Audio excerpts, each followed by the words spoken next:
Tantor Audio, a division of Recorded Books, presents Smoke and Mirrors by Julie Rowe, narrated by Jeffrey Kafer.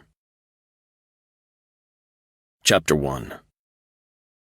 At 1 o'clock in the morning, the I-15 through the Utah desert gave the impression it had been abandoned for years. Lyle Smoke drove his Jeep through the desolate moonlight, not another car in sight. Not even the slow, slumberous roll of tumbleweeds, not even wildlife approaching the pavement looking for roadkill. Nobody to listen, nobody to issue orders, nobody to guard his back. 8 years in the Army, breathing, eating, shitting that life. Gone. He wasn't Sergeant Smoke, the soldier who could track ghosts, capture boogeymen, and keep his battle brothers safe. He was Smoke. Just Smoke. Nothing and nobody and not here. The quiet highway should have been soothing. It wasn't. A good soldier didn't trust the quiet. Smoke hated it. He used to love it. He had spent summers on the reservation with the desert as his backyard. He'd rode horses and dirt bikes through it, camped for days at a time, and hunted to feed himself. He'd learned to navigate by the stars and knew the location of every water source. But those simple, quiet, satisfying days were long gone. Now his days were nightmares of memories of pain and blood. All that shit should have stayed in the fucking Afghan sandbox. Too bad his brain hadn't figured that out yet. He passed the silver-shrouded shadow of Jackrabbit Rock on the right. The last time he'd been in this part of the desert, he'd taken Liam there. His son had sat in front of him in the saddle, his small body warm and trusting as he looked everywhere at once and pointed at everything. "Papa!" he'd said, his voice high with excitement. He pointed at something new and announced, "Papa!" "Stop, you stupid fucker, stop." Smoke clenched the steering wheel, gritted his teeth, and tried to shove the reminder that his son would never have a life out of his head. He sucked in deep breaths and focused on the facts. The truth. Maybe if he recited reality often enough, he'd accept it. The last time he'd been home had been for Liam and Lacey's funerals. Liam and Lacey were dead. His son and the mother of his son were dead. There. He'd thought it. Didn't make it any truer to him than 5 minutes ago. He'd sworn to stay away until he'd accepted what had happened. Yet here he was, not 20 miles from the epicenter of his pain. Here he was, ready to kill someone, but no enemies to gut in his mother's kitchen. Reaching to rewrite the past was stupid, dangerous, and insane. Didn't stop him from reaching for it in his head, anyway. The past was a ghost not even he could track. Still, the desert held other memories for him, memories of happier times. He'd say hello tomorrow morning, kiss his mom, nod at his father, then pack his shit and go hunting for a week. Or 3. Maybe that would cure him of his increasing need to choke the life out of something with his bare hands. He drove through his hometown of Small Blind, Utah, to his parents' ranch-style house. He left his vehicle on the street and went around toward the back door. A car was parked at the back of the driveway. Rental plates? Someone visiting. Then he saw the dent in the driver's side door. A monster truck-sized dent. The kind of dent you can only get if you've been T-boned by something big and mean and pissed off. Some of the scratches in the paint look like letters. "Fuck off and die, FBI." What a fuck-up. Not an FBI vehicle. Not an accident. Not dealing with smart assholes. He took a look inside. The airbag on the driver's side was smeared with something dark. Blood. The driver would have a couple of black eyes. And a hospital bill. What was a bloodied and bent car doing in his parents' driveway? "Stop stalling, pussy." He opened the back door, stepped inside, and memories raked pain across his battered, bruised, and broken heart. After the first stab of sharp steel, images of Liam became a dull dishwater ache, settling into his chest as if they were moving in for the duration of his deployment. No, he was home, not in a combat zone. Fuck, was he ever going to catch up to reality? He took a step, and when no improvised explosive devices, physical, emotional, or otherwise, went off, he took another step. His room was only 12 more steps away. 12 teeny tiny triggers that could blow him up from the inside out. The darkness helped by shrouding everything in shadows. His room, his stuff, his bed were right where he left them. Okay, good. He could breathe a little easier now. Smoke set his duffel on the floor and stripped. He kept his boxers on in case his mom walked in, but it was hot enough in the room that he didn't want any part of the pile of blankets on the other side of the bed. He should have called first. His mother was going to give him hell for not giving her time to make the damn bed. He slid onto the mattress. As he considered the ceiling, Smoke put his hands under his head. His pencil drawings of the constellations were still up there, faded and farther away than ever. He'd wanted to feel like Michelangelo, transform his ceiling the way he planned to transform his life, transform the world. Now he was adrift between the stars, unable to see a way to live past his week-old discharge. Fuck, it was hot. Smoke rose out of sleep at the pace of a snail. Who the fuck was touching him? His body knew when something hinky was happening, and it roused him the second some asshole thought he could put shaving cream on his face or snuggle up and take incriminating photos. He sure as hell should have woken up the second anyone put their hand on Smoke's chest. A second away from dumping the soon-to-be-interrogated dude on the floor, his brain registered two things. One, the size of that hand. Small. Dainty, even. Two, the lavender with a bite of citrus scent. It made him horny. He glanced down. There was a woman in bed with him. Christmas? Months away. Birthday? Months away. Hallucination? Months too soon. He scrutinized the woman. The blanket had slipped off her as far as the top of her butt, leaving her back bare. No top. Naked. Christ, she was lying part way over his chest with nothing covering her but skin and him. Fuck. His body tightened, hardened, and wasn't that a kick in the nads, because this was a no-go situation front to back. He couldn't just shove her off of him. Despite the fact that he'd gone to sleep alone, this little gal was no threat to him. He'd have to slide out from under her carefully so he didn't wake her and sneak out of the room. Waking her would be awkward. She'd scream and he'd be hard-pressed to explain what the fuck he was doing in the same bed with her. The screaming he could have put up with. It was the explaining he wanted to avoid at all costs. Decision made, he eased out from under her a couple of inches. She sighed and shifted her body, ending up with more of her covering him than before. Well, shit. Now he knew she had big breasts. Both of them were pressed against his lower rib cage, a soft, sweet weight parts of him really wanted to get to know better. His cock was all kinds of interested, but given the lack of room in his boxer-style briefs, she'd probably freak out if she opened her eyes. Her face was turned in the direction of his primary weapon. He tried to ease out from under her again, but this time she woke up. Her head rose a couple of inches above his chest, then stopped. She froze, her body tensing. Here it comes, the screaming, the yelling, the accusations. A special kind of hell for a man who didn't like explaining anything to anyone. Not breathing, he waited for the uproar to begin.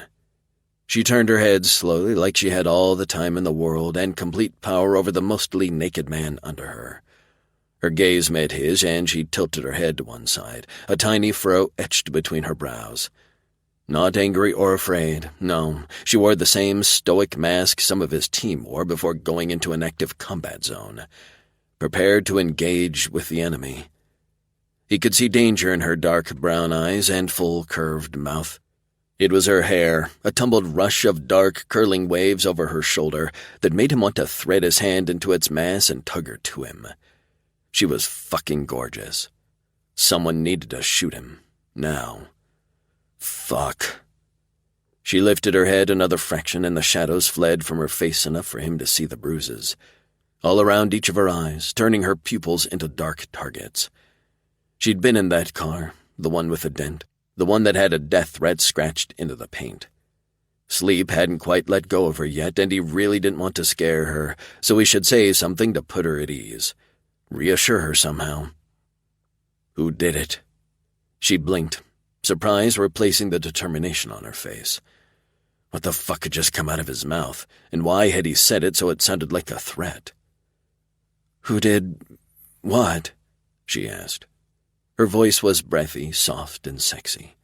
His cock went from interested to lifetime commitment in a heartbeat. "Who hit your car and hurt you?"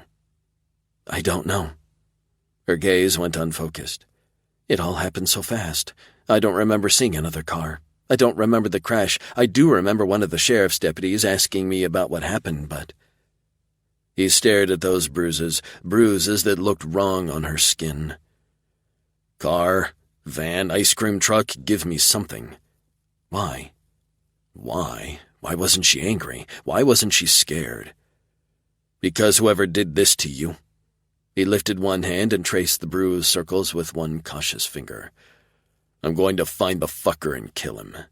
Calm curiosity was chased off her face by a cold, rigid rage that rivaled his own. "Not for me, you're not." She began wiggling away from him. Everything that made him a soldier rebelled at the idea of this injured, vulnerable woman leaving his home, his room, his bed. He locked his hands in place. This was a battle he had to fight with words, not his weapons of choice. "And if they hit you with something bigger next time?"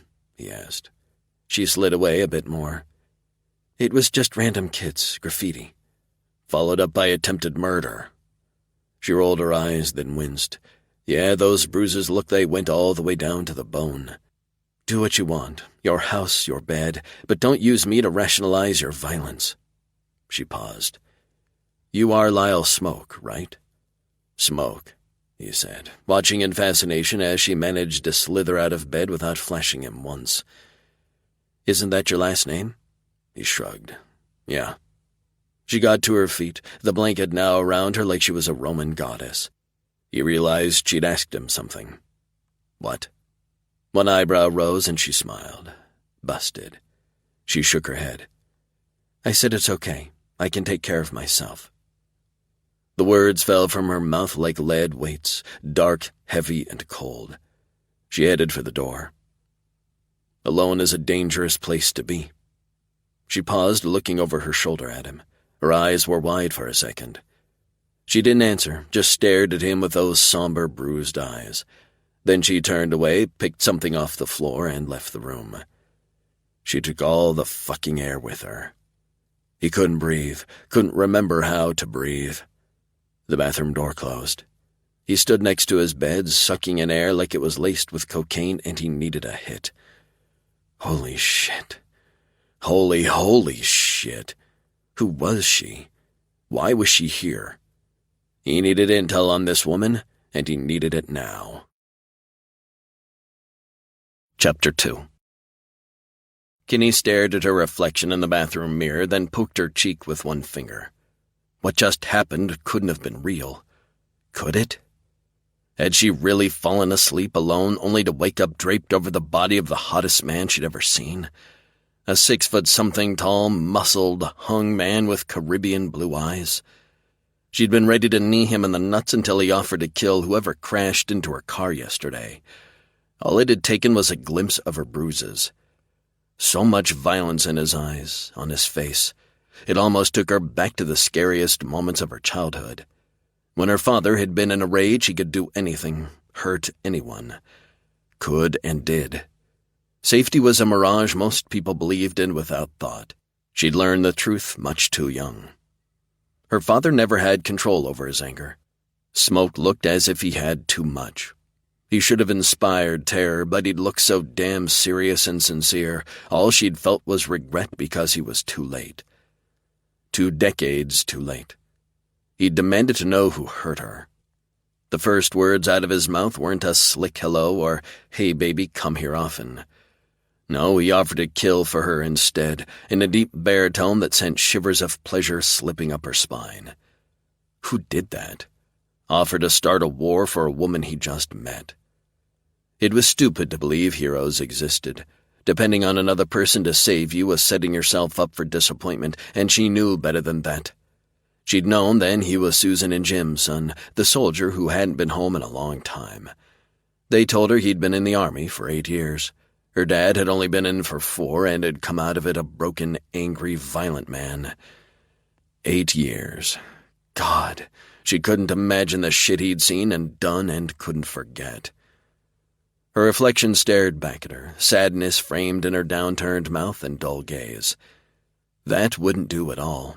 The whole world thought she was endlessly cheerful and had few worries. Time to put her game face back on, the one with a megawatt smile that made anyone who looked at her believe she was young, a little foolish, and completely harmless. Kenny dropped the blanket and stepped into the shower, struggling to push smoke out of her mind.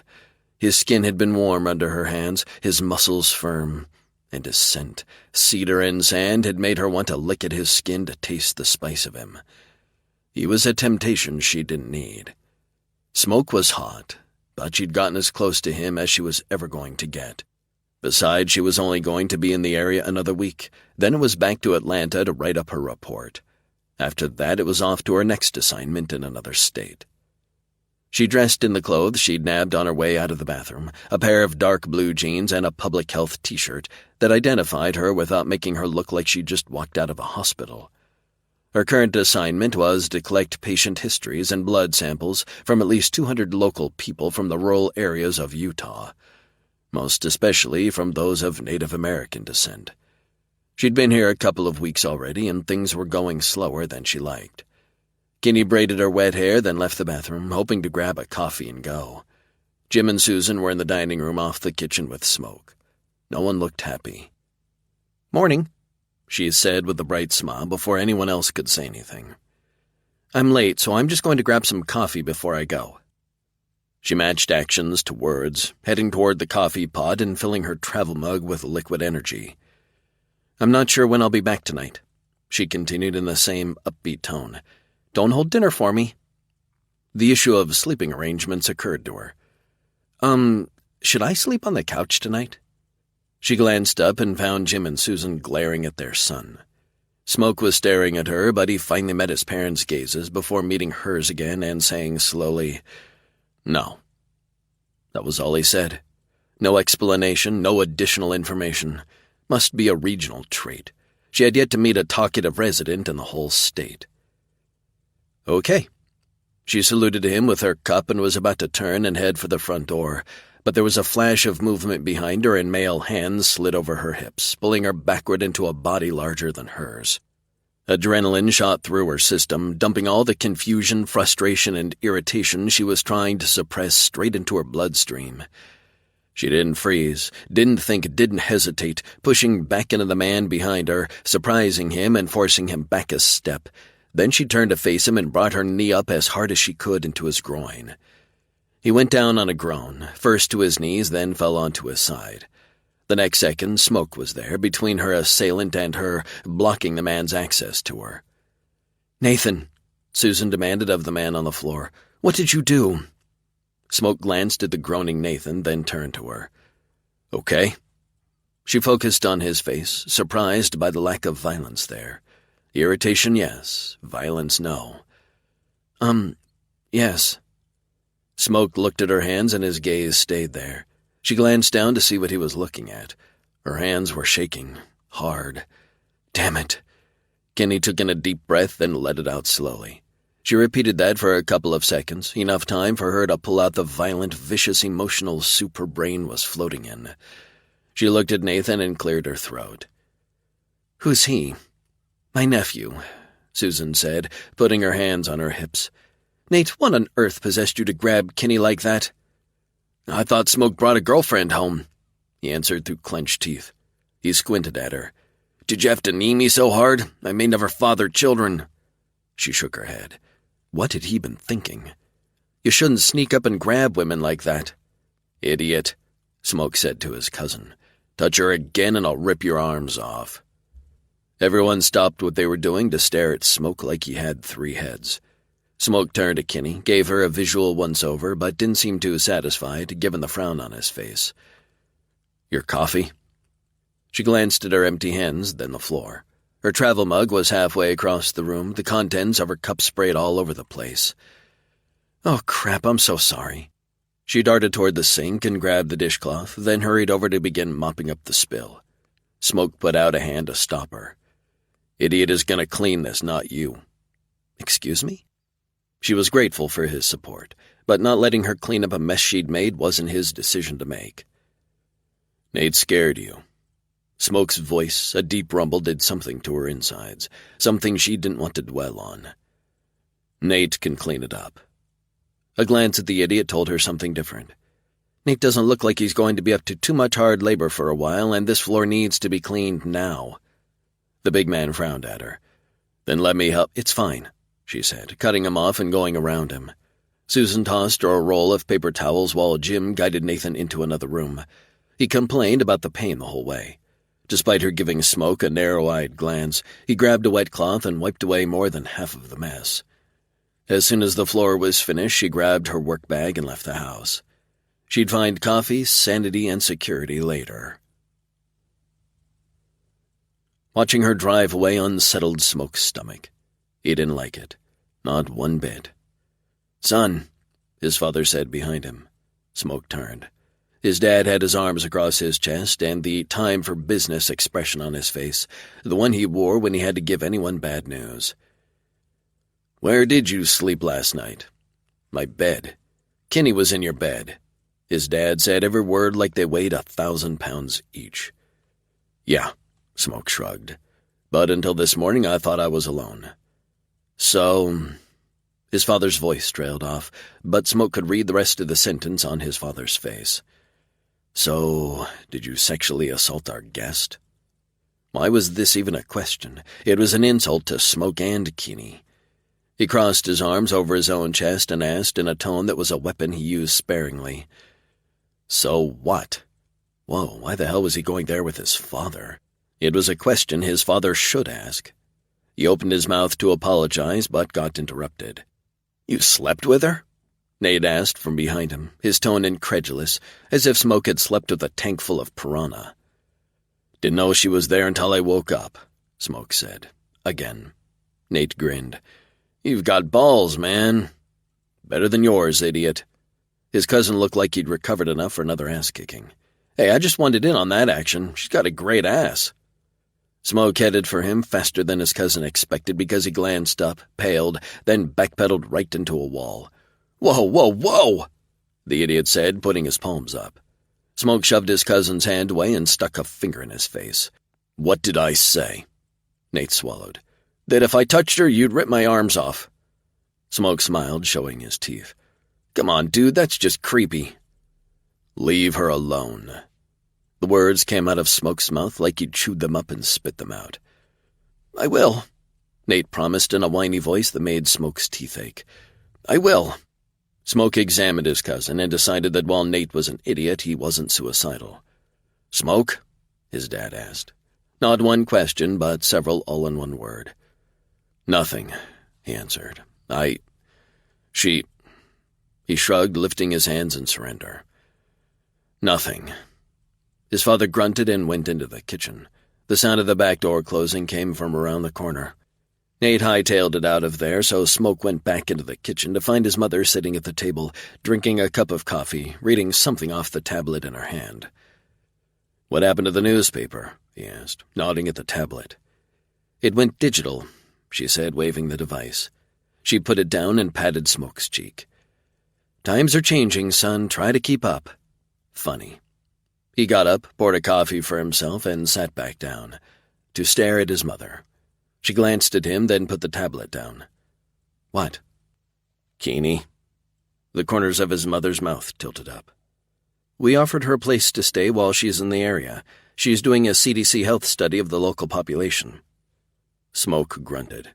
He'd gotten a call from his Army buddy River not more than a day and a half after he'd been officially discharged, offering him a job with the CDC. Some kind of investigation team. Did the CDC do a lot of public health research or education?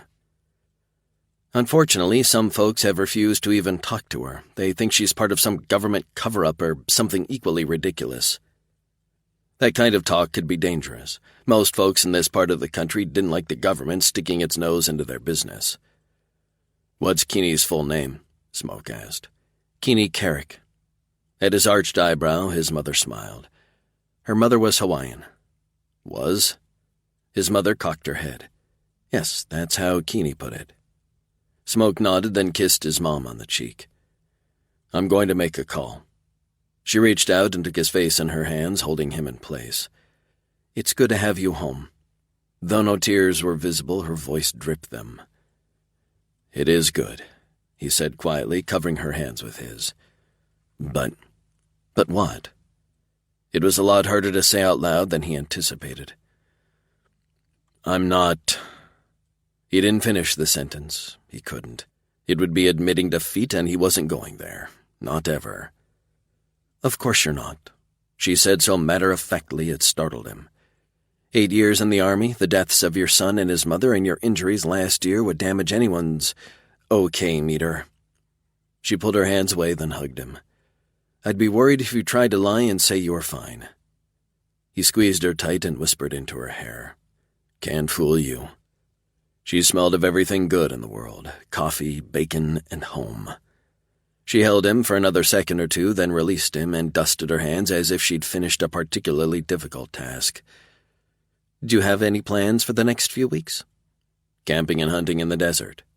Your grandfather was out there a couple of weeks ago, she told him. He said there were more people around, strangers than usual.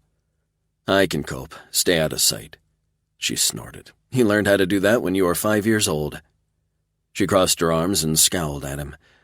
The Army just put a polish on it. Yes, ma'am. God, he'd missed her. He strode down the hall and into his bedroom, closing the door so his call wouldn't be interrupted. Not that he thought his parents would, but Nate was dumb enough to try to keep talking to him. Hopefully the idiot had left the house for a while. The man answered on the second ring. River. I'll take the job. Smoke? River didn't wait for confirmation. Awesome, man. I think you'll like work. Tell me about Keeney Carrick. Yeah, Keeney is in your neck of the woods. River didn't sound surprised at all. Hang on while I bring up her file. Smoke could hear the soft click of keyboard strokes. Then River said, She's a nurse and a member of the Outbreak task force doing a study that's twofold. First, she's collecting DNA samples and patient histories in order to track the incidence of diabetes and heart disease in the Native American population in Utah.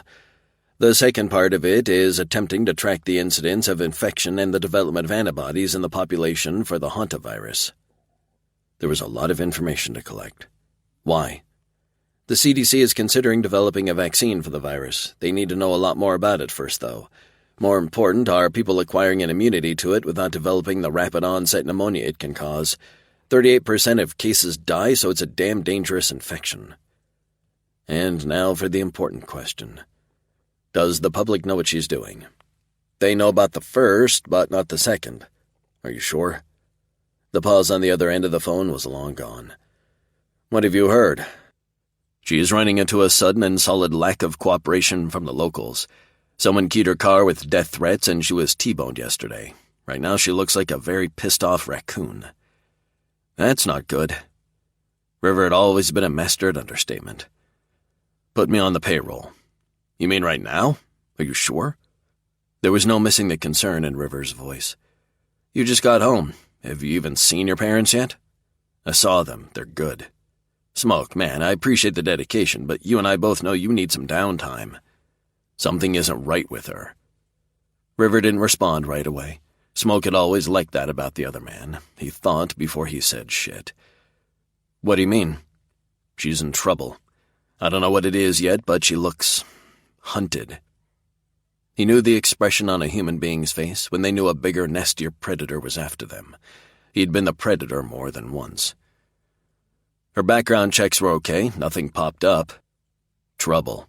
Smoke repeated, then asked. Payroll? Okay, it was more of a demand. Give me an hour or so to get it done. If you think you might have to run interference for her, I'd better get you your credentials pronto. Send them to my folks' address. Will do, River said, then paused before continuing.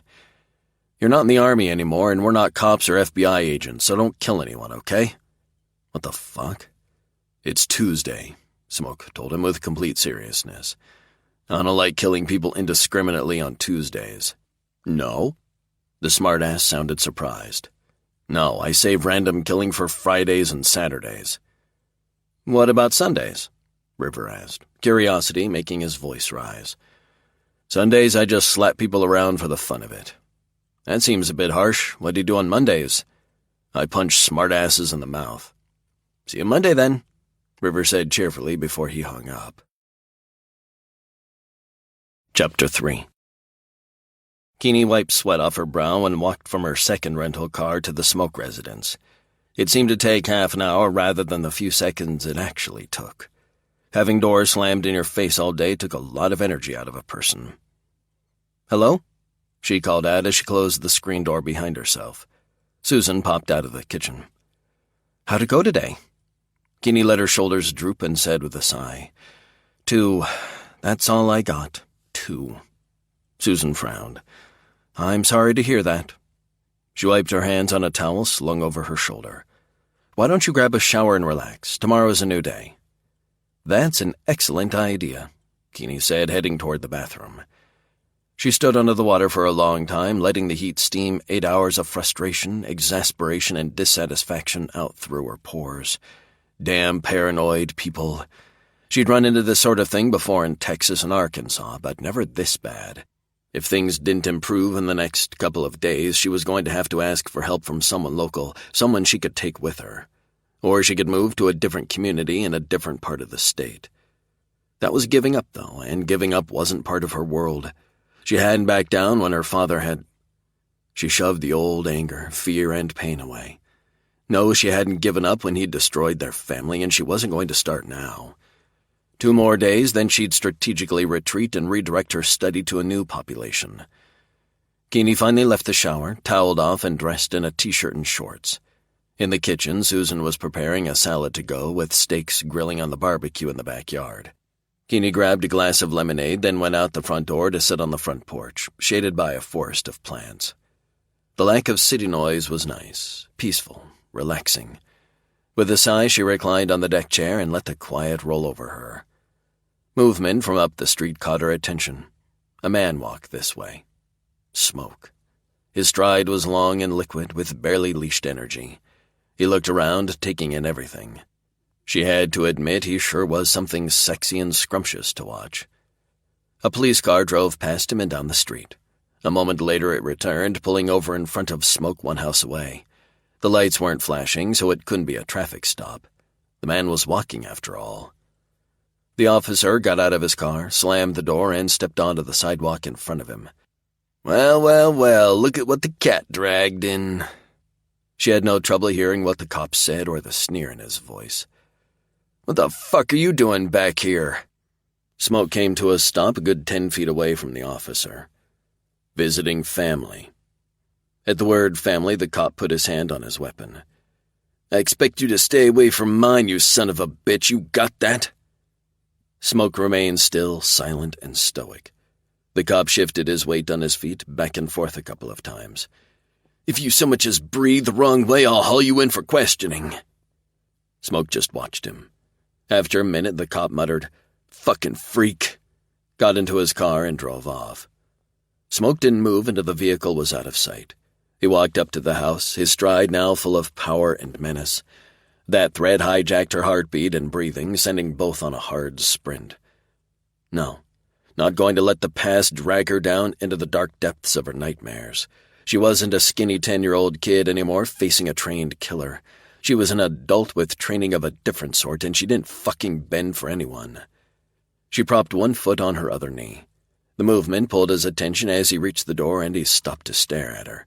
She stared back. "In trouble with the law?" He didn't answer. Then again, he didn't have to. His face told her no.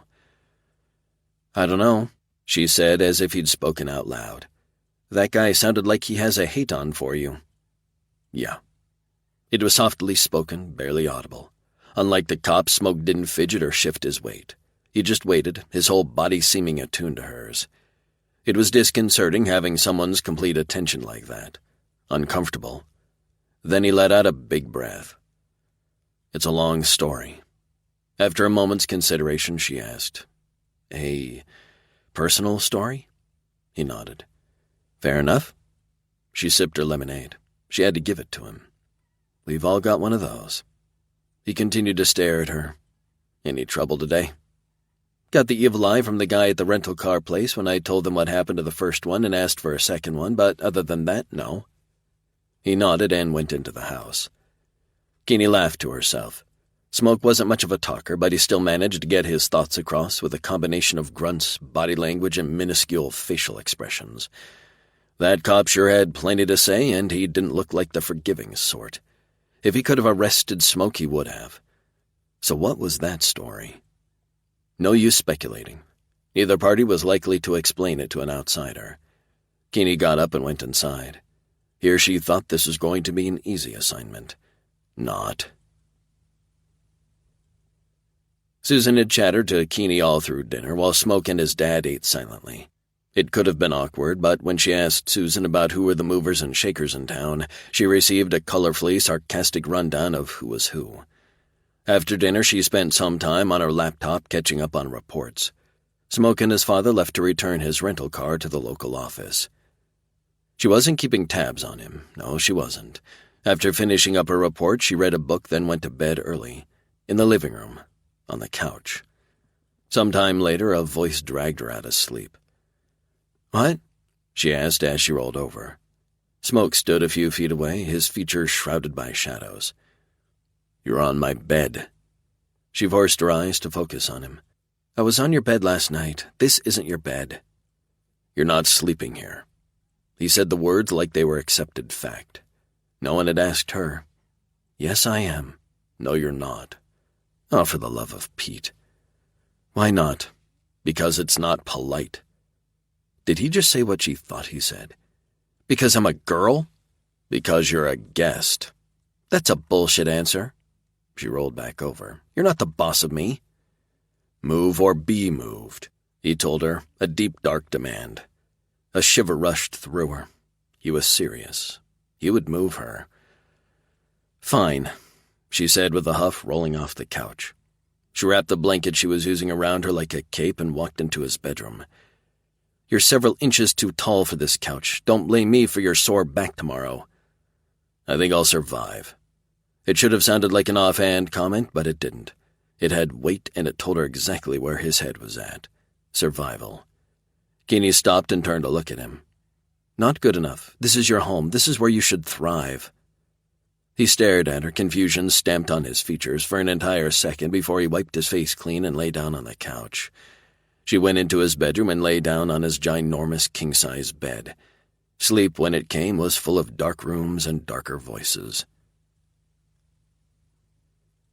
So far, this day sucked. Yesterday, Keeney had awoken on Smoke's naked chest, hot, bothered, and unsure if she was still sleeping. The man had looked like he came straight out of her naughtiest fantasies. Today, she'd awoken cold, alone, and afraid to remember the nightmares she dreamed. From the time she'd gotten her coffee to the time she'd gotten to the 10th house on her list, it had only gone downhill from there. Keeney pasted a smile on her face and slowly backed away from the front door she'd knocked on 30 seconds ago. The owner of the house stood on the other side of the screen door, his hands on the collars of two large, loud, lethal dogs. Neither dog looked like any breed in particular, not that she was paying much attention to anything but their teeth as they snarled and barked at her. "I don't care who you say you are," the homeowner shouted at her. "You're not coming in here and taking any of my blood." Keeney began to explain. "It's completely voluntary. You government people seem to think you can go anywhere you want and take anything you want," the man said, interrupting her. "All you're doing is spreading diseases around and getting more people sick." "Sick?" The hairs on the back of Keeney's neck prickled. "What do you mean, sick?" "My sister-in-law died 2 weeks ago," he snarled. "Some kind of viral thing, and 2 little kids on the next block last week." He all but spit the words at her. "If you work for the hospital, you have to know this." 3 deaths? What the fuck? "I'm sorry, but I don't know. I'm not affiliated with the hospital."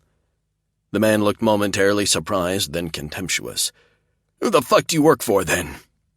Uh-oh. Something told her he wasn't going to like her answer, but now that he'd asked, she was obligated to tell him. "The CDC." His jaw dropped. His face morphed into an enraged mask. Keeney's hindbrain told her to run while simultaneously hitting her internal gas and turbocharge buttons. The rest of her didn't argue. She pivoted on her right foot and shot across the dusty yard and dirty grass toward her car. Behind her, the dogs barked even louder than before. She glanced over her shoulder in time to see both animals launch themselves through the screen door. She got around the car into the driver's seat and slammed the door shut just before either dog could reach her. They rammed themselves against the door, scratched at it, then rammed it some more. A shout from the house jerked her head toward it. The homeowner walked toward her, a rifle in his hands. She screamed and jammed the keys in the ignition. As soon as the engine woke up, she stomped on the gas. The vehicle careened down the road, barely missing several parked vehicles heading for Main Street. Panic receded after a few blocks, and she was able to pry her hands from the steering wheel. Coffee. She needed coffee. Buckets and barrels and boats of coffee.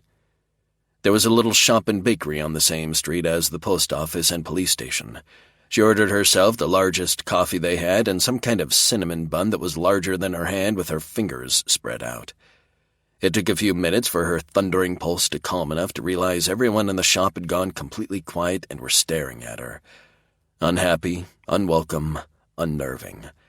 There was enough hostility in the air to choke a person, and all of it was directed at her. Her stomach cramped up, and the thought of eating any more of the sticky confection made her nauseous. She took her coffee and left.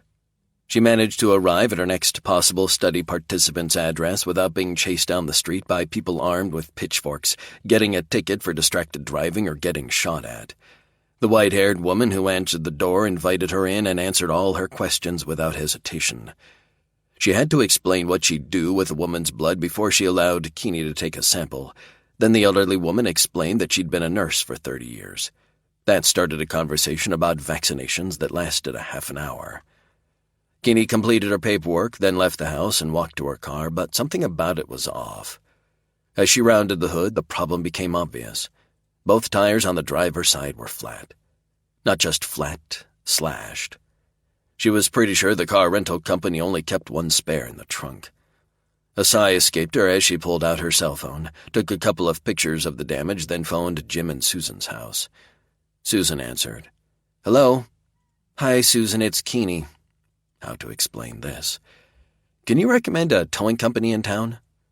Susan's voice became alarmed. "Something happened to your car? Again?" She ignored the second question. "2 flats. Looks like someone slashed my tires." "What?" Susan asked, outraged, turning the word into a curse. "This is crazy." Keeney was out of energy to get upset. "Yeah." She rubbed one throbbing temple. "Jim's brother runs a mechanic shop," Susan said in a let's-take-care-of-business tone. "Give me your location and I'll have him drive over to grab you in your car." "Thanks, I really appreciate it." She gave Susan the address, then hung up and stared at the tires. How had she become enemy number 1 in this community? Her first rental car had been graffitied and T-boned. A guy sicked his dogs on her. Then everyone in the coffee shop watched her like she was carrying the plague. And now this. No one's luck was this bad. "Hey!" Kinney looked up at the shout. A young man, no more than 20, strode toward her. Angry brows crowded his eyes, and he pointed a finger at her. "We don't want you here, Fed." He said the last word like it was dirty. "I'm not with the federal government or the FBI," she said to him in a firm tone. "And I'd love to leave, but someone slashed my tires." Rather than glance at the tires, the young man glanced up and down the road. Keeney followed his gaze, but didn't see anyone. Was this the guy who'd hacked up her tires? He grinned at her, but it wasn't a nice expression, and said, "Too bad for you." He strode toward her, his gaze hot with anger. She'd seen that expression on a man's face before, and it only meant one thing. Pain for her. Fear locked down her muscles momentarily, but she breathed through the response like her self-defense teacher taught her. Yesterday she'd kneed Smoke's cousin in the nuts without giving it a second thought, but he'd surprised her. She could see this guy coming, and her imagination began cramming every possible catastrophe into her cranium. The sample. She had to protect the sample she'd just taken. She tucked the case under the car and stepped away. Getting caught between him and the vehicle would be a mistake. He kept coming, his speed increasing as he got closer, with enough rage on his face to ensure he'd probably knock her out with one punch. Panic tried to take over her breathing, narrow her vision, and send her running, but she fought the bitch off. Her assailant was too close. If she ran, he'd grab or tackle her, then she'd be in real trouble. He pulled his right arm back as he got within reaching distance, but she stepped into him, spoiling his strike. Her knee came up between his legs, then she stomped on his running shoe with every ounce of force she could put into her cowboy boot. She felt the distinct snap of a bone breaking in his foot. He howled in pain and stumbled back. It worked. Those self-defense lessons actually worked. The high of the success only lasted a few seconds, followed by nausea strong enough to knock her to her knees. With the threat disabled, her stomach seemed way too interested in throwing up all over the situation. Was this normal? The young man screeched and cupped his groin while hopping around and trying to hold his foot at the same time. "Fucking bitch!" he wailed. "You threw the first punch," she retorted, breathing deeply through her mouth to stave off vomiting. "I'm gonna fuck you up so bad, bitch!" he snarled, then tripped and landed on his side. "Oh, stop being such a baby," she said, dizzy with relief and sick and tired of the weird attitude the people of this town seem to have. "It's just one little bone in your foot. No one will even put a cast on it." He tried to stand, attack her, but as soon as he got to his feet, he howled in pain and fell on his butt. The rumble of an engine caught her attention.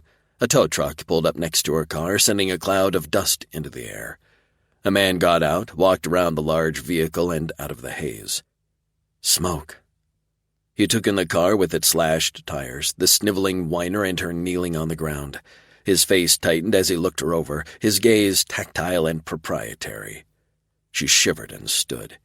No man had ever looked at her like that before. Then she noticed his clenched fists and realized his expression also contained an enormous amount of rage.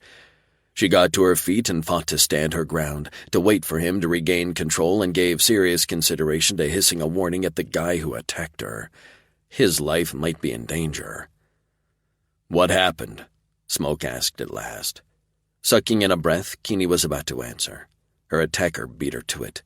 "She broke my foot," the big baby said, pointing at her, "and flattened my balls." Smoke looked at her accuser. "She's what, 5 feet tall and you're 6 feet?" he said. "In order for her to knee you in the nuts and stomp on your foot, you'd have to be standing in her personal space." "He threw a punch at me," Keeney said before Weiner could complain again. Smoke grunted. "Your fault. She was defending herself." Weiner didn't take that well. "I'm calling the cops." "Okay." Smoke smiled. It oozed threat and dripped menace. It was the scariest expression she'd ever seen on a man's face. She darted a look at Weiner. He'd paled, but he pulled himself together and said, "I don't know you, dude, but this is my town. I've a lot of friends here, so there isn't anywhere you can go where I can't find you." "Freddie." Smoke spoke the name slowly as if savoring it. "Alvarez." He let the name hang in the air for a moment before continuing. "The last time I saw you, you were sitting in county jail for a break-and-enter on your aunt's house. I know exactly how many friends you have and where they all live, too." Freddie's eyes widened and he leaned away. "Smoke?" Smoke's white teeth flashed in the too bright sun. Freddie didn't say anything, just stared at Smoke like he was the monster under the bed. "Go, Freddie," Smoke said, his smile gone as if it had never been there. "Stay away from her." Freddie swallowed hard. Yeah, or the buzzards will be picking my bones clean out in the desert," he said as he got to his feet, wobbled, winced, then limped away.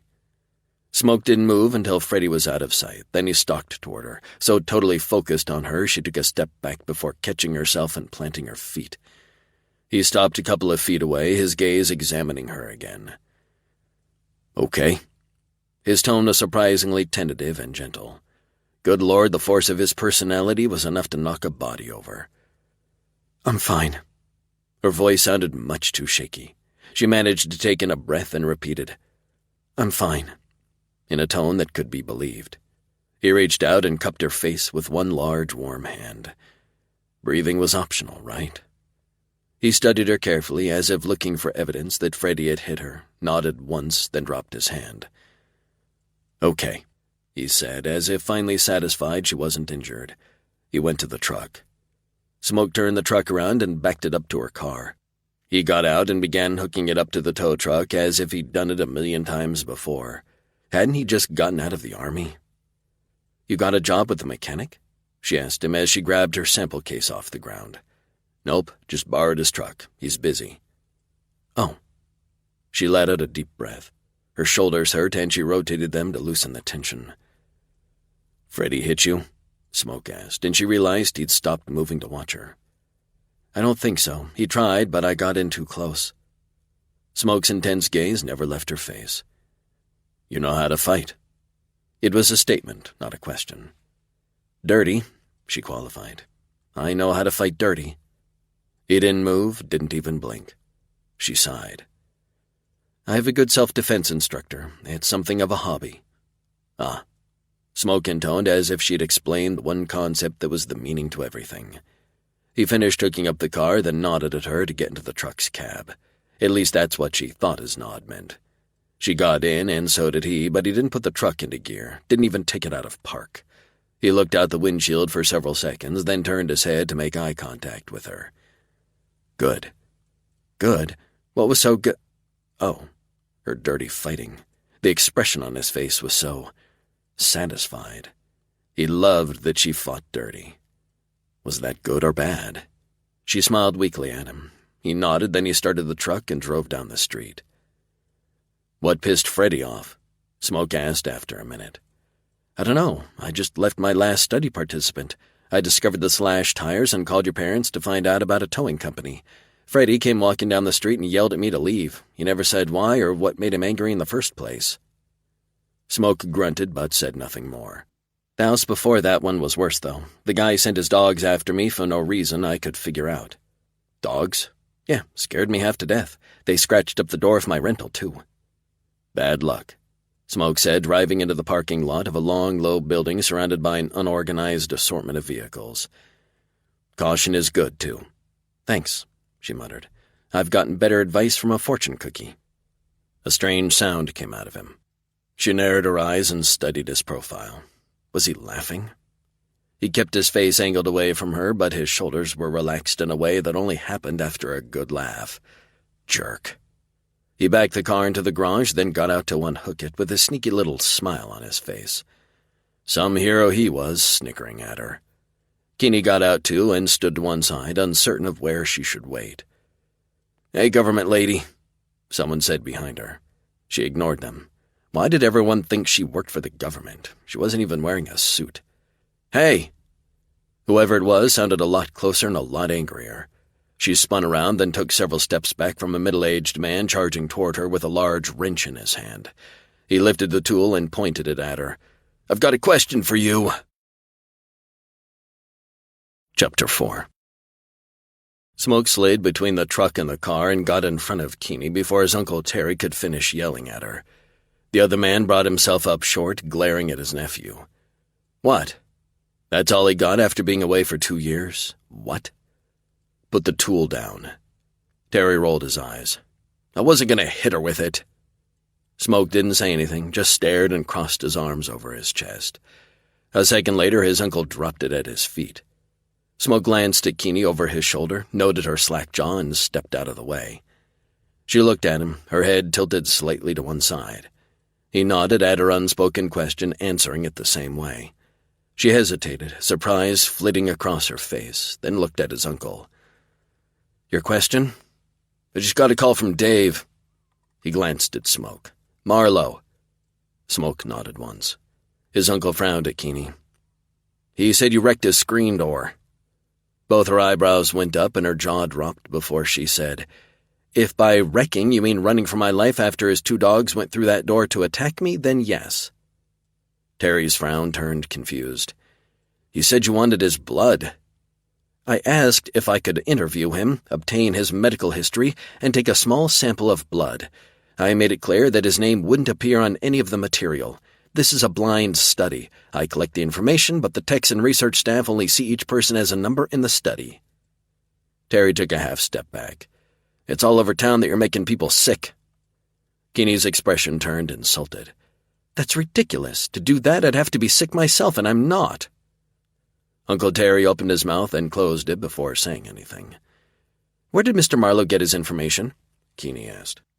"He didn't say," Terry mumbled. You said it was all over town. Yeah, the gals at the post office are talking about it. That's how you define everyone? Everyone goes to the post office, Smoke told her. Fabulous. Kinney threw her hands up in the air. Attacked by dogs, slashed tires, now confronted by a man with a wrench demanding answers, and it's not even noon. What's next? A knife-throwing circus performer who thinks I'm his target? Her sarcasm made him want to chuckle. No one had ever made him want to lose enough control over himself to actually laugh out loud. But she was managing it, repeatedly. So you're not the reason 3 people have shown up at the emergency room with some kind of freaking pneumonia? Smoke studied Terry's face. Nope, the man wasn't making that shit up. He glanced at Keeney in time to see her face harden into the kind of determination he'd only ever seen on the faces of his fellow soldiers. Target in sight, go for takedown. She headed for Terry, going around Smoke so fast he couldn't catch her before she was by him. Fuck. Terry backpedaled fast with the air of a man a hair's breadth away from running. Keeney stopped advancing. The look on her face could have started another ice age. What did you just say? Terry looked at him with a now what do I do expression. Smoke gestured toward her with an open hand. No sense in keeping the information from her. Out of practically everyone within a 100-mile radius, she should probably be informed. 3 people showed up at the hospital with pneumonia today. The doctor won't say what he thinks it is, but people are saying hantavirus, Terry said in a much nicer tone than he'd used so far. Keeney's small hands clenched into tight fists. She looked ready to commit murder. Smoke sidled up to her and laid one hand on the small of her back, not doing anything, just offering comfort. Terry isn't the one you want to strangle. She spun to glare at him. Just who is it you think I should strangle? Whoever started the rumors. Something tells me that wringing all the necks of the post office employees won't go over with the local law enforcement. They didn't start it. They're just the delivery system. She reared back a little and searched his face. That's perceptive. He shrugged. I never asked before, what did you do in the army? Whatever I was ordered to do. She crossed her arms over her chest and let out a huff. That's not an answer. Most of the time, that's all I was ever able to say. River had ordered him to look after her. To do that, he needed her to trust him, to count on him, to communicate with him. Special Forces, he added quietly. A buddy of mine works for the CDC. He says he knows you, River. You served with River? At his nod, she let out a huge breath. He set up my homestay with your parents. You two were in some of the same deployments? Same unit, Smoke confirmed. So you've worked with dangerous microorganisms before? Not directly, but protecting the people who were. Don't sell yourself short, she told him, then glanced at Terry and raised her voice. Most people actually believe everything the media says about bacteria and viruses. What's that supposed to mean? Terry asked. She snorted. They blow some things completely out of proportion, like Ebola. She shook her head. Everyone was in a frenzy about it, but did they mention you have to be swimming in that stuff to get it? No, they made it seem like you could catch it easily. But all those cases in Africa, they were swimming in it. Those shanty towns have no sanitation, so they're drinking, bathing, and washing in their own waste. She's right, Smoke said. If your water is clean, the chance of a disease spreading is a hell of a lot smaller. How do you know that? Keeney asked. One of the first things you learn before you're deployed, ensure you have enough clean water and food with you to last the mission. He hesitated, then added, though when in doubt, always take additional ammunition and less food. Terry looked uncomfortable. So those people in the ER... I'd bet hantavirus, too. It's endemic to most states west of the Mississippi and in this part of the country in particular. She frowned. It can cause a catastrophic pneumonia-like response in the body that can kill in less than 2 days. Basically, you drown in your own fluids. Mice and rats carry the virus, and it's found in their droppings. If their droppings dry out and become part of the airborne dust, it's all too easy for you to breathe it in. It's not unusual for hot spots of infection to pop up from time to time. She hesitated. But 3 at once? That's concerning. She frowned. The guy with the dog said there was a death 2 weeks ago and 2 deaths 1 week ago. That makes 6, Smoke said. That wasn't good. That's a significant number. She turned to him. I'll check in with my boss and see if the CDC has been informed. He nodded and she walked a short distance away before pulling out her cell phone. Terry wandered over to stand next to him. I fucked that up. Yup. I should have known better than to believe those harpies, but they had me and a bunch of other people convinced she was the source of some nasty shit. Smoke slanted an are-you-kidding-me glance at his uncle. She's not the serial killer type. I don't know, she looked like she was ready to fight tooth and nail with someone. Terry looked over at the rental car. Did she say someone slashed her tires? Yeah, 2. Can you put some new ones on for me? Sure, my cost plus a piece of your mom's pie tonight. Done. Terry headed into the shop to check the tires. Kinney closed her phone and came over. There's been no official reports of any hantavirus cases here. None. So my boss wants me to check in with the hospital to see what the story is. She watched Terry mess around with the tires for a moment, then asked Smoke, Have you got a vehicle? I need a chauffeur until that's fixed. I've got a hog. She looked confused for a second, then understanding blossomed on her face. You have a motorcycle? No, he said, leading her around the building and over to a big black machine that looked like it ate the flashy type of motorcycles she saw in the city for fuel. A hog. He swung one leg over the seat and kick-started the engine. A dragon's roar came out of it, rumbling through the exhaust pipes until it emerged in a low growl of vibration and smoke. She stared at him like he'd lost his mind. I can't ride that. Where am I going to put my collection case? Leave it, he told her, thrusting his chin toward the interior of the garage where Terry was busy jacking up her rental car. She pressed her lips together but went to the car, mumbling something he couldn't quite catch under her breath. She popped the trunk and stashed the box, then closed the trunk and came toward him with her jaw set and shaking her head. Do you have helmets? He snorted. Right. How silly of me to expect a soldier to wear protective equipment while driving this car-eating machine. Stop procrastinating, he said and revved the engine. She sighed. He couldn't hear it, but his eyesight was perfectly fine, and her chest rose and fell the same way as any woman's did when she was frustrated with a man. She slung her purse over her head so it was across her body, then swung her leg over the seat and settled behind him. One glance down showed him neither of her feet were touching the ground, and she was also sitting too far back. That would change as soon as he put his baby into gear. Hang on, he said over his shoulder and injected the gas. She squawked and threw her arms around his waist, and just like that she was plastered to him. Her breasts felt just as good against his back now as they did yesterday morning, pillowed on his abdomen. He'd missed seeing her today. She'd managed to get up and off to work before he'd finished his shower. He chuckled as they left the parking lot and headed at a sedate speed toward the hospital. Not funny, she yelled into his shirt. He patted one of her hands, tightly gripping his waist. She sighed again, but aside from snuggling up a little closer, didn't complain. They turned onto Main Street and drove past the 2 grocery stores, the hardware store, and 3 bars as people called out and waved when he passed. He waved back but wasn't tempted to stop and talk. First, he was on the clock now, and he didn't have time for chit-chat. Second, everyone knew he wasn't much for talking anyway. No one was going to be surprised when he rolled on by. The hospital came into view ahead, and Keeney leaned around him to take a look at it. Smoke rode into the parking lot and found a good spot for his hog, then cut the engine. Keeney got off so fast she wobbled. Smoke reached out and snagged her with one hand, jerking her up against him. She squeaked, then froze, her face only a couple inches from his. She smelled like lavender, clean and crisp, her breath hot as it caressed his lips. His cock was a fucking steel rod. Any more pressure and he was going to break his goddamn zipper wide open. Sorry, she whispered, the words sounding more like a prayer than an apology. What for? He asked, just as quietly. She gave him a little smile. Clumsy. He let some of the lust racing through him bleed into his answering grin and drawled, Any time. He watched her pupils dilate and had to work hard to resist the urge to kiss the daylights out of her. Work really hard. It did not help him when she sucked in a shaky breath and licked her lips.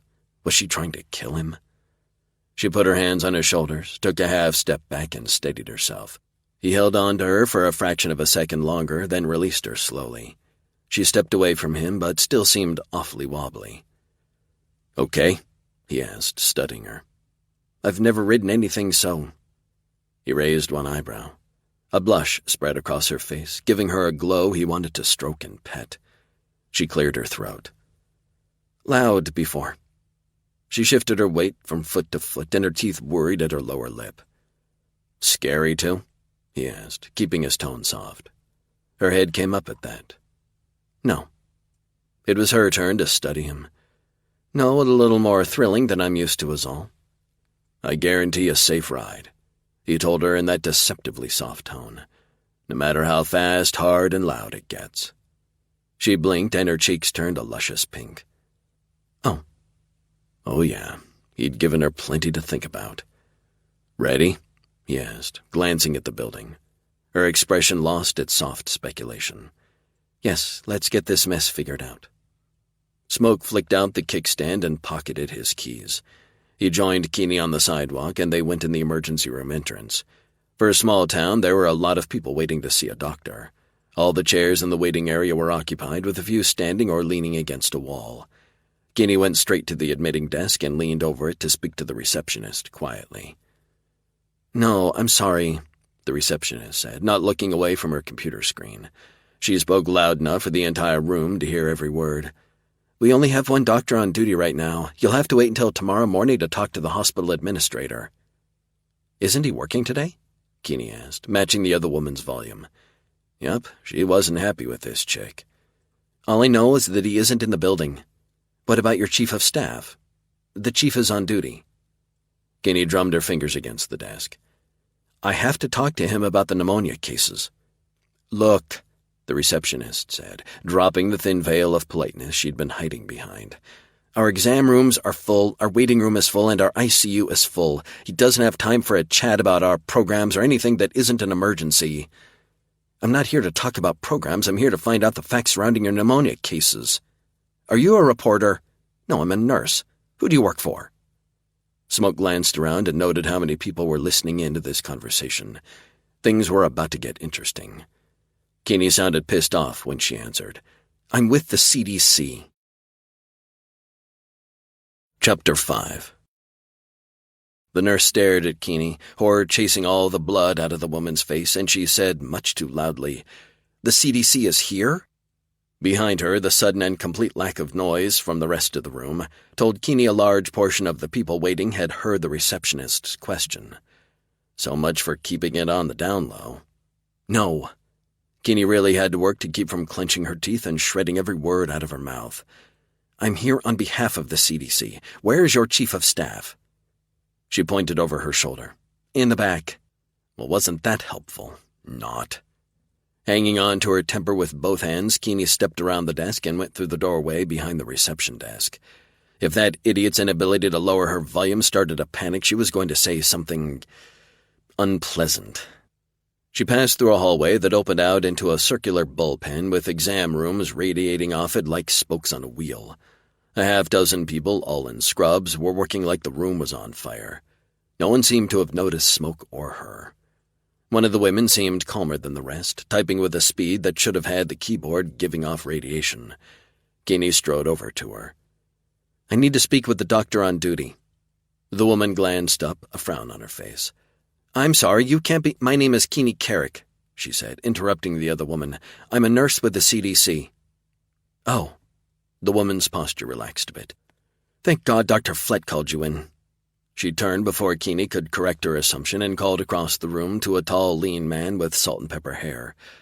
Dr. Flett, the CDC is here. Did everyone think the CDC showed up in force at every suspicious infectious hotspot? They didn't have that kind of money. God didn't have that kind of money. Dr. Flett looked at her, then gave Smoke a quick once-over. The CDC? He didn't sound impressed or happy to see them. Keeney walked toward him. Keeney Carrick, CDC Public Health Department. Smoke stood so close behind her she could feel the heat radiating off his body. This is Lyle Smoke, CDC Outbreak Task Force. Smoke finished for her. She had to work to keep her attention on Flett because she really wanted to gape at Smoke and ask, Really? He gave her a brief nod and said one word. River. River had managed to recruit Smoke already. That was fast, she said under her breath. Who called you? Dr. Flett demanded. He pointed an accusing gaze at the woman she'd just spoken to. Did you call them, Janet? No, sir, I thought you called them. Before he could accuse anyone else, Keeney spoke up. No one called us. We're following up on a tip from a member of the public. Flett rolled his eyes. You investigate every crackpot and conspiracy theorist in the state?" She gave him a tight smile.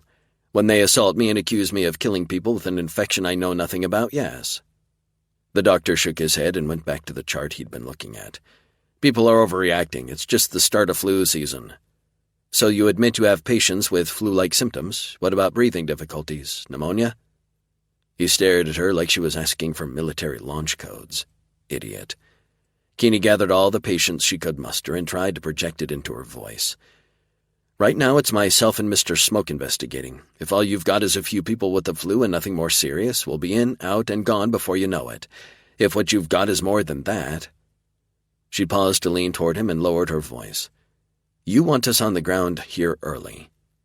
"This is my hospital," he said, his tone sharp, contempt curling his lip. "Don't go there. Do not go there." "These are my people."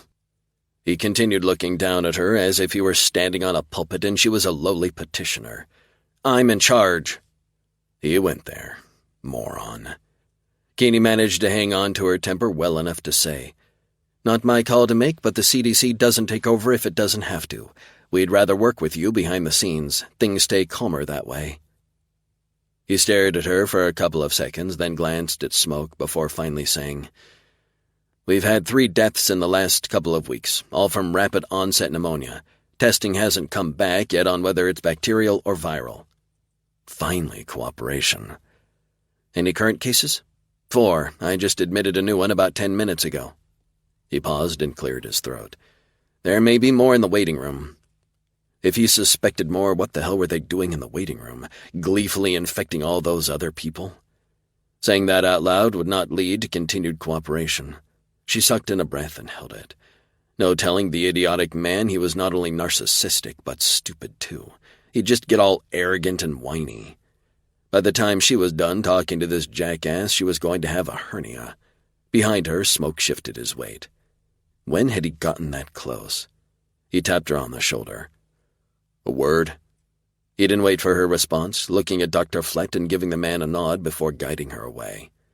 "What is it?" she asked him. "Did you get a text from River?" "No." He glanced at a couple of nurses who'd paused to read charts a couple of feet away. They moved off. "You looked like you were going to go boom." She winced. "That bad, huh?" He nodded once and gave her a thorough visual examination that left her with a full-bodied blush. "Okay." His gaze was hot, possessive, and completely inappropriate. She wanted more. No. More was bad. More would lead to another morning of waking up naked on his chest. Her libido had barely survived the first time. It couldn't take a second time without tying the man down and having its wicked, wicked way with him. She cleared her throat instead of fanning herself. "I'll try not to have a stroke." She practically ran back to Dr. Flett. "My apologies. Would it be possible for me to obtain your patient's recent histories and take blood samples?" He looked at her like she just crawled out from under a rock. "Fine, but stay out of the way of my staff." "Of course." She pinched her lips together to prevent the words prick and dick from coming out of her mouth. Her mother would rise from her grave to stick a bar of soap in it. Flett called over a nurse and ordered her to assist Keeney, then turned on his heel and disappeared into an exam room. Keeney gave the woman a commiserating smile. "Sorry to disrupt things, but all I need is the histories on the patients with pneumonia. I'll also need to come back to take blood samples from them." "Okay." She led them over to a stack of charts, grabbed 4 and handed them to Keeney. "Why do you need to come back for the samples?" "I didn't bring my collection kit with me," Keeney said. She would have, but Smoke's monster machine would have needed a sidecar. "Will returning later for them be a problem?" "We'll mention it at shift change if you're not done before then." "Thanks." Keeney looked at the charts, then at her new colleague. How the hell had he gotten hired in just one day? He met her gaze with a self-contained, "I'm innocent" expression that was beginning to drive her crazy. She took the charts, found an unoccupied bit of space on the counter, and began reading. 3 of the 4 patients all reporting having flu-like symptoms for the last week. Fever, tiredness, achy muscles in the chest and back. What drove them to the ER was a worsening shortness of breath. One patient described it as feeling smothered by heavy blankets. Blood had been drawn for chemistry and blood cell analysis, but the results weren't in the chart yet. An alarm went off in one of the exam rooms. 2 nurses and Dr. Flett rushed over and went inside. The alarm was shut off, but the nurse who came out of the room ran to a cart of medical supplies and pushed it at a run back to the room. Kinney glanced at Smoke, then headed toward it. She didn't need to go inside to see Flett inserting a trach tube down the patient's throat and into their lungs, then connect that to a ventilator. The patient had lost the battle to breathe on her own. She looked at the room number, then at the charts in her hands. It was one of the hantavirus possibilities. Another nurse came over and poked her head into the room. "Lab results are back." Flett nodded at her, but didn't pause as he listened to the patient's chest. "Is the patient's hematocrit elevated?"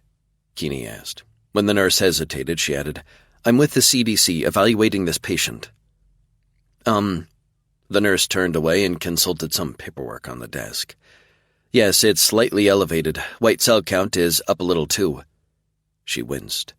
Well, that wasn't good news. "Thanks." The nurse returned to her work.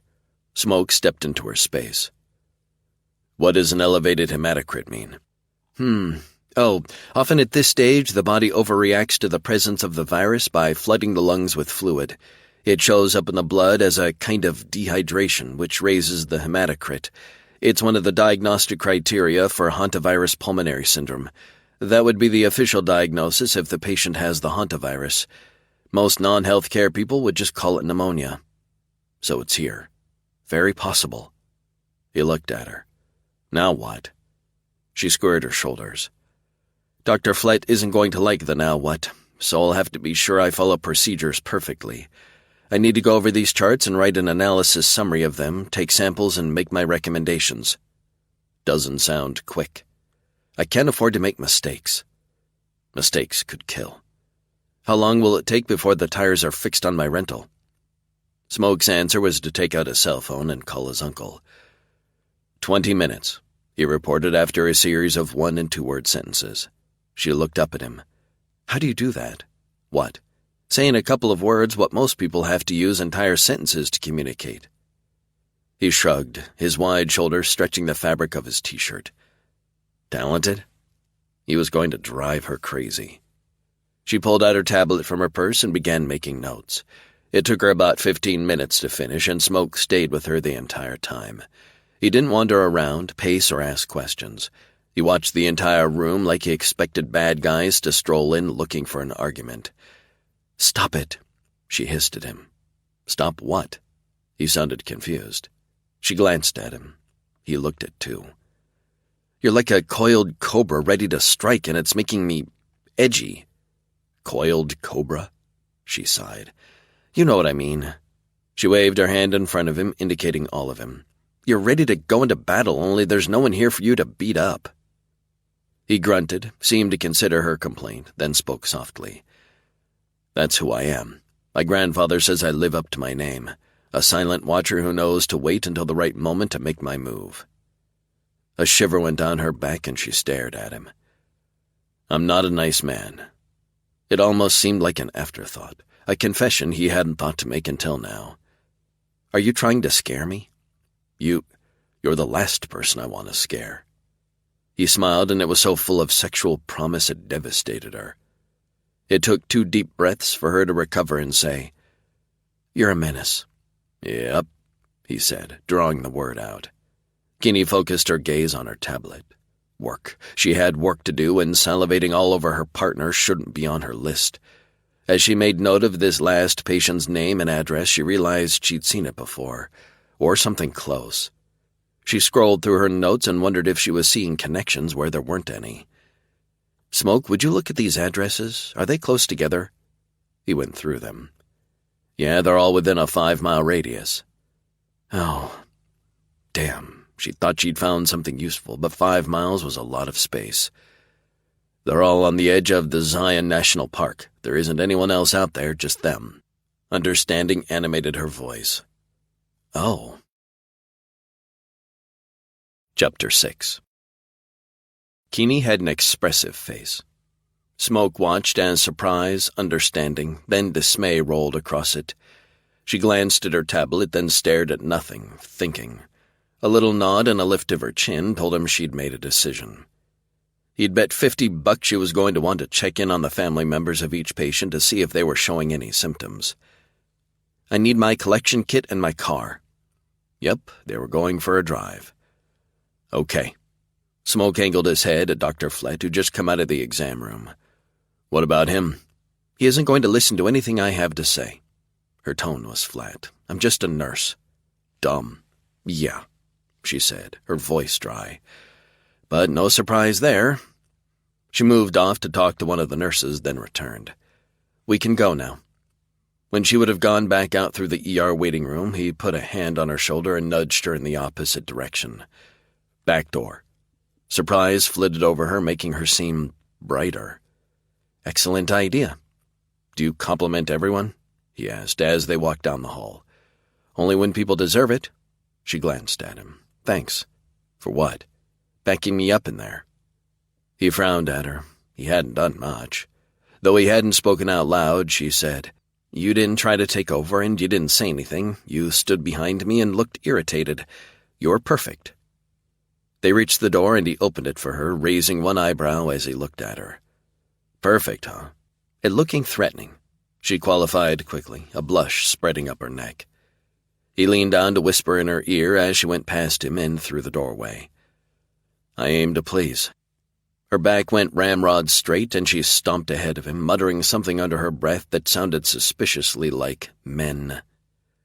They rounded the building until they arrived at his bike. He got on, kicked the engine into life, and looked at her. She'd crossed her arms over her chest and was scowling at him. We need to talk. He lifted one shoulder to tell her to get to it. She looked pointedly at the engine, so he killed it. As soon as the rumble ended, she said, Stop with the innuendos. It's disrespectful to both of us. The blush on her face was red-hot now. Did she think he was doing it to get a rise out of her? That he was just playing with her? If he told her what he wanted, to go back to the first time they met and do less talking and more kissing, she'd probably run like hell. But she'd asked for honesty, so she'd get honesty. No disrespect intended, he said. I've been hard since I woke up with you draped over my chest. She rocked back on her heels like he'd hit her. Is that a threat? See what honesty got him? Into shit, that's where. No. She narrowed her eyes. A promise? Those eyes, along with pinched lips, told him she really meant threat again. No. She stared at him, the frown on her face growing more and more pronounced. Then what? Fuck it. Yesterday morning when I woke up with you half-naked and plastered to me was the first time in 2 years I didn't wake up with the urge to kill someone. He watched her face as her blush dissipated. Oh. A furrow etched its way between her eyebrows, along with something suspiciously close to sympathy. No thanks. I'm not looking for a pity fuck. That erased the awkwardness in about a second. I wasn't... She groaned and rolled her eyes. You're such a guy. She climbed onto the bike behind him. Let's go. He waited until she'd wrapped her arms around his waist before starting the engine and leaving the parking lot at a sedate legal speed. He gave the gas a kick once they were on the street, and she hung on to him harder, pressing her breasts into his back. He knew she'd liked what he'd done and not done while she was negotiating with Flett. He'd let her do her thing while he did his, convincing the asshole he'd beat the crap out of him if he was disrespectful. Then he'd become an asshole himself. Why? Because he wanted her attention, her mind picturing them on his bed completely naked? Why not just give her a stupid one-liner? Hey, baby, forget my bike. Take me for a ride. She'd knee him in the nuts and he'd deserve it. He wasn't that guy, so why was he acting like it? Was she right? Was he acting like an asshole because getting closer to her meant facing all the shit he dragged home with him and all the shit waiting for him here? They arrived back at his uncle's shop, her car with its new tires ready and waiting. Keeney hopped off the back of the bike and took a step toward her car. Smoke put a hand on her arm. He made eye contact and said, I was an asshole. Both her eyebrows rose. Can't promise I won't be again, but... He shrugged. He wasn't going to swear to something he couldn't deliver, but he'd try. Okay, she said after a couple of seconds. I'll try not to be so bitchy. She let out a sigh. It's been a pretty weird day. He nodded, and she gave him that brilliant smile again before she turned and walked toward her car. They were okay. She'd understood him, and that was it. They were okay. He couldn't keep his eyes off the little wiggle that was part of her stride. Something in Smoke's stomach tightened into a sizzling ball of heat. Shit. All she had to do was walk 10 feet, and he was hard and ready to go. But a pretty little gal like her wasn't going to be interested in a beat-up soldier with 8 years of death, destruction, and desolation in his head. He should leave her alone, do his job, keep her safe, then walk away with a nice working with you wave. That possibility had ended the moment he woke up with her sleeping on him. Her scent and the softness of her skin was in his blood and in his head so deep he wasn't sure it would ever leave. He'd never wanted a woman like he wanted Keeney. He was absolutely bad for her. She was too good for him. It would never work. He was so fucked. Christ, when had he become a mopey Marty? His teammates would have razzed him to death if they saw him right now. Smoke got off his bike and joined Keeney and Terry. "Brand new, all 4 tires," Terry said to her. He gave a nod to Smoke and kept talking. "You're good to go." "Thank you. How much do I owe you?" "Nothing. Smoke picked up your tab." She turned, her mouth open, but he managed to speak before her. "The CDC is picking up the tab." She closed her mouth, nodded, then stuck out her hand to Terry. "Thank you." They shook. "No problem, and good luck." He turned away to work on another car. "I'm going back to the hospital to get those blood samples," she said to Smoke. "After that?" he asked. "I'd like to visit the homes of the patients, check on their family members, ask more health history questions." He thrust his thumb at his hog. "I'll follow." The ER waiting room had doubled its occupancy since the first time they walked through it. The crowd actually made it harder for people to ID her as the nurse from the CDC, and they made it to the bullpen without incident. When one of the nurses on duty informed them one of the patients with the suspected hantavirus pulmonary syndrome had died in the time they'd been gone, Keeney's face settled into a combat stare. He knew what went on inside a person's head as they prepared to enter a live firefight, wrap all their emotions and stuff them into a concrete box in their head. All that was left was cold, calm calculation on what the next offensive in the battle was going to be. That was all kinds of hot. A body didn't develop that mindset overnight. It was a coping mechanism some people acquired after they saw too much shit. What shit had she seen? Without speaking to him, Keeney went about collecting samples from the live patients, then he followed her down to the morgue. He watched her convince the pathologist to give her a swab from deep inside the deceased lungs and a blood sample. They returned to the ER, and Keeney told Dr. Fletch she was done and that she was going to check on the families of the patients. He barely acknowledged her, his attention on the stack of charts in front of him. When this was all over, Smoke was going to come back and have a conversation with the asshole about basic decency and politeness. "Tell me this town has a FedEx office," she said as they left again. Smoke shook his head. "Sorry. Any courier service besides the post office?" "Nope." "What are the chances the staff at the local USPS will keep their mouths shut?" "About as good as seeing a dinosaur walk down the street." "That sucks." "Could send it with a guy I know," he said. "He could take it to Las Vegas now and put it on a plane to Atlanta." "Vegas? How far away is that?" "About 2 hours door to door." "You trust this guy?" "Yeah." She thought about that for a second. "Okay." Something was off. Her speech was clipped, and she held herself at rigid attention. He watched her out of the corner of his eye. "How close is this friend of yours?" she asked. Too calm, too composed. She'd put on a cloak to show the world that she was everything they expected and wanted. Underneath, her true self was fighting to get out. "About a 10-minute drive." She swept her arm toward the road. "Lead on, Macduff." Invoking Shakespeare's Macbeth was never a good sign. Things hadn't turned out so well for Macduff or Macbeth. Now wasn't the time to find out what was going on inside her head, but soon. Smoke got on his bike, and she dutifully followed him in a rental car. They drove through town until they reached the opposite side and what looked like the last row of houses before the desert took over. He pulled into the driveway of a home that looked like it should have been on the set of one of those 50s TV sitcoms where the world's most perfect wife and mother held court in her kitchen, wearing high heels and a string of pearls around her neck. There was a truck in the driveway and a couple of later-model Jeeps parked out front. Smoke got off his bike and waited for Keeney to join him. She looked at the Zen rock garden that was the focus of the front yard and the white picket fence surrounding it and the house. Then she looked at the rest of the houses on the street, none of which could hold a candle to this place. "Your guy lives here?" She sounded incredulous. "Yeah, he lives with his grandparents." "He's old enough to drive, right?" "He's 22 and I taught him to drive myself." Smoke opened the door and went inside. "Hello," he called out. "Smoke, is that you?" his grandmother asked from deeper in the house. "Yes, ma'am." The rapid pace of steps came from the left of the front door. Then a gray-haired woman with a skin the color of cream, dressed in jeans and a Western-style shirt, came down the hall. "About time you showed up here, young man." "Sorry," he said, folding her into his arms. He'd never get tired of her hugs. They were powerful and lasted as long as they needed to. She didn't seem in a hurry to let go, and he was fine with that. More footsteps came from the other direction, and his grandfather and cousin joined them by the door. "Hey," Tommy said, giving Smoke a back-thumping hug as soon as their grandmother let him go. "Been dull around here without you."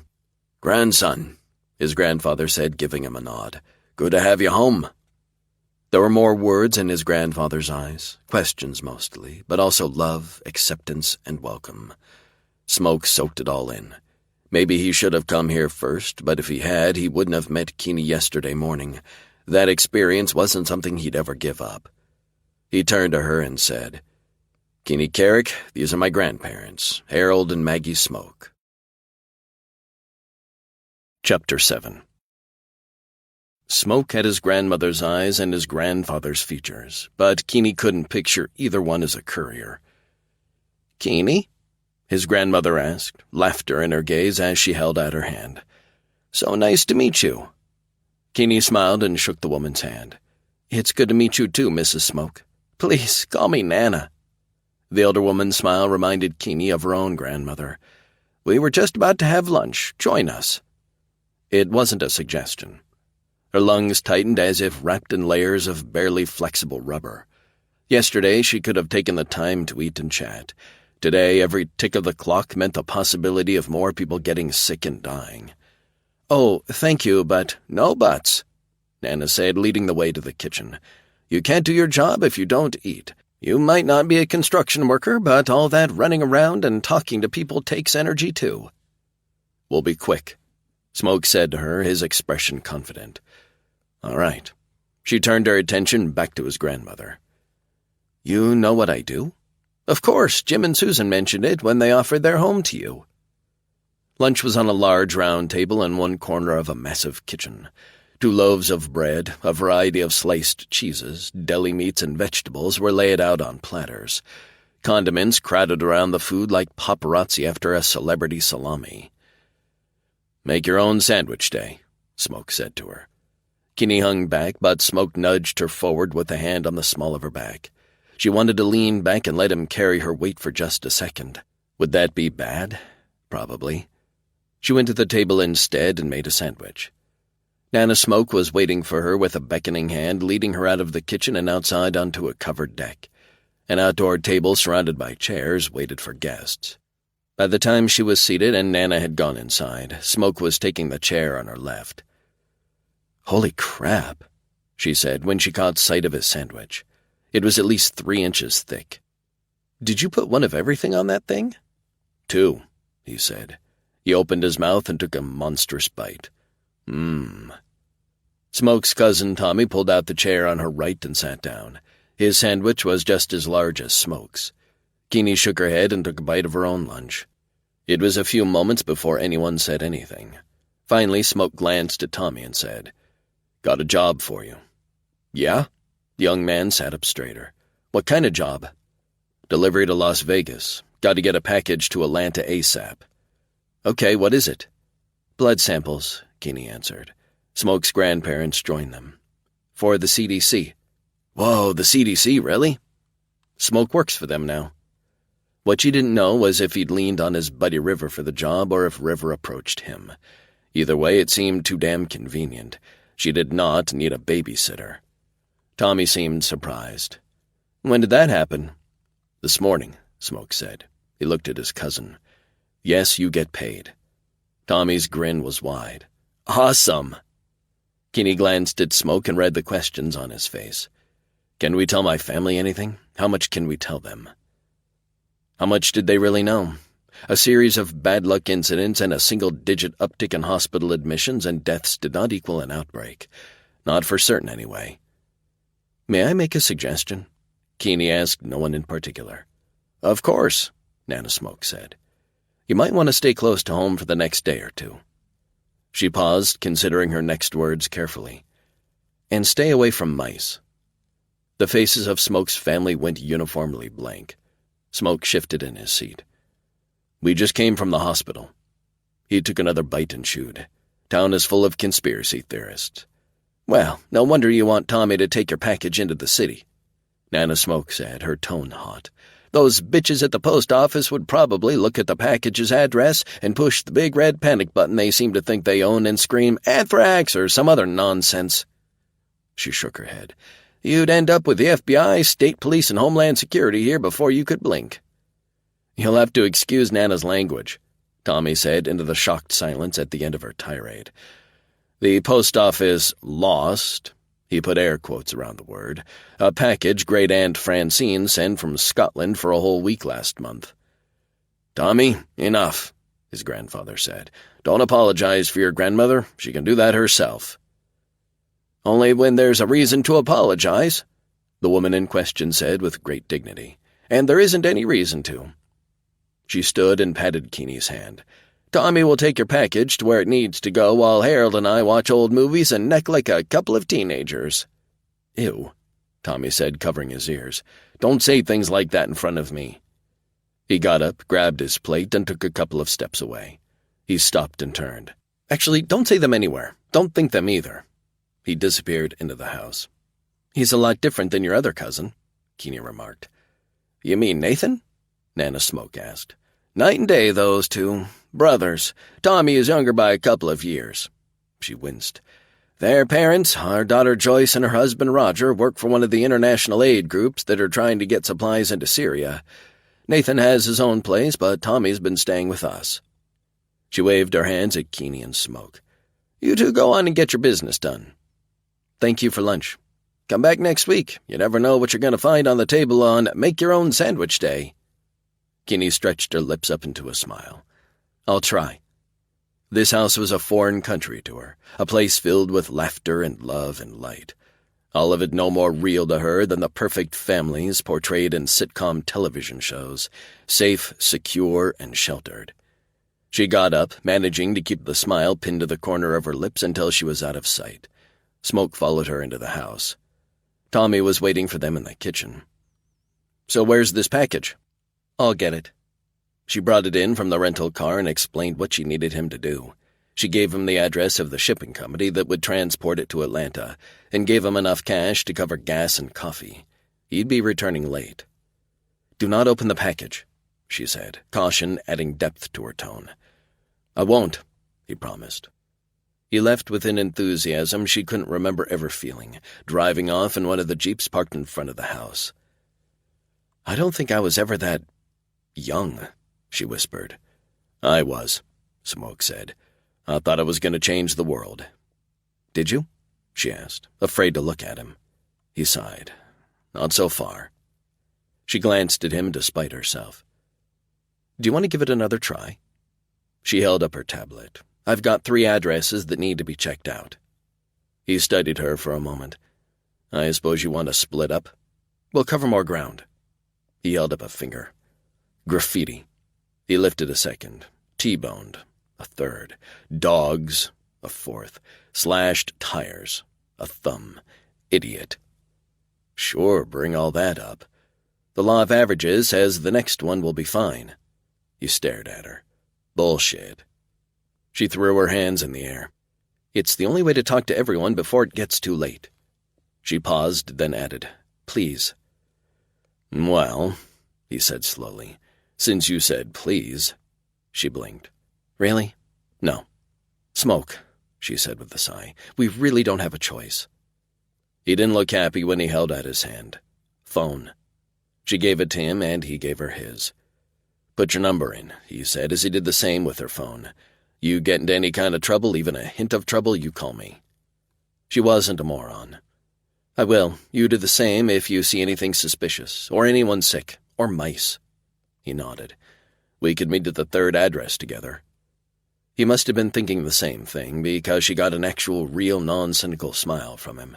It hit her right in the gut with enough power to knock the wind out of her. Jesus, she'd thought he was handsome before. Smoke took the 1st address and explained how to get to the 2nd one, a little farther away. She got in her car and followed his bike down the road to the highway. Riding behind him had been fun once she got the hang of it. More than fun. He'd been warm against her body, his muscles firm under her hands. Stupid. Getting involved with a man she'd just met was stupid. She knew nothing about him, and her job kept her on the move. He also carried around more anger and fury than any other 10 people combined. The thought of all that rage detonating. No, she couldn't go there again. It would break her. A relationship deeper than the surface was absolutely out of the question. As she watched him ride his bike in front of her car, the desire to feel him under her hands again grew until she had to force herself to grip the steering wheel. She imagined him on the horseback and realized if she ever saw him on one, she'd probably attack the poor man and rip his clothes off. Nope, not going there either. He slowed down and drew level with her car. Keeney rolled down the window. "The 2nd right will take you to your address," he yelled. "I'll try to meet you there or at the connection to the highway." "Okay," she yelled back. Smoke decelerated and turned off. The highway looked desolate without him. The 2nd right was a long, narrow gravel road that led to a valley and a small, square 2-story house. A couple of older model half-ton trucks were parked out front, and a variety of children's toys were strewn across the brown grass that made up the yard. Keeney parked the car, shut off the engine, and got out. The silence that greeted her seemed to coat everything in a suffocating blanket. She checked her notes. This was the home of a 28-year-old mother of 2. She presented with early symptoms of hantavirus pulmonary syndrome that worsened until she'd been placed on a respirator about 6 hours earlier. Keeney walked to the front door and knocked. She knocked again, then when no one answered, tried the knob. The door opened. "Hello?" she called out. "Anyone home?" "Mama!" A toddler came around the corner at Mach 3 and barreled into Keeney's legs. The child grabbed hold of Keeney's pants with both hands and yanked, crying alternately for Mama and food. Keeney picked up the little girl. "Hi, sweetie, who's looking after you?" The girl stared at Keeney for a long couple of seconds, then poked her nose. "Not Mama." "No, I'm not. I'm Keeney." The child said, then pointed imperiously toward the interior of the house. Keeney walked around the corner and discovered why the child was so unhappy. Someone had added Velcro straps to the door inside of the refrigerator so little hands couldn't open it. "Hello?" Keeney called out, raising her voice. "Hello?" No answer. Where was this child's babysitter? Family members? Small hands landed on either side of Keeney's face and turned it so the little girl could press her nose against hers. "Hungry." It took effort not to laugh. I get the picture. Keeney opened the fridge and the girl dove for the yogurt tubes in the door. She held one out and demanded, "Open!" "Yes, Your Majesty." As soon as the child got the open tube, she plopped onto her diapered butt and began to eat. The kitchen was a mess. Dirty dishes covered the counter, sink, and a small dining table. "Hello?" Keeney called out again. "Anyone here?" Someone had to be looking after the child, right? The little girl pointed toward the hallway to the left of the kitchen. "Grandpa!" No sound or movement from down that hall. "Stay here, okay?" Keeney said to the girl. The child nodded but didn't stop gobbling up the yogurt. Keeney moved down the hallway. "Hello?" she said as she walked, going slow so she didn't surprise anyone. "My name is Keeney Carrick. I'm a public health nurse." No response. The first door she reached led to a bathroom. The next room felt larger, the door open halfway. She knocked and said, "Hello?" There was no answer, so she pushed the door open, bracing herself for anything. The room was empty.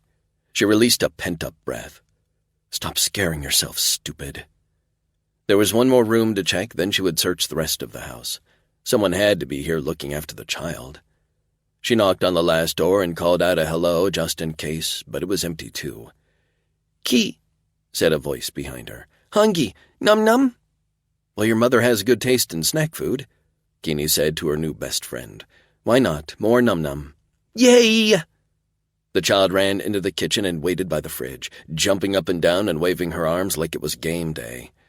Keeney got her another yogurt, opened it, and left her little friend to enjoy her snack. Around the corner opposite the hallway was a living room with a requisite big-screen TV, a couple of gaming consoles, and a laptop computer sitting on the coffee table.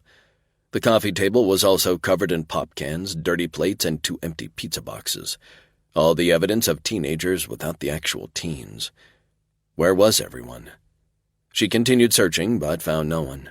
Finally, she went back to the kitchen and spied another door hidden behind a coat rack. It was narrower than all the others, probably a closet, but she opened it anyway. Stairs leading down into darkness. A basement. She looked around. There had to be a light switch somewhere. She eventually found it, a string hanging above her head. One yank had the light on. She looked down the stairs. Steep. She paid attention to where her feet were going rather than examining the rest of the space. That was probably why she didn't see the body until she reached the dirt floor. Chapter 8. A man lay face down on the floor. His arms were by his sides and his legs were straight, as if he stopped suddenly and pitched forward rather than fell down the stairs. No injury, wound, or blood was evident. The scent of earth predominated, but Keeney could detect a trace of decomposition in the still air. Only a trace. He hadn't been dead long.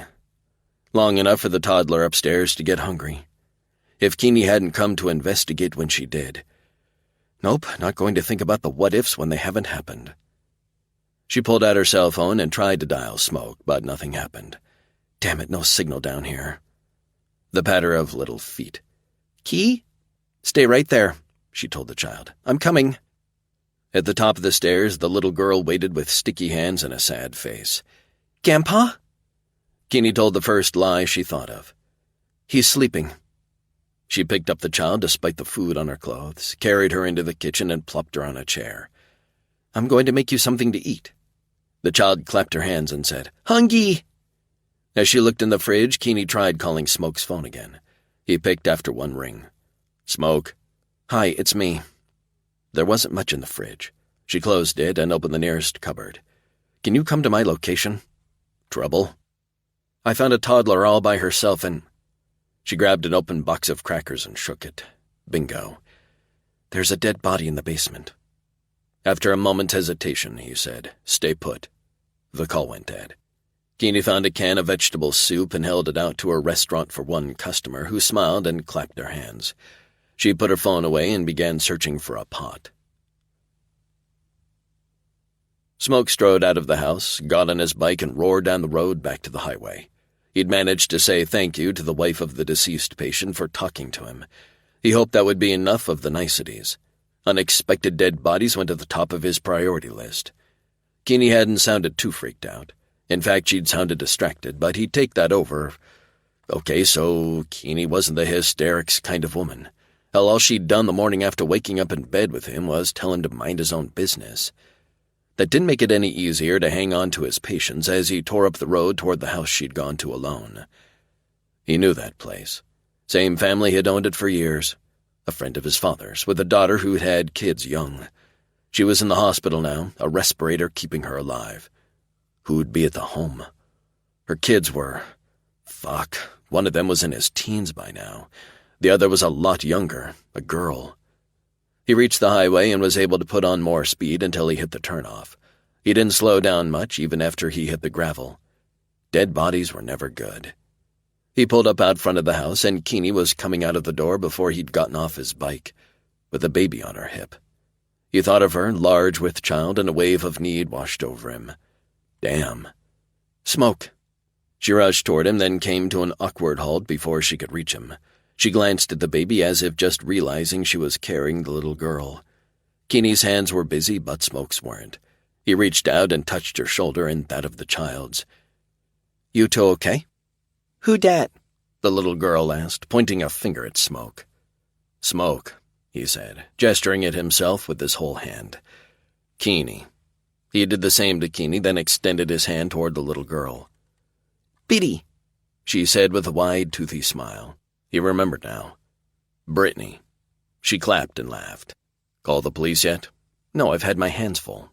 Anyone else around? Not that I can see. I knocked and called out before entering the house. Brittany came straight to me asking for something to eat.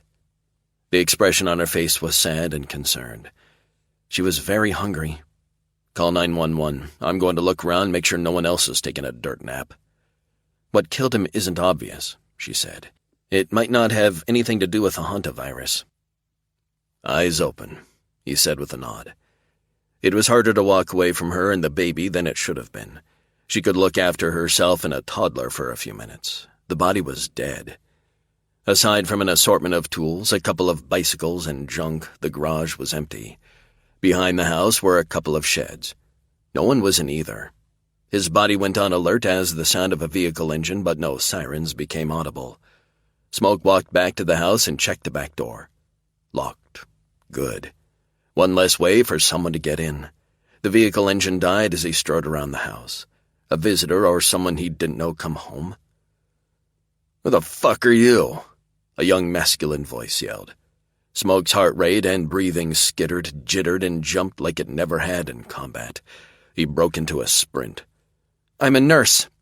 Keeney's voice was high with concern, or was it fright? He pushed for more speed. My name is Keeney. I don't give a fuck who you are. Put my sister down. Smoke rounded the corner. He couldn't see Keeney. Two young men stood between him and her, and one of them was struggling with something. Someone. Keeney. One of the boys was trying to take the baby forcibly from her. A nurse? The kid grappling with her said, his voice a snarl. Are you the one everyone is saying brought that sickness to town? The sickness that's killing my mom? No, I'm trying to figure out what's made your mother sick. The teen pulled the baby away from Keeney and stepped back. The little girl began to cry and extend her hands toward Keeney. The other kid stepped forward, his body posture aggressive and hostile.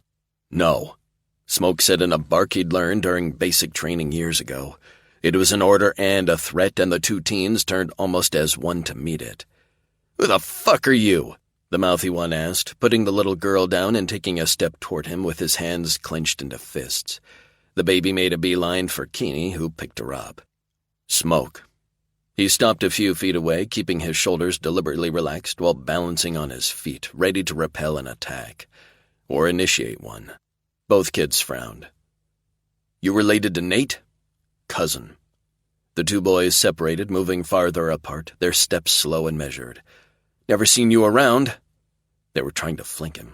He almost smiled. Army. They halted as both their jaws dropped. You're the guy who's some kind of Navy SEAL? Smoke shook his head. Didn't think so, the mouthy kid on his left said. SEALs are in and out, Smoke said. Special forces go in and stay there, scouting, teaching, supporting.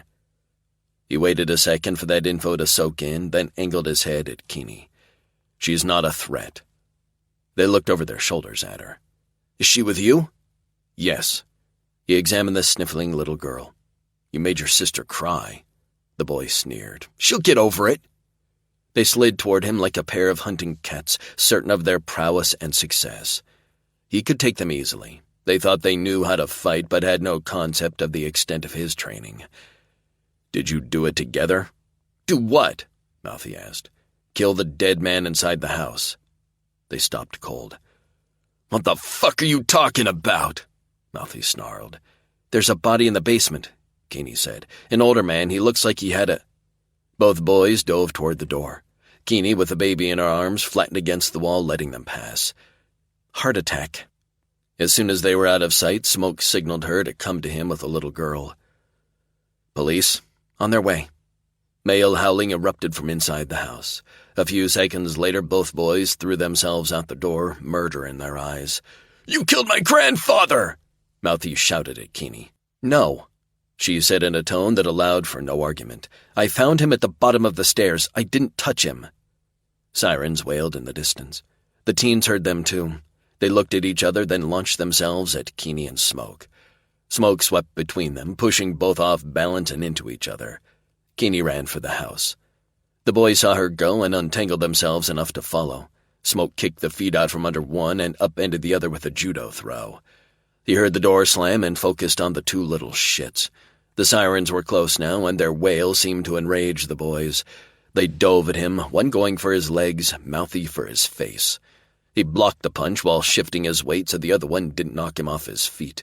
The kid wrapped his arms around Smoke's knees and held tight.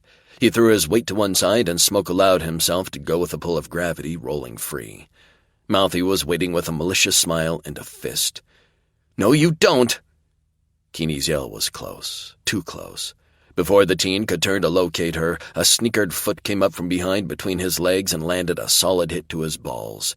He dropped like stone, clutching his groin. Smoke wrestled the other one into a headlock just as a police car and an ambulance rolled up. Two cops spilled out of the car, their guns drawn and pointed right at him. "Hands up!" one yelled. "Let him go, sir," the other ordered. "Let him go now." Smoke released the kid, held his hands up, then backed away a few steps. "I'm a nurse with the CDC," Keeney said. "The gentleman with his hands up is Lyle Smoke, who also works for the CDC." "They murdered my grandfather," Mouthy said, wheezing. "No."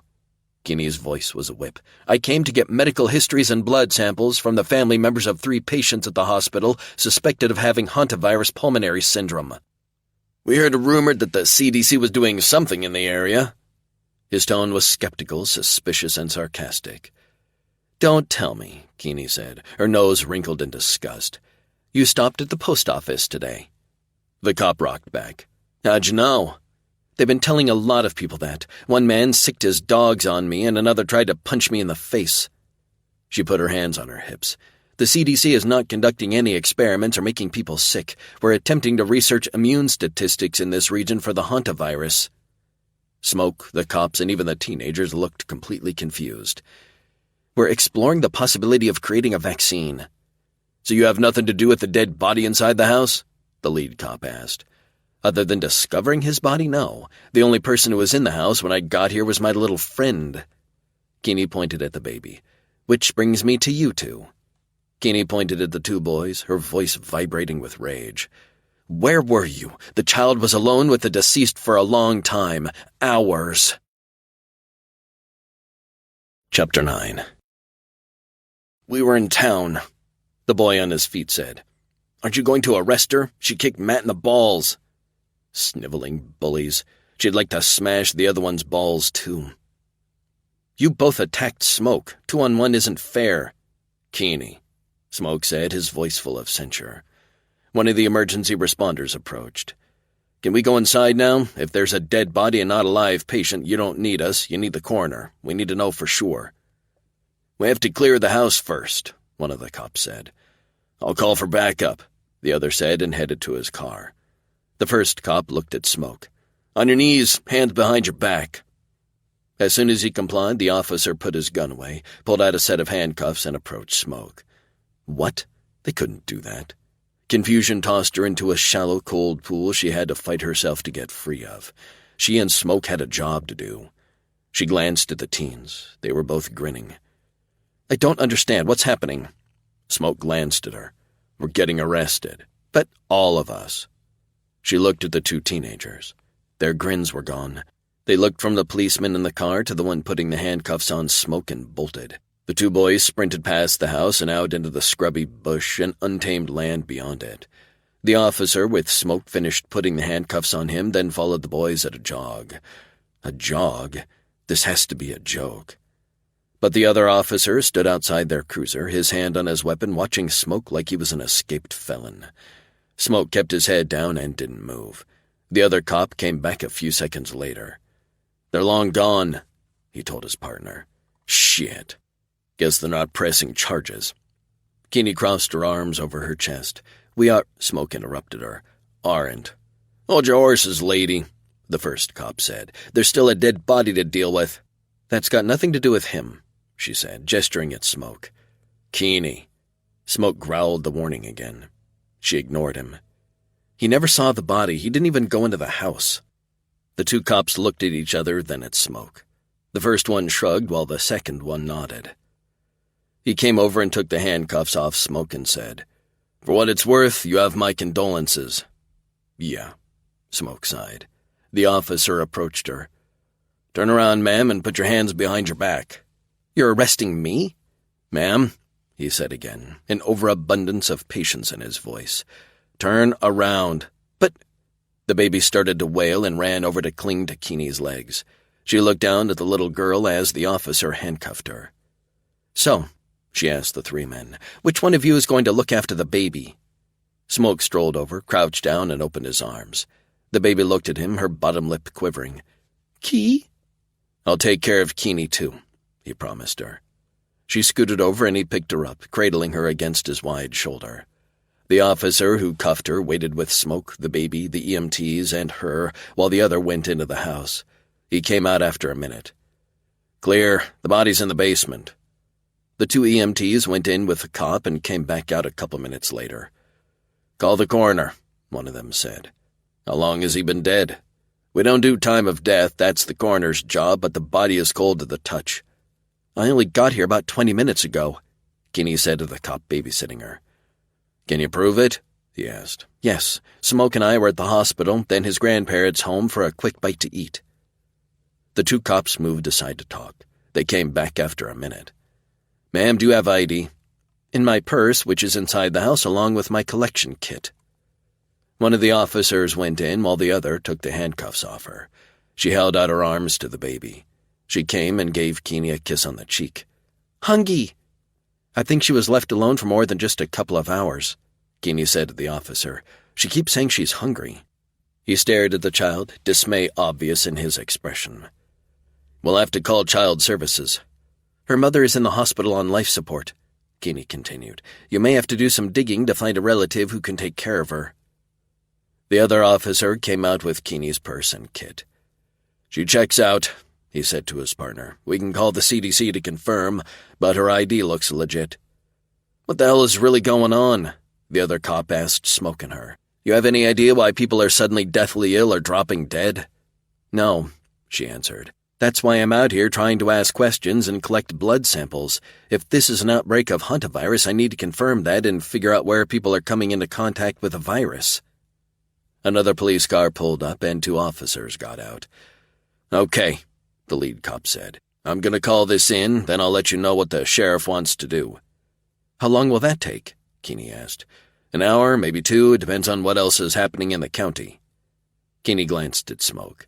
"Might as well finish making that soup for the baby." He nodded and walked beside her into the house. One of the cops came along as if it were an afterthought on his part. She ignored him. The pot of soup was still sitting on the stove. She'd turned the burner off when she left the house, so she turned it back on and went to the fridge. Milk. The baby was young enough that she must drink milk every day. There was a carton at the back of the fridge, 3/4 empty. Keeney found a glass and gave her young friend a full serving of the white stuff. Smoke settled on a seat at the table next to the baby and seemed content to simply watch her move around the kitchen. The police officer wandered the house, looking in on them often. Impatience jerked at her focus repeatedly. The delay in her fact-finding mission could result in a big problem if this was an outbreak. More cases, more deaths that could have been prevented. She checked her watch. "It's been a couple of hours since we left the hospital. I'm going to call, see if there's been any change in the condition of the other suspected HPS victims." "New cases, too," Smoke said, getting to his feet and walking toward her. He stopped only 1 foot away and slowly reached out a hand to take the spoon she was using to stir the soup from her. "Call." "You don't say much, but you're still a little pushy." He gave her a half-smile and lifted one shoulder. Not an apology, but recognition of her role. Cocky man. She gave up the spoon to him and pulled her cell phone out of her purse. First, she called the hospital ER. The receptionist wouldn't tell her anything and put her on hold. The next person to talk to her was one of the nurses she'd met earlier. The nurse confirmed that both of the other suspected cases were still alive, but that their conditions had worsened. Another 6 suspected cases had been identified, with more possibilities coming in the door all the time. They'd run out of beds and had called in extra staff to deal with the influx of sick. No one was saying hantavirus pulmonary syndrome, but that was the prevailing theory. The chief of staff was still wavering on calling in the CDC officially, despite knowing a call would bring in more help, more supplies, and more medical staff to deal with whatever this was. He obviously didn't want to lose control of the situation, staff or hospital, because he refused to allow anyone to use the word outbreak. The man was a moron, but there wasn't anything she could do about him. She needed to focus on getting her job done so the appropriate decisions could be made. Keeney explained that she'd be longer than initially thought and hung up. She turned to give Smoke a synopsis of the conversation and found him feeding the baby with all the patience of a man who had several of his own children and loved being with them.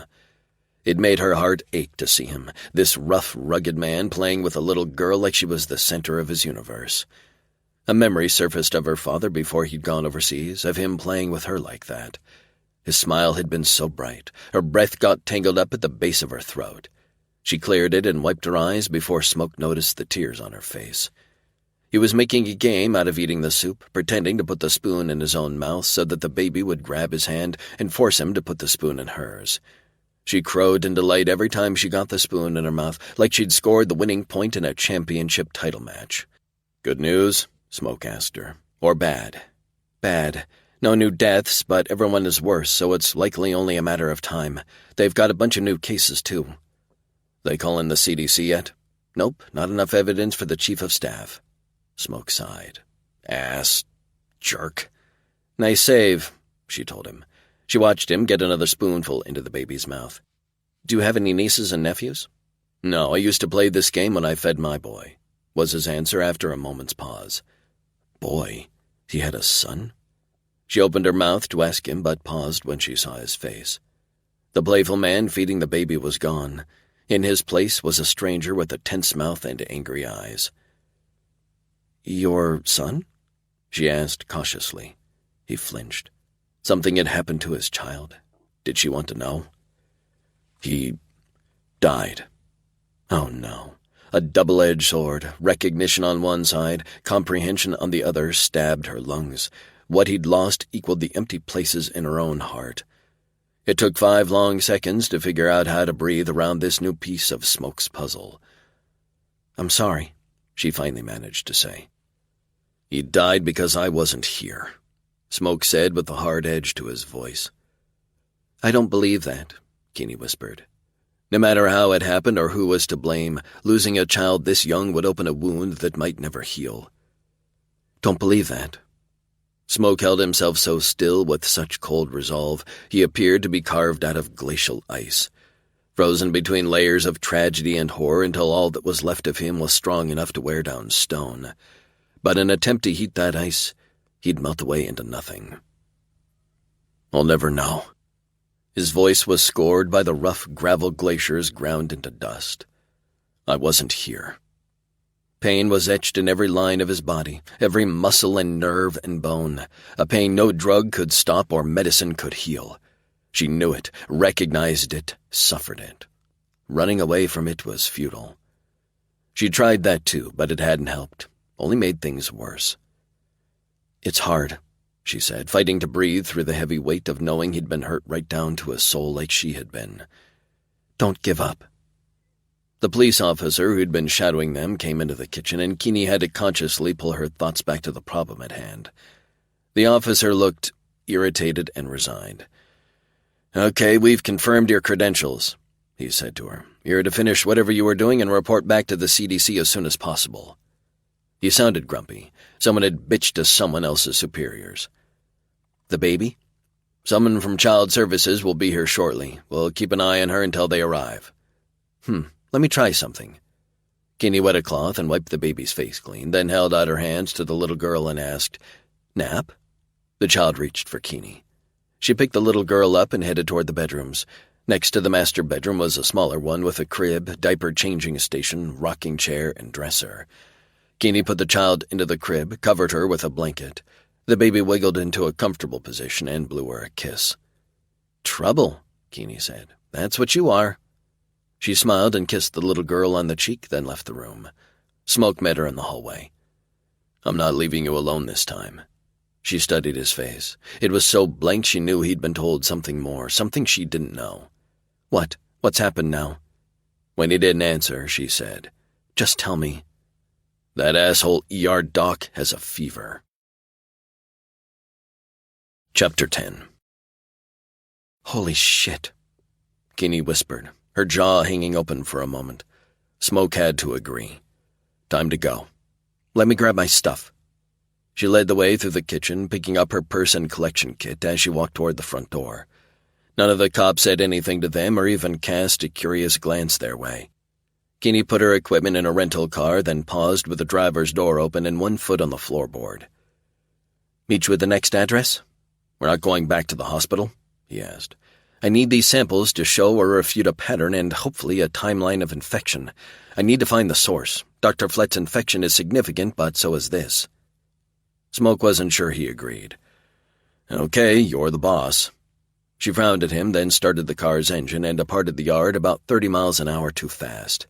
He waited a minute for the dust from the gravel road to settle before starting his hog and riding after her. It was about 10 minutes before he pulled up to another ranch-style home. Unfortunately, this place seemed just as quiet and serene as the last one, except the last one had a dead body in it and a little girl who was probably going to rule the world when she grew up. Smoke scanned the house and yard. Keeney wasn't visible anywhere. The car was here, but she wasn't. He walked to the front door and knocked. Feminine laughter echoed through the house.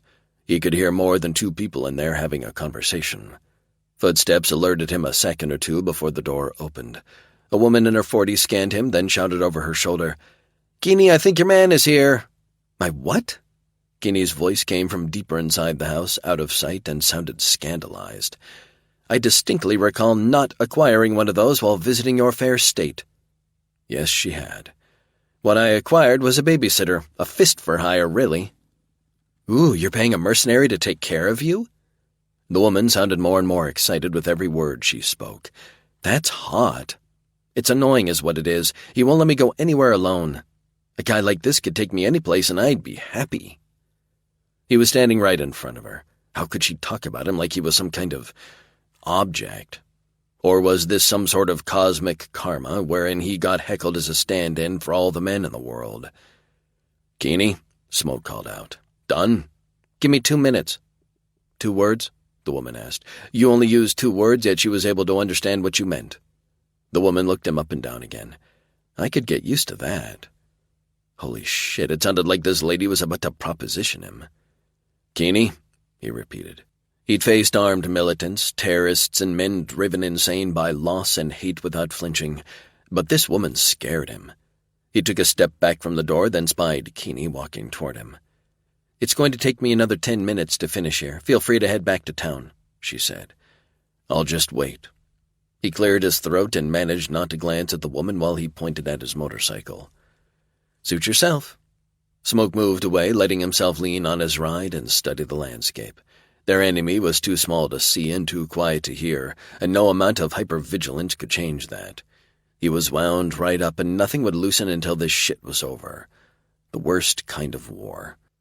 Maybe he shouldn't have taken the job River offered. Nah, he'd be here doing the same thing, job or not. Keeney needed someone to support her, protect her. That's all he was good for now. Her voice reached across the yard, pulling his attention back to the house. "Thanks, Mary, for taking the time out of your day to answer my questions and provide a blood sample." Smoke met Keeney as she stepped out of the house. "No problem." Mary smiled and pointed at Smoke. The scenery was worth it. He kept pace with Keeney as she strode to her car. Very close pace. She gave him a frown and sidled away from him, but he followed. From the house came the sound of laughter, wicked, naughty laughter. "What's the matter with you?" she asked him. "I don't want Mary to think I'm available for whatever she's laughing about."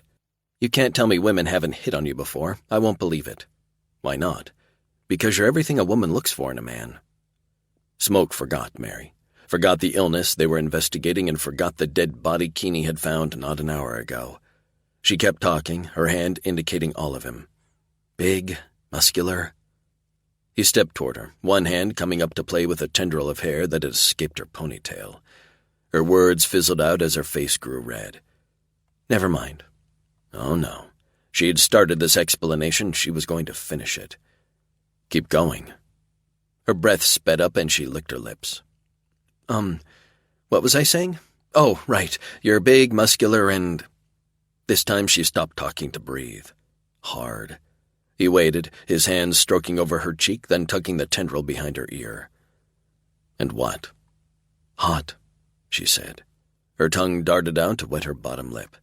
He couldn't stop himself from lowering his head so his tongue could follow the path of hers. Her bottom lip was as plump and sweet as it looked. Better. He tasted her again just to be sure.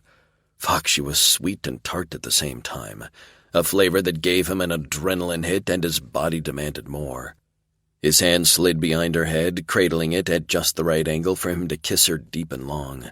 A low moan came out of her throat, then her hands were on his shoulders, hanging on to him like he was the only reason gravity hadn't pulled her flat to the earth.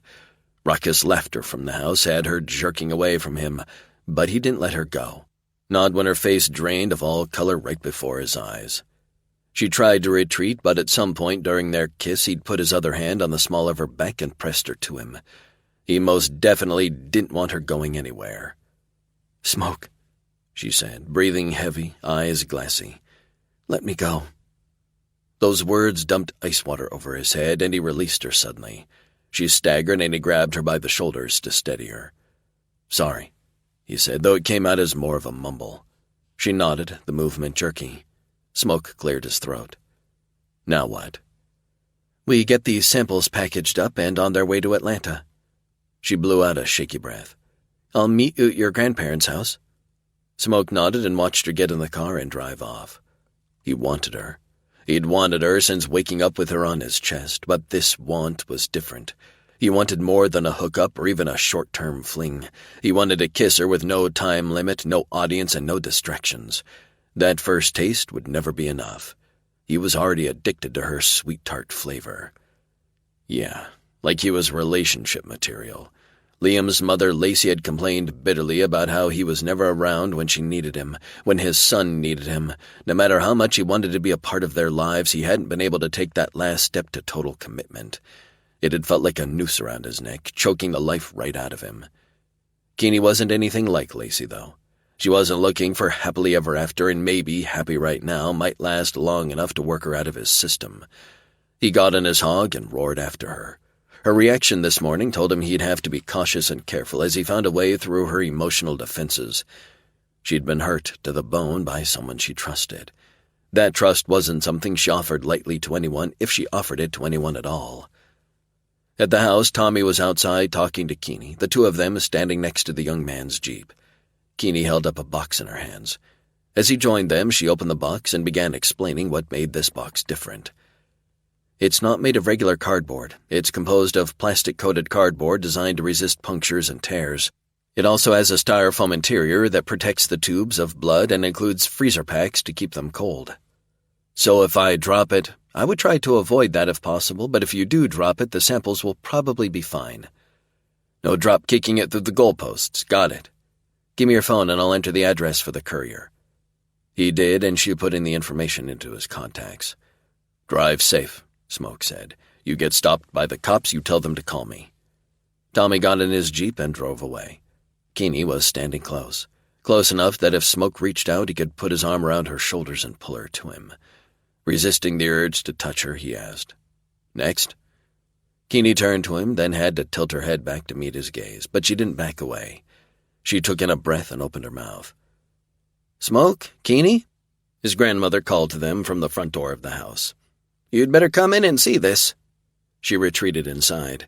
Smoke followed Keeney into the living room where his grandfather was watching the TV. "Received a video from an unknown source claiming to be from a group called Free America from Oppression. In the video, the FAFO threatens to use biological weapons to achieve its goal to force state and federal authorities to scrap the National Health Care Plan.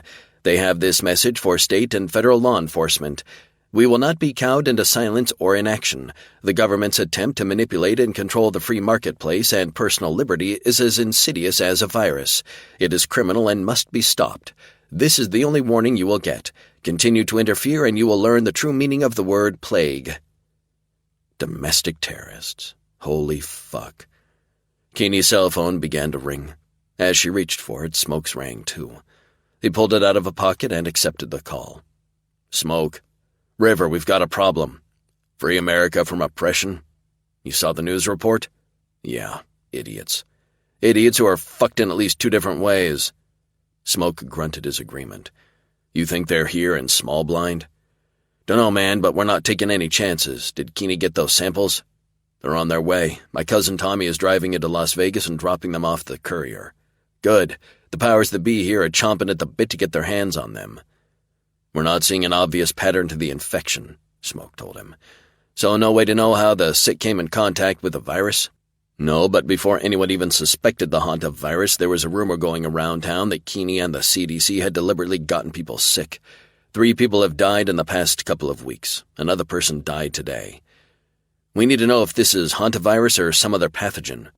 I might tangle with local law enforcement. I'll see if I can keep you out of jail. It would help if you didn't kill anyone. No promises. Smoke hung up. Keeney had hung up a few seconds before him and looked at him. No promises? Smoke shrugged. Not to kill anyone. Chapter 11. Smoke was serious. Keeney could see it in his set jaw and determined eyes. See it in the half-step he took toward her, his body angled to cover hers, to protect her. If he had to, he'd kill. He'd kill because he'd done it before. Oh, hell no. No one was committing murder on her account. That's a promise you need to make to me, she said in a low tone and surprised herself with how angry she sounded. She had every right to be pissed. The man was making decisions without consulting her. His shoulders stiff, he glanced away and said something to his grandfather in a language she wasn't familiar with. His grandfather nodded and went outside through the back door. There was only one reason to use a language one person in a group of people didn't understand in front of them. He didn't want her to know what he said. A hot wave of anger and embarrassment swept over her. He could have just asked her to step out of the room. She turned to do just that. Smoke pinned her in place with one look, an expression that contained both fierce suspicion and purpose. 5 minutes. He could say a novel's worth of words with 1 or 2, but he'd already decided to shut her out of one conversation. She'd run out of patience in an attempt to read between the lines in this one. Time to write her own story and let him figure it out. She took a step away from him. Okay. He examined her face. His frown intensified. Stay here. She was just going to leave the room, not the house. Okay. He didn't move. Now he was just being insulting. Where am I going to go? She said. I've been ordered to stick with you. Ordered? His shoulders stiffened even more. That bothered him? She crossed her arms over her chest. Ordered. He paused another second. His gaze searched her face, then finally he followed his grandfather outside. Keeney turned to his grandmother. What did I miss? He might not say much, our Smoke, she replied, but he takes his responsibility seriously. I'm his responsibility. It was a statement, not a question, but his grandmother still answered. Yes. A responsibility. There was a definition she had never wanted attached to herself. A burden, all part of the job. Despite the fact that her boss had ordered her to stay with Smoke, ordered her to work with him and rely on his military training to identify threats, she wanted to rebel. The last man with a military background she'd trusted had broken that trust so completely there had been nothing left of it by the time that man was gone. Smoke's grandmother studied her. He will do whatever he has to protect you. She sounded like she was trying to be reassuring. She wasn't. Smoke walked back into the house. He looked at her, his grandmother, then her again. Are you ready to go? Keeney asked him. He waited a second, staring at her before saying, yes. His habit of attempting to read her soul was pissing her off. She turned on her heel and headed for the front door. He followed close enough to heat her back. She opened the front door just as a small truck raced up, way over the speed limit. It slid to an abrupt stop right next to her car, spraying dirt and dust into the air. What? She began. Smoke slid in front of her, forcing her back a couple of steps. A man with dark hair and sunglasses in the back of the truck leaned over with a crowbar in his hand and smashed her car's front passenger window. Hey! She took a step forward, intending to confront the assholes in the truck, but Smoke blocked the way with his body. Something flashed bright. The interior of her car exploded, making her duck. The smell of burning plastic and metal soured the air. She blinked, straightened up, and looked past Smoke. Her car was on fire. Her car was on fire!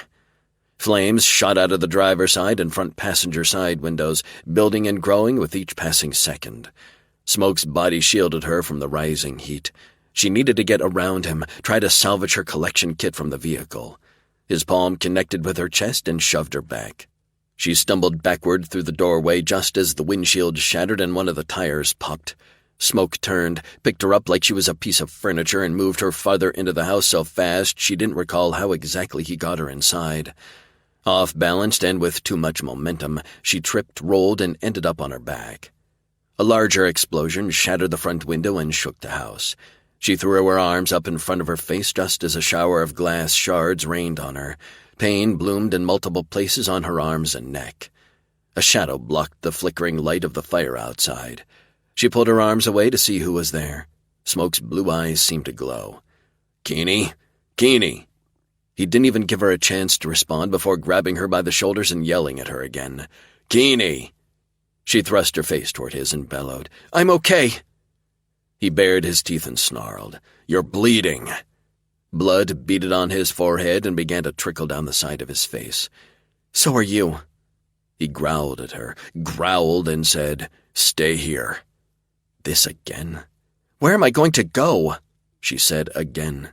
He snarled at her one last time, then charged down a hallway she assumed led to bedrooms. When he came out, he carried a scary-looking rifle, the kind she'd seen on the news in the hands of military soldiers. He had the butt in the hollow of his shoulder and the muzzle raised for a target man-high. He paused at the doorway, scanned the area outside, then went out in a smooth motion that would allow him to shoot and hit a target even while moving. Smoke's grandmother came over to her. "Keeney, let's get you up and into the kitchen."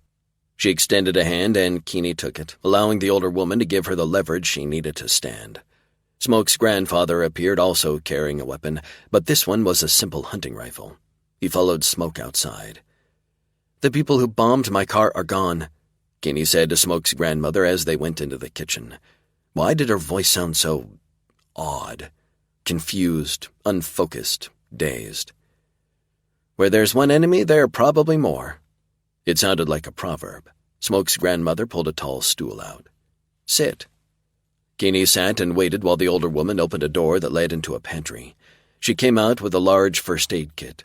Keeney glanced down and noticed for the first time all the blood on her arms. Whoa. It looked a lot worse than she expected since the pain was manageable. "I'll get to those," Smoke's grandmother said. "You have a few cuts on your neck I want to check first." Keeney brushed her neck with the tips of her fingers, and they came away wet with blood. "They don't even hurt." She gave Smoke's grandmother a wobbly, wry smile. "Adrenaline is a great thing." The older woman snorted. "Enjoy it while you can." She examined Keeney's neck a little closer. "Be right back." The sound of sirens got closer and closer. Police, fire, and ambulance, if she wasn't mistaken, and she was covered in blood. Lovely. There wasn't time for all the red tape this was going to generate. Her car had been blown up. She had a few extra supplies for collecting samples in her personal luggage, but not enough for what she needed. God damn it. Smoke came into the room with the ferocity of a storm. When he caught sight of her on the stool, he stopped cold and stared. Fury pulled his lips back from his teeth. With that deadly-looking military rifle in his hands and blood all down one side of his face, he should have been a threat. He should have scared the shit out of her. He should have been in control of his emotions. He'd had years of discipline drilled into him from his time in the military, but this was not a man in control. He'd taken one look at her, cut up and bloody, and lost it. All that fury was for her. Her. The room spun and narrowed to Smoke's flame-blue eyes. Darkness encroached, hunting her consciousness, but his gaze, hot and bright, became her beacon, leading her to safety. To him. Desire awoke a different kind of fire inside her, one that licked its way over her skin, momentarily erasing pain and leaving her breathless and dizzy. Anyone else looking at him would see a madman.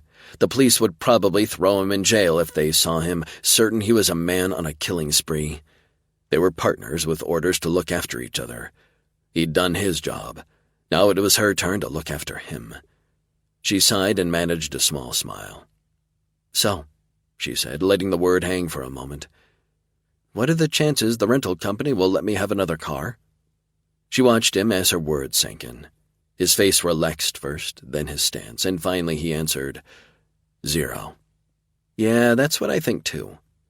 Outside, the sirens were loud and steady. A whole lot of people in uniforms were about to descend on them. Male voices, raised and stressed, filtered into the kitchen from outside. Smoke sighed, went to the refrigerator, opened it, then stuck his weapon inside and closed the door. 2 more steps took him to where he sat on the stool. He examined her face, neck, and arms. "I haven't seen the damage," she said. "Does it look like I'll need stitches?" He considered her question for a second or two too long. No.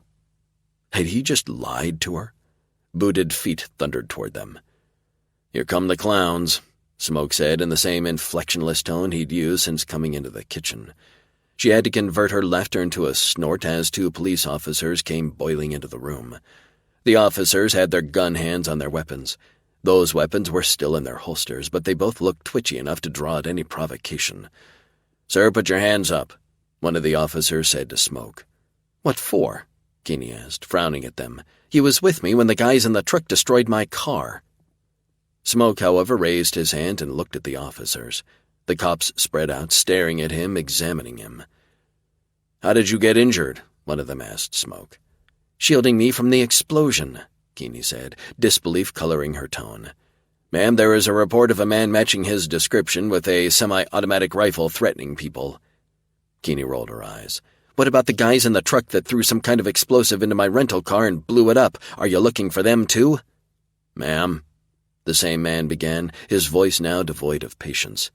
"Check my ID," she interrupted. "It's in my purse, which is in the living room, I think." They hesitated. "It might answer a few questions for you."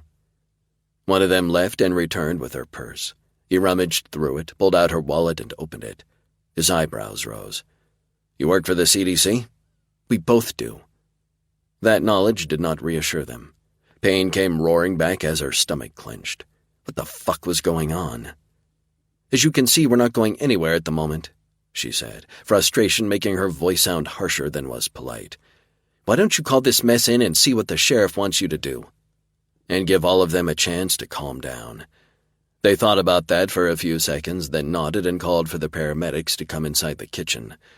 It took the medic checking her over several times to clean all the blood off her face, neck, and arms.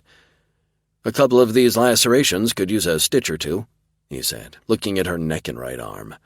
She looked at what she could see without a mirror. "Could you close them with butterfly bandages?" The medic looked at her. "Nurse?" "Yep." "Are your shots up to date?"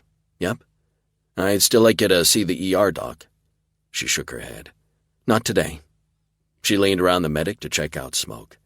"How are you doing?" "He's got fewer lacerations," his medic said, "but one of them really does need stitches." "Smoke?" she asked. "No." "How long is it?" No one answered her. Her medic smirked. So did the one cleaning up Smoke. "The laceration," she said with a shake of her head. "Not his dick." Chapter 12. The 2 paramedics chuckled but didn't stop working on cleaning and patching up Keeney's and his wounds. The tension in the room did drop several notches, though. Shouts from outside ricocheted into the kitchen, a male voice raised with a sharp edge. A voice he knew. "Shit, it's Deputy Blackwater," one medic said. "Doesn't sound happy," the other put in. Smoke checked their faces. No trace of mirth now. Both men appeared completely absorbed in their work as a man in a deputy's uniform walked into the kitchen. "Someone tell me what the fuck is going on?" he demanded. Then he caught sight of Smoke and grinned. Smoke's grandmother opened her mouth, but Blackwater saw her and apologized before she could complain. "Sorry, ma'am."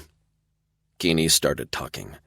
"Some assholes took a crowbar to my rental car, busted in a window, threw in a Molotov cocktail, and destroyed the vehicle," she said in a tone that was so even, Smoke knew better than to trust it. "I hope you catch those guys, because otherwise my insurance premium is going to go through the roof." Blackwater glared at her. "Lady, I advise you to stay away from him." He angled a thumb at Smoke. "Women who get mixed up with him have a tendency to die." A threat to her and a taunt to him all rolled up in one and delivered in front of witnesses. What the fuck was Blackwater thinking? "What are you talking about? This is my coworker, Lyle Smoke," she said, glancing at him. "Coworker?" Blackwater asked with a sarcastic laugh. "They let women into the special forces now?" "Discharged," Grandfather said, coming into the room, rifle in hand. 1 week ago." Blackwater's hand strayed toward his weapon. Grandfather put his rifle on the counter. I got the first half of the license plate number off that truck. Blackwater frowned at the older man before turning to Keeney and giving her a malicious smile. What exactly are you doing in Small Blind? A public health study. The CDC has any number of them ongoing across the country for a variety of reasons. A study? He said the word like he'd never heard it before. Yes, that's what I do. Collect medical histories and samples. I also track infection, recovery, and vaccination rates across the country. If needed, I may also be one of several public health nurses who conduct educational seminars for hospitals, health centers, and other care providers. As she spoke, the deputy's gaze became more and more interested. What are you studying? He seemed to catch himself, then asked with a sneer. Or are you not allowed to say? Of course I can answer your questions. I'm doing a study on the local population and rates of immunity to the hantavirus. How do you do that? Blackwater asked with a raised eyebrow. Give people the disease, then see how many die and how many don't? Keeney's mouth dropped open. No. Her voice rose with fury. I take a blood sample and we test it for antibodies. She stopped, gathered herself, and said in a tone that was less heated, Giving people a disease for any reason is unconscionable. Sounds like something a conspiracy theorist would throw around. Smoke said into the silence following her words. He got to his feet and stepped away from the medic who'd worked on him and was now packing up his gear. Smoke gave Keeney a once-over, checking to see if her medic had taken care of all of her lacerations. Where'd you pick up that rumor? He asked, not looking at Blackwater. Probably the post office, Nana said as she squeezed past the deputy into the kitchen. Those hens in there cluck worse than a dozen chickens. She put her hands on her hips and asked the room at large, Who wants coffee? Me, Keeney said, putting up her hand. Smoke nodded at his Nana. What about you, Deputy Blackwater? Nana asked. He ignored her, watching Smoke with an avarice and anticipation that was out of place. I have a report that says a big man was running around with a military-grade weapon. Wait a second, Keeney asked. What about the bombing of my car? I'm investigating that, but... But? Keeney asked, her voice rising. But what? I'm injured. She hooked her thumb at Smoke. He's injured and that rifle over there doesn't look all that complicated to me. She pointed at Grandfather's old Remington.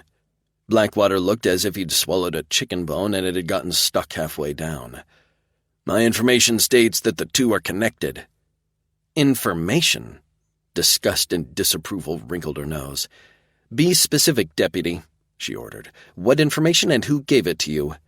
I'm not at liberty to say, he answered, focusing his attention on Smoke.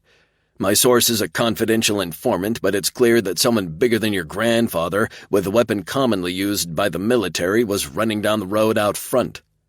He flashed his teeth. I'll bet that weapon isn't street legal. I'll bet it's in here somewhere. Keeney turned to Smoke. Is he seriously going to ignore the car bombing? Smoke shrugged and deliberately relaxed his body posture. He wasn't going to give Blackwater any reason to decide his accusations had any merit. 2 other deputies are investigating the issues with your car. Keeney looked at Blackwater and tilted her head to one side. Are you feeling okay? You wouldn't be running a fever, would you? I'm fine, Blackwater said, his tone sour.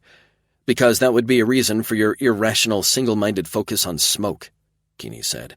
Otherwise, it's harassment. Blackwater walked up to Keeney until he was towering over her. Lady, shut up. I feel like I'm in an 80s dirty cop movie, Keeney said softly as if she were talking to herself, complete with an officer of the law who's completely clueless about how fast Homeland Security would be here with one phone call. Blackwater stared at her like she just accused him of being mentally incompetent. Homeland Security? He laughed. They don't give a shit about small towns like us. The CDC falls under their command and we both work for the CDC. She paused and said, perfectly polite, They're going to be very interested. As far as that military-grade weapon your informant says they saw. Grandfather pushed away from the counter he'd been leaning on. There isn't a house in this town that doesn't have a rifle or 5. He squinted at Blackwater. You'd better have a name on the bottom of that report or you're going to have a hell of a time explaining to the judge why you aren't investigating the crime that's currently visible to everyone within a mile radius." The deputy looked at everyone one at a time, including the medics who'd paused in their cleanup of their gear to listen to the whole conversation. "Someone will be in to take your statements." He left as precipitously as he arrived. No one said anything for a few moments. The two medics finished gathering their gear and left. "What's his problem?" Keeney asked with a deep furrow between her brows. "Indigestion," Smoke said. She tilted her head to one side. "Of something he heard or swallowed?" "Yes." "Funny." She laughed softly. "You have a sneaky sense of humor, Smoke." "You're the only person alive who thinks so." "See? There you go again." Her smile died. "So as I see it, we have one important question to answer before anything else." Smoke gave her his complete attention. "Where am I going to get another car?" Okay, that wasn't what he thought she'd say, but he could roll with it. Blackwater was a waste of time and energy. "We'll use mine." "Your hog is not going to work." "Jeep." Her jaw dropped. "Why didn't we use your Jeep before?" "I wanted to ride with the wind in my hair." Keeney glanced at his military short hair, then narrowed her eyes. "You're just digging yourself a hole." "Keeney," Smoke said. "Yeah?" He looked at her cell phone, the one in her hand. "Call it in." She pinched her lips together. "I've been successfully avoiding that until now." "Why? Besides the fact that I'll never be able to rent another car again?" She looked at herself and huffed. "How am I going to explain all this? It's like a shitstorm descended on me and it doesn't make sense." "It makes sense to someone." I hate it when people say that. Sometimes bad luck is just bad luck, but repeated assaults and someone blowing up my car, that's not luck, that's sabotage. Smoke finished for her. "I'm not doing anything worth sabotaging."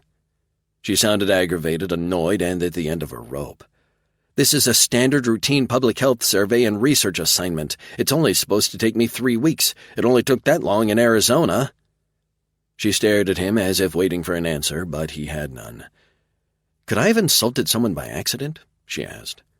"Insulted someone enough to make them bomb your car?" "That would have to be a big insult, wouldn't it?" She shook her head. "I don't remember insulting anyone."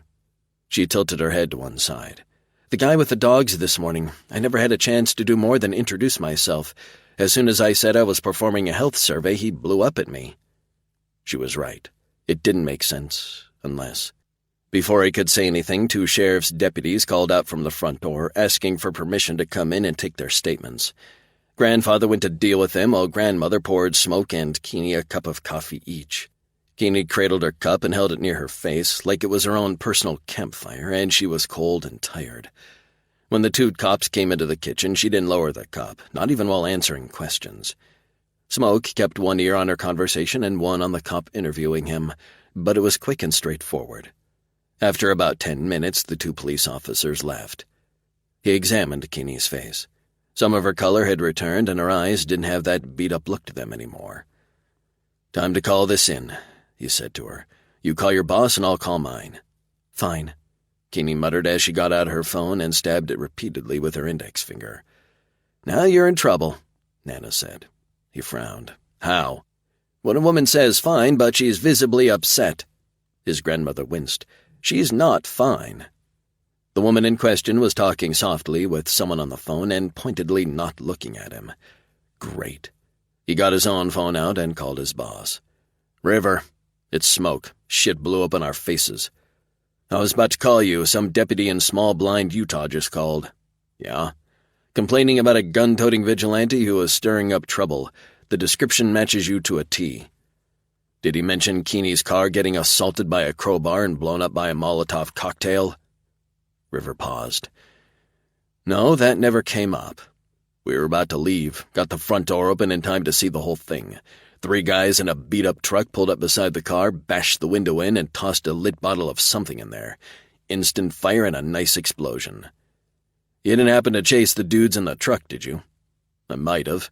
Grandfather also went after it and got a partial plate number." "Where's your weapon?"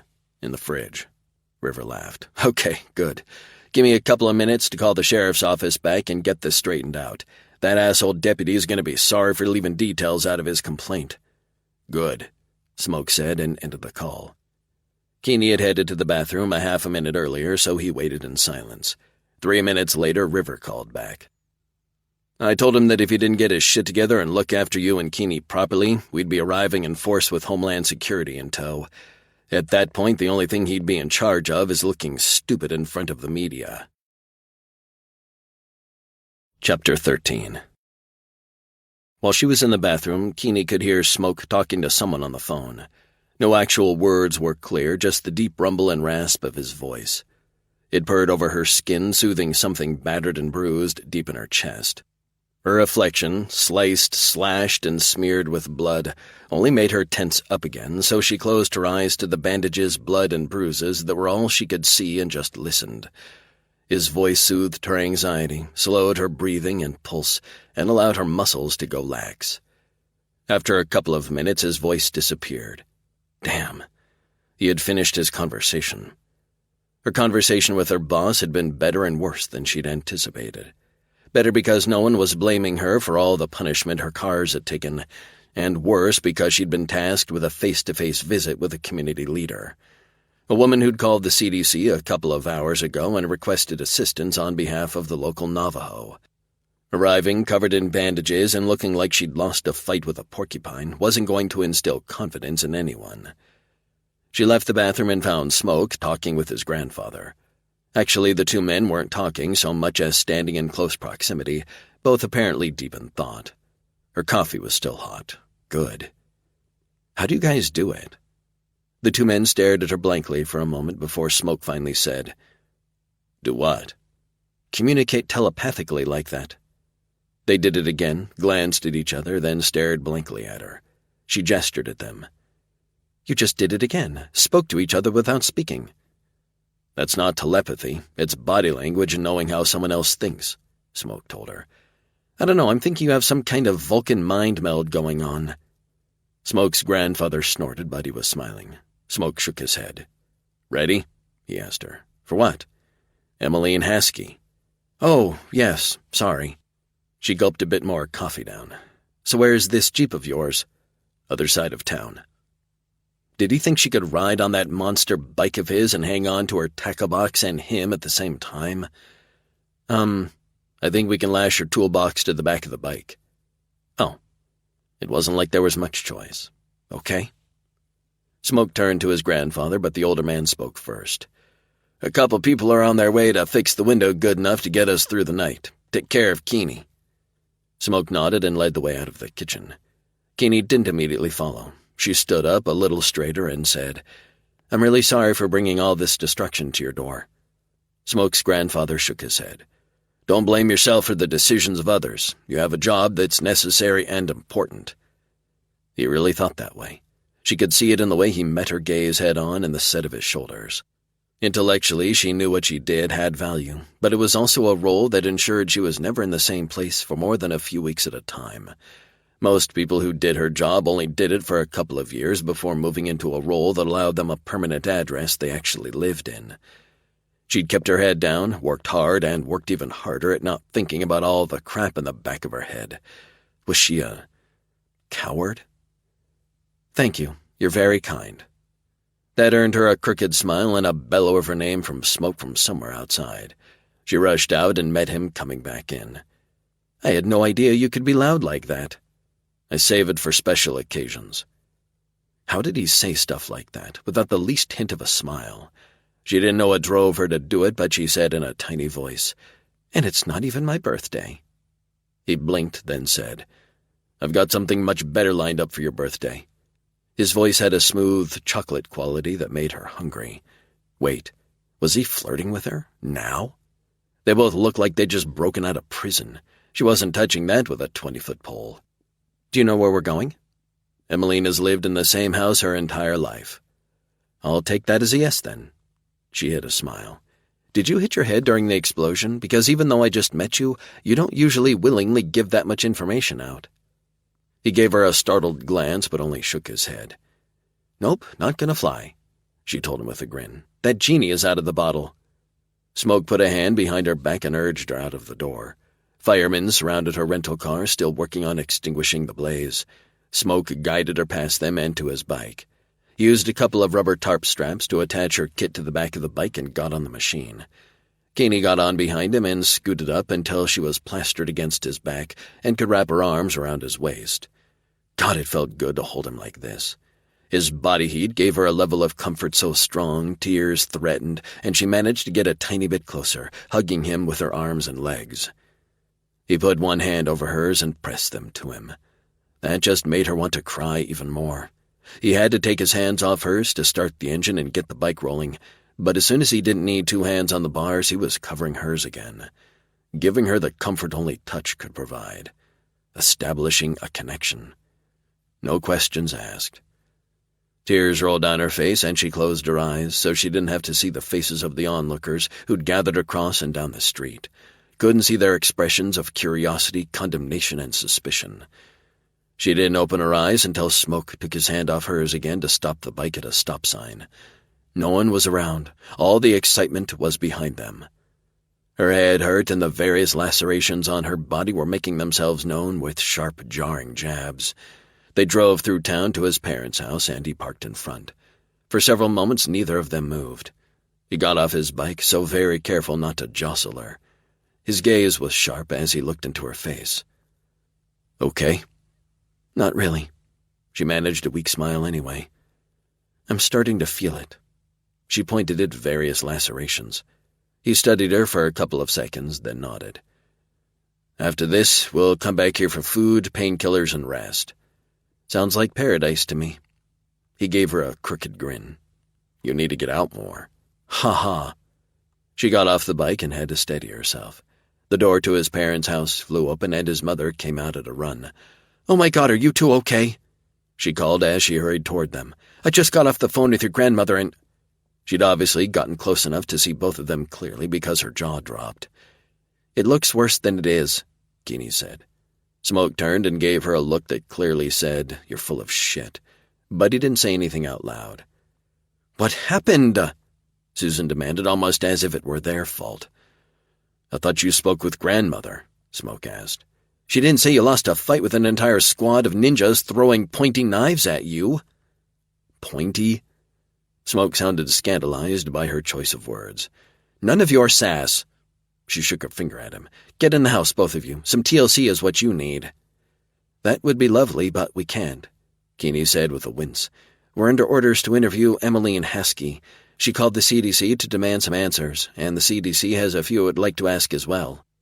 "Emmeline is a tribal elder," Smoke's mother explained. "She's not listed anywhere official, but she's respected." "We'll be back after we speak with her," Smoke promised. "Fine, but if I don't see you walking in the front door within an hour, I'm sending out the hounds." "Yes, ma'am." Smoke nudged Keeney toward the garage, and she took the hint. Inside was a tarp-covered vehicle. He pulled the cover off to reveal a Jeep, one that looked like it had seen action in World War II, Korea, and Vietnam. It was beat up, bent, and had a few bullet holes in the driver's side door. Smoke grabbed a set of keys off a peg, got in, and started the engine. She'd expected it to sound as rough as it looked, but the engine hummed. "Wow. I put a new engine in it the last time I was here," he said. She got in the passenger side. "Are you going to work on the body next?" "Nope." He smiled at her. "I like the contradiction of the body looking a little like a battlefield wreck and it running like it's brand new." "A little like a battlefield wreck?" she asked. "This thing looks like it's going to fall apart as we're driving." "Don't insult my ride. Looks aren't everything. What's under the hood is far more important." Keeney rolled her eyes at him. Men in their cars were weird. Smoke backed them out of the garage and headed for the highway. Emmeline's house wasn't far, but it was distant enough that she couldn't hear the sirens anymore. They pulled up in front of a house that looked like it had been built in the 70s with the cheapest building materials available. No one was visible, so she and Smoke walked up to the front door. A rickety screen door was the only thing keeping the bugs out. Smoke knocked hard on the frame and called out, "Emmeline." "Come in." The voice sounded rough and old, sickly. That voice had Keeney bracing herself as she opened the door, Smoke right behind her. A few steps in, a ragged cough led her to the right into a tiny kitchen occupied by a gray-haired Native American woman who looked weathered, lined, ancient. Smoke sucked in a sudden breath. So this wasn't normal, then. "Emmeline." "Thank you for coming," she said to both of them. "Have some tea." On the table in front of Emmeline was a pot of tea along with cups, cream, and honey. The old woman looked both of them over and began to chuckle. It was a dry sound like the wind rustling husks of corn plants after the harvest. "And I thought—" She paused to take in a breath. "I was the sick one." "Ma'am, we need to get you to the hospital." Keeney could hear her lungs rattling from 5 feet away. The old woman shook her head. "You work for the CDC?" she asked Keeney. "Yes, ma'am, Smoke does too, but that's not important right now." "Child," Emmeline said with what sounded like infinite patience, "nothing at the hospital is going to help me." She turned to Smoke. "I hadn't heard about your new job." He lifted one large shoulder up and down. "Got hired yesterday. Phone interview." He cleared his throat. "Keeney is right. I'll call in. Lyle, Smoke, sit your ass down in a chair and listen." She leveled the same glare at Keeney until she sat. "Some strange goings-on in the desert." "Ma'am?" Keeney asked. "Lights on all day and night, and a bad smell in the air." "Where?" Smoke asked. Emmeline smiled. "The old Rogerson place." "That heap of wood?" Smoke shook his head. "I can't believe it hasn't been blown over by now." "Nope, still standing." She took a sip of her tea.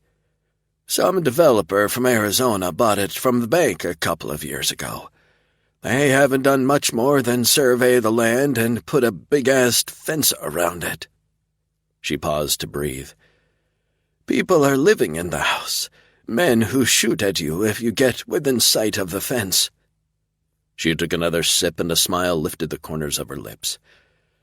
"I could see a couple of fresh graves in the dirt not far from the house." "What?"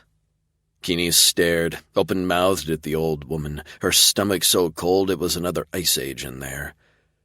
"Did you tell the sheriff?" Smoke asked. "I complained when one of the assholes living in the house took a shot at me. The sheriff told me to mind my own business and stay away. He said he'd talk to them, and they had a garden with a potato patch." She shook her head. "That idiot couldn't find his ass without 3 deputies with maps and the fire department holding the lights on the situation." "Why did you call the CDC?" Keeney asked. "Because none of those people died of natural causes," she said sharply. "They died because they couldn't breathe." She had to stop and take several breaths herself. "I've seen this before." A few more labored breaths. 12 years ago, my youngest boy played in one of the sheds out back and ended up in the hospital with that virus. He died the same way those people did." "How do you know this?" Keeney asked. "I came back later, climbed the fence, peeked through the windows, and watched." Keeney could not have heard that correctly. "You snuck up to a farmhouse populated by armed men doing suspicious things and sick with an illness you know kills and watched them?" Emmeline looked at Smoke. "Is she hard of hearing?" "Not that I know of." "That was dangerous," Keeney said. "Not as dangerous as getting sick." She smiled, but it held no humor. "As you can obviously see." "How many?" Smoke asked in his traditionally brief way. "Live, 4 or 5. Dead, 2. She frowned. "Though there could be more. The air smelled of rotting meat, so they might not have had time to bury any recently dead bodies." "When were you there?" Keeney asked, horrified at the thought that this frail-looking lady had gone investigating on her own. "A couple of days ago. I talked to that jackass of a doctor at the hospital. Told him to call in the CDC, but he told me I needed to come in for a checkup. He thought I was seeing things and that it was a medication problem." She laughed, but it quickly became a body-racking cough that refused to let go of her. "May I listen to your chest?" Keeney asked. Emmeline stared at her for several seconds, her breathing so loud it seemed to echo through the kitchen. "I'm not going to that damned hospital." I won't make you do anything you don't want to do." Finally, the older woman nodded. Keeney opened her box and took out her stethoscope. She put the ends in her ears and the diaphragm of the chest piece against Emmeline's chest. She didn't really need the device to hear what was happening inside.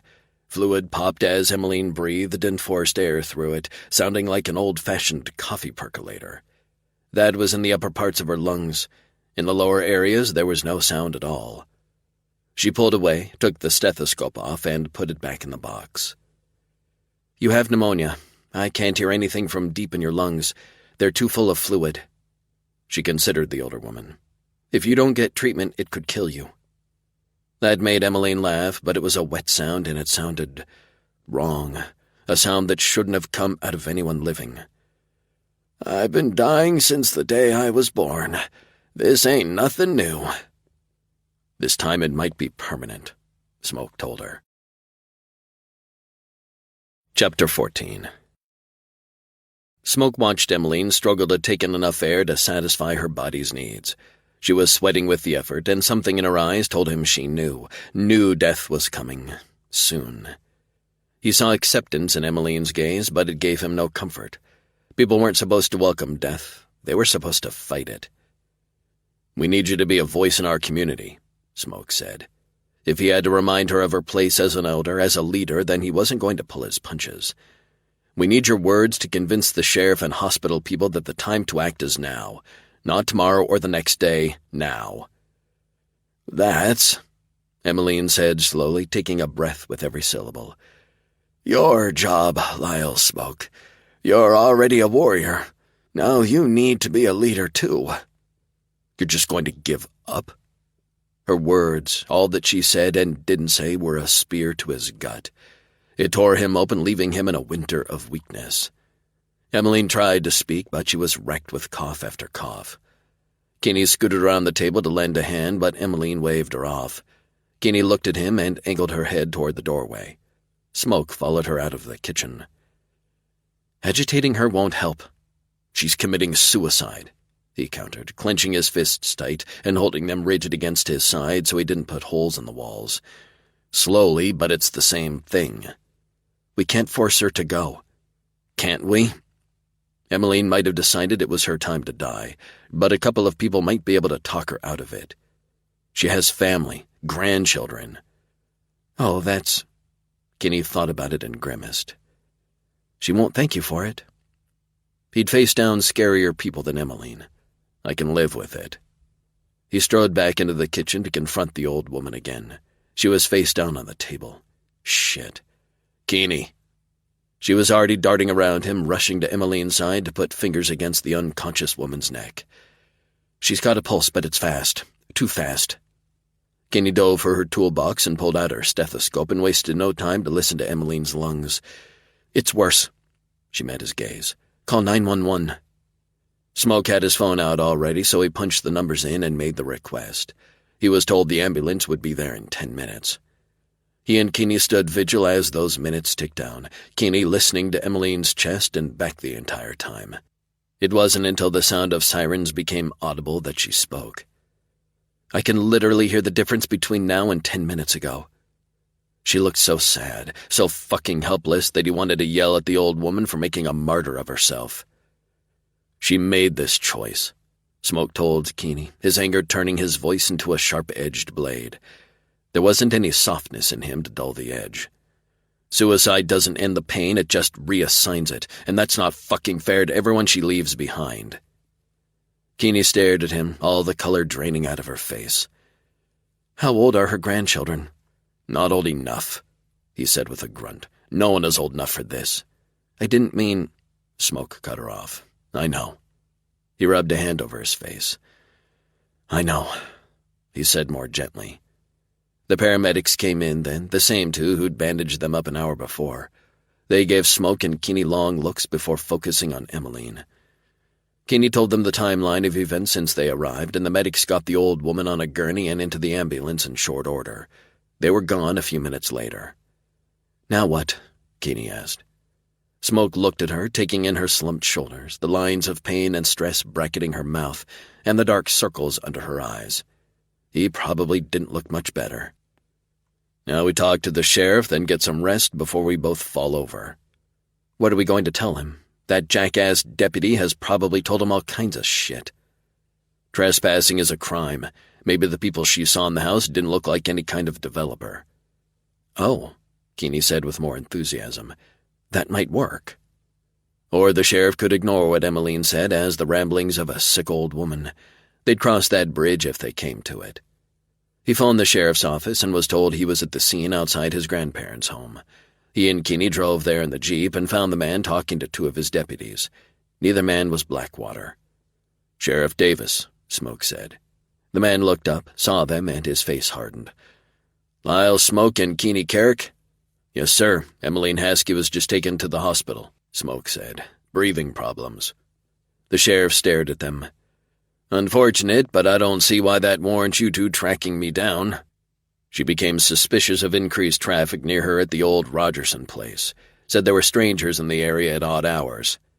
"I told her to stay away from there. There are a couple of guys living in the house until the developer begins building some kind of lodge for corporate retreats."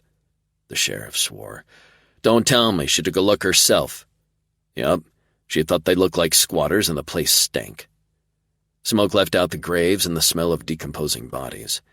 The sheriff scowled at them. "Emmeline told you all this?" "Yeah, she'd asked to see Keeney." Sheriff Davis turned a confused gaze on her. "What for?" "She'd heard about my health study and wanted to participate." "Participate?" "Yes." The sheriff studied them both for a couple of long seconds with tired, suspicious eyes. "Did she say anything else? Did she see drugs or anything illegal going on?" Interesting that the sheriff brought up drugs.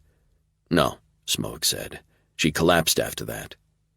He watched the sheriff's face as he suggested, as tentatively as he could manage. "The bioterrorism threat from FAFO is all over the news." The sheriff waved it away. "Utah doesn't have enough people to make us a target. Those assholes will go after something shiny like New York or Washington, D.C. "Lots of sick people right here," Smoke pointed out. "Fine." The words shot out of the sheriff's mouth. "I'll send a couple deputies to check it out. Jesus, if it isn't Blackwater yammering in my ear about ex-military crazies, it's—" His voice died mid-sentence. He glanced at Smoke, sighed, and rubbed his face with both hands. "I'm too old for this shit." "Thank you for your time," Smoke said, forcing one corner of his mouth up in a "yes, we're all in this together" smile. He put a hand on Keeney's back and guided her back to his Jeep. "Where can I find you two if I need you?" the sheriff asked. "My parents' house," Smoke told him. They left him standing on the sidewalk, staring after them as they drove away. "I don't like him," Keeney said after they were out of sight. She had her arms crossed over her chest. "Yeah, he's an ass." "It's not just that," she said, glancing at him. "He wasn't happy with Emmeline or the fact that she got that close to the house." "No, he wasn't." Smoke considered the sheriff's reaction. He'd been more concerned about what Emmeline might have told them. "Maybe we should investigate it ourselves." Smoke grunted. "My mother isn't going to allow us out again tonight." "Part of me wants to argue, another part wants to fall asleep on the spot." "No sleep equals bad decisions." "Okay, fine, I get it." Her huff made him smile. They arrived at his parents' house, and both of them were given a bowl of thick stew with bread to eat, as well as some over-the-counter painkillers. Keeney nearly fell asleep at the table. Smoke picked her up, and despite her squawking that she was too heavy, carried her to his room and set her on the bed. He looked into her sleepy gaze and asked, "Do you need help undressing?" She snorted. "No. Nice try, though." He shrugged. "Nothing ventured." He went to the door. "Where are you sleeping?" She blurted out the question in a rush. "On the couch. Good night, Keeney." He left the room and crashed on the couch in the living room. It wasn't long enough. He tossed and turned for a long time, hours.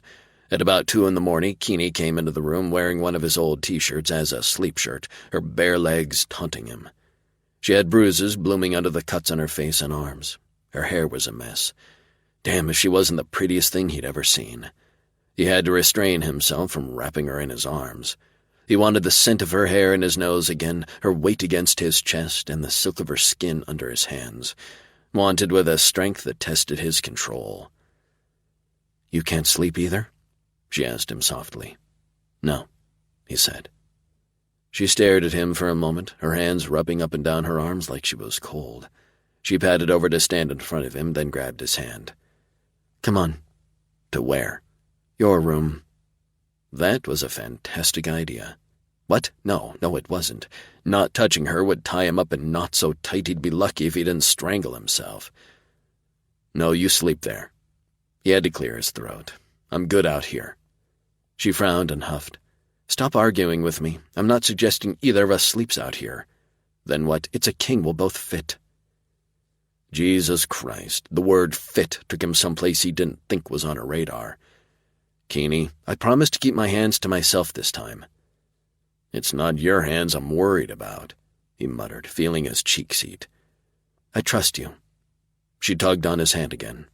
"You're too much of a gentleman to, Did she think he was some kind of Prince Charming riding to the rescue? He had a hard-on like a steel bar and was dying to get a taste of her. The images his brain kept coming up with of her wearing nothing but skin were far from gentlemanly. He yanked on her hand so she fell into his lap, then he slid his arms around her so she was plastered against him hip to hip. His erection was pressed into her belly, but he wanted to be sure she understood the enormity of the situation, so he dragged her upward across his body, letting her feel all of him. She gasped and planted her hands on his shoulders, giving herself some leverage to hold herself away from him. Not enough to get away, though. Not nearly enough. "Does it feel like I'm a gentleman?" he asked her in a low, dangerous tone. She breathed hard, and a small, frightened sound came from her throat. "I can't sleep," she whispered. "I keep feeling the force from the explosion again and again, getting knocked over, the glass stinging, and the heat of the fire as we watched my car burn." She sucked in a breath and kept going. "The only time I've been able to relax at all was when we rode your motorcycle and I had my nose buried in your shirt." She shuddered. "I feel like I'm going to fly apart. Please help me." "Ah, fuck." He couldn't say no. Smoke eased his hold on her until she was on her own feet next to the couch. Then he got up, towering over her. "I still think this is a stupid idea." She flashed him a smile, took his hand again, and dragged him toward his room. "My mother's going to give me shit," he said. "Again." "Stop worrying. I'll explain everything to her." "You might think that's going to happen, but I doubt it's going to work. It never does for me." They reached his room. She dragged him inside and closed the door. He lay down on the right side of the bed first, near the edge to give her plenty of space, and closed his eyes. His body remembered how soft her skin was under his hands, the scent of her hair, and just like that, he was hard and shaking with the effort to stay where he was. The mattress dipped as she took the other side. Waterboarding had nothing on this as a form of torture, but he was damn well going to do what he promised and leave her alone. It took a few minutes, but eventually her breathing evened out. Maybe it was the deep trust it took for her to sleep next to him that helped him relax. He was just about to sleep when she rolled over, ending up with her nose against his arm. Another shift, and she was hugging his arm to her torso. So much for getting any sleep. Fuck. Chapter 15. Keeney woke, warm, rested, and safe. Still tired, but considering the shit she went through yesterday, not bad. She snuggled into the blanket a little more, loving the spicy masculine scent. The blanket moved beneath her. Moved? Keeney opened her eyes and took stock. She wasn't sleeping on a blanket. She was on top of Smoke, cradling one of his legs between hers, her head against his chest. For the second time in 3 days. It was too comfortable for such a short amount of time. Something inside her had relaxed for the first time since her father destroyed their family, and it felt so good. She'd been marking time for years, never settling, never looking for more than short-term. Smoke wasn't a short-term anything. He was an all-in bet. He'd been hesitant about sleeping here with her. Oh no. Had he slept in this bed with the mother of his son? Were they married? It was entirely possible that he was the one feeling stressed and unhappy. She'd only had a couple of boyfriends, both of which had been shy, geeky types who couldn't have threatened a fly. She hadn't been able to sleep comfortably with either of them. She'd wanted to, but something in her subconscious refused to trust a man sleeping next to her. Until Smoke. He was dangerous in every way imaginable. He made her want something she'd never entertained before, a real relationship. He challenged her view of the world, made her see there could be something new, something better. He was so very dangerous, yet her hind brain didn't seem to agree. How else could she explain her current cozy position? Her hands flexed on his chest, and she had to restrain the urge to pet him. Her whole body quivered with the need to rock against his. Smoke shifted beneath her again, and she glanced up, opening her mouth to apologize. But his eyes were closed. He looked peaceful. She put her head back down on his chest. She'd let him sleep a little longer. They'd had a rough day yesterday, and today didn't look to be any better. Their list of things to do was a long one. Investigate and determine the cause of so many sick people. Finish her health survey or cancel it, depending on what her boss decided. Squash the rumors going around that she was to blame for the sickness spreading through the community. Investigate the farmhouse Emmeline said had bodies buried next to it. She shifted her leg and realized the hardness under her knee wasn't Smoke's hip, but an erection. From what she could tell, he was blessed in that respect. So very blessed. Her body tightened, wishing she could explore him further, but after his declaration last night, she wasn't sure she was ready to deal with the probable results of that exploration. He wouldn't be the kind of man she could have a short-term affair with, then walk away from without regret. He had complicated written all over him, with a protective streak that was 3 miles wide. She liked it. She wanted him. More than that, he made her feel safe. He shouldn't be able to do that. Not a military veteran, a man who'd been trained to use violence as a solution for anything. Still, she felt no apprehension, anxiety, or tension with him. None.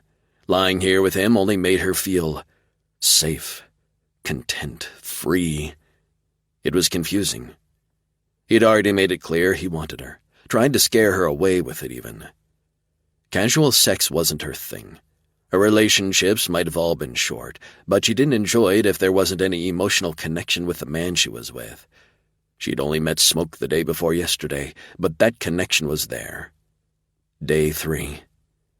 It seemed impossible, felt more like they'd known each other long enough for her to know that though he presented a gruff exterior to the world, he cared. She could see him in uniform, tall, strong, and dangerous. Smoke would be the one man she'd run to if she needed help. Her job kept her on the road most of the time. Who knew where River would send him? A relationship between them would never work. Keeney had to hold in a snort. Listen to her, jumping the gun. Just because he had an erection didn't mean he was interested in more than an hour's pleasure. Smoke shifted underneath her, and she lifted her head to wish him a good morning and an apology for not staying on her side of the bed. She touched his shoulder with her free hand and found herself on her back, her wrists in his grip and shoved over her head.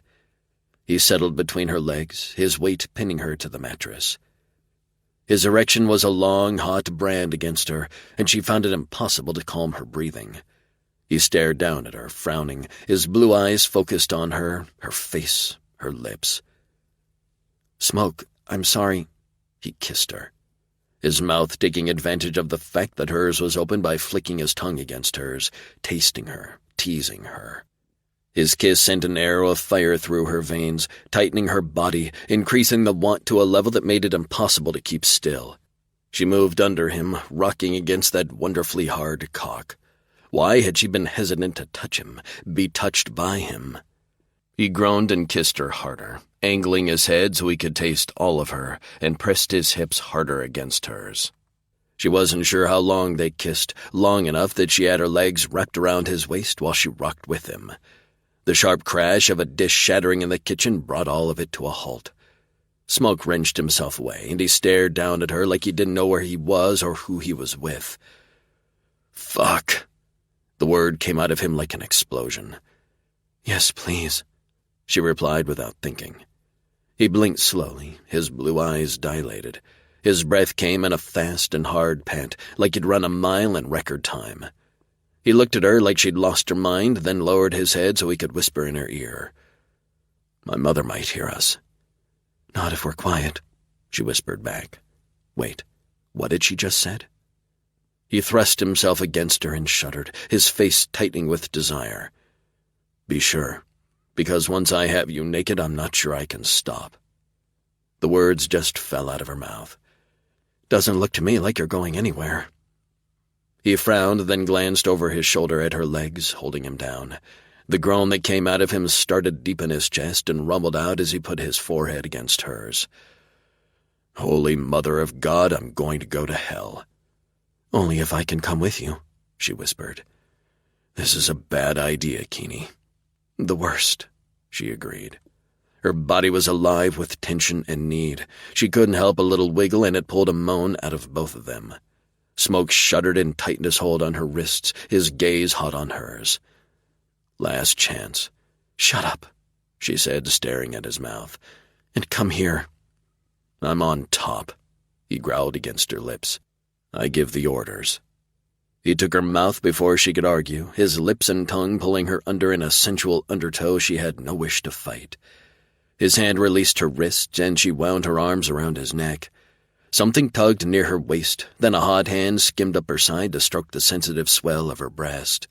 She moaned softly as his fingers explored her, rubbing then pinching her nipple. She bucked, the pleasure swamping her, making her needy and greedy for more. She wanted his mouth on her, needed him to suck and tease her with his teeth. She pressed his hand against her with her palm. "Your mouth," she whispered, her voice raw. "I need your mouth on me."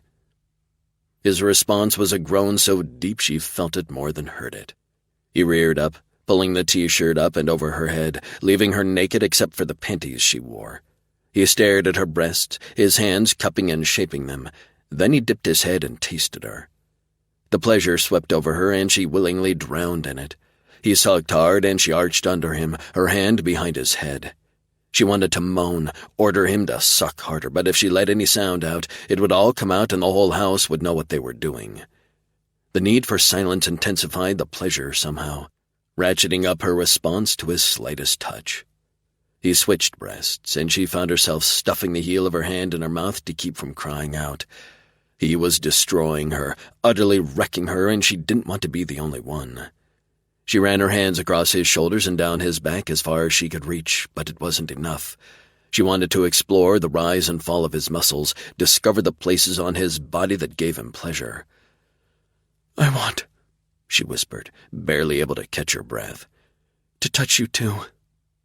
She tried to wiggle down and sent her hands over his shoulders. He paused, tilting his head so he could meet her gaze. His eyes burned with an inner heat that matched her own.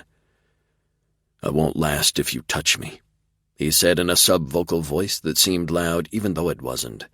How was that fair? She darted her hand toward his nipples. He grabbed her wrist and planted it to one side and above her head. "Keep it here." "But I give the orders, remember?" She narrowed her eyes. "I get to be on top next time." A slow, hot grin spread across his face right before he took her nipple in another hard suck. She was going to die of pleasure. He teased, rolled, and pinched her neglected nipple until she was thrashing her head back and forth against the pillow. His lips caressed the skin beneath her breast, then lower and lower still. His palms followed the path of his mouth until he reached the edge of her panties. Then he began to tug them down, slowly exposing her to his white-hot gaze. Despite her best efforts to remain silent, she made a noise. He looked at her face. "Do you want to stop?" She shook her head in a frantic motion that had nothing to do with fear and everything to do with how close to the edge she was. He kept eye contact with her as he tugged the fabric down her legs and off. Only then did he look down at the curls at the juncture of her thighs. His big hands took hold and spread her apart, holding her open for his perusal. He stared for what seemed like hours, but was probably only a couple of seconds, before he petted her gently, his fingers seeking out her warm, wet center. He circled her opening with a finger over and over, and it pushed her to the very precipice of orgasm. "Smoke," she whispered. "I need... Stop teasing. Fuck." She shifted her hips, trying to encourage him to thrust that finger inside her, but he pulled his hand away. "No," she panted. "Please don't stop." He kissed her, open-mouthed with teeth and tongue, driving every thought from her head. One of his hands still held her open for him, while the other seemed to be doing something, but she wasn't sure what. His briefs had kept him from connecting with her below the waist. Suddenly they were gone and a hot bar rubbed over her pussy. He shifted, getting both knees between her thighs, then guided his cock to her, rubbing the broad head and her wetness and rimming her vagina again. She grabbed at him, rocking her hips against him, hoping he would just take her. "Keeney?" He was giving her one more opportunity to stop. "Take me before I die of frustration." He put himself against her, pushed the first inch in, then swore, backed up, and got off the bed. Oh no, he wasn't going to leave her hanging like this. She made a grab for him, but he was moving too fast, grabbing something out of his duffel bag. A condom. She'd been so far gone it hadn't even crossed her mind. He tore open the packet, rolled the condom over himself, then returned to his former position. He took his cock in his hand to rub it over her, making her absolutely crazy. He watched what he was doing to both of them, the exquisite torture, until his breathing was as far from normal as a man could get without blowing up his lungs. He stilled, snared her gaze with his, then buried himself inside her in one long thrust. So full. Almost too full. She sucked in air like a bellows for several seconds. When she didn't see spots in front of her vision, she wiggled beneath him to indicate she was ready. More than ready. For the love of God, if he didn't move, didn't do something, she was going to scream. He pulled out, starting a hard, fast pace that sent her into orgasm within a minute, but he didn't stop there. He fucked her through her first orgasm, his rhythm strong, smooth, and steady. As she came down from the high, he began to speed up, then pulled out suddenly, surprising her. He flipped her over onto her belly, pulled her up by the hips until she was balanced precariously on her knees, then thrust himself inside her again. She buried her face in the pillow and screamed. He came over her, trapping her beneath his body, his pace fast and hard. She could feel it building, a second orgasm, deeper than the first, building to a crescendo she wasn't sure she'd survive. His hands were planted on the bed on either side of her head. Wrapping a hand around each of his wrists, she held on as the orgasm detonated inside her. He thrust once, twice, 3 times, then stiffened and shuddered. The pillow beneath her face was damp when she lifted her head, her eyes wet. Her breathing took a long time to calm, but since Smoke seemed in no hurry to leave her, she didn't worry about it too much. He finally pulled out and she rolled over onto her back while he left the bed and discarded the condom. She got her first real look at him. Lord, he had more muscles than any man had a right to. A streak of white near his shoulder caught her attention. And scars, too. He turned and stopped cold, frowning. "You're bleeding." "What? Where?" He knelt on the bed so he could trace one of the lacerations she had received on her neck yesterday. He didn't put any pressure on it, but it was tender nevertheless. His finger came away with blood on the tip. Keeney touched the spot, wiping to see how much blood was there. Not a lot.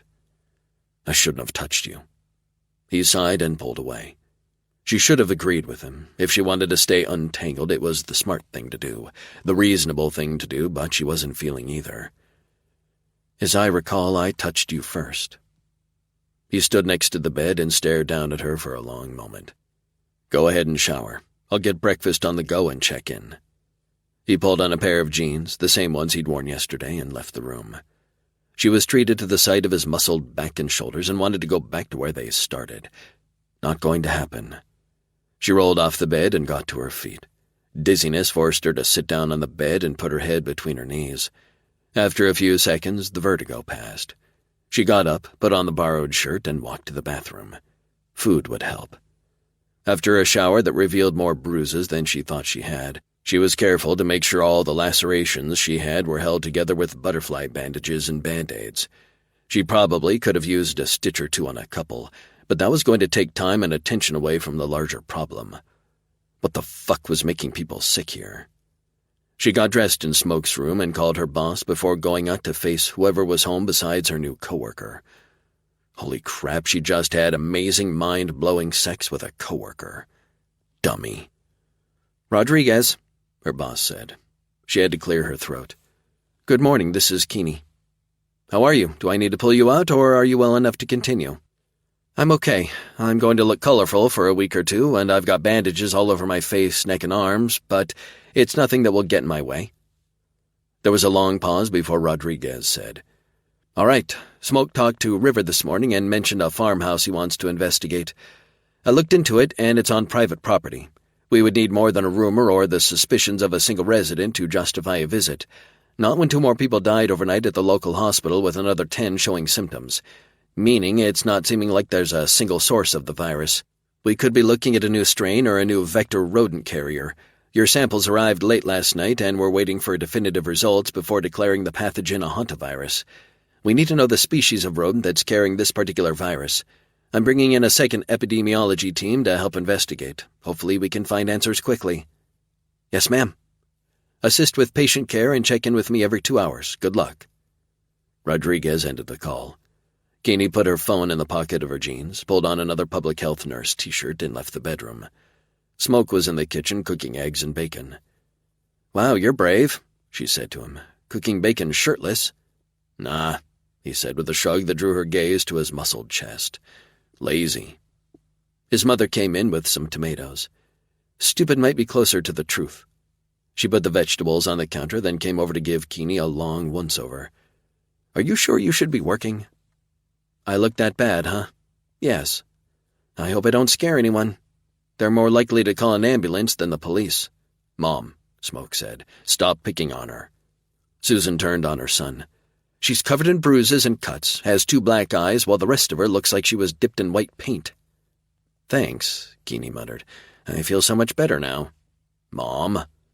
Smoke's voice was a warning, but Susan appeared to warm to her topics. She looks like she's been beaten to a pulp and you expect her to work? I'm fine, really. Do you think I'd let her work if I didn't think she was okay? Smoke asked, sounding angry now. Was no one listening to her? It's your job to protect her, isn't that what you said? Smoke's mother barked. So protect her. Smoke opened his mouth, looking like he was about to explode, at his mom. Hey! They turned to look at her. I've survived much worse than this, Keeney said, pointing at herself. I'll be fine. Mother and son stared at her, their eyes wide. Her own words hit her broadside with a punch of an armored car. Shit. Fuck. She didn't just open her mouth and tell them both she'd been beaten before. Worse? Susan gasped. Smoke closed his mouth. Who hurt you? The words came out of his mouth like they'd been crushed in glass. Yup, she opened her mouth all right. Wasn't that wonderful? Idiot. No one alive, she said, hoping that would end the entire conversation. Smoke's jaw clenched and unclenched. His mother stared at her like she was a pity case. If she didn't have a job to do, if she didn't need Smoke backing her up, she'd grab her stuff and walk all the way back to Atlanta. Blue smoke rose from the frying pan behind Smoke. Your bacon is burning, she said. Smoke and his mom turned to look at the stove. Keeney used their break in attention to duck back into his room and gather up her stuff. She could at least prepare for a quick getaway, even if she couldn't actually go anywhere.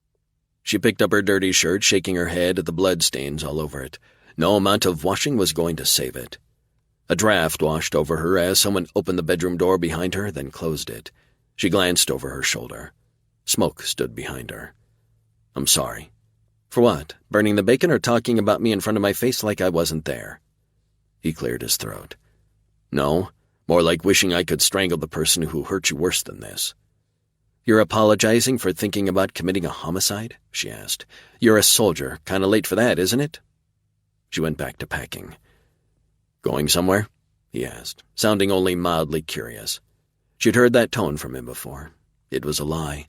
He used it to calm an opponent so when he attacked, they were surprised into making a mistake. She straightened up and turned to face him. Tell me you don't have a go-bag ready at all times. He froze. It was only an instant before he relaxed again, but she saw it and knew she'd turned the tables on him. You think we're going to need them? He asked. I think there's too much we don't know about the situation to be unprepared. He nodded slowly. Agreed. She gave him her back again and continued to pack her clothing into her bag. I'm sorry, he said again, but this time he sounded like he really meant it, really was apologizing for something he'd done. Is this a different apology or the same one? I didn't mean to bring back bad memories. She faced him again and shrugged. We all have them, bad memories. The trick is to not let them take up any more real estate inside your head than they're entitled to. Chapter 16. Easier said than done, Smoke said with a grunt as he watched Keeney pack her bag with an efficiency that could only come from a lot of practice. Some nightmares become a part of you. She'd been moving smoothly, but at his word she hesitated and caught herself reflexively before continuing on. "Yes," she said without looking at him. She zipped up her bag and set it on the floor next to the bed. Her gaze met his. "I need to eat." The anger he saw in her punched him in the throat. He stepped back and opened the door, letting her go through it ahead of him. Her body was stiff, her shoulders back. Note to self, don't talk about Keeney in front of Keeney unless you want to fight. His mom already had 2 plates on the table filled with scrambled eggs, bacon, unburnt, and toast. Keeney sat in front of one plate, he sat in front of the other. She shoveled the food in so fast there was no way she had time to taste any of it. He ate steadily, finishing just after she did, then followed her into his bedroom. "I want to check some of those lacerations before we head out." She turned, her gaze as hot and angry as before, but she nodded and sat down on the edge of the mattress. He bent over, taking a good look at her neck, palpating the skin around the edges. "Any pain here?" "No." He poked at all the wounds he could put his hands on without getting slapped, but her response was the same. Almost all her visible skin was either cut or bruised to one extent or another. He looked over the worst areas carefully. "I'd be happier if you had some x-rays done on your arm and ribs." "I've had broken bones before," she said in a tone so controlled he knew she was still spitting mad. "Nothing feels like that." That didn't mean the pain she was feeling wouldn't get in the way of doing her job. "If your pain gets worse, becomes hard to manage, tell me. So you can have me shipped off for my safety?" She asked like safety was a dirty word. What the fuck? "Yes, your safety as well as the public's. We can't afford to make mistakes or delay in doing our job because of injury. You will tell me if you're not well enough to perform at an acceptable standard." She stared at him, her lips pressed so tightly together they were white. "And I will do the same," he added. That surprised her jaw into dropping open for a count of 2 seconds before she said, "As long as it goes both ways, agreed." She got to her feet. He followed her out into the kitchen, then watched her down half a cup of hot coffee in one go. "Where first?" "Several people died in the hospital last night." "Start there?" Smoke asked. She nodded. "That farm Emmeline talked about is bugging me. She seems so certain." She'd also been so sick. "Let the sheriff clear it first." She stared at him like he'd lost his mind. "He and his officers don't know what to look for. Besides, Deputy Blackwater is an asshole, and he's probably spun our encounter with him to make us look like the assholes." "Stupid, too," Smoke agreed. "Yes, and I hate dealing with stupid people. I dealt with several of those yesterday, and look at me." She held her arms out, covered in bandages, and gave him a wry smile. "I think I'm allergic to them." It wasn't funny. She'd been cut, beaten, and bruised. She should be off work and restricted to bed rest at home. Instead, she was investigating the source of a disease that had killed several people and sickened many more. Someone had started a rumor she was responsible for the illness and destroyed her car. "The CDC is a threat to someone," Smoke said slowly, considering her value, skills, and knowledge as a single unit. "You are a threat to someone." "That's crazy," she said flatly. "I'm just a nurse." "You're not just anything. You work for the CDC. You represent the Centers for Disease Control." Her eyes widened. "But the only people who would fear the CDC are people doing something—" Smoke finished the sentence for her. "Exceptionally stupid." She sighed theatrically. "I hope that doesn't mean my rash will get worse." If it got any worse, he might have to kill someone after all. "Help is coming. When help gets here, we'll be sent home. We're both injured." She shook her head. "At least I will be sent home. You're already home, and none of this is relevant to our immediate problems. I want to swab everyone possible, try to figure out where the majority of cases are coming from. I have more swabs and sample containers, hopefully enough." He was armed in case it wasn't. "Hospital?" She nodded, dragged her bag onto the bed, and pulled out a handful of specimen collection swabs. "Have you got something I could put this in, something portable?" Smoke opened the bedroom closet. He'd gotten rid of a lot of crap after Lacey cheated on him. but he'd kept a few useful pieces of gear at his parents' house.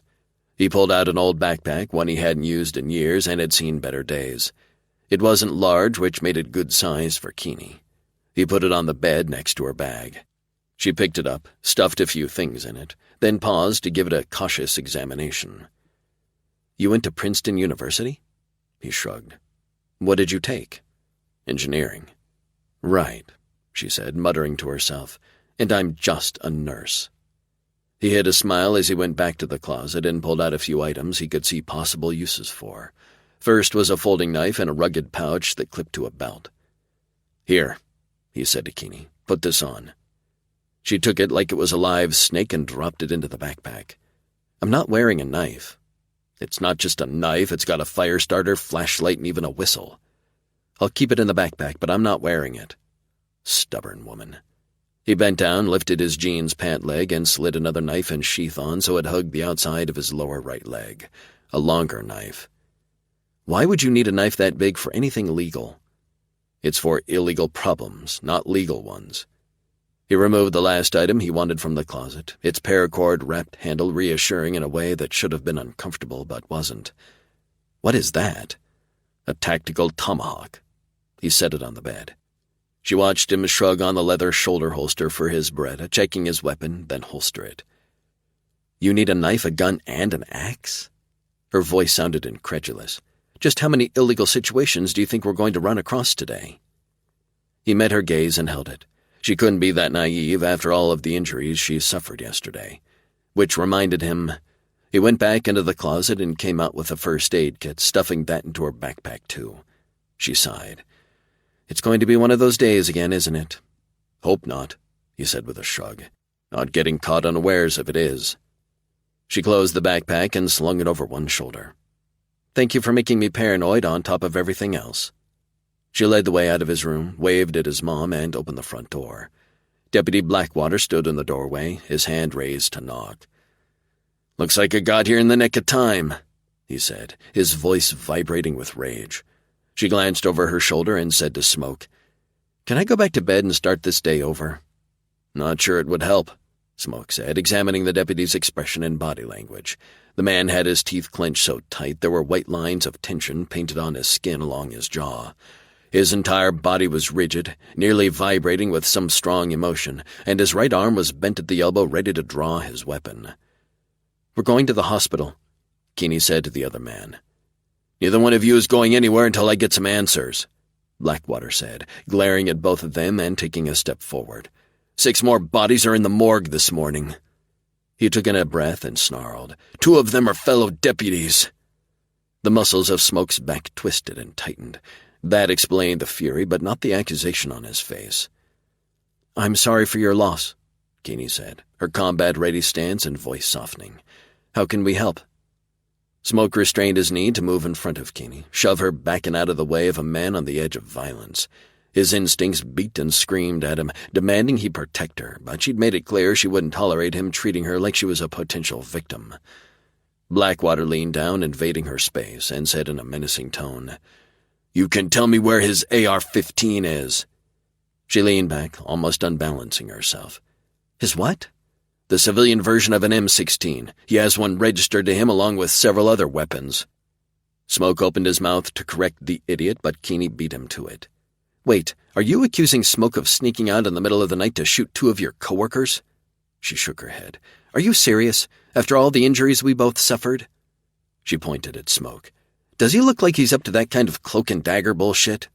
"He's a soldier," Blackwater barked. "I think he's capable of anything." "I haven't shot anyone," Smoke said before Keeney got the idea to punch the deputy in the face. "Recently." Blackwater glared at him while Keeney glanced at him over her shoulder and mouthed, "What the fuck?" "Where were you last night between 2 a.m. and 4 a.m.? Blackwater demanded. "Here, sleeping." A smile came and went on Blackwater's face. "Can anyone testify with 100% certainty that you were home during those hours?" "Shit. Here it comes." "I can," Keeney said, turning so she could put her hand on his chest. "I was touching him all night. He didn't go anywhere." Damn, he liked her claiming him. Blackwater's face got so red it looked like he was about to explode. There could be only one reason why he was so focused on Smoke as the culprit. "Who told you I was the one who shot your boys?" Chapter 17. "A friend of the sheriff's from Washington gave him a call," Blackwater said to Smoke. "Told him a few things about you." Keeney couldn't believe how calm Smoke was in the face of the idiot. He didn't move, didn't even blink. A friend in law enforcement? Smoke sounded only mildly curious. "Used to be," Blackwater smirked. "He's a consultant now, but he's still got his contacts." What did this friend say? Blackwater crossed his arms over his chest and puffed himself up. "You weren't anything special like you tell everyone. You were just an army grunt." "Nope, engineering sergeant," Smoke corrected. "Special forces." "Special forces?" Blackwater snorted a laugh. "Your record says you're not a team player. You and a few of your buddies went AWOL a couple of years ago, assaulted several other soldiers, and stole a helicopter. Your record says you got an honorable discharge, but the truth is, trouble follows you around like a bad penny. Mental health issues finally resulted in your departure from the military." "Colorful," Smoke said, his expression not changing at all. "Untrue, but colorful." Who should I believe?" Blackwater asked in a mocking voice. "A meathead who enjoys blowing shit up, or a friend of my boss's who's one of the smartest men I've ever met?" Smoke shook his head. "He's given you some bad intel." Blackwater's smile got wider. "How so?" "The only things not classified on my record in the last 6 years are my medals and my honorable discharge. Everything else, deployments, training, missions, won't appear on anything official for at least a couple of decades, if ever." "Where," Blackwater growled, "is your AR-15? Smoke didn't reply. Keeney didn't blame him. The deputy had already made up his mind, and if Keeney had to bet, nothing but a court order was going to change it. "What is going on out here?" Susan yelled from inside the house. "A murder investigation," Blackwater yelled back. He reached behind himself and pulled out a set of handcuffs. He was arresting Smoke? "How did those deputies die?" Keeney asked, injecting confusion and concern into her voice. "Were they both shot? Who found them, and where were they found?" Smoke shifted on his feet while Blackwater paused with the handcuffs in his hands. "They were shot outside of their vehicle on the I-15 30 miles northeast of here just after 4 a.m. It looked like a traffic stop gone bad." "Were they the men assigned to check out the farm?" "Yes." Blackwater's lips were curled up with disgust. "And your coworker is my #1 suspect." "Call the United States Army Special Operations Command in Fort Bragg," Smoke said, all evidence of sarcasm gone from his tone. "Neither of us has time for bullshit." "What's that supposed to mean?" "I'm not your shooter, but someone wants you to think I am, which means there's more to this than we're seeing." "Like some kind of conspiracy theory? Why the fuck would anyone go to that much trouble?" "That's the real question, isn't it?" Blackwater seemed to consider Smoke's words, then his face hardened and Keeney knew he'd disregarded it all. "You're under arrest on suspicion of murder. Turn around and put your hands on the wall." Smoke sighed, turned, and did as he was instructed. The man cuffed Smoke's hands behind his back. "Blackwater," Smoke's father said from inside the house, "you're making a huge mistake." "Stay out of my way," the man snarled, "or I'll arrest the rest of you for obstruction." He began reciting the Miranda rights. Smoke looked at his father, at Keeney, and shook his head. Back off, that headshake told her. That was a suggestion she was most certainly going to ignore. Blackwater hauled Smoke to his cruiser, shoved him into the back seat, then drove away. Anger was a hot spike in her gut. Keeney watched them leave. Susan touched her arm and urged her into the house. "They won't be able to hold him long," she said in a tone that was probably meant to be reassuring. It wasn't. The hot spike twisted painfully, robbing her of breath. What the fuck was going on? Susan put a hand behind Keeney's back and guided her to a chair at the kitchen table. "I think another cup of coffee is in order." Keeney pulled out her cell phone and called not her boss, but River. She'd only met him once, but he'd seemed smart and his reputation, while new, stated that he backed his people up 100%. As soon as he answered, she identified herself, then said, "Smoke has just been arrested for murder." There was a 2-second pause. "Did he do it?" Keeney was abruptly tired of everyone assuming the worst of a man who, if he'd had his way, would have taken every cut and bruise she'd suffered. "No, he didn't do it," she snapped. He was asleep 30 miles away when it happened, but the stupid sheriff's deputy arrested him anyway because of second-hand information from some old buddy of the sheriff's. Said Smoke's service record wasn't good or something like that. Another second of silence. Who died? 2 of the sheriff's deputies. Fuck. An accurate description of what had occurred. Can you talk to Sheriff Davis, get this cleared up? I talked to him last night. He is backing one of his deputies, Blackwater. I think he needs to hear from someone with more clout than I've got. Get whoever's necessary to make these idiots listen. She paused as an idea occurred to her. Blackwater said a friend of the sheriff looked at Smoke's military record, mentioned him going AWOL and stealing a helicopter. Did that actually happen? The pause was even longer this time. Yeah, but it's classified info. The list of people with access to it is relatively small, and all of them know better than to share it with a county sheriff. That's what I thought. I'll look into it and find someone suitable to give your sheriff and his deputies an attitude adjustment. Thank you. How are you doing? Smoke said you were injured last night. I heard, but it's nothing I can't handle. I'm not sure what the situation at the hospital is. We were just about to go there when Blackwater showed up. Can you assess the hospital status on your own? Bumps, bruises, and a few cuts didn't render her an invalid. It would be a miracle if she didn't end up strangling someone today. Yes, I'm fine to do that. I'll call when I have some news, Rivers said, then hung up. Keeney put her phone away and stared at the top of the table. She still had a job to do, but no partner. She glanced at Smoke's father. Jim, do you have a set of keys for the Jeep? She arrived at the hospital's parking lot without incident. A fucking miracle given the shitty shit that had already gone on this morning. Walking into the ER was another thing entirely. The place was packed, literally wall to wall to wall, with people coughing, yelling, and crying. Unfortunately, they were doing it all at once. How could anyone even think in this cacophony? She bypassed the line of patients waiting to see reception and headed for the examination rooms and diagnostic area of the ER. Someone grabbed her arm and yanked her to a stop. The back of the line is way over there.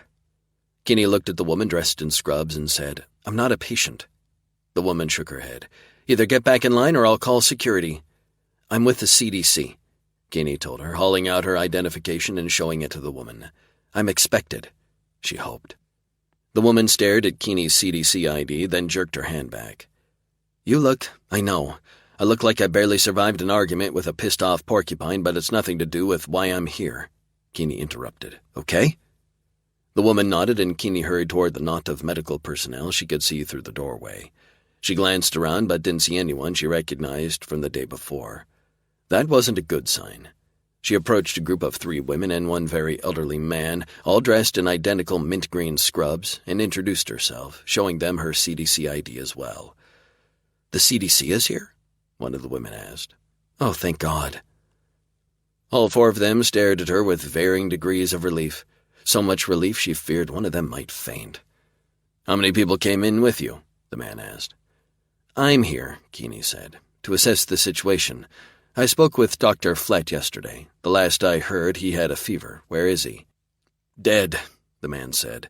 I'm Dr. Gordon, retired. The staff couldn't reach anyone else, so they called me in. He looked around and shook his head. We're overrun. By what exactly? When Dr. Gordon looked at her like she'd said something incredibly stupid, she continued with, I need to be certain and specific when I call this in. Some kind of viral pneumonia. It's very fast. His voice caught in his throat, almost a sob. Even the people we managed to get on a ventilator are dying before we can do anything to stabilize them. Sir, Keeney said with respect, the CDC can help, but it has to be invited in. Please, he said to her, help us. Keeney nodded and offered a smile. Is there a staff member who can work with me to coordinate their arrival? I'm not sure. His voice trailed off as he looked at the woman huddled next to him. Who? Sonia, one of them said. She's the charge nurse right now. The woman turned and dashed off toward one of the exam rooms. What kind of help will the CDC send? Dr. Gordon asked. All kinds, medical, diagnostic, logistical. They'll bring people, equipment, and supplies. I think we can safely declare an outbreak for whatever this is, which allows for emergency funds and manpower. How soon will they be here? Quicker than you might think. She kept her tone professional and confident. I tried to get Dr. Flett to request assistance yesterday, but he refused. Even so, they've been preparing for this call since my report yesterday afternoon. We've called in everyone, one of the nurses said. "Every single staff member is here either working sick or dead." Dr. Flett was an asshole, and it was a good thing he was one of those dead. She would have torn him a new one otherwise. "Are you using your emergency protocols?" "No," Dr. Gordon said, "but we should be." He turned to one of the two remaining women. "Get on the public announcement system and tell everyone that with the number of people looking for care, we're initiating our emergency response protocol. All sick people who have yet to see a doctor or nurse will receive a number and be triaged as soon as we can." "Yes, sir." She ran off to do that. Another woman hurried over to them. "You sent for me?" "Sonia," Dr. Gordon said. "This is Keeney Carrick, CDC public health nurse." Keeney supplied. Sonia found a quieter corner for Keeney to make the phone call and stayed to supply answers to several questions Dr. Rodriguez at the CDC had. Afterward, Keeney spent the next 10 minutes watching for smoke and explaining the timeline and the CDC's response. Where was that damn man? Every time she looked around and didn't see him, her stomach wound tighter and tighter. It took a ruthless kind of attention to keep her focus on Sonia and explain that an advancing team of frontline care providers, nurses, doctors, and support staff would be departing Atlanta within the next hour. They would be traveling in 2 mobile clinics along with several other vehicles containing supplies as well as people. "That's the good news," Keeney told her. "The bad news is it's going to take them 27 hours to get here. An advance team will arrive in about 8 hours depending on available flights, but that's only a half dozen people." "How are we going to keep up with all the new cases?" Sonia asked, in a tone on the verge of panic. "There's a never-ending supply of them." "You do the best you can with what you can." She gave the nurse a half-smile. "It's all any of us can do." She caught sight of Dr. Gordon talking to a couple of other nurses. "Call whoever you need to." "I think I've contacted everyone on my list, but I'll check it again," Sonia said as she hurried away. Keeney headed for the doctor and filled him in. "Dr. Gordon, would it be possible for you to talk to the mayor and sheriff, have them inform the public in the area of what to do? Avoid gatherings in groups to prevent the spread of the disease, wash their hands often, and wear a dust mask when cleaning." He nodded slowly, then asked, "Quarantine?" "I'm not authorized to issue a quarantine order, and enforcing a mandatory one in an area like this would be next to impossible without a lot of manpower." She glanced down at herself, at the bruises and cuts visible on her arms and hands. "I'm not sure a quarantine would work even with enough bodies to enforce it. Some of the people I've met here have had an adverse reaction to me." Look at that. She could be diplomatic once in a while. She tried to smile. "Is it possible for an entire town to be allergic to someone?" Dr. Gordon's gaze took in her bruises and sighed. No smile in sight. "No, but we're not used to having strangers arrive asking personal and often painful questions. Had a sudden outbreak of a deadly disease, and the result is suspicion and distrust." He shook his head. "I'll do what I can, but I don't know how successful I'll be at calming people down or getting them to cooperate." The next hour went by in a blur of noise and activity. Keeney answered a stream of questions, first from hospital staff, then from the town mayor and other community leaders. No one liked the quarantine option, but she was careful to stress that it was voluntary to stay home if they didn't need to go out for the next few days. Thanks to Dr. Gordon's support, most of them promised to spread the word. From the expressions of disgust and contempt on their faces, though, a couple still believed this outbreak was her fault. Finally, she ran out of people trying to question her, giving her an opportunity to check her phone for texts or voice messages. The texts were all short notifications from her boss, but nothing from Smoke. The cold fingers of dread walked their way up her spine. He'd been arrested by a man who hated him. Images of Smoke beaten to within an inch of his life filled her head, and her breathing turned ragged. No, there wasn't time to panic. Wait. Someone had called her from a local number and left a voice message. "The sheriff is charging me with murder," Smoke said, his tone so calm and even only a fool would believe it. "Know a good lawyer?" The message ended there. A cold sweat coated her skin. This was bad, very bad, and she was done waiting. Done.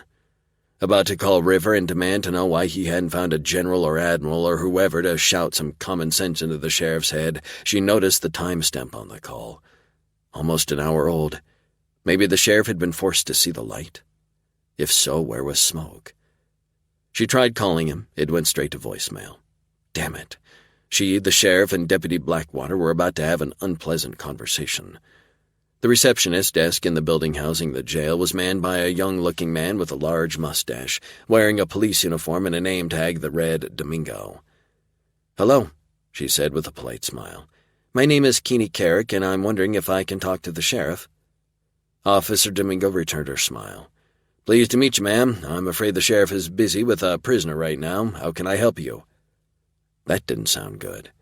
She upped the amperage on her smile. Would that prisoner be Lyle Smoke? Chapter 18. "I don't care if the fucking Pope calls me." Deputy Blackwater bit out, spitting on Smoke's face. "You killed 2 of our officers, and you're gonna pay for it in every way I can come up with." And Blackwater was determined to make sure everyone believed it. Normally, Smoke would just wait the bastard out. He was good at waiting. Patience was a prized trait in a soldier, and he had it in spades. But Blackwater was too angry, and if it weren't for the sheriff and 3 or 4 deputies hanging out in the small dark room he was being questioned in, Blackwater would likely act on that anger. Not that the other men would stop him, but they were witnesses. Keeney had better be taking care of herself, or he was going to tan her bottom when he caught up to her. That woman wouldn't hesitate to work herself to the bone, make herself sick. Sooner or later, someone was going to go over Blackwater's head, give the sheriff a clue, and he'd have to release Smoke. He hoped it would be sooner. Someone knocked on the door. Blackwater ignored it to get into Smoke's face again. "I want to know why you did it." Another knock along with a man calling the sheriff's name. "Fuck off, Domingo," Blackwater shouted. "We're still questioning this piece of shit."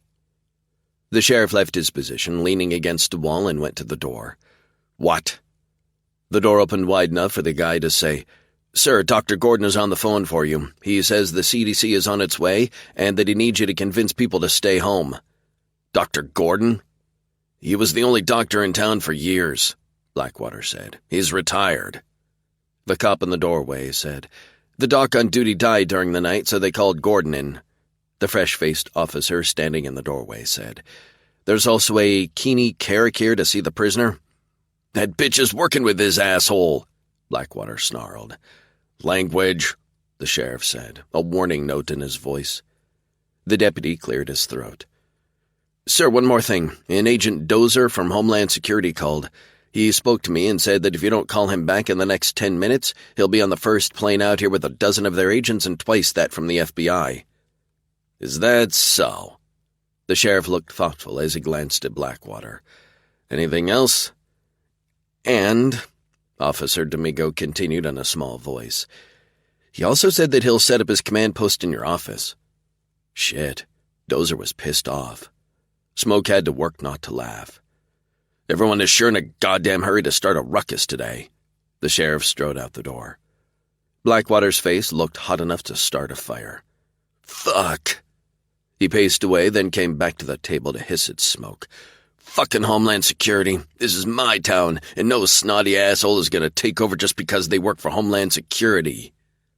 Blackwater leaned closer and said very softly, "You're gonna pay for what you did to my sister."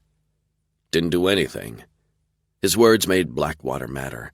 "That's right, nothing. You didn't do a fucking thing to her. Always gone and never here when she needed you. Then you re-upped.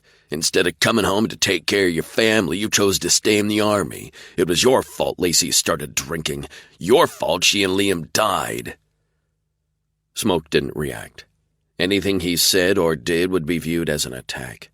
He couldn't tell Blackwater that Lacey had had a problem with alcohol from the beginning. Couldn't tell him she refused marriage. She hadn't wanted to be tied down to one man. Every time he'd been home, she had a new boyfriend, and he wasn't welcome. Blackwater stormed out of the room, shoving another deputy out of the doorway and slamming the door against the wall. The silence resulting from his departure was a relief. Smoke closed his eyes and catnapped. Until he heard Keeney shouting, "You can't arrest me for doing my job!" Smoke's eyes popped open and he realized the door to the room was ajar. "You're the cause of the fucking outbreak," Blackwater yelled back. "You and the CDC created this mess, and now you expect us to cooperate?" "We didn't create anything. My being here in the outbreak is a coincidence, nothing more." "Bullshit." Smoke could hear Keeney's frustrated sigh from where he sat.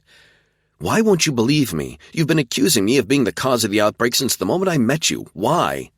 I've got friends in interesting places. One of them told me the CDC was conducting experiments out here designed to make people sick.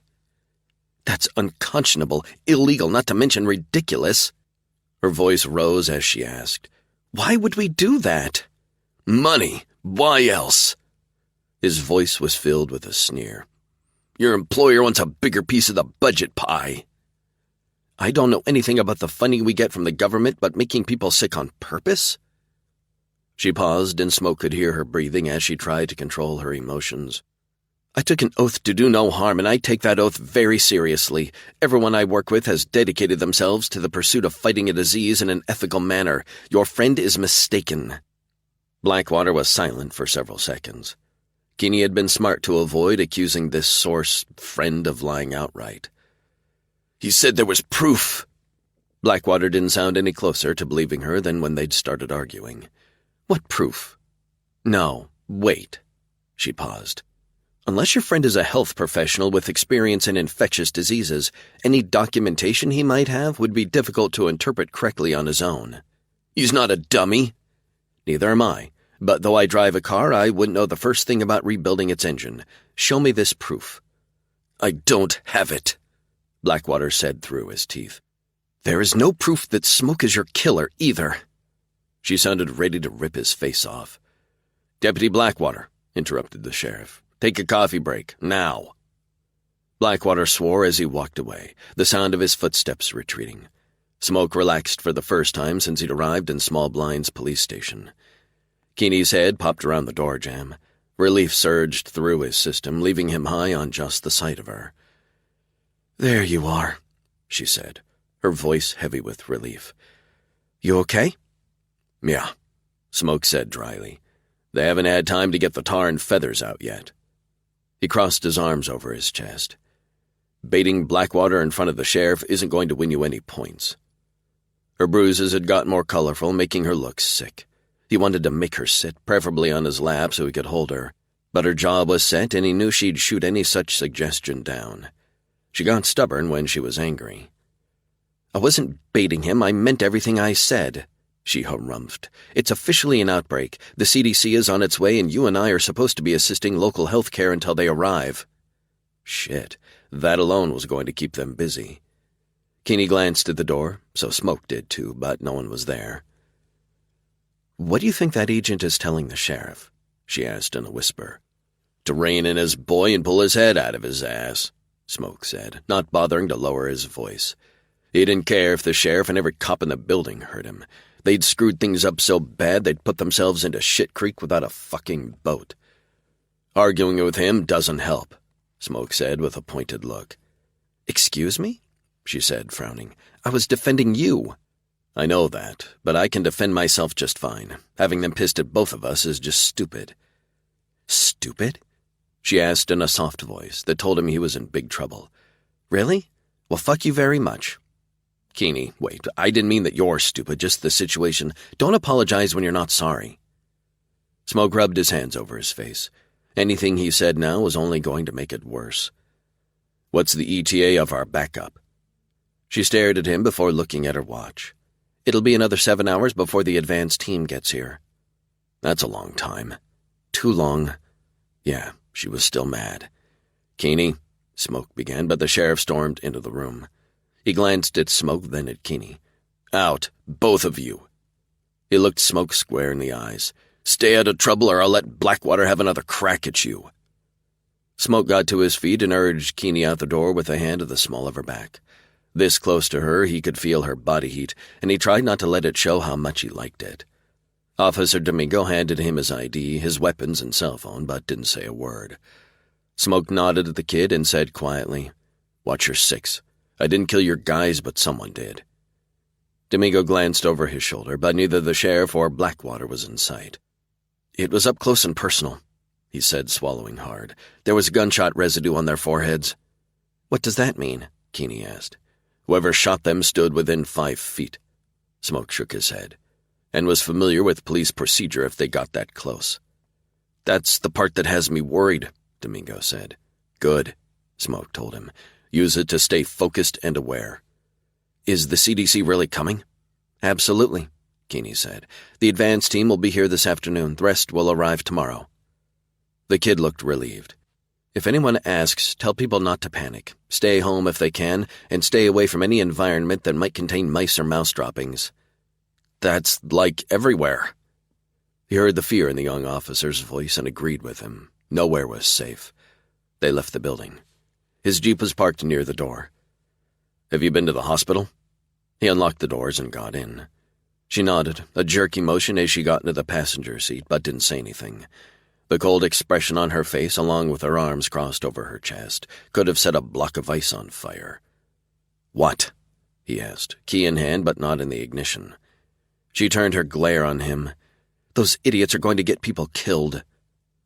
Smoke raised a brow and waited for her to explain. She stared at him, then rolled her eyes and sighed. "Blackwater, the sheriff, they aren't listening, they aren't thinking, they're reacting, and those reactions are dangerous." He found nothing to disagree with in her assessment. "Yeah." He started the jeep and pulled out of the lot. "What are we going to do about it?" He shrugged. "Nothing." "Excuse me?" "The sheriff doesn't believe us, won't believe us, so we leave him to those he will believe." He considered that, then revised his statement a little. "We leave him to those whose orders he has to follow." When she didn't respond, he added, "You and I don't have time to handhold the sheriff or Blackwater. We have other responsibilities." It took a few seconds, but she finally relaxed a fraction. "Stupid assholes suck." Smoke allowed one corner of his mouth to rise. "Yep." A couple of minutes later, he pulled into the hospital parking lot, but there wasn't a single spot left open. He was forced to park on the street a block away. As they went inside via the emergency entrance, they grabbed surgical masks from a large box sitting next to the door and put them on.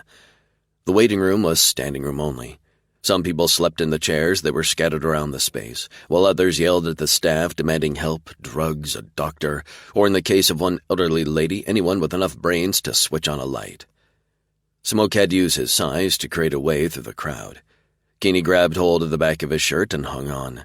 It made him want to smile, which in the middle of this disaster was a fucking miracle. They eventually broke through the throng and walked into the exam area, but the scene here wasn't much better. Only the staff were doing most of the yelling. Keeney came out from behind him to approach an old man dressed in scrubs and a lab coat. He wore a surgical mask, so Smoke couldn't see most of his face, but he looked familiar. "Dr. Gordon?" Keeney asked. "Has anyone been assigned to lead the CDC team in when they get here?" Shit. Dr. Gordon was something close to 90 years old. He'd retired years ago. What the hell was he doing here? He looked at her blankly for a moment before blinking and saying, "No, I don't think so." He glanced around. "We have so few people working, I haven't been able to spare anyone. Smoke and I will take care of it." His hand landed on the small of Keeney's back. "A moment." She led the way to an unoccupied bathroom, went inside, and held the door open for him. "I figured this is as much privacy as we're going to get." He followed her in, and she closed the door. He captured one of her hands. "You tell me when you need a break or something to eat or drink. Keeping yourself healthy is important." She blinked up at him. Surprise and something else, sadness maybe, crossed her face. "Okay, thank you." Why would a reminder to take care of herself make her sad? They left the bathroom and dove into the fray, both of them assisting in organizing the incoming patients. The next few hours were a blur of names and faces filled with fear. Twice, Smoke made Keeney take a few minutes' break to eat something.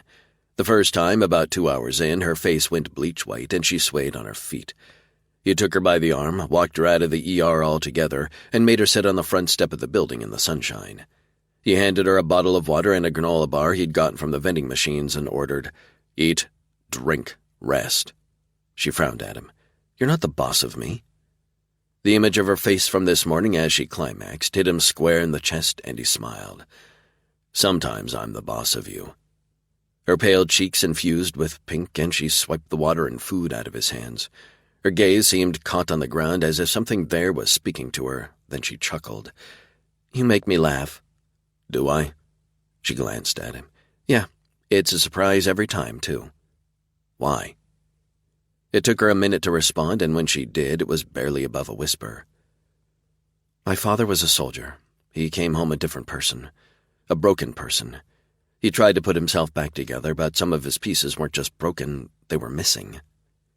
She inhaled deeply, like something sat on her chest, making it impossible to take in another breath.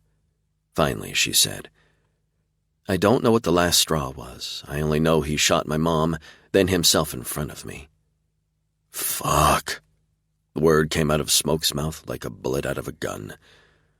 "I must be your worst nightmare." "No." The answer came out of her with surprising certainty. He searched her face for evidence of polite lies. "My father had no control over himself, no connection with us, and no conscience to guide him." She pulled her knees up, wrapped her arms around them, then laid her head on them. It was as if something had been ripped out of him or died, leaving the rest of him without an anchor. So when he crashed and burned, he took us with him. Tears leaked out of her eyes. Smoke watched her. "How old were you?" 10. "A child." "Yes." "I don't know which of us is in a worse place," he said at last. "You, a victim of violence, or me, a man who uses violence as a tool and a weapon. Only I'm scared that if I pick up that weapon, I'll forget how to put it down." "Forget how to... What does that mean?" "I know a few guys who, after leaving the military, discovered the military wouldn't leave them. They began taking small protection jobs and security details. But without the structure, support, and a supervisor they have to answer to, eventually most of those guys ended up dead here." He tapped his temple. "After that, it wasn't long, and they'd be all the way dead. You get me?" "Yeah, I get it. All those men who'd gone to war hoping to change the world and ended up broken by it." Her expression closed down, leaving her shuddered. He didn't like that, not a bit. But if he wanted more than a casual fling with her, he was going to have to open up to her, too. What did he really want? He wanted her, lock, stock, and barrel, but he had so much fucking baggage to deal with, he needed a transport truck just to move it. It wasn't fair to ask her to deal with his shit. That didn't mean he couldn't get to know her better in the hours they had left, maybe in a few months. He studied her, shouldering the horrors of her childhood like any soldier and carrying on. "I lost..." God damn, the words didn't want to come out of his mouth. "My son a couple of years ago." Keeney put a hand on his thigh and rested it there, lending him something he hadn't been offered by anyone outside his battle brethren. Strong, silent, steady support. He took in a breath and let the words flow out of him. Lacey and Liam were on their way from a friend's house when they drove head-on into an 18-wheeler on the highway. She was driving and drunk. Keeney's hand on him tightened. "I'm so sorry," she whispered. "It's my fault, and it's why Blackwater hates me. Lacey was his sister." She recoiled. "What do you mean it was your fault? Were you here?" "No, I was deployed." "Then you couldn't have—" "I wasn't here," he said, his voice breaking. "I wasn't here." His voice dropped to a whisper. "I was never here."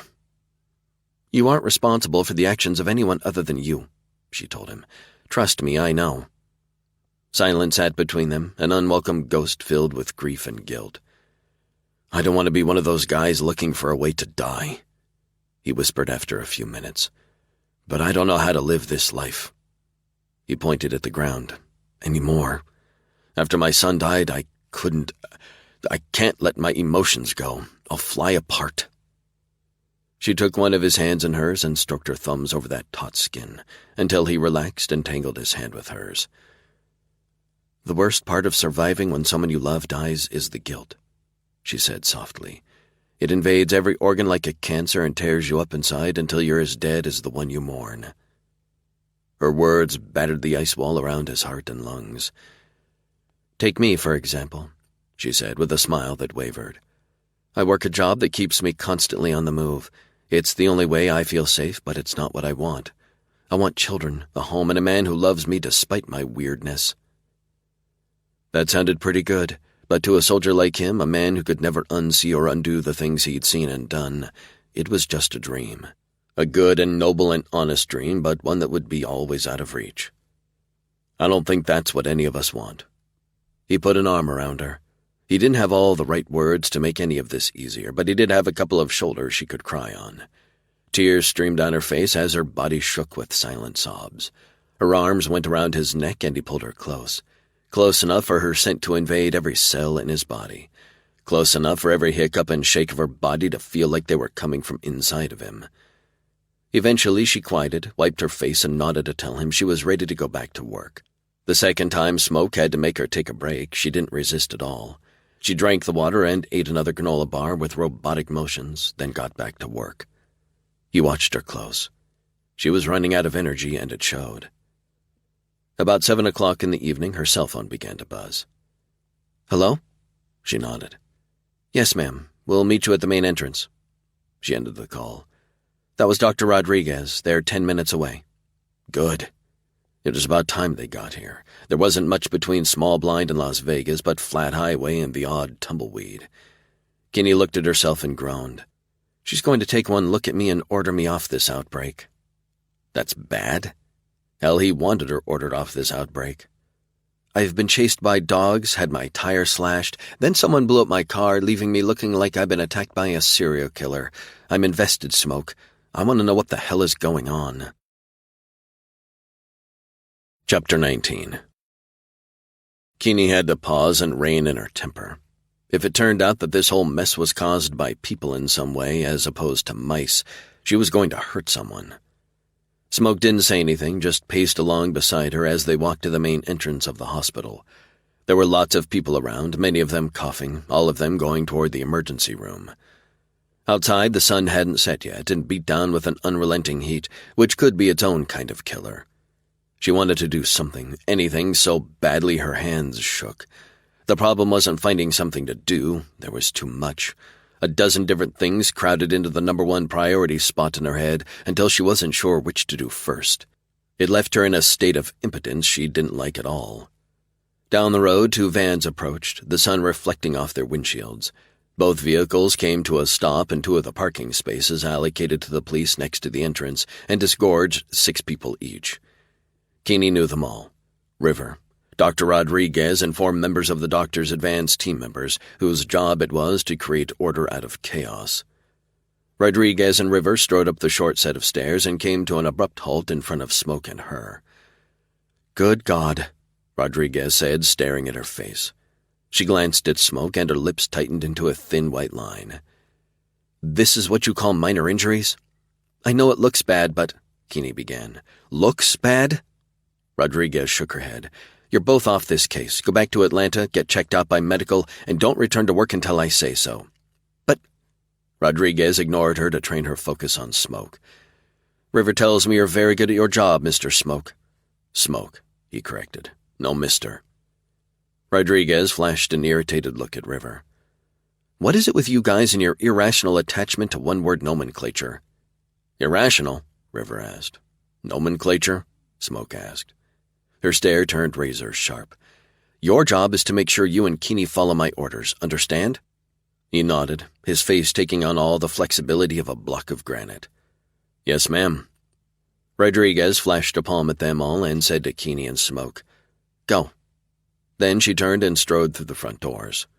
River shrugged and mouthed, "Sorry, man," before following her inside with the other team members. That was it. She was just supposed to forget about everything, toss it out of her head, and go home. Emmeline, baby Brittany, even that idiot Dr. Flett, she was just supposed to forget all of them? How was a person supposed to do that? Smoke stood as still as a statue for about 10 seconds, then said in a flat tone, "Time to go." His words started a slow drip of anger deep inside her gut.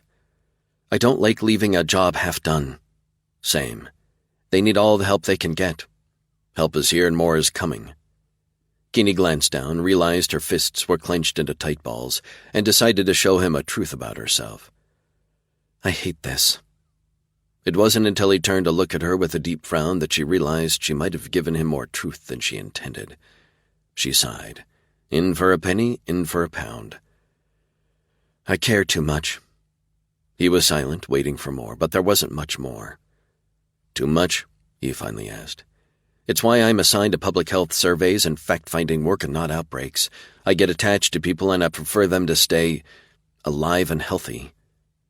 He stared at her, his gaze so intense she was sure he could see all the way to the bottom of her soul. "When I first got out of nursing school, I wanted to work in an ER, helping people in distress, victims of accidents, heart attacks, and strokes. What I got were small children with fevers, battered housewives, and drug overdoses. She stopped to take a breath and found she didn't have the energy to continue. Smoke, silent as ever, seemed to watch her and the world at the same time. "Ugly," he said. She laughed at first, but it morphed to tears, which, when they dripped onto her hand, were pink with blood from the wounds on her face. "You know how first responders are supposed to be able to put all that ugly stuff into boxes in the back of our heads?" She could hear the hysteria in her voice, but didn't feel connected to it. It was as if she were two different people. One in pain, the other so far past pain she was numb. "Well, it turns out I don't have any boxes." He gave her a narrow-eyed look of disbelief. "Or maybe," he said, "your boxes are all full." He couldn't have hit her harder than if his fist had connected with her stomach. She struggled to breathe and found she couldn't. The earth tilted oddly to one side and Smoke grabbed her by the shoulders, forced her to sit on the cement steps and put her head between her knees. The world narrowed into a thin line with high black walls and a ceiling that seemed to lower with every passing moment. Now was not a good time for a fucking new box to show up. A voice whispered in her ears, urging her to breathe. What a fabulous idea. Her diaphragm seemed to work when she concentrated on it. In and out, in and out. The walls retreated, the ceiling rose, and a little more of the world became real. Hard, warm hands rubbed her shoulders, while two massive knees hemmed hers in. A deep voice kept speaking to her, rumbling low with words she didn't understand. No, that wasn't right. Some of them were familiar. Rest. She knew that word. Heal. She knew that one too. Safe. That word was dangerous. So attractive, so wonderful she wanted to believe in it, but the thought of knowing it, experiencing it, threatened to reopen wounds so deep and wide inside her they would kill her. No, safe was not something she could ever believe in. Still, that voice called to her, soothed her in a way that was unfamiliar. Soft, smooth, and with a strength that made her curious. What kind of creature could heal and entice with his voice alone? My people have been healing with song since the beginning of the world, the beautiful voice said. Had she asked her question out loud? It isn't the same as the songs of my Scottish grandmother, whose people use it as a battle cry. Song is how we speak with spirit. Our medicine men can sometimes sing a person's wounded spirit to a place where it can heal itself.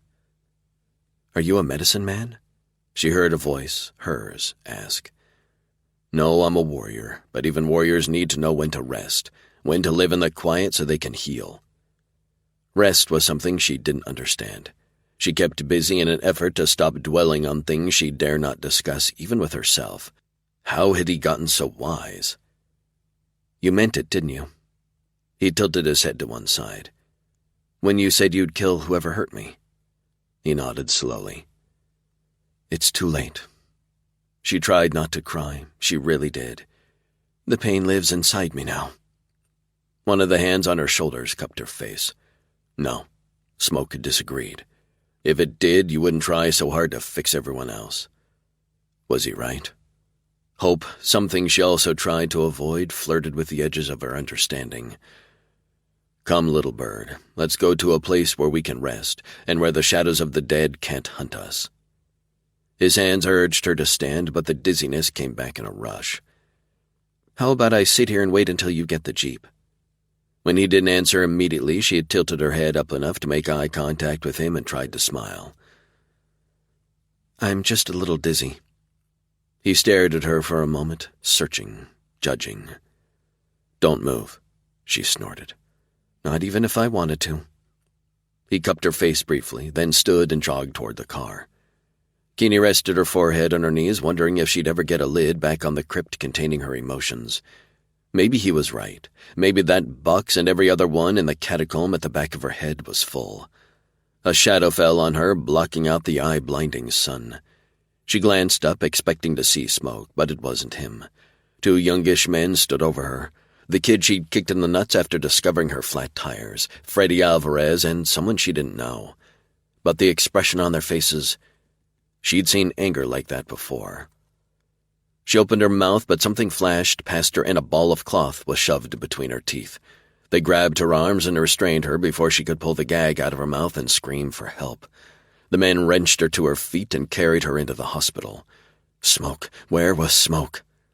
She struggled, but someone growled in her ear, "Keep struggling and we'll knock you out." In a crowded hospital? She struggled harder and managed to yank one arm free. She sent her fist toward the throat of the unknown man and was gratified when he made a pained noise and let go of her. "Stupid bitch," a male voice said, then her neck was grabbed from behind and squeezed. Pain overwhelmed her, then dizziness sucked her into a black hole. Chapter 20. Smoke got in the Jeep and started the engine. He turned the vehicle around and drove toward the hospital. A crowd of people going up the steps to the main entrance blocked his view of Keeney. When they passed, no one was left sitting on the steps. He told her to stay there, damn it. It was hot, so maybe she'd gone inside where the air conditioning could take the edge off. The parking lot was even fuller than before, with a couple of trucks now parked on the groomed, gravel-landscaped areas adjacent to the sidewalk on either side of the steps. He parked next to one of the trucks, got out, and ran up the stairs. The air was far cooler inside, but no Keeney was in sight. Scanning the lobby and a couple of the hallways leading deeper into the building, he couldn't see her. Something caught his attention, and he did a double-take.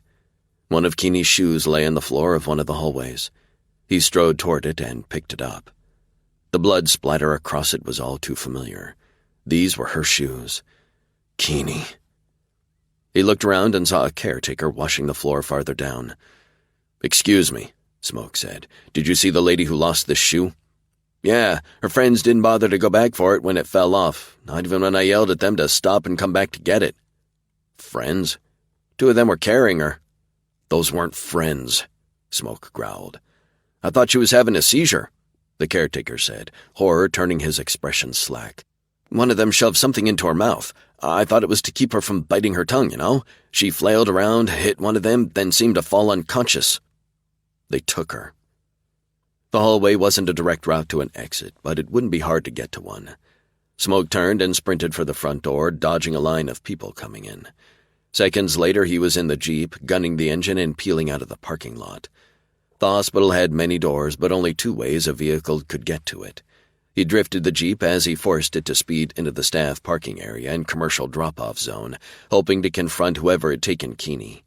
He braked, angling the Jeep so it blocked the exit. No one was in sight inside or outside a vehicle. No one. Smoke waited. He was supposed to be good at that, but the weird groan from the steering wheel told him he'd better stop taking his frustration out on his ride. Why would anyone take her? She was a nurse, not someone with authority, privileged information, or launch codes. Who benefited from her kidnapping? What could they hope to gain from Keeney? Was it an angry local who'd lost a family member? Smoke pulled into a parking spot and called Rivercell. "Keeney's been kidnapped," he said as soon as the other man answered the call. 2 men took her about 5 minutes ago, made it look like she was having a seizure or something. "You're shitting me." "I shit you not." "What the fuck for?" "That's what I'm trying to figure out. She's not in charge of anything." They hadn't really talked in depth about work, too distracted by all the crap going on around them. Had she kept the true scope of her job from him? "Is she?" "No, she's mostly independent. Travels a lot, does her job, goes on to the next one. Rodriguez likes her because she doesn't need anyone to handhold her, but she doesn't go off half-cocked either. This is the first time she's ever been involved in an active outbreak." "Doesn't make sense," Smoke murmured, considering the entire situation. His heart rate had slowed, the adrenaline in his bloodstream reduced enough to let him think. "It doesn't track for me either. I mean, she was firebombed last night. What the fuck was that about?" "We don't know what the fuck, because the sheriff is listening to one of his deputies, who just happens to be Lacey's brother. He's looking for a way to bury me. Keeney was attacked before the light show last night. Graffiti, getting T-boned, dogs, slashed tires, and a dumb fuck all tried to mess with her in the last 2 days." "Is there a pattern?" That was the question he needed to ask. "Yup," Smoke said as his brain finally saw them. After she'd been in town for a week, a rumor started going around about the CDC experimenting on people, making them sick on purpose. At about the same time, people started getting sick and dying from the hantavirus. Either someone wants to make her the fall guy or they're using her as a distraction. That's how I'm reading it. So they take her and the distraction continues. Got any intel on this Free America from Oppression group? Surprisingly little. The name has popped up in a few places on social media, but aside from the threat they sent to the news, nothing organized. Nothing about this feels organized either, Smoke said. Whoever grabbed her took a big risk in doing it in a public place. Who started the rumors? I don't know, but I do know where to find out. Where? The post office. Smoke started driving. The women who work there are a bunch of gossips. Better than taking an ad out in the paper. I'll call you as soon as I learn anything. He ended the call and focused on driving. The post office was in an adobe-style building that had been there for about 100 years. It had operated as a jail at one time and still had bars on the windows. He pounded on the door. A middle-aged woman with her gray hair cut in some kind of bob came into view. "We're closed," she hollered. Smoke ignored her large hint to leave and waved her over. "I need to know who you talked to about the CDC nurse." She looked at him like he'd asked for the moon to be delivered on a silver platter. She came over and opened the door. "Smoke? When did you get home?" "Doesn't matter," he said with a shake of his head. "The CDC nurse?" "There's been talk all over town about that nurse and the disease she brought with her." Smoke leaned closer. "She didn't bring anything other than a rental car with her, and she sure as shit didn't get anyone sick." The woman reared back. "But no," Smoke ordered. "Whatever you think happened, you're wrong. Thanks to the gossip, she's been attacked by dogs, idiots, and had her car firebombed." He smiled his shark smile. "I would take it as a personal favor, Sylvia, if you'd put a stop to those rumors." She crossed her arms over her chest. "How do you know that nurse didn't bring something with her? No one got sick until she showed up." "She doesn't work in a lab or anything close," Smoke told her. "She collects information in a small blood sample. That's it." Her frown returned. "Oh." He widened his smile. "So, who's unhappy?" She shrugged. "Who's not unhappy would be a shorter list. Anyone stand out as particularly pissed off? Someone with a sick friend or relative?" Sylvia threw her hands up. "That's everybody. I'm looking for 2 fuck-ups." Her brows rose. Shit, he was talking to a civilian postal worker.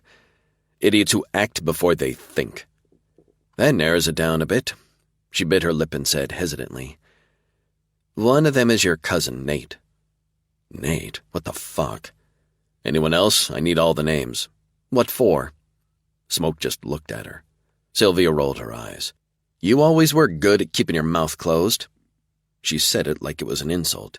From her, it was a compliment. "Freddie Alvarez." She thought for another moment. "A few others, but Freddie and Nate were the worst of the idiots." Smoke nodded his thanks, turned to leave, then glanced over his shoulder. "Stay healthy." She didn't respond. Freddie wasn't a surprise, but Nate hadn't been that big a moron when Smoke had been home last.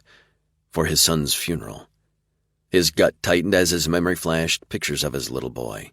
His smiling face as he ran toward him in what he called a sneak attack hug. His son's tears as Smoke left on his last deployment.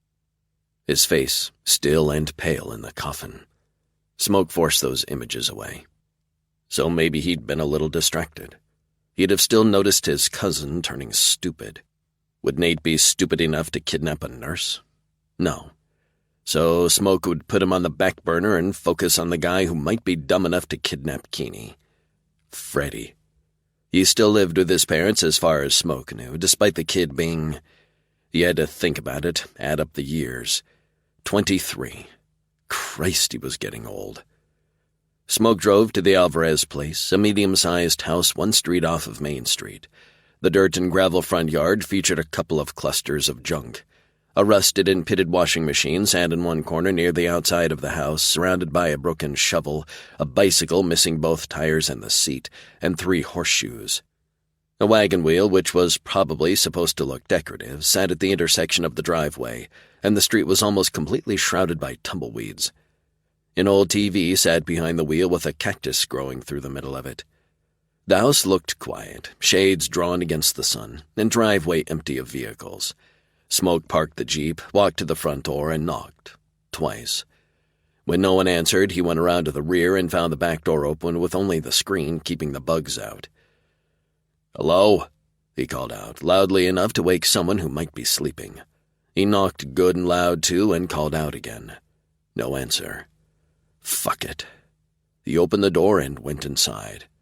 No movement or sound. He walked farther inside until he reached a crossroads of hallway, kitchen, and living area.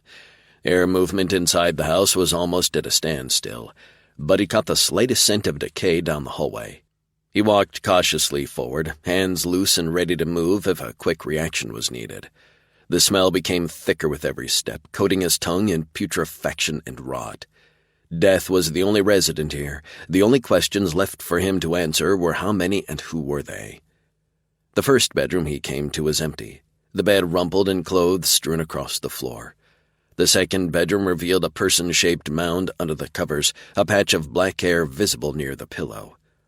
Odd. He expected the smell to be stronger this close to a body. The body moved, coughed weakly. Smoke strode to the bed and flipped the blankets back, revealing a girl who looked to be 10 or 11 years old. Her eyes were closed, her clothing and hair wet with sweat. He put a hand on her forehead.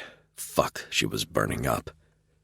"Hey," Smoke said, putting a hand on her shoulder and giving her a gentle shake. "Wake up, princess." She didn't respond. At least she was alive. That meant he hadn't found the source of the decomposition. He pulled out his cell phone and called River as he left the room, heading for the last door at the end of the hallway. It was closed. As he neared it, the scent of death grew stronger. As soon as River answered, Smoke said, "I found a sick kid in a house with no visible adults present. I couldn't wake her, and she's got a hell of a fever. Can you spare an ambulance?" He opened the door and took a step into the room. It was all he needed to find out everything he didn't want to know. A woman lay on her side on the bed in the fetal position, facing toward the door. She wore underwear and a t-shirt, both soaked with sweat and possibly other fluids resulting from decomposition.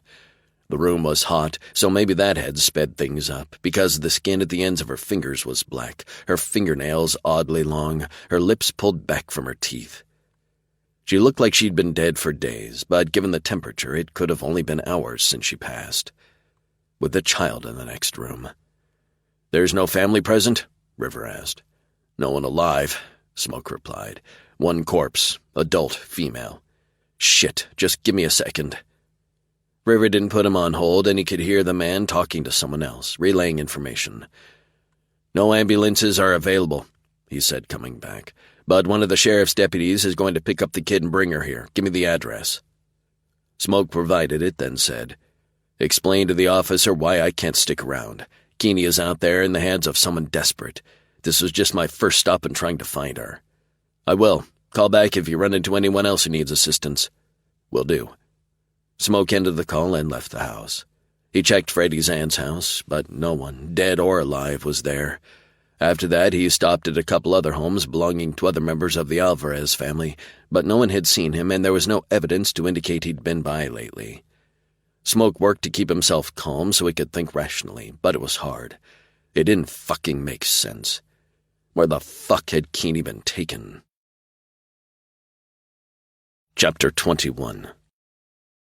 Keeney was going to strangle someone. 2 someones, to be specific. The idiots who'd grabbed her had dropped her into the back seat of a grimy Cadillac that couldn't be younger than the Nixon era. The floor of the car was covered in a disgusting threadbare carpet smelling of things best left unsaid, and the engine sounded like it was a few drops of oil away from seizing solid. Her arms were awkwardly tied behind her back. God, the sock in her mouth better be clean or she was going to rip someone a new one. She was going to rip someone a new one anyway. Freddie and his friend were smoking joints with both windows down. Dust entered the car and funneled back and down to where she lay.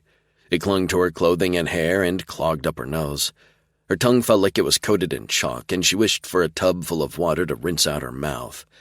Grit got into her cuts, letting in sweat, making her feel like she was an unwelcome guest inside a hornet's nest. Someone's phone rang. Freddie answered it with a "yeah," which was then followed by several more "yeahs" and a "see you there" before he hung up. He turned left onto another road and kept driving. A headache was developing behind her eyes and in her temples, thanks to the bumpy road and lack of water. She hadn't heard another vehicle for a long time. Where the hell were they? They slowed down, then came to a stop. Freddie and friend got out, the sound of their footsteps getting softer and softer. She tried to sit upright, using the edge of the seat behind her, but the sound of voices and laughter got louder along with returning footsteps. Were they coming back for her, or were they going to drive somewhere else? She let herself fall back onto the floor and braced herself for whatever was coming. A gunshot, too close, made her whole body flinch. She'd have screamed if she didn't have the damn sock in her mouth. She dragged air in through her nose as a second shot ripped through the dusty air. Footsteps approached. Keeney squeezed her eyes shut and braced herself for pain. "Hey, lady, are you okay?" She opened her eyes and turned her head as far as she could see to who was talking to her. Mostly all she saw was the back of someone's head and shadows. "Hey, man," someone said. "Those assholes have a woman tied up in the back seat." More than one man, and it sounded like they were coming to her rescue, but someone had pulled a trigger twice. Maybe they did it to scare the boys off. The door opened and sunlight hit her in the eyes, making it difficult to see. Hands reached in and pulled her into a sitting position, then all the way out of the car. Two men, a lot older than the boys who'd taken her, dusted her off as one of them worked on getting her hands free. The other took the sock out of her mouth. She gagged and coughed.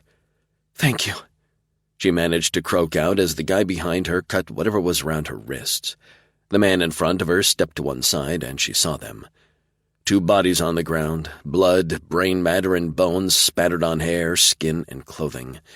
She sucked in a breath, her heart faltering for a beat before trying to sprint out of her chest. She stumbled backwards and hands grabbed her by the shoulders. "Easy now," the man in front of her said, glancing at the bodies. "They pulled guns on us." He smiled at her, but it creeped her out even more. He patted her on the shoulder. "Self-defense. The little fuckers kidnapped you, right?" She managed a shaky nod of her head. "On a crime spree, it seems." He smiled again. "Why don't we get you out of here, huh? Get you some water?" She was nudged past the bodies and toward a larger truck. The man speaking to her had blonde hair under a faded ball cap, a farmer's tan, and straight white teeth. "I'm Bruce, and the gentleman behind you is Gary." He shook her hand. The other man held his hand out for an almost too firm handshake. He gave her a smile that had an edge to it. She blinked. Edge. But the sharpness was gone, leaving only polite curiosity behind. "What happened?" He opened the passenger door and helped her onto the front bench seat. "It's a long story." Hell, she didn't even know where to start. Didn't want to think about it or anything at all. "You live out here?" Bruce asked as he started the engine and began driving away. Why were they leaving? Wasn't this leaving the scene of a crime? Neither had a phone visible. Weren't they going to report what happened? Shivering, she said, "No, I'm just visiting." Jesus, she sounded scared to death. "Visiting, huh? No houses around here?" "Those two took me from the hospital in town." "A lot of sick people there, a lot of them dying. The cops are saying everyone should stay home and not go visiting." Bruce's voice was dipped in an oily coating of sarcasm. A slick, scary warning that sent a cascading crash of panic through her body, only she was boxed in by men and machine. There was nowhere to go. "What kind of person goes visiting while everyone is sick?" Gary asked, his tone a mockery of concern. "Sounds nefarious, eh?" Bruce said with a chuckle. "Real cloak and dagger," he agreed. "Just how involved are you with that disease in town?" Bruce asked, all humor disappearing from his face. She stared at him, then darted a look at his friend and found the same expression there, too. Understanding was a cold stone at the pit of her stomach. Those shots hadn't been self-defense, and these two men weren't rescuing her. "I think she's very involved with that disease," Gary said, his gaze so cold she shivered. "I also think she's been sticking her nose into things that are none of her business." "Who are you?" she asked, before she could censor herself. Her voice wavered with the fear that she'd just gone from the fire into the frying pan. Bruce shrugged. "We're no one important." Something brushed her arm, and Keeney shrank away from Gary's hand. "Don't," she said sharply. A slow, serrated smile crept across his face. "Why did you decide to come to this area now?" Bruce asked, at the same time as Gary wrapped his hand around her forearm. "Let go of me," she ordered from between clenched teeth. "Don't scream. Don't scream." Something told her these two would like it too much. "What brought you here?" Bruce asked again. She tried to twist her arm out of Gary's grasp, but his grip tightened and he pinned her shoulder to the back of the seat. Answer the question. My job, she said. You're that nurse. Gary inched closer and leaned toward her, putting his face only a couple of inches from hers. It's all over town that you work for the CDC. Why would the CDC send you to this little pissant place? Stomach roiling and holding on to her cookies and her sanity with everything she had, she said, I get sent all over the country to do population studies, see what pathogens are endemic in a region, and look for patterns of disease transmission. This was a routine assignment no different than the dozen or more others I've done. The two men exchanged glances. You weren't sent here because of the hantavirus? Gary asked. Yes and no. The information wasn't a secret. In order to perform the study, the CDC was required to fully explain the purpose of it to anyone who might be a potential subject in the study. Anyone could ask for this information. This study was to get a sense of how many of the people who live in this part of the state have developed antibodies to the virus without developing the illness. The CDC is considering the possibility of developing a vaccine. Why? She resisted rolling her eyes. I don't know. I'm just a field nurse. They give me the general parameters of what they want and set me loose to get it done. Gary's lips tightened along with his grip. Pain shot down her arm and she gasped. Why are they looking here? I don't speculate, he snarled, squeezing her arm again. Just tell him, Bruce advised. He likes hurting people a little too much and women most of all. She stared into Gary's eyes and saw the truth there, cold, sharp, and coiling like a snake made of razors. No matter where it hit, it was going to make her bleed. There have been, she began, several small clusters or pockets of infection in the population outside of the normal areas where hantavirus is endemic. My boss looked at all the cases and couldn't find a common denominator other than the possibility of the rodents carrying the virus moving into new territory. So what? Gary hissed. So if the virus is moving into more populated areas, the time, cost, and effort of creating a vaccine might be warranted. There's no other reason? None that was shared with me. Gary smiled, and it sent a shiver of fear through her. I don't believe you. Chapter 22. Smoke hurried into his parents' home and found his mother watching the news on her tablet. What are you doing here? She asked him as she got to her feet. I thought you'd be at the hospital. Do you know where Nate is? Smoke interrupted. Why? I need to find him. I haven't seen him since yesterday. What about a cell phone? Do you have his number? Yes, I've got it. Just give me a second to grab my phone. She picked it up from the table. What's going on? Keeney has been taken. What? His mother stared at him like he'd dropped a hand grenade on the table and asked her to defuse it before it blew up. He rubbed a hand over his face. I know, it sounds crazy, but that's what I think happened. What's this got to do with your cousin? She and I had an altercation with Freddie Alvarez. He is my number one suspect, and Nate probably knows where to find him or has his phone number. They were tight. Yes, a couple of years ago, but not so much anymore. It's the only lead I've got, Mom. She read him Nate's number, and Smoke added it to his contacts. Then he called his cousin. After 2 rings, it went to voicemail. He texted a simple message. Call me. Smoke, and hit send.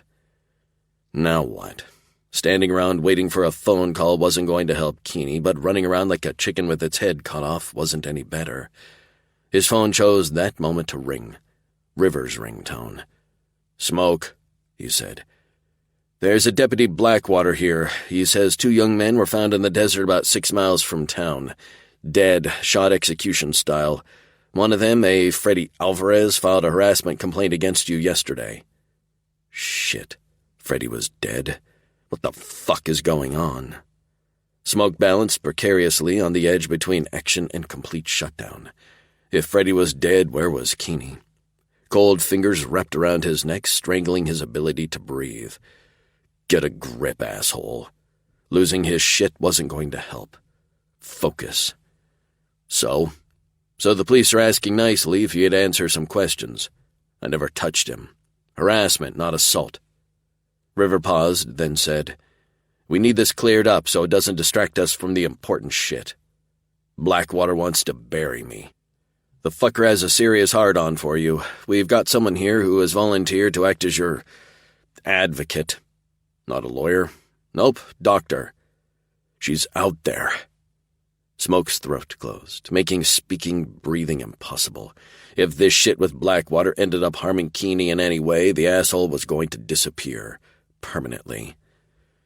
"We'll find her," River said. It was a promise from a battle brother. "On my way," Smoke said, heading for the door as he ended the call. "Smoke?" his mother asked. "Backup is here."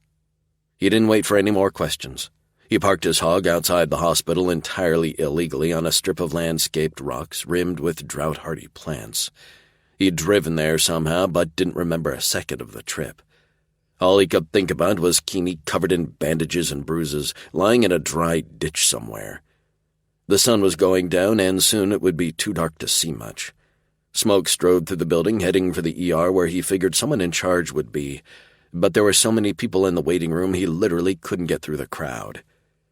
"Hey, Army," someone called out from behind him. He turned to find River waving at him. Smoke followed the other man until they were away from the worst of the crowd. "We're in the Human Resources office. It's the only place in the whole building that's not in use in dealing with the outbreak." "Officially?" Smoke asked. "Yep, Rodriguez announced it 10 minutes ago." He looked at Smoke sidelong. "Ready?" He shrugged. What was there to get ready for? He hadn't done anything to anyone. Yet. Rodriguez reached her bullshit limit 2 seconds into her conversation with Blackwater and the sheriff. River said in a satisfied tone. Told them that if this was a fishing expedition, she was going to use their balls for bait. Huh. That was going to piss Blackwater off. Big time. The sheriff... Smoke didn't know the man well enough to say. River stopped in front of a door, opened it, and went in. Smoke followed, noting the sheriff and Blackwater standing at the rear of the room next to a desk. Another man wearing scrubs, a hospital gown over top, booties on his shoes, and a plastic hat over his hair, stood with his arms crossed in the middle of the room. "Dr. Gunnar Anderson, this is Lyle Smoke." The doctor nodded at him, but offered no handshake.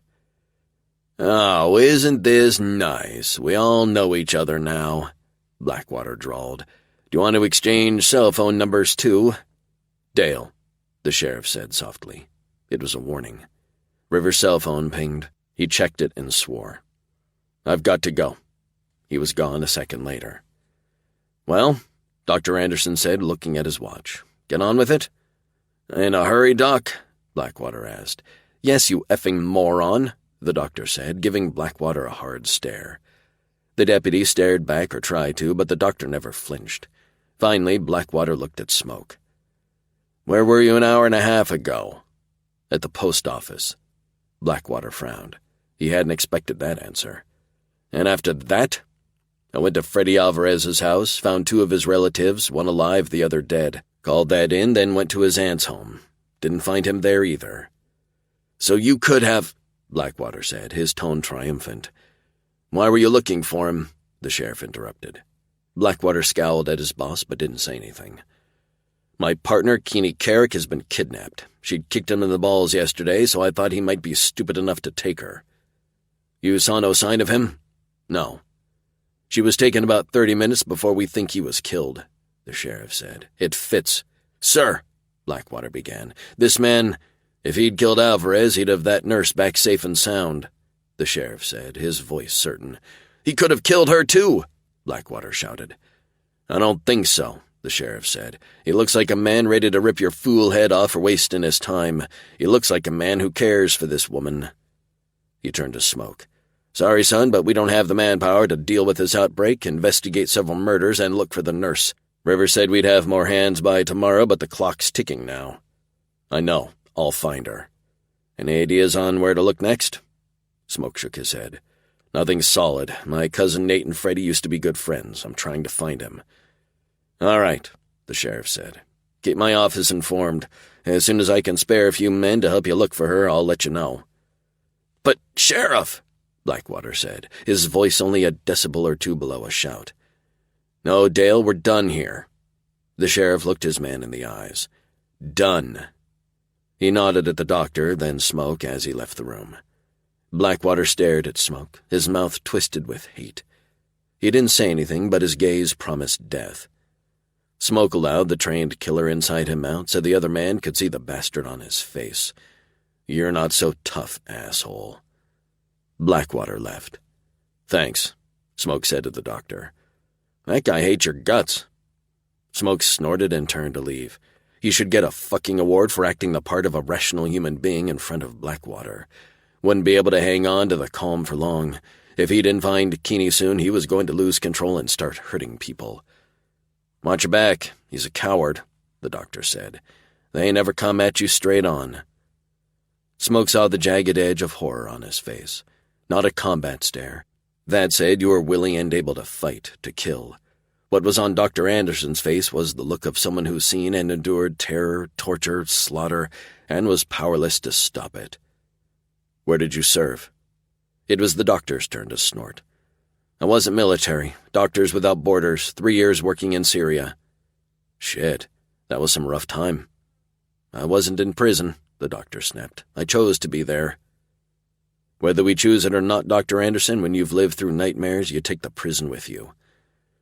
Gunner or Dr. Gunner, your choice." He studied Smoke for a moment. "Do these cops have any idea what you are?" "What am I?" Smoke heard the threat in his own voice and flinched. Gunner smiled, baring his teeth. "I've had many conversations with your friend River. He's intelligent, skilled, utterly unafraid, and can think his way out of shit most people would drown in. I thought he was the deadliest man I'd ever met until you." What the fuck was he supposed to say? "No, I'm a cream puff." "Sorry, man, I'm just not that into you." Gunner laughed. "Okay, just remember, even idiots get lucky sometimes." Good advice. Smoke left to track down River. He tried to call his cousin again. Still no answer. That left him with only one option. He found River talking to Dr. Rodriguez. "Do not get into a pissing match with the police," Rodriguez ordered without preamble. "No, ma'am," Smoke agreed. "Having said that, find Keeney. She's running out of time." "I will." She turned on her heel and disappeared into the crowd of people. "When does our backup get here?" Smoke asked. "About 16 hours. I've got my cell phone, but there may not be service where I'm going," Smoke said. "Do you know where you're going?" "Only one place that's come up that doesn't belong. One of our tribal elders ran across an abandoned farm with squatters living in it and some dead bodies buried nearby. No one has had a chance to check it out yet. Is there anyone in town I can ask for help to look for you if you don't show up in 24 hours? My dad or grandfather, either of them, knows where I'd go to ground. Need anything else?" Smoke thought about it. He had his weapon, ammunition, water, and food all at his grandparents' house. The rest of his stuff, what he needed for this operation, was at his folks' place. Keeney had been right. He always had a go-bag ready. "I'm good." River nudged him with one hand. "Stay that way." Smoke gave him a nod and left. He went home first, grabbed his backpack, then took a couple of minutes to explain to his parents what was going on. His father grabbed his rifle. "No," Smoke said. "I work for the CDC. If you or anyone else gets involved, there could be trouble." He paused. "If I do need help, I'll get in touch, but this is my hunt, my fight. You call if things get too hot." His father smiled, but it was cold. "There's more than one way to fight this kind of stupid." Once when he was about 13, a man had shot up the grocery store in town, then taken off into the desert to hide. The man had lived in the area for a few years and thought he knew the desert, thought no one could find him. Smoke had gone out with his father, grandfather, and a few other Navajo. They found him within the first day, but hadn't done anything but watch the hidey hole the man was in. When he tried to leave to get food or water, they fired at him, not to kill or even wound, just to force him to stay in his hole. They kept him there for 3 days. On the 4th day, the man had begged to be arrested, had whined that he was going to die of thirst if they didn't let him out. So they called the police, and he was arrested, charged, convicted, and served time. He never came back to Small Blind, Utah. There were lots of ways to hunt and trap whoever had taken Keeney. The Army had sharpened some of those skills into fine, almost invisible points. He went to his grandparents' place. For all he knew, his AR-15 was still in the refrigerator, stashed behind the jug of milk. It took him about 5 minutes to gather everything he wanted and fit it into his pack. Unfortunately, he also managed to acquire his very own babysitter sitting in a dinged-up truck parked a couple of doors down the street, not far at all from his Jeep. He recognized the guy as a relative of his ex, Lacey. Blackwater wasn't giving up. The Jeep wouldn't do him much good after a certain point, but a dirt bike, now that would be a lot handier. Tommy had one he usually kept in the shed behind the house. "Who's that?" his grandfather asked as the two of them looked out the partially repaired front window. Only half of it had glass, the other half was still covered with plywood. "Blackwater," Smoke said flatly, turning away from the window and going into the kitchen. "Is Tommy's dirt bike running?" "Yes, you'll need gas, but there's a can out there." His grandfather smiled grimly. "Let me check to see if anyone is watching the back of the house. There's nothing between us and the desert other than a runoff ditch." Grandpa went out, fooled around with the barbecue, and unhooked the propane tank. He took it to the shed and came back with another one he connected to the barbecue. "I didn't see anyone," he said when he came back into the house. "I take it we're having burgers tonight?" Grandma asked. She got a smile for an answer. Smoke shouldered his pack and weapon and went out to the shed, filled the bike's tank, then walked it into and out of the ditch. He watched for anyone following him, but saw no one as he pushed the bike deeper into the desert. The Rogerson place was about 10 miles from town at the end of a dirt road. He'd start there. Beyond the buildings was a dry canyon that ran hard with runoff when it did rain. Past the ravine was about 100 miles of unoccupied desert bordered by the Grand Canyon on the south. It looked like the whole area was uninhabited, but it wasn't. There was lots of wildlife that made their home in the desert. Deer, coyotes, rabbits, vultures, and men. The native people had been in the area for thousands of years. If Keeney was out there, he would find her. Chapter 23. Keeney saw pain in Gary's gaze. Not his pain, her pain. This man was going to hurt her not because he wanted information, but because he liked it. "Why do you care what the CDC does? Everyone is dealing with the outbreak. No one has the time or manpower to do anything else." "How long is that going to last?" Bruce asked. Gary's leer hadn't changed. Nothing she said was going to stop him from doing what he wanted to do. She winced at the sudden added pressure as Gary squeezed his hand around her arm. "A couple of days, more help is coming." "What kind of help?" Gary asked. "Medical assistance and some law enforcement." "Fuck," Bruce said. Gary grabbed her by the neck with his free hand in a chokehold. "How do we get rid of them, bitch?" She couldn't breathe, couldn't answer, couldn't save herself. A charged, cold chill whispered over her skin. Her hands scrabbled at his, trying to loosen his hold, but he just smiled and squeezed. "If you strangle her now, she can't tell us anything." Bruce paused as if thinking about it. "Or be a useful hostage." Gary let her neck go. "Answer the question, bitch. How do we get rid of them?" "I don't think you can," she said, her voice raspy. "Not since those 2 deputies were shot." "That has nothing to do with the outbreak," Bruce said. "They won't assume that," Keeney said. "They'll turn over every stone in this desert until they find out why all of it happened." "Fuck," Bruce said again. He glanced at Keeney. "Cover her eyes." Gary reached around behind the seat and grabbed something, a paper shopping bag. He put it over her head. Damn it. Now she wouldn't know where she was or how to get back to the highway, let alone town. That was if she managed to escape these 2 lunatics. Gary kept a tight grip on her arm, but not as tight as when he'd been asking her questions. Her fingers were swarmed by pins and needles, but she didn't complain. The pain told her he hadn't done any lasting damage. She was just glad he hadn't put his hand anywhere else. They bounced down the road, the potholes seeming to increase exponentially by the minute. To give herself something to do and stay calm, she counted the seconds. When they stopped, 844 seconds had gone by. 14 minutes. Given the distance a truck could cross in that time, the search area was going to be huge. No one knew where she was or who she was with. No one was going to find her in time. They yanked her out of the truck, dumping her onto her hands and knees. The ground beneath her was packed hard with uneven gravel on top.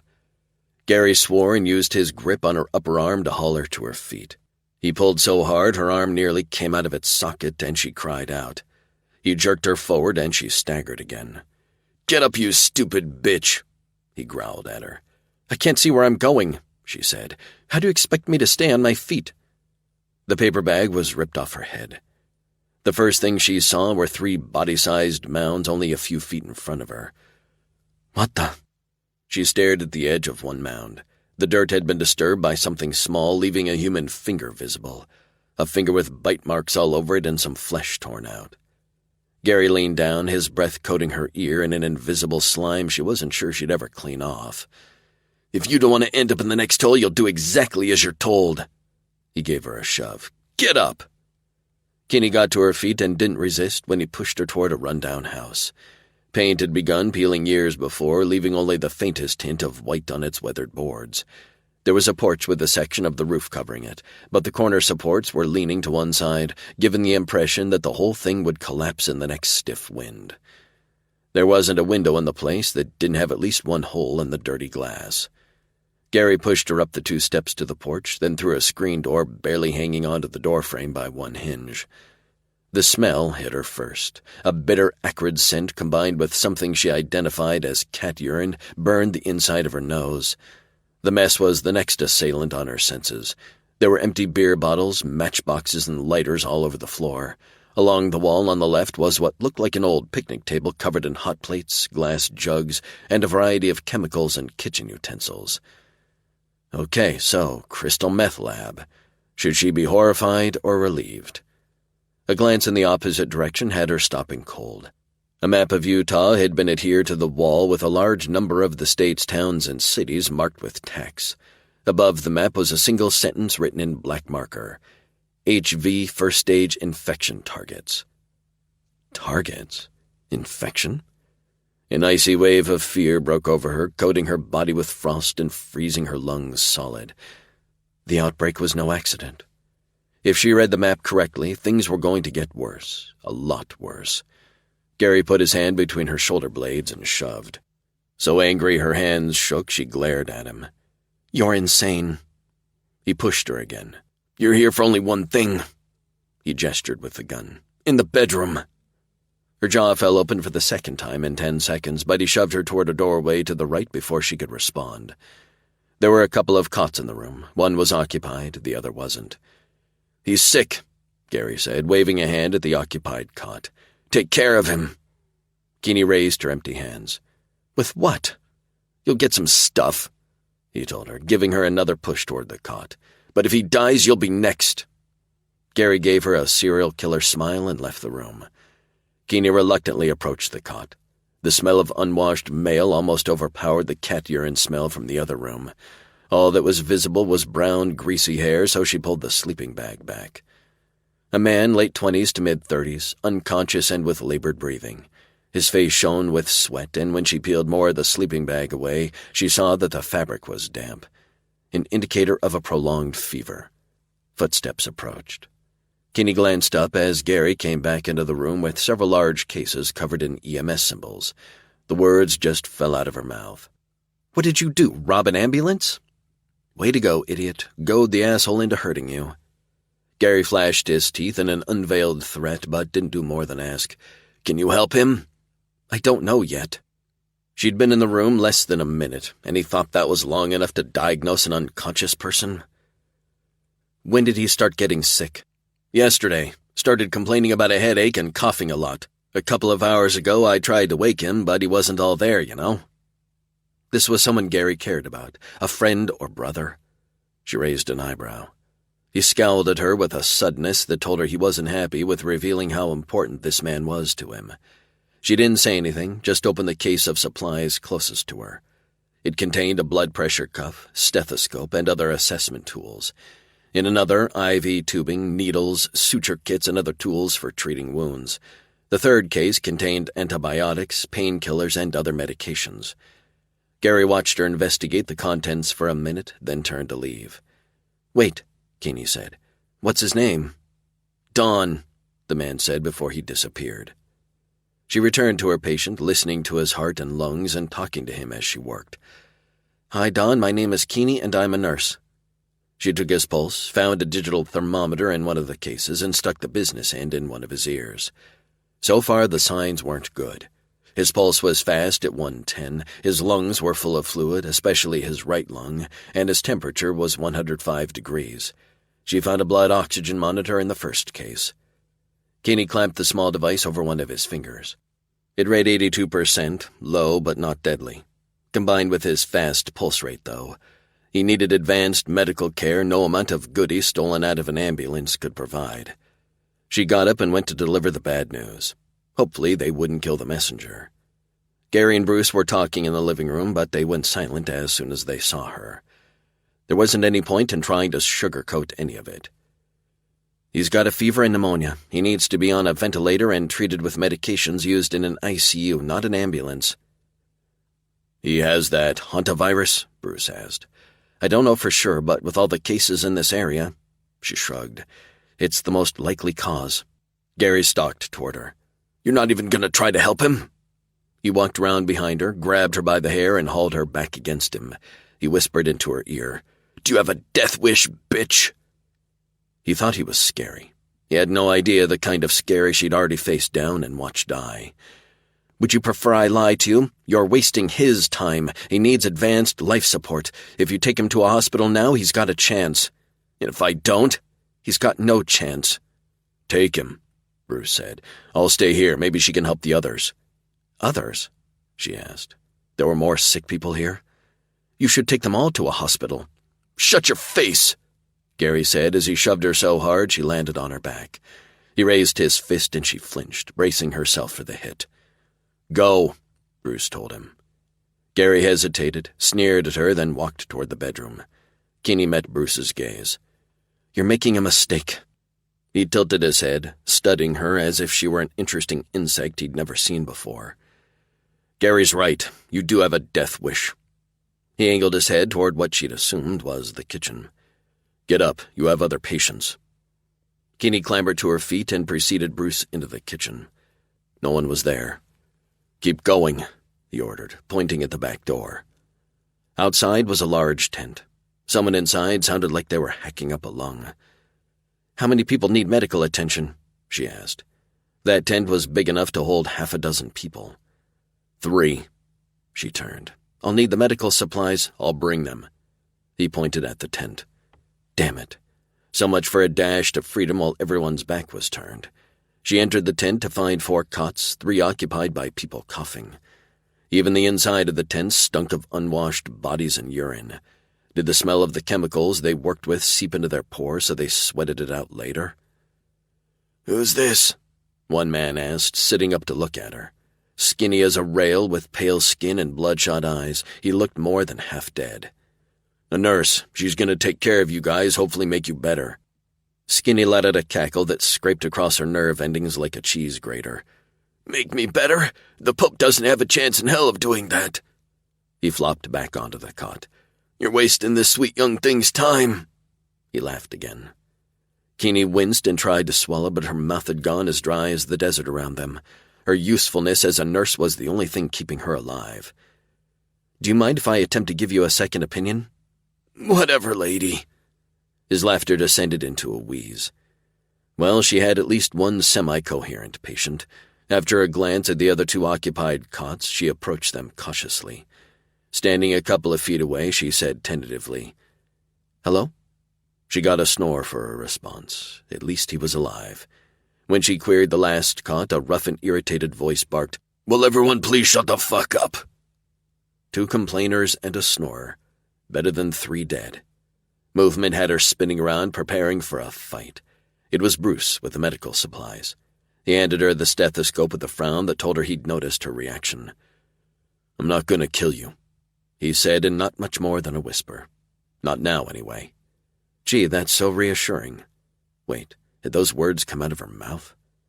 Keeney closed her eyes and waited for the inevitable reaction and resulting pain. A couple of seconds later, she opened her eyes to find Bruce staring at her like she'd put her crazy pants on backward. When I'm tired and sore, I get snarky. He just stared at her coldly, then walked away.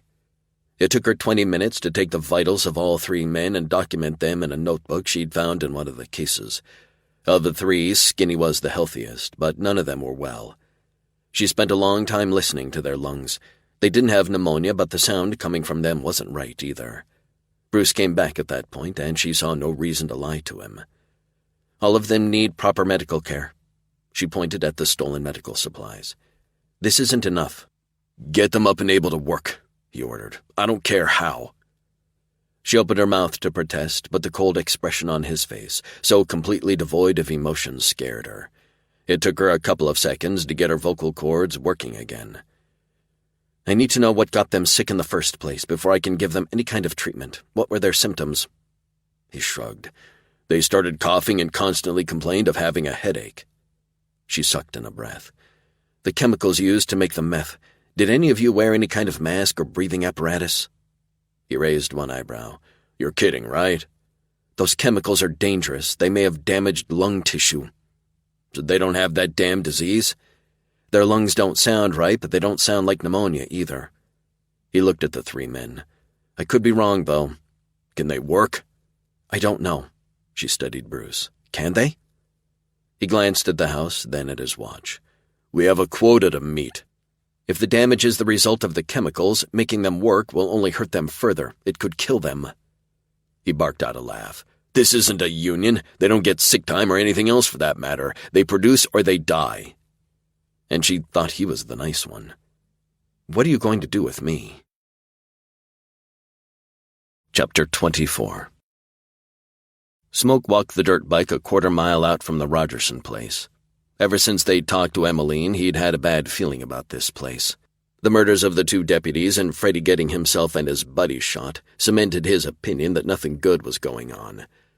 He'd stayed away from the road, coming toward the property at an oblique angle. When he got to the fence, he used his knife to unhook the bottom of one link from its neighbor. Once started, the process to completely unravel the steel link only took a minute, and he was through. As soon as the buildings came into view, he hid the machine under some scrub brush, then found a good place to watch the house and the ragged tent behind it. The sun was going down. Soon darkness would turn this dangerous game of hide-and-seek deadly. A tall, skinny guy came out of the back door of the house and headed for the tent, coughing hard enough to wake the dead. "Hey, lady," the guy called at the tent. He cleared his throat, or tried to. Nurse?" "My name is Keeney." Smoke jerked his small binoculars up and watched her come out of the tent, a stethoscope around her neck. "What do you want?" Covered in bandages and bruises and with bags under her eyes, she'd never looked better. She was alive. She was okay. A burned, twisted wire deep inside his spine unwound and cooled off a little. She was okay. "Bruce wants you." The skinny dude angled his thumb at the house. She backed up a step. "Why doesn't he come get me himself?" She sounded defensive, cautious. She didn't want to go into the house. "He's on the phone." The guy gestured toward the back door again. "Hurry up." With a huff, Keeney walked around the guy and went into the house. The sick grin on the skinny dude's face didn't give Smoke the warm and fuzzies. Getting her out of there was his only priority, but how many men were in the house and how many in the tent? Had they taken her to treat their sick? He couldn't see anyone on a watch detail, and he would have seen someone if there was anyone to see. As soon as the skinny dude disappeared into the tent, Smoke moved, silent and sure, until he stepped on something oddly squishy. Looking down, he realized it was a hand, partially eaten and withered by daytime heat, but a human hand. On the middle finger was a ring, its shape familiar. The last time he'd seen it was 2 days ago on Nate's hand. For a long moment, Smoke's brain refused to make the connection.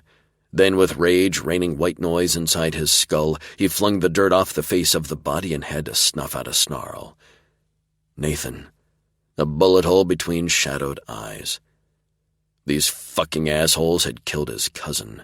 The same assholes had Keeney inside this hovel of horror. She wasn't going to end up in one of these shitty, shallow graves. He would do anything, kill anyone to prevent it. The lock on the lessons he learned in foreign deserts and lost jungles, lessons that kept him alive but could only bury him at home, disintegrated. A vicious, violent joy filled him. The fuckers were dead. Every last one of them. Dead. His soul all but sang, justified, justified, justified kills. Smoke took the endorphin rush and used it to focus on what he had to do next and next and next. Keeney wasn't safe yet. He left the body of his cousin and moved into a position where he could look into one of the windows to the front room of the house. Someone was turning on a couple of lights. A whole lot of glass jars, plastic tubing, and other shit made seeing anything clearly impossible, but with the window busted, he could hear everything just fine. "You want me to what?" Keeney asked, someone in a tone filled with a caustic combination of hostility, fatigue, and pain. "Work," A male voice, sounding pissed the fuck off, said, "My people are too sick." A Texan accent. "Your people are dying and doing this is what's killing them." Her voice scraped across Smoke's nerves with jagged, sharp edges. He'd heard that kind of strain before in the life he'd left behind weeks ago. It took days of witnessing violence and death with little sleep to achieve. Years of training couldn't guarantee a soldier could handle it. How close to her breaking point was she? "Get to work," the Texan ordered. "No." Fuck. This conversation was going downhill fast. A distraction needed to happen yesterday. He tensed, preparing to be that distraction. A cell phone rang. That was a little too convenient. There was a 2-second silence, then the asshole said, "What?" Smoke waited. Should he take the Texan out now while he was distracted by his phone call, or instigate a larger disruption with a greater likelihood of separating Keeney physically from the men he'd seen? "I've got it under control," the Texan said, his voice vibrating with anger. "Just keep the feds too busy to come out here." Another pause. "I don't give a shit if it's the fucking Marines. Keep them away from here, because if I go down, so do you." Smoke had to get her out of that house and away from the Texan and Skinny, and he had to do it now. He went back to where he'd left his dirt bike and walked it to the road leading to the buildings, maybe 150 feet away. The moon was nearly full and the sky was clear. Good conditions for what he wanted. Once he was around a corner and behind a collection of stones, trees, and the remains of some kind of rusty farm equipment, he kick-started the bike.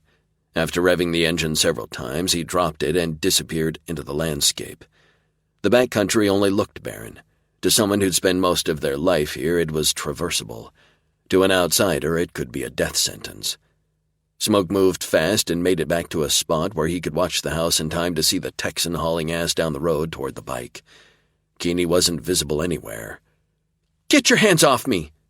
The sharp words and the unmistakable crash of broken glass had him heading for the house at a sliding run he'd perfected as a kid while hunting with his father and grandfather. Fast and silent, he went in through the front door, his rifle in his hands.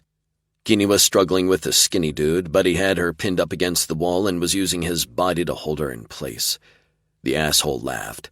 "Fight me, baby, I like it," he said as he mauled one breast through her blood-stained shirt. Adrenaline hit Smoke's system and he detonated. He slung his rifle behind his back, freeing his hands as he ran. A bullet was too good for the asshole. One arm went around Skinny's throat while he pummeled the other man's kidney with his free hand.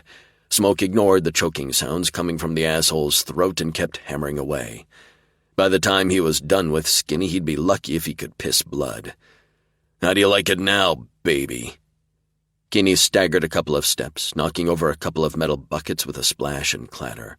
Smoke dragged Skinny farther away from her and began hitting his face. "Smoke, I think you've convinced him to stop." "Really?"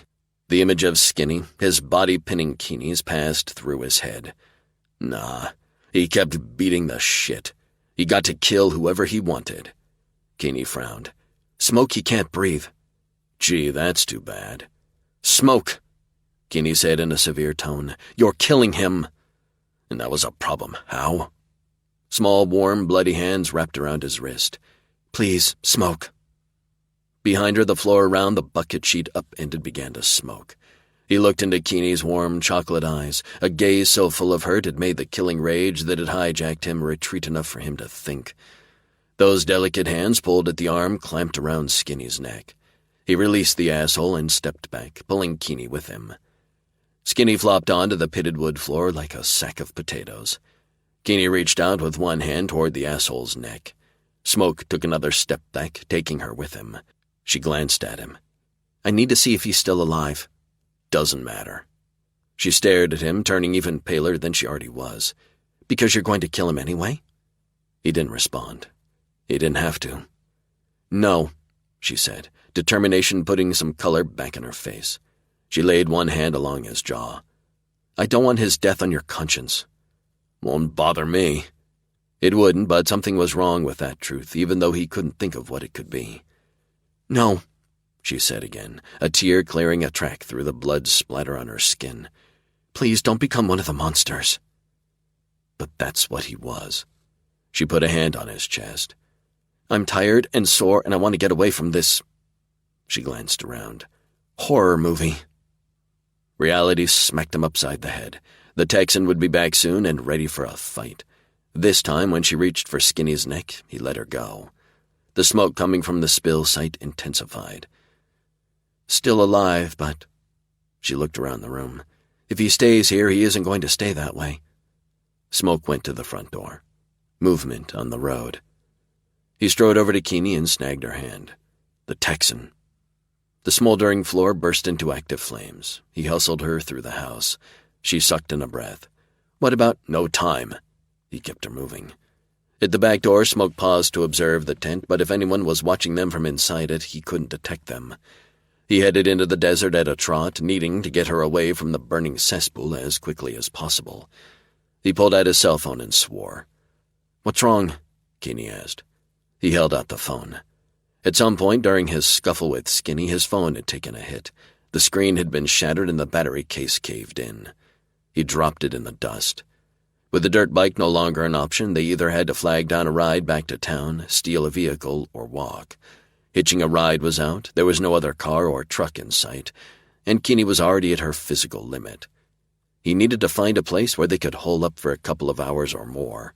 Somewhere the asswipe they'd left behind, who was inside the house yelling like a 2-year-old and firing his gun like he had shares in Remington, wouldn't find them. Unfortunately, the area they were in wasn't noted for its abundance of hideouts. Except for one. He guided her down into the canyon that formed the northern border of the Rogerson property. Though the creek bed was dry right now, it saw enough water to support more robust brush and trees. Better cover. Behind him, Smoke could hear Keeney's breathing, fast and deep. He was pushing her, all but dragging her down the steep slope, but they had to get some distance between the Texan and them. He stepped over a rock sticking out of the dirt.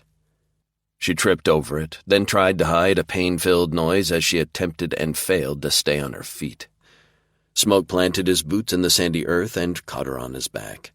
An uncomfortable oof came out of her, but she didn't move for a couple of seconds. "Hurt?" he asked her quietly. "No, just give me a second to catch my breath." They didn't have a second, but if she passed out and he had to carry her, his hands would be too busy to use his rifle. So he waited. More rifle shots, then a flash of light so bright he could see it halfway down the canyon, and a boom. "Was that?" Keeney began. "The house," Smoke finished for her. "Yeah." "There were 2 men in the tent out back," Keeney said, her voice strained. "Doubt we have to worry about them anymore."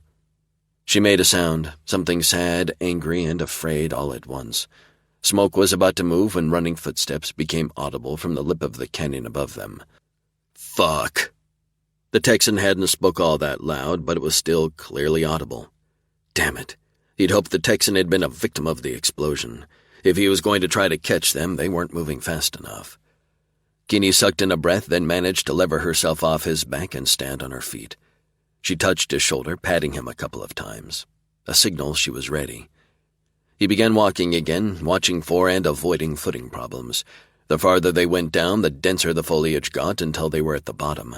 The vegetation was thick enough here to easily hide them from anyone searching for them from above, but they were a long way from safe. "Okay?" he asked, as he picked away through the prickly trees and undergrowth. It took so long for her to answer, he stopped to take a good long look at her. Blood was splattered across her shirt, and some of her cuts had lost their bandages. The bags under her eyes were so deep and dark that in the moon shadows they made her eye sockets appear empty. Her hands shook and she was limping. She wasn't going to stay on her feet for very long. He needed to find a place for them to hole up until she'd gotten some rest, water, and food. A gunshot echoed through the canyon. Another and another, along with the thunk, thunk, thunk of bullets hitting trees and dirt. Damn fool might end up shooting them despite not knowing exactly where they were. Come out, wherever you are," the Texan called. He was on the canyon floor now, too. "I don't know who you are, dirt bike guy, but you've got yourself mixed up in some very bad business. I've got more guns coming, and when we catch you, we're going to make you pay for making such a mess in my house." Smoke kept moving, trying to recall the topography of the canyon floor. It had been at least 4 years since he'd last been down here. Texans sent a few more random shots in their direction, one of them ending up in a tree trunk a couple of feet from Smoke's head. Yeah, he was going to have to do something about that moron. A rocky outcrop became visible, and if he remembered right, it was concave on the other side, a place where water pooled when it ran, a protected place to hide. He led Keeney into the shadowed hollow. "Stay here. Got to lose the paparazzi." He pulled out his backup weapon, a Beretta, and handed it to her. "Do you know how to use this?" She checked the safety and held it in a two-handed grip. "It's been a couple of years, but yes." Watching her hold the gun, handling it with confidence despite the pain and exhaustion he knew had her at her breaking point, made him hard. That was all kinds of messed up. "Don't shoot unless you have to." "Right back at you, big guy," she said with one eyebrow raised and expectant. If ever there was time for a justified kill, this was it. She snagged his hand before he could move and, still panting, whispered, "Be careful." He nodded once and tugged his hand free. Not what he wanted to do. He wanted to wrap his arms around her and hold her while they both slept. More random gunshots. First, he had an asshole drug dealer to deal with. Locating the Texan wasn't hard. The moron made more noise than an entire class of kindergartners with all his shouting, shooting, and swearing. None of it made sense beyond the promises to kill Keeney after he hurt her and hurt her and hurt her. The bastard needed to die. Needed to pay for Nate's murder and terrorizing Keeney. Needed to pay for bringing poison into Small Blind. So many sins, too little time. He managed to circle around and get behind the Texan, who was stumbling around like a drunkard. Was the dude high on his own shit? His clothing was sweat-stained, dirty, and... fuck, he smelled like he'd gone swimming in a shit lake. Getting rid of him wasn't going to hurt the world one bit. The memory of Keeney's face, bruised, battered, and cut, reminded him of his first priority. Keep her safe. Smoke aimed his rifle and fired. Chapter 25. Keeney had to admit the spot Smoke had found for her to rest and wait for him was a good one. Sheltered and relatively safe, she was able to roll back the hyper-vigilant state she'd been in since those boys had put a paper bag over her head. Why was the world so full of stupid people? Bruce was still making all kinds of noise in the trees, shooting off his mouth and his gun. In the trees. He'd made it down into the canyon. A single shot rang out, different than all the ones that had echoed through the canyon before. This one had a deeper pitch, a different weapon. Smoke. Had he killed Bruce? He hadn't made her any promises, and maybe he didn't have a choice, but the thought made her want to scream at the injustice. The first man she'd met who made her inner demons go quiet was now the man with the gun. Nausea rolled over her, making her muscles ache and shake and a light sweat to break out over her skin. No, Smoke. He didn't need the cost of another soul on his conscience. A high-pitched scream echoed around her, then was cut off abruptly. Who was that? Seconds turned into minutes before a figure, tall and broad-shouldered, came around the outcrop. Full dark hair had descended, and it made him look more like shadow than a man. "Smoke?"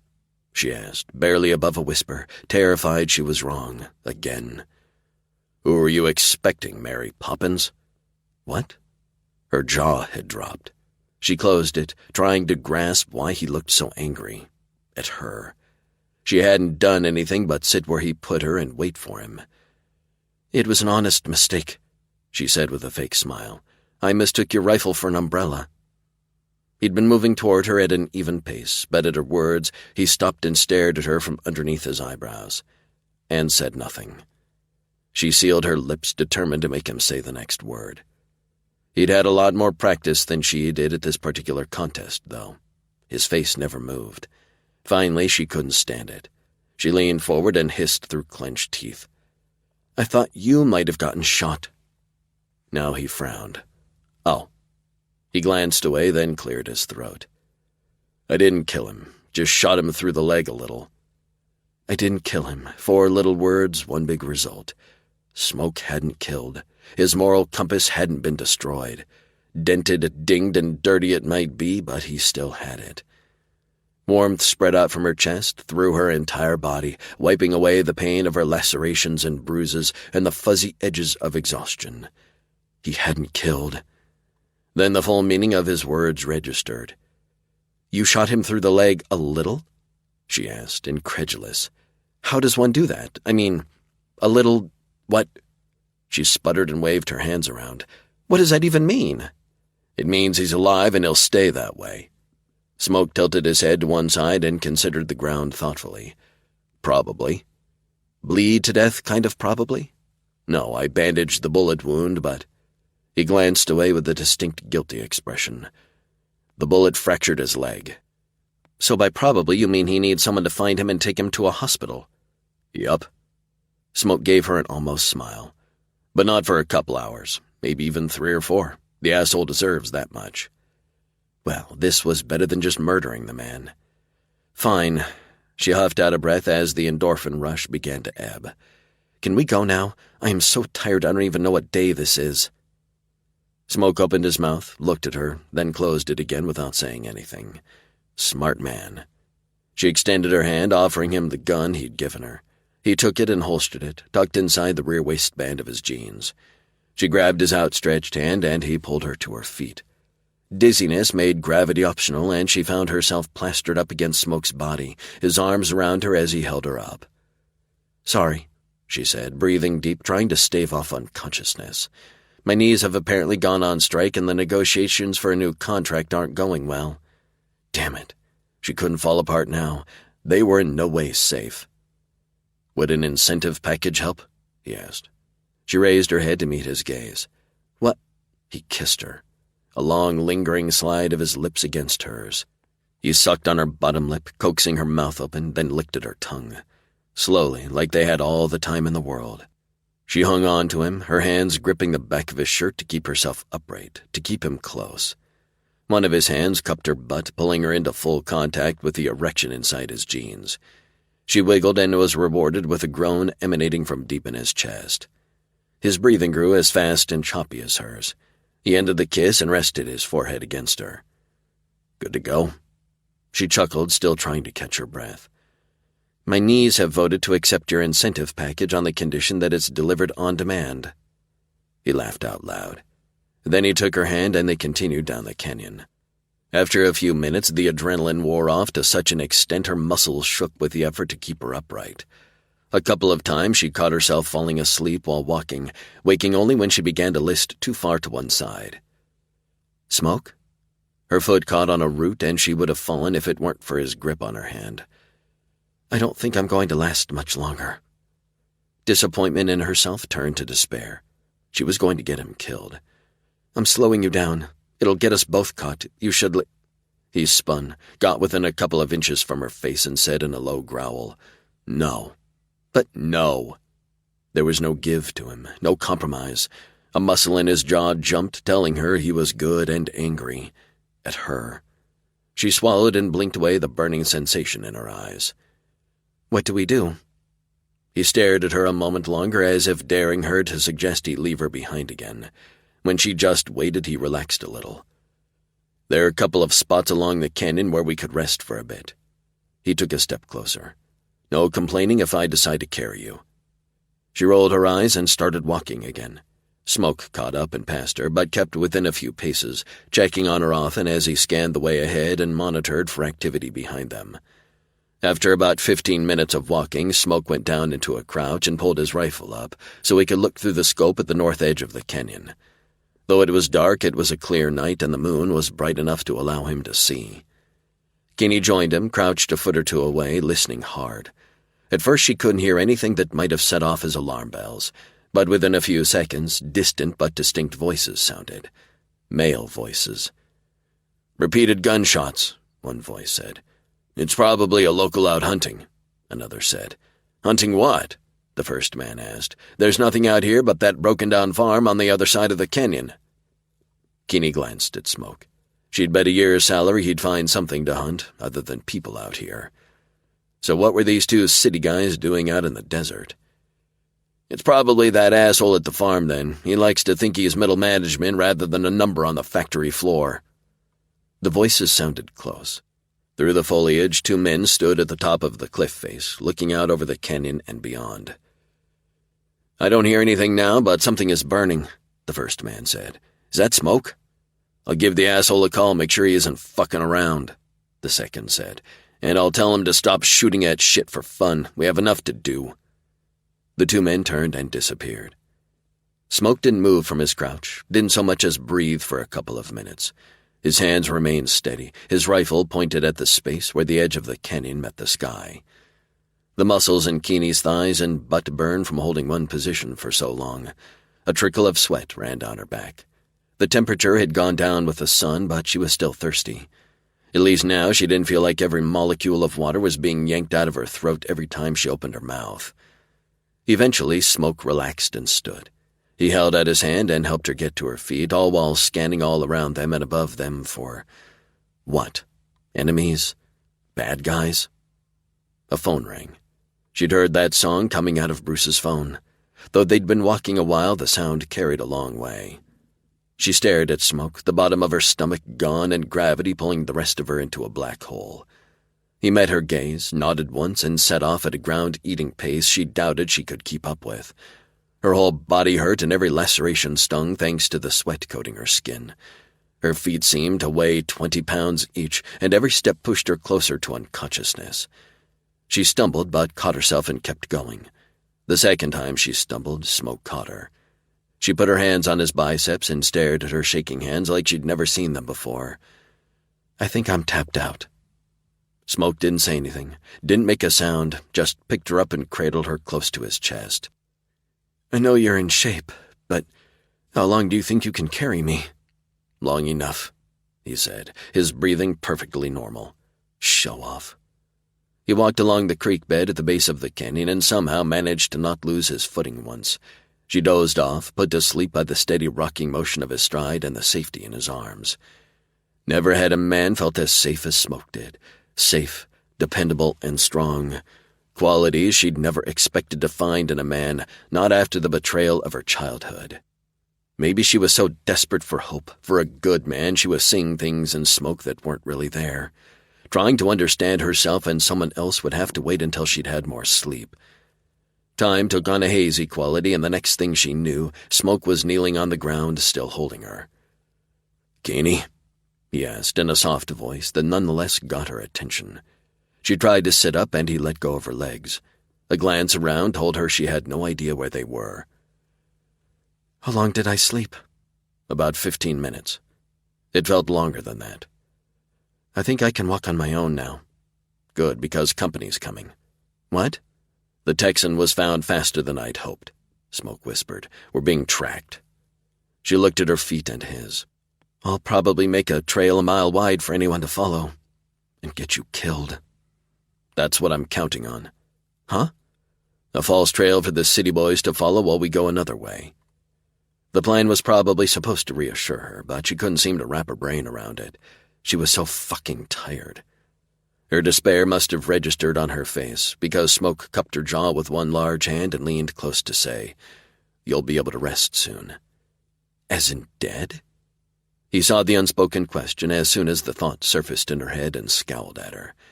Geez, she might as well be wearing a neon sign tacked to her nose. "Safe," he growled. She sighed and waved her hands at him. "Let's go before I think something unforgivable." His only answer was to grunt and take her hand, pulling her along next to him until her body accepted the forward momentum and kept moving of its own accord.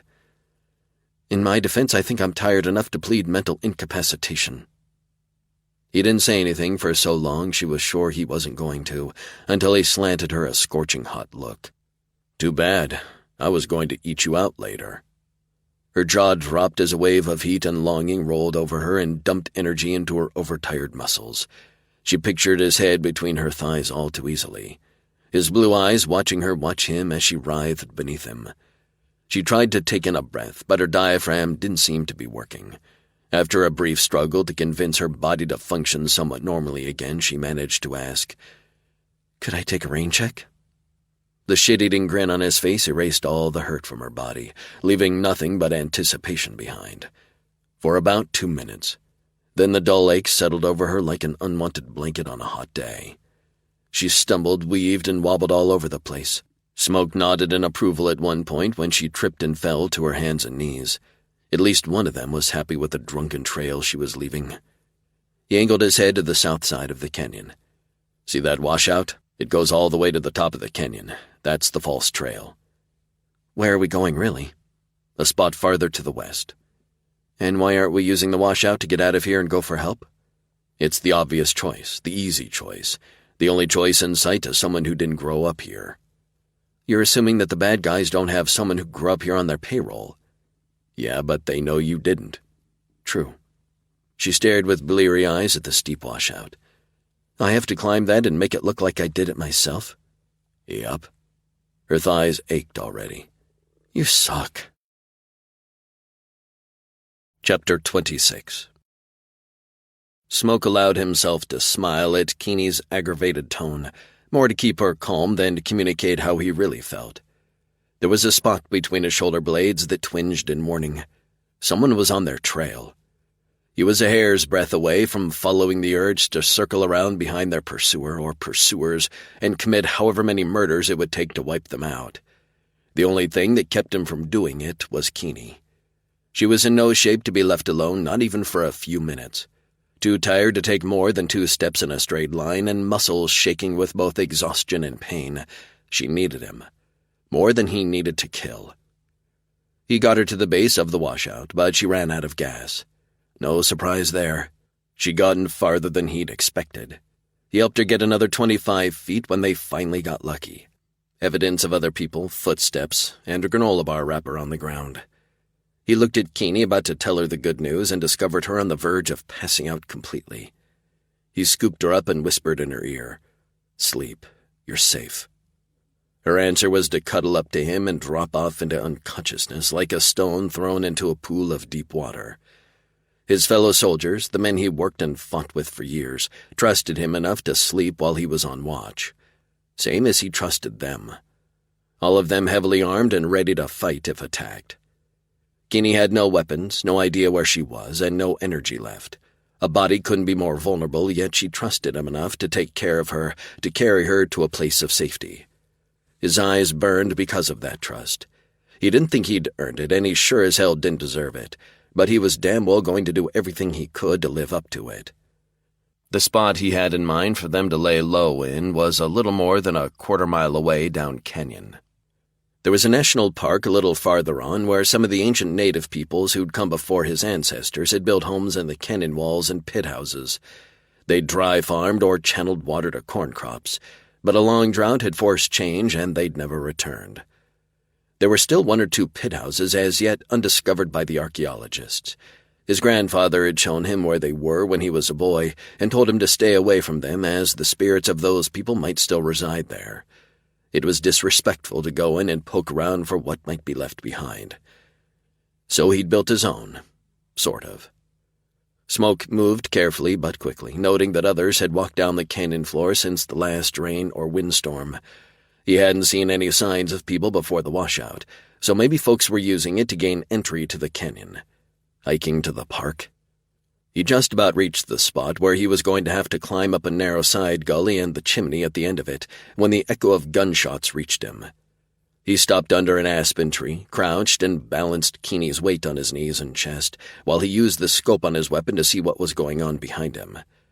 4 men climbed out of the wash and stood at the edge of the canyon looking in the direction of town.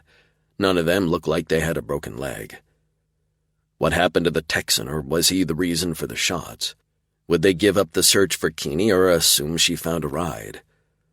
A moment later, the answer became obvious in a rhythmic thrumming against his skin. The sound followed a couple of seconds later as a helicopter flew over the canyon by the wash, heading for town. Son of a bitch. Whoever was looking for Keeney had enough money and brains to use a helicopter. He got moving, leaving a little trail as he eased his way down the narrow gully. At the back wall, he squeezed past a rock that looked like it was solidly anchored into the cliff. It was, but the rear side of it had ridges that acted like ginormous stairs going up to a ledge. Even from up close, the ledge looked shallow. He'd taken great pains to ensure it appeared to be a solid wall of rock and dirt to hide the entrance of a modified pit house formed from a screen of stones and soil. He was going to have to wake Keeney in order to get her up there. "Hey," he said, giving her a bounce in his arms. "Wake up," she moaned. "Why?" "To get into a hideout." "Bad guys again?" She sounded barely awake. "Yeah." Her eyes blinked open and she looked even more tired. He put her on her feet. With a hand under her ass, he shoved her up the stair rock, then followed her up to the next step and the next and the next. With careful hands, he guided her to the ledge, then pointed at the shadow, all while watching to be sure no one was observing them. The ledge was well hidden, like the internal space of a snail. The landscape around it curled in on itself. Keeney crawled into the shadow he'd pointed out and disappeared from view. A second later, her head came back out, a huge grin on her face. "Cool." He handed her his backpack. "There's water and food in there. Eat something and drink. I want to backtrack us a bit to be sure we won't lead anyone here, okay?" She nodded. "Do you have some kind of light? I can't see past my nose in there." "There are glow sticks in one of the pockets." He waved at her to go back inside. He climbed down and listened hard before he moved, retracing his route to the entrance of the gully and into the canyon. The thwop, thwop, thwop of the helicopter beat against his skin, sending him to ground in a thick clutch of trees and bush. The bird overflew the wash, then circled the canyon several times in an obvious search pattern. They had a searchlight, but that wasn't going to help them. There was too much brush. Idiots. The backwash from the rotor stirred up all kinds of dirt and dust, erasing recent footprints like they'd never been there. Made his job easy. The helicopter flew around for another 20 minutes while the men who'd gone up the wash came back to the edge of the canyon and searched it with binoculars. Finally, they moved off toward the Rogerson farm. Smoke stayed low and got back to the gully and up the stair rock before any more searchers arrived in the area. It was a tight fit to get inside the camouflaged entrance of his hideout. As soon as he was in, he scattered dirt and rocks across the ground, so no drag marks were visible. A soft snore had him looking at Keeney curled up on the dirt floor of the structure with a pale yellow glow stick in one hand.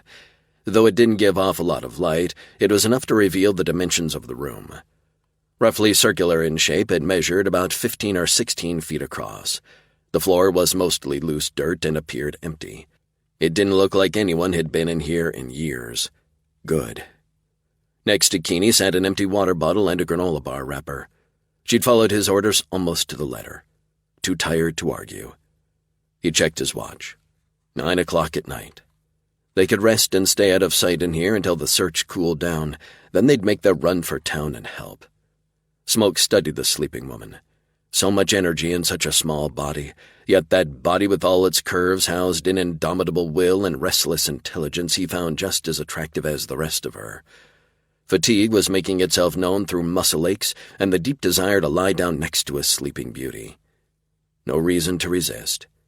He pulled out another water bottle from his pack and drank it down, then ate a granola bar. It was enough for now. He curled around Keeney's sleeping form and dozed off. The deep rumble of an overflying helicopter shook the room, waking them both. She jerked and sucked a breath. "You're okay." Smoke tightened his arms around her. Safe. Her rigid body relaxed, despite the sound of the helicopter repeatedly flying over the canyon in multiple directions and in no discernible pattern. "Huh," Smoke grunted. "Sounds like someone is having a temper tantrum." "In a helicopter?" she asked, her voice hoarse. "Wouldn't be my first choice either," he admitted. "It's going to attract attention." They lay still, Keeney wrapped in his embrace until she asked, "How long did I sleep?" He checked his watch. "A couple of hours." "Okay, that goes along with the way I feel." He waited for her to finish. When she didn't, he asked, "How do you feel?" "Like shit." 2 hours of sleep wasn't enough, but he needed to check her over, get more food and water into her before letting her grab another nap. They'd wait until whoever was out there trying to flush them out had settled down a bit. A soft snore came out of her. "Hey," he said, rubbing her arm with one hand. "Don't sleep." "So tired," she mumbled. "Food, water, and a first aid assessment first." He grabbed his backpack and began pulling everything he'd need to do a thorough inspection of every cut, scratch, and bruise on her body. "In that order, or can we do all of it at once?" The penlight he shone at her face showed puffy eyes surrounded by bruised skin. A number of the lacerations she'd gotten yesterday were oozing watery blood thanks to a near-constant exposure to dust and dirt. Infection was a real concern. He handed her a bottle of water and a protein bar, then pulled out a package of baby wipes and began washing away the greedy, gummed-up scabs on the largest of her cuts. The one on her neck. The one that had come way too close to her jugular. He'd closed it with butterfly bandages, and they'd held, more or less. The skin around the laceration was an angry red, and he could tell by her flinches his attempt to clean it hurt. He hesitated, his hands, his gut, his heart refusing to add to her pain. "Some of this dirt is in there good." "It's okay," she said, her voice barely audible. "You're remarkably gentle." Logic tried to argue with a lodestone in his gut and convince the rest of him that cleaning her wound was absolutely necessary. His gut wasn't buying it. "That's not what most people say." "What do they say?" she asked, sounding genuinely curious. "I hit like a freight train." Both of her hands closed round one of his. She studied his fingers, rubbed the calluses, then placed a kiss on the center of his palm. "They're a bunch of idiots, whoever they are." One little kiss. One tiny press of her lips to his skin was all it took to rev his heart rate up until he was vibrating with the need to kiss her. Not a nice, safe peck on the cheek either. A no-holds-barred, all-or-nothing claim was what he wanted, what he needed. She was in no shape for that. Injured, exhausted, and on the verge of collapse. Only an asshole would attempt a seduction now. Her lashes lifted and her gaze met his as her lips hovered over his palm. Those lips were curved up into the sexiest smile he'd ever seen. "Ah, fuck, sweetheart." A puff of warm air hit the sensitive center of his hand. Her tongue peeked out from between her lips as if about to lick. "Don't do it." It came out as a harsh rumble he would have flinched from, but Keeney, she just cocked her head, the question clear. "I'm on the edge of losing my shit," he told her, unable to keep the bone-deep need for her out of his voice. "And you don't need me tearing your clothes off and fucking you 16 ways to Sunday." Desire flared in her gaze, and she sucked in a breath, lowered her head, and licked his palm. The touch of her tongue and lips, the look on her face, sensuous, sexy, and naughty, ripped the thin veneer of civilization he'd managed to maintain clean off of him. Growling, he slid his right hand behind her head, holding her in place so he could take her mouth. She opened for him, her tongue tangling with his, her hands fisting his shirt tight as if she were afraid he might try to run away. No fucking chance of that. He wrapped his other arm around her waist and hauled her up against him, grinding his erection against her soft stomach. She made a gasping, inarticulate sound and flinched. He felt it jerk her body, realized the noise she'd made had an edge of pain, and tore his lips from hers. Son of a bitch, he'd hurt her.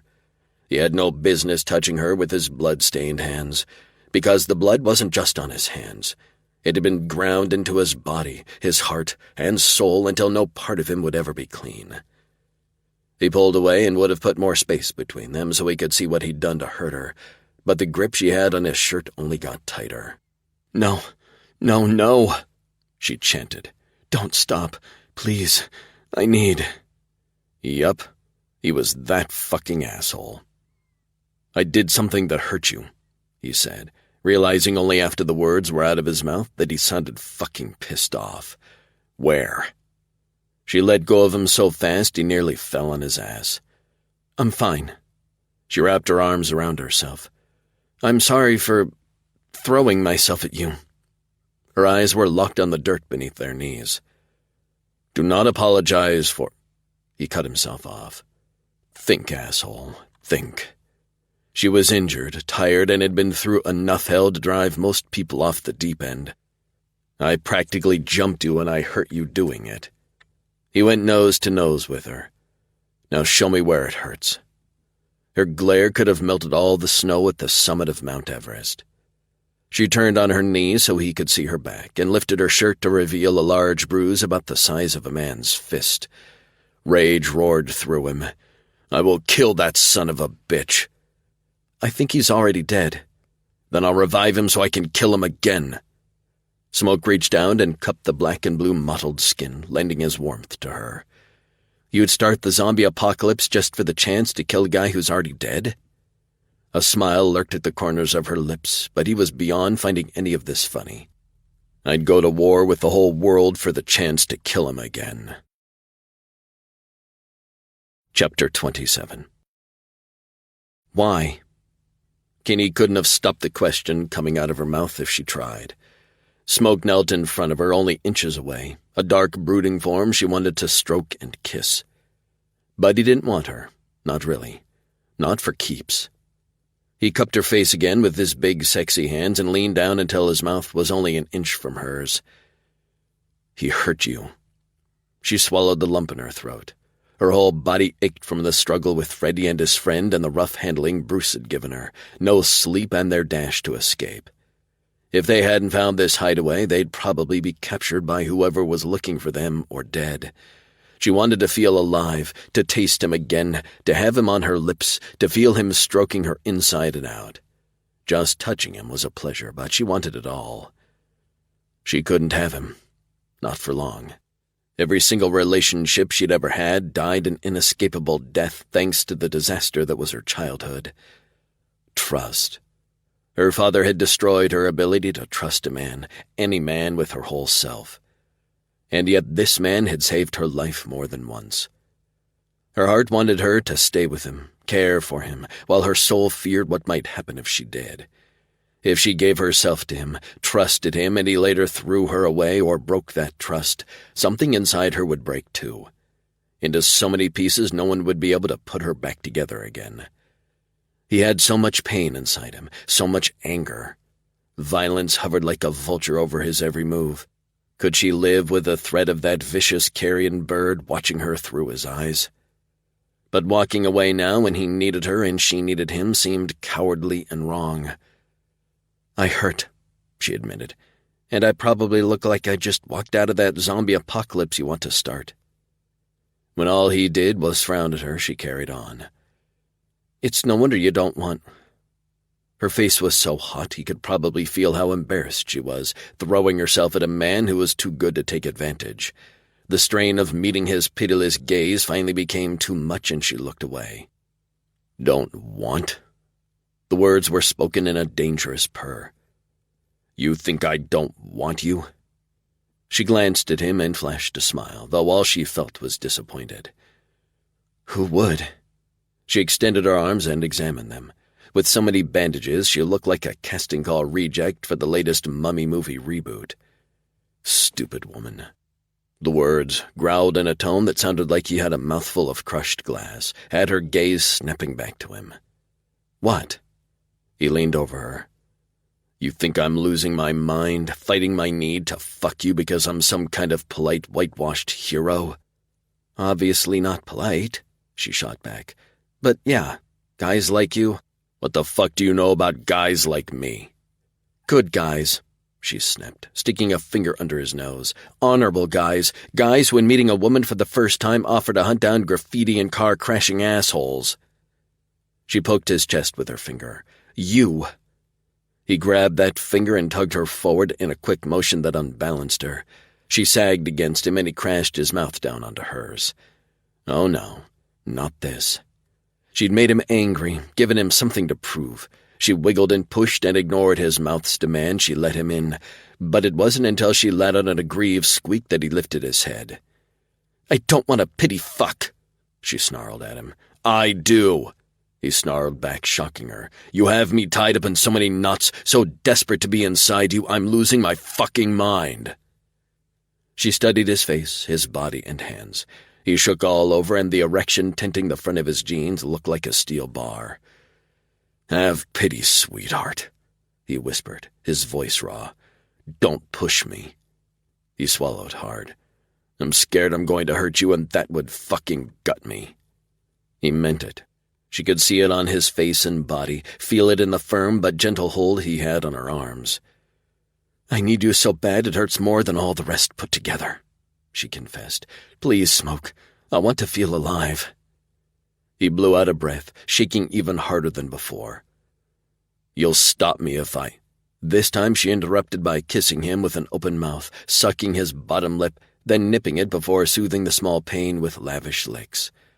With a groan, he took over the kiss, making love to her mouth the way she prayed he'd do to her body. His hands were so gentle she didn't realize he was pulling her torn and battered shirt up over her head. She was all for that. When he pulled back to get the fabric out of his way, she helped by lifting her arms and wiggling. "I'm dying," he muttered as he tossed her shirt aside and stared at her bra and the breasts they hid. "Fucking dying." "Then you'd better hurry up and fuck me," she ordered as she all but tore off her bra. The second it was out of the way, he had his hands around her rib cage, lifting her chest up so he could suck a nipple into his mouth. He sucked hard, and she gasped as the pleasure came out of nowhere to fry every brain cell she had left. "Oh, God," she groaned, holding his head to her. He released her nipple so he could attack the other one, and she had to lock her vocal cords to prevent crying out. The man's tongue was lethal. His mouth gradually licked, sucked, and kissed its way up her torso and neck until he reached her mouth. After God only knew how long, he lifted his head. "Naked," he growled. "I want you naked." "Sure," she said, her gaze taking in his broad shoulders and muscled arms. "You too." He stood and began taking his clothes off. She managed to get her pants and panties down her legs, then went to lie down, but he shook his head hard and took her hands. Frowning, she waited while he lay on the floor and pulled her to straddle him. "I want you in control this time," he told her, his gaze taking in all of her. She froze, surprised. Smoke was a man who liked being in control, a man with a protective streak so wide she couldn't see the edges of it. For him to cede that control to someone else, anyone else, was a demonstration of trust she'd never expected. How long would it last? Unwilling to miss a second of this gift he'd given her, she eased down until she sat on his lower belly. With her hands planted on the dirt on either side of his head, she leaned down until her breasts hovered over his mouth. "What will I do with you?" she asked. "Anything you want." His voice was low and rough, and as soon as he finished talking, he lifted his head and put his mouth on her, sucking hard. The pleasure was so intense she had to lock her jaw closed, hissing out instead of screaming. One of his large hands slid around her waist, holding her to him, with the other brushing over her clit as it tested her readiness. "Wet." The word was a rumble against her skin. "I need you," she whispered, unable to hide her desperation any longer. If he didn't fuck her soon, she was going to cry. He switched breasts to torment the other while his fingers circled her clit, around and around, but never quite touching.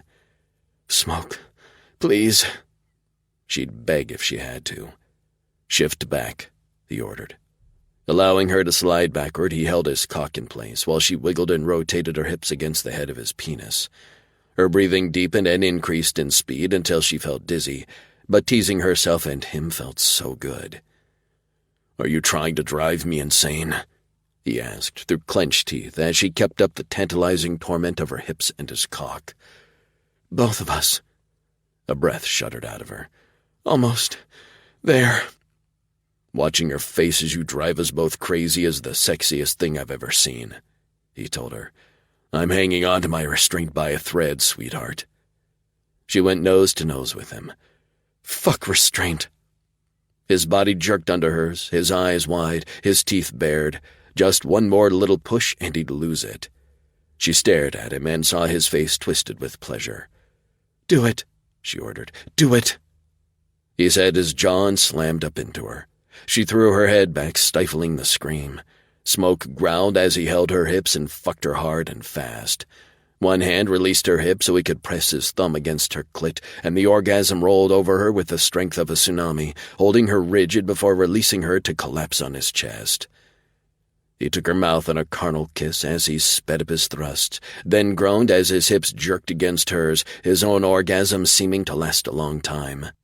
His heart beat so fast she couldn't keep up with it, so she didn't, closing her eyes and allowing herself to truly relax and rest for the first time since she'd gotten up this morning. The floor moved and she jerked awake.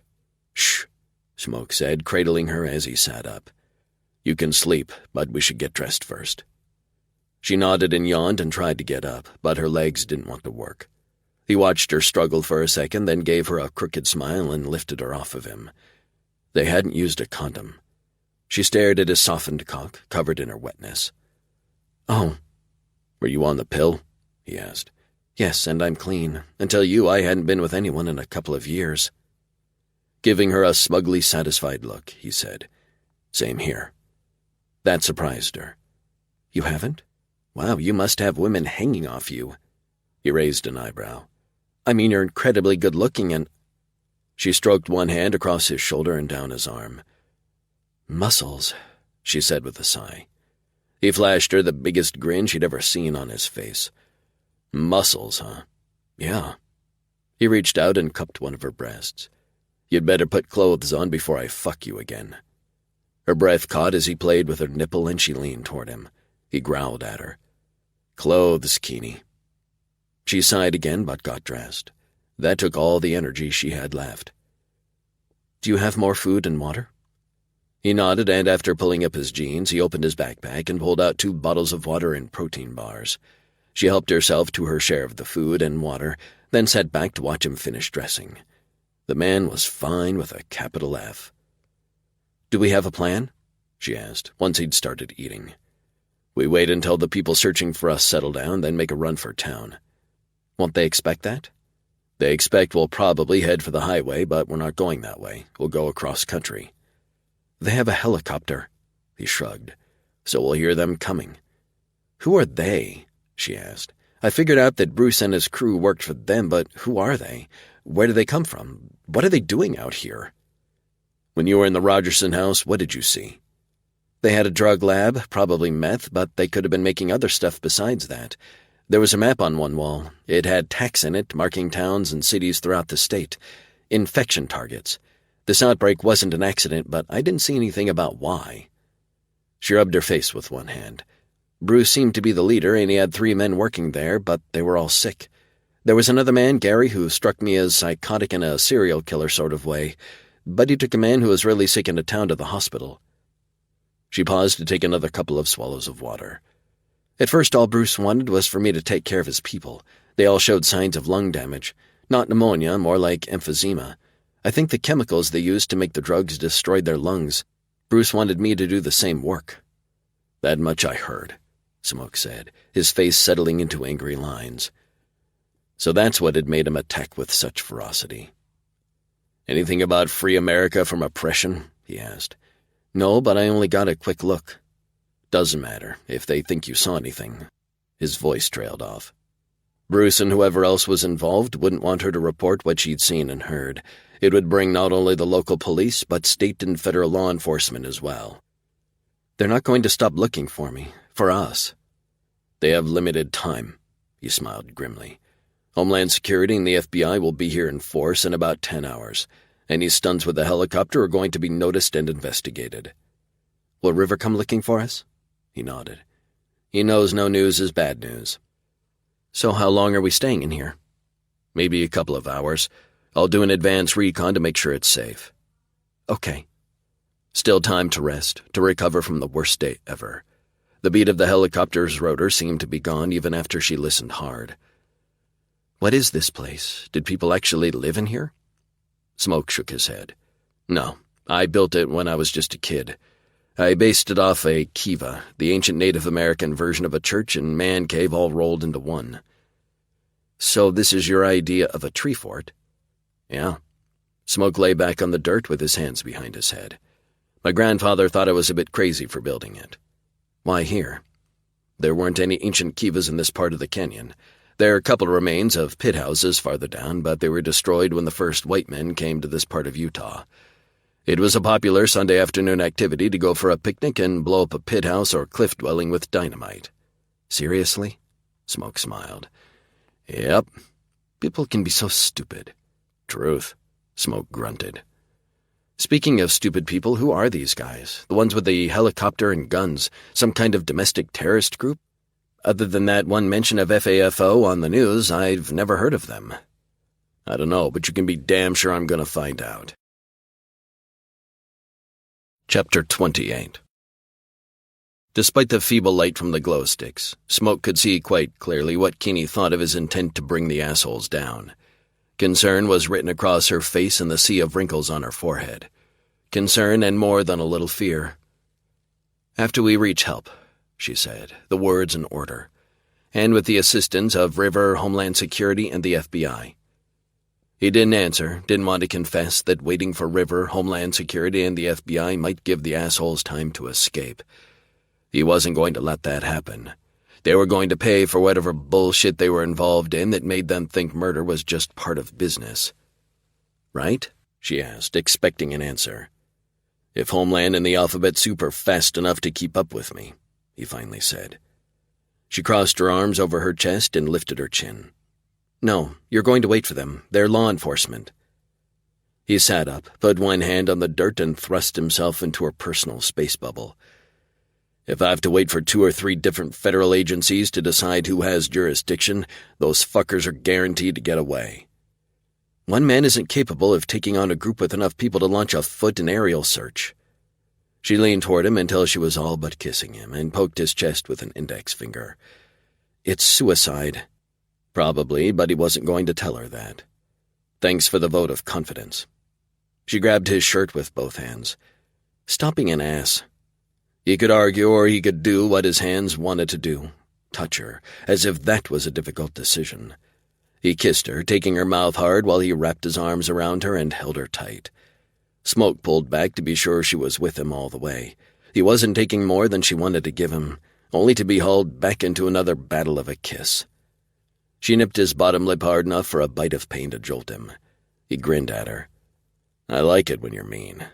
You're lucky I don't kick your ass, she muttered, going for an earlobe, which he proceeded to suck and nibble on. Fuck. They'd just had sex and he was ready to go again. He eased her away from him. Slow down. We have to escape and make it back to town without getting caught or killed first. Does River know where you went? I told him, but I don't know if he's aware the Rogerson place burned down. Wouldn't the fire be reported? Depends. The bad guys aren't going to report it. He sighed. Rest. He lay down and opened his arms.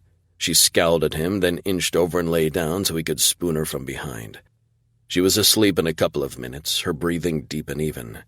He wasn't going to let whoever was hunting them hurt her. Who were they? Only a sophisticated and organized group could have a helicopter at their disposal. Were they involved with the drug lab? It didn't make sense. Was the drug lab connected to the hantavirus outbreak? What were the odds of all this happening at the same time in the same area without any connections to each other? His gut was telling him everything was interconnected, but he couldn't see what linked them, the common denominator. He could see Blackwater getting involved, however. The man enjoyed what power he had a little too much. But until Homeland and the FBI showed up sometime tomorrow, Smoke was pretty much on his own. He needed more intelligence and information, and there was only one way to get it. Keeney was going to go after his balls if he snuck out on her, but before they left the safety of his hideout, he needed to know what their enemy was doing. Decision made, Smoke closed his eyes and napped for 20 minutes before easing away from her warm and curvy body. It fed something violent and wild inside him to hold her, to keep her safe, and what he was about to do was all about her safety.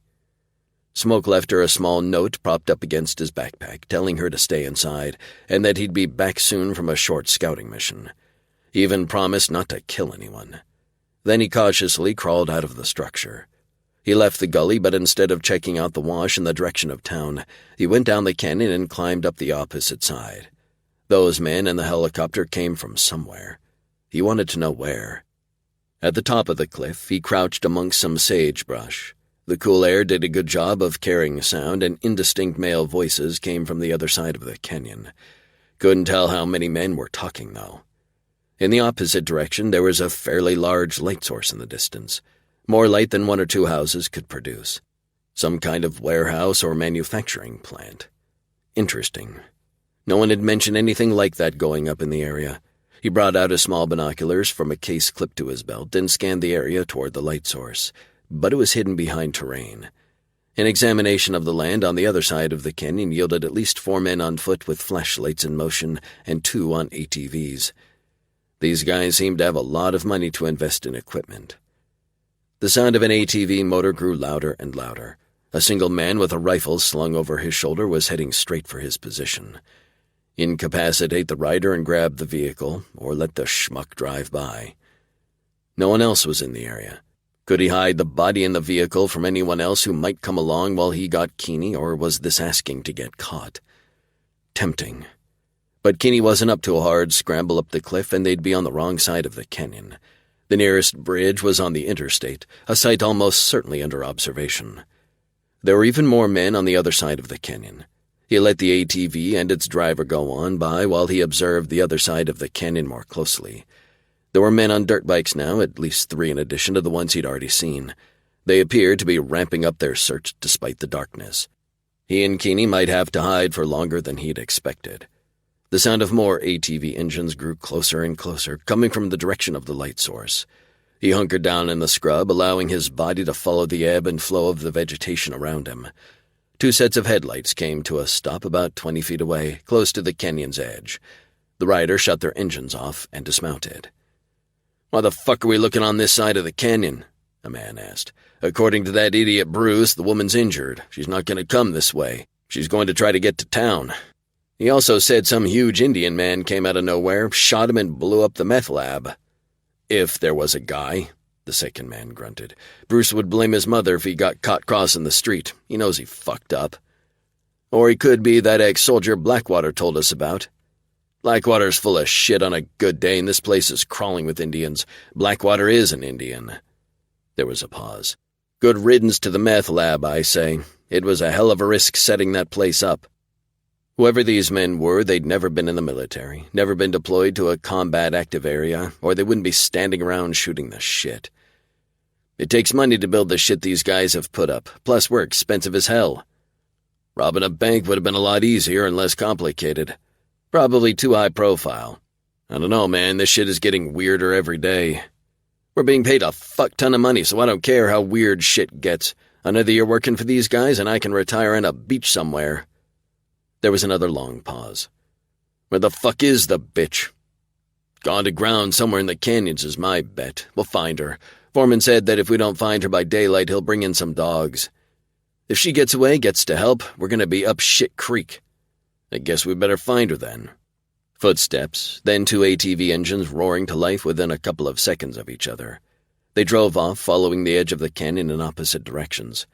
What the hell was going on? Some kind of high-cost business using drugs as their funding source.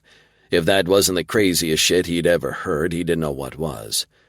Helicopters, armed men, and soon dogs. He didn't have much time to decide on a course of action that would get Keeney somewhere safe. Or he could call for help and create a distraction that would keep these assholes busy until help arrived. The Kivu would keep her out of sight. Even if dogs tracked her into the gully, the entrance wasn't noticeable unless you were right in front of it. What he really needed was a cell phone and an armored vehicle. He'd settle for a phone, but to get it, he'd have to go fishing. Smoke left the safety of the brush, pulled out his pocket flashlight, and began walking toward the large light source to the north, swinging his flashlight back and forth like in a deliberate search pattern. Just one of the boys. He crested a rise and finally got a good look at the place. A small army of security people were trying to hide. Chain-link fencing topped with razor wire surrounded a large compound composed of one large building and several smaller ones. A number of jeeps and ATVs were parked on the side closest to him.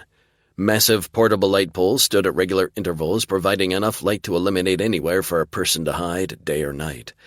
There were at least a dozen people visible inside the fence, all of them armed with rifles. Light flashed at the edge of Smoke's vision, and he turned to see an ATV coming toward him. Good timing. He put his binoculars to his face for a better look at the compound as the ATV driver pulled up about 10 feet behind him. "Put your hands on your head." Sounded like a cop, but there was no way the guy behind him was one. "I thought I saw someone skulking around heading for the fence," Smoke said in an excited tone. "Come take a look." He held out the binoculars blindly without turning his head or looking at the guy. "Here, fishy, fishy, fishy." There was a pause when the man came abreast of him and put his hand on the binoculars. Smoke let go of them, then drove his other hand into the man's stomach, knocking the breath out of him. With him doubled over, it was easy to knee him in the face. The guy went down hard. Smoke searched the guy's pockets and found a cell phone and a couple of zip ties, which he used to hog-tie the guy. He tore off the sleeve of his captive's shirt and stuffed it into his mouth. Smoke mounted the ATV and drove toward the compound. Once he was within about 20 feet, he turned and drove parallel to the fence, going all the way around the entire fenced compound. The main building had a logo and title painted on the east-facing side of its wall: Dry Duck Jojoba and Medical Cannabidiol Farms. Beneath that was a sentence painted in red: No active THC marijuana on site. A pilot project of the state of Utah. The front gate faced east, toward the interstate, and had a big sign on it, "No trespassing." It was also locked and had a manned guard shack inside the fence next to the gate. No THC, huh? Smoke drove around until he was on the south side of the compound, then headed toward the canyon as if he were one of the searchers. He stopped at the edge, shut off the ATV, and called River. "Yeah?" River's voice sounded cautious, wary. "It's Smoke. Where the fuck are you? Did you find Keeney?" Relief filled River's answer. "I found her at the Rogerson place along with the drug lab. See any smoke in the distance?" "Like I've been outside. It's burning. Shit, what about Keeney?" "I got her out, but we had to run and my phone got smashed. There's a canyon on the north side of the farm. We hid down there, but there's at least a dozen guys, some on ATVs, and a helicopter looking for us. We need an extraction." "The only support I've got is what I brought with me," River said, sounding pissed off. "Fucking sheriff wouldn't recognize a good idea if it arrived at the head of parade." "I overheard some flunkies talking. Blackwater is in on it." "In on it? The drug lab?" "Yeah, and whatever else is going on at a jojoba and government-sponsored Mary Jane farm north of the canyon. They've got the whole thing fenced off and surrounded by armed guards." "So you're telling me we've got a burned-out drug lab, a dirty deputy, a militarized farm, and a viral outbreak?" Since the question was rhetorical, Smoke didn't bother to answer it. "Got any good news for me?" River asked after a few seconds. "I haven't killed anyone yet." "Nice, asshole. Anyone in town you trust to back me up?" "My family." "Stay in touch." River hung up. Smoke looked at the phone, then silenced the ringer and shoved it into a pocket. He got onto the ATV, started the engine, and drove east, away from the part of the canyon close to the gully hiding the kiva. He'd leave the ATV in a dip in the land or by a grouping of rocks, then head for the kiva on foot. He was halfway up a rocky incline when something struck his leg like a hot poker fresh out of a fire. A second later, one of his back tires exploded, and the ATV pitched to the right, bucked him off, and rolled on top of him. Chapter 29. Keeney woke with a start, sitting up before freezing in place. A gunshot echoed outside the dimly lit room. The two glow sticks still shone, but their light was starting to fade. Another gunshot followed the first, then the distant sound of an engine. No, multiple engines, fading as they moved away. The searchers were out there and were shooting at something, or someone. The spot where Smoke had slept still held the impression of his body in the dirt, but when she put her hand on the soil, no heat remained. So he'd left more than a few minutes ago. His backpack sat where he'd left it, but the piece of paper propped up against it was new. "Stay inside until I get back. Gone to scout the way out. Won't kill anyone. Smoke." She snorted. Most people would be slightly horrified to see the promise not to commit murder, but they didn't know Smoke. Didn't know what a huge concession that was. She'd learned nothing would stop him from doing whatever he thought had to be done. The gunshots that woke her nagged at her. How long had he been gone? He was an experienced tracker and soldier, probably knew more about sneaking around than any other 20 people. But what if he'd been caught, or shot? How long should she wait? Her watch said it was after 1 o'clock in the morning. She'd slept longer than she thought. The sound of more engines, not trucks or cars, more like motorcycles or dirt bikes. Multiple vehicles going in different directions. Something had stirred things up. She could imagine Smoke and all of his 6'3" hotness stirring a lot of things up. But her going out there when he'd asked her to wait was stupid. So she'd wait. She rested in Smoke's spot and let sleep take her under. It felt like only 5 minutes had passed when she woke again. The two glow sticks had dimmed significantly, but still emitted enough light to read her watch. 4:30. Still no Smoke. Stomach sinking into the dirt beneath her, she stared at his backpack. He wouldn't have left her to go get help back to town by himself. No, he wouldn't have taken that chance. So he was injured and couldn't make it back to his hideout, or he'd been captured by whoever was searching for them. The thought settled over her like a wet blanket, uncomfortable and cold. She wasn't leaving him for the buzzards to finish off. The backpack had 2 more bottles of water and several protein bars. She ate one and drank half a bottle of water, then examined the rest of the contents. First aid kit, paracord, The knife he'd tried to give her earlier, matches in a waterproof container, a fish hook attached to a length of rolled-up fishing line, and an emergency blanket. Fishing gear. In the desert? Was there a super-secret fishing hole not on any map? Well, she'd ask him when she caught up to him. No other outcome was acceptable. Keeney put everything away in the pack and had to hop to grab the edge of the structure and pull herself up, but managed, then wiggled her way out. Dawn wasn't yet on the horizon, but she had no trouble making out the terrain. Nothing moved. Just because she couldn't see any danger didn't mean there wasn't any. The air outside was cool, almost cold, and the only sounds she heard were the songs of insects. No barking dogs, no dirt bike or ATV engines or human voices. After climbing down the dirt face of Smoke's hideout, she moved on cautious feet to the exit of the gully. Still no hint of pursuit or search, yet the cold lump in the pit of her gut only got larger and heavier. Where were the men searching for her? And where was Smoke? She entered the canyon and headed in the direction of the washout. She decided her next move when she got that far. She tried to emulate the way Smoke walked, but found his silent, easy pace wasn't easy to adopt. Probably making enough noise to alert the media.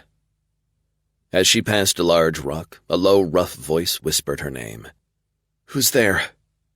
Smoke's grandfather stepped away from the rock and toward her. "How do you do that?" she asked, mystified by what could only be family trait to hide in plain sight. "That?" he asked in a careful voice. "Are you chameleons or something?"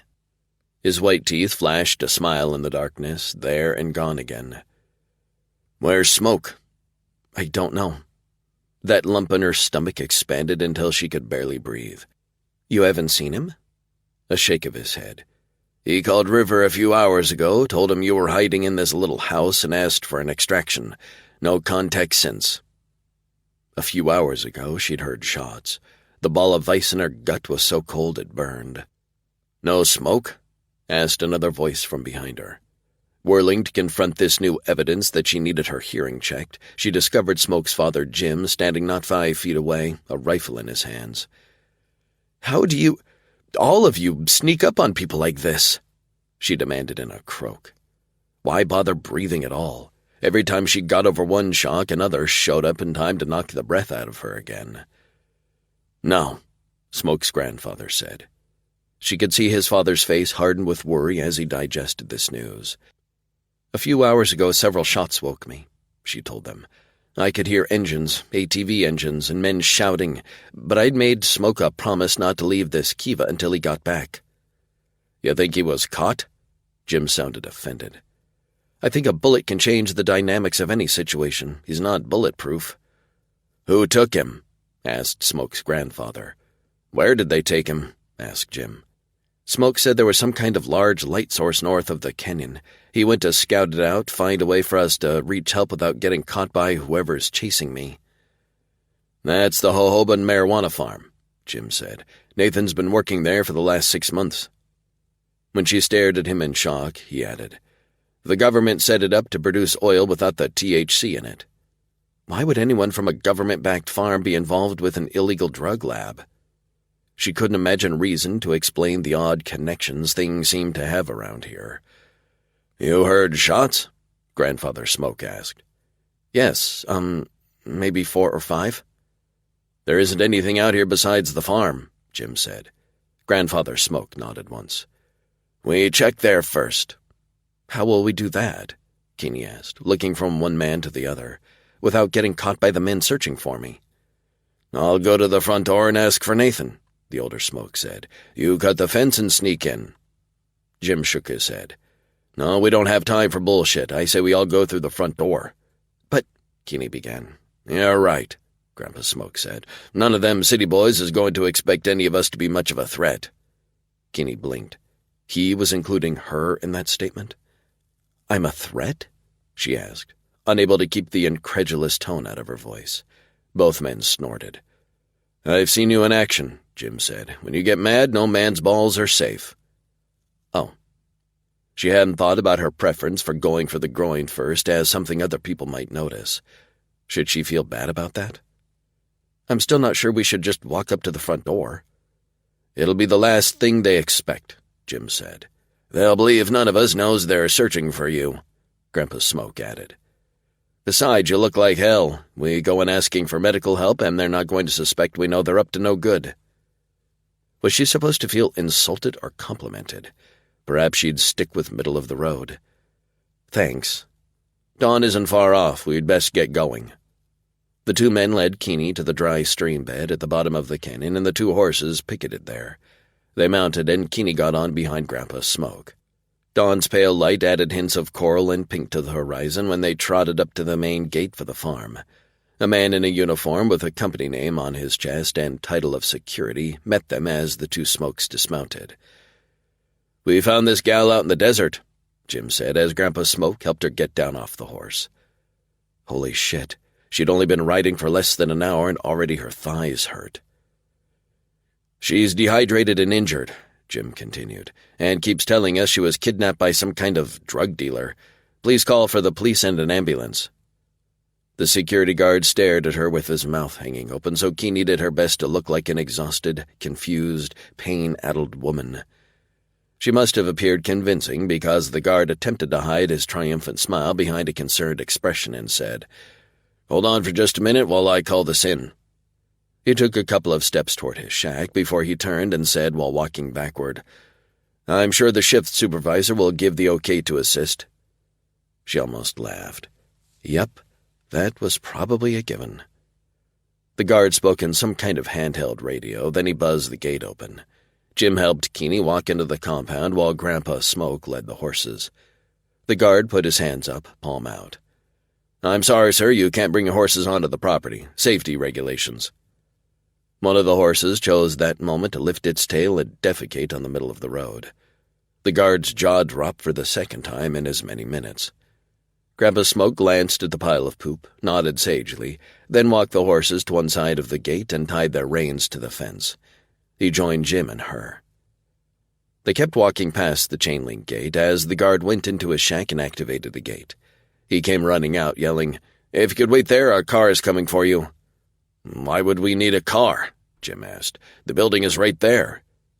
He waved a hand at the main entrance. They kept going. A jeep came around the building at a reckless speed. It sped toward them so fast, Keeney wasn't sure it was going to be able to stop before running them down. It did stop, with a slight squeal of tires on the pavement, and two men scrambled out, their hands on tasers holstered to their belts. Jim, who'd done all the talking so far, frowned at them. "Give us a hand. She's severely dehydrated and someone to beat the crap out of her." The two men glanced at each other, then approached cautiously. "When and where did you find her?" one of them asked, extending a hand toward the entrance. "Down in the canyon about an hour ago," Jim replied. Grandpa Smoke must be biding his time before saying anything. "Awfully early to be out for a ride," the other man commented after a glance at the horses. Jim shrugged. "We left yesterday, decided to camp out." They were almost at the door now. "Where's your gear?" the same man asked, suspicion turning his tone sharp. Jim laughed. "You city boys might need a truckload of crap, but it's no hardship for us to light a fire and watch the stars dance while we think." Grandpa Smoke managed to look like a man who knew all the secrets of the universe. The two men relaxed enough for one of them to dash ahead and open the door. The second man followed them in. There was no one behind the large reception desk. Too early. The man in the front led the way down a hallway to the left of the desk. Not far down was a door with a red cross on it. Inside was a typical first aid room with a cot along one wall, an examination table on the other, and a desk and chair in between. Jim sat her on the cot and looked at the men crowding the doorway. "Water?" Grandpa Smoke had to back out the door to let one of the men exit. "Did you already call for an ambulance?" Jim asked the remaining man. "Yes, sir, did that before we met you outside." "Good, she's been through something awful." "How do you know that?" "She keeps talking about an explosion. If she's got a concussion, it might explain why she's so confused." Jim glanced at the man. "You boys seen or heard any kind of explosion or fire?" "No, sir." The reply was quick, too quick. The radio on the man's belt went off. Someone said, "ETA 10 minutes, keep the subject contained." He turned the volume on the radio way down. Jim stared at the guy. Sorry about that. The ambulance is on its way." "Keep the subject contained?" Jim asked, sounding only mildly curious. "It's how the security chief talks," the guy said with a shrug. "Why would your security chief be involved with a medical situation? Security and medical are all one department." The guy could think on his feet okay, but his body language needed work. His face all but shouted bullshit. The other man arrived with a bottle of water, which he offered to Jim, who opened it and gave it to her. She sipped it, making her hand shake in a way that would have spilled it all over herself if she tried to gulp it. Jim got to his feet, nodded like he was satisfied with something, and turned to offer his hand to the nearest man. "Thanks for your hospitality. I'll leave her in your capable hands." The guard made no move to take it.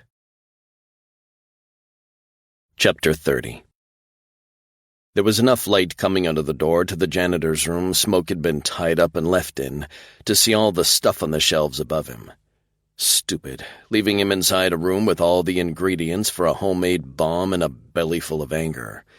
He was going to rain stupid all over their lives, just as soon as he got himself untangled. That was proving harder than he anticipated.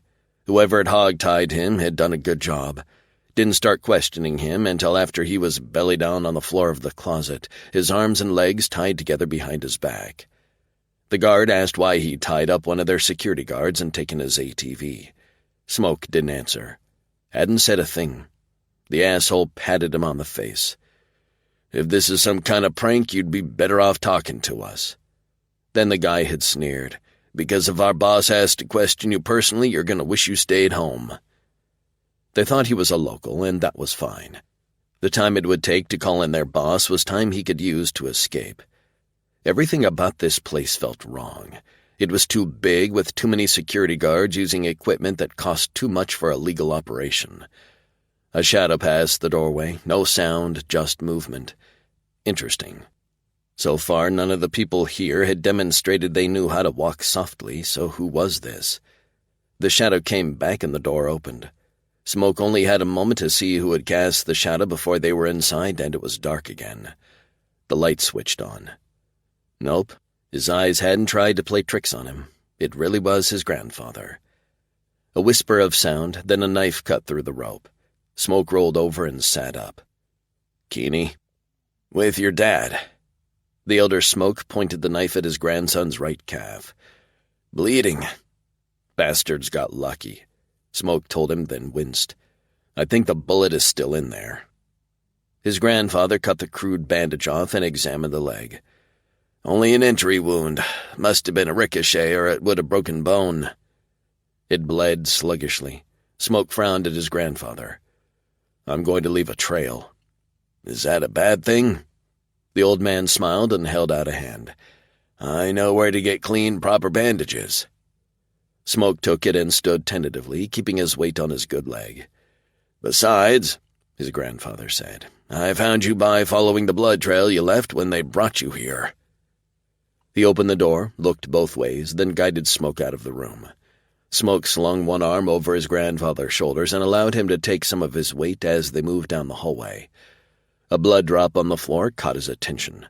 A few feet away there was another. He had left a trail. The one he was leaving now was more than a few drops, though. They turned a couple of corners, then walked to a door with a red cross on it. Smoke flattened himself against the wall to stay out of sight, while Grandfather opened the door. The old man paused, frowned, then waved at Smoke to go in. The room was empty. Neither man said anything as they both went in and allowed the door to close. Grandfather engaged the lock. "They were here?" Smoke asked. "Yeah, Keeney, your dad, and 2 guards. "Shit. They've moved them somewhere."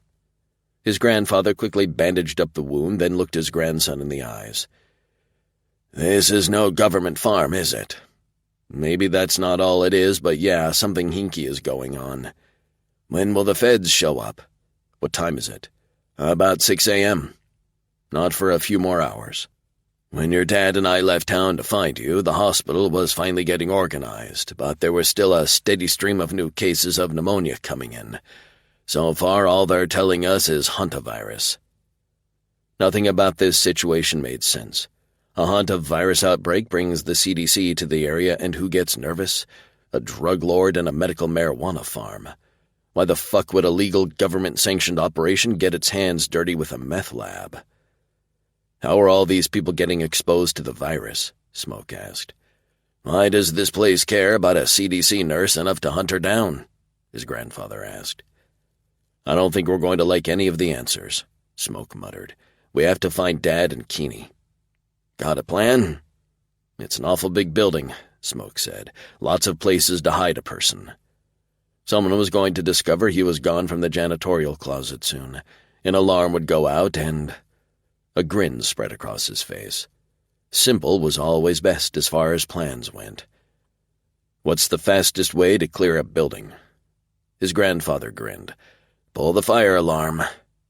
Smoke extended a hand toward the door. After you. Can you walk on that leg? Smoke tested his weight, then took a few trial steps.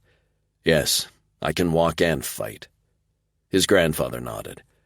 I saw an alarm on the wall at the beginning of this hallway. I'll pull it, then come back here. We can see who comes out of the woodwork. Or doesn't.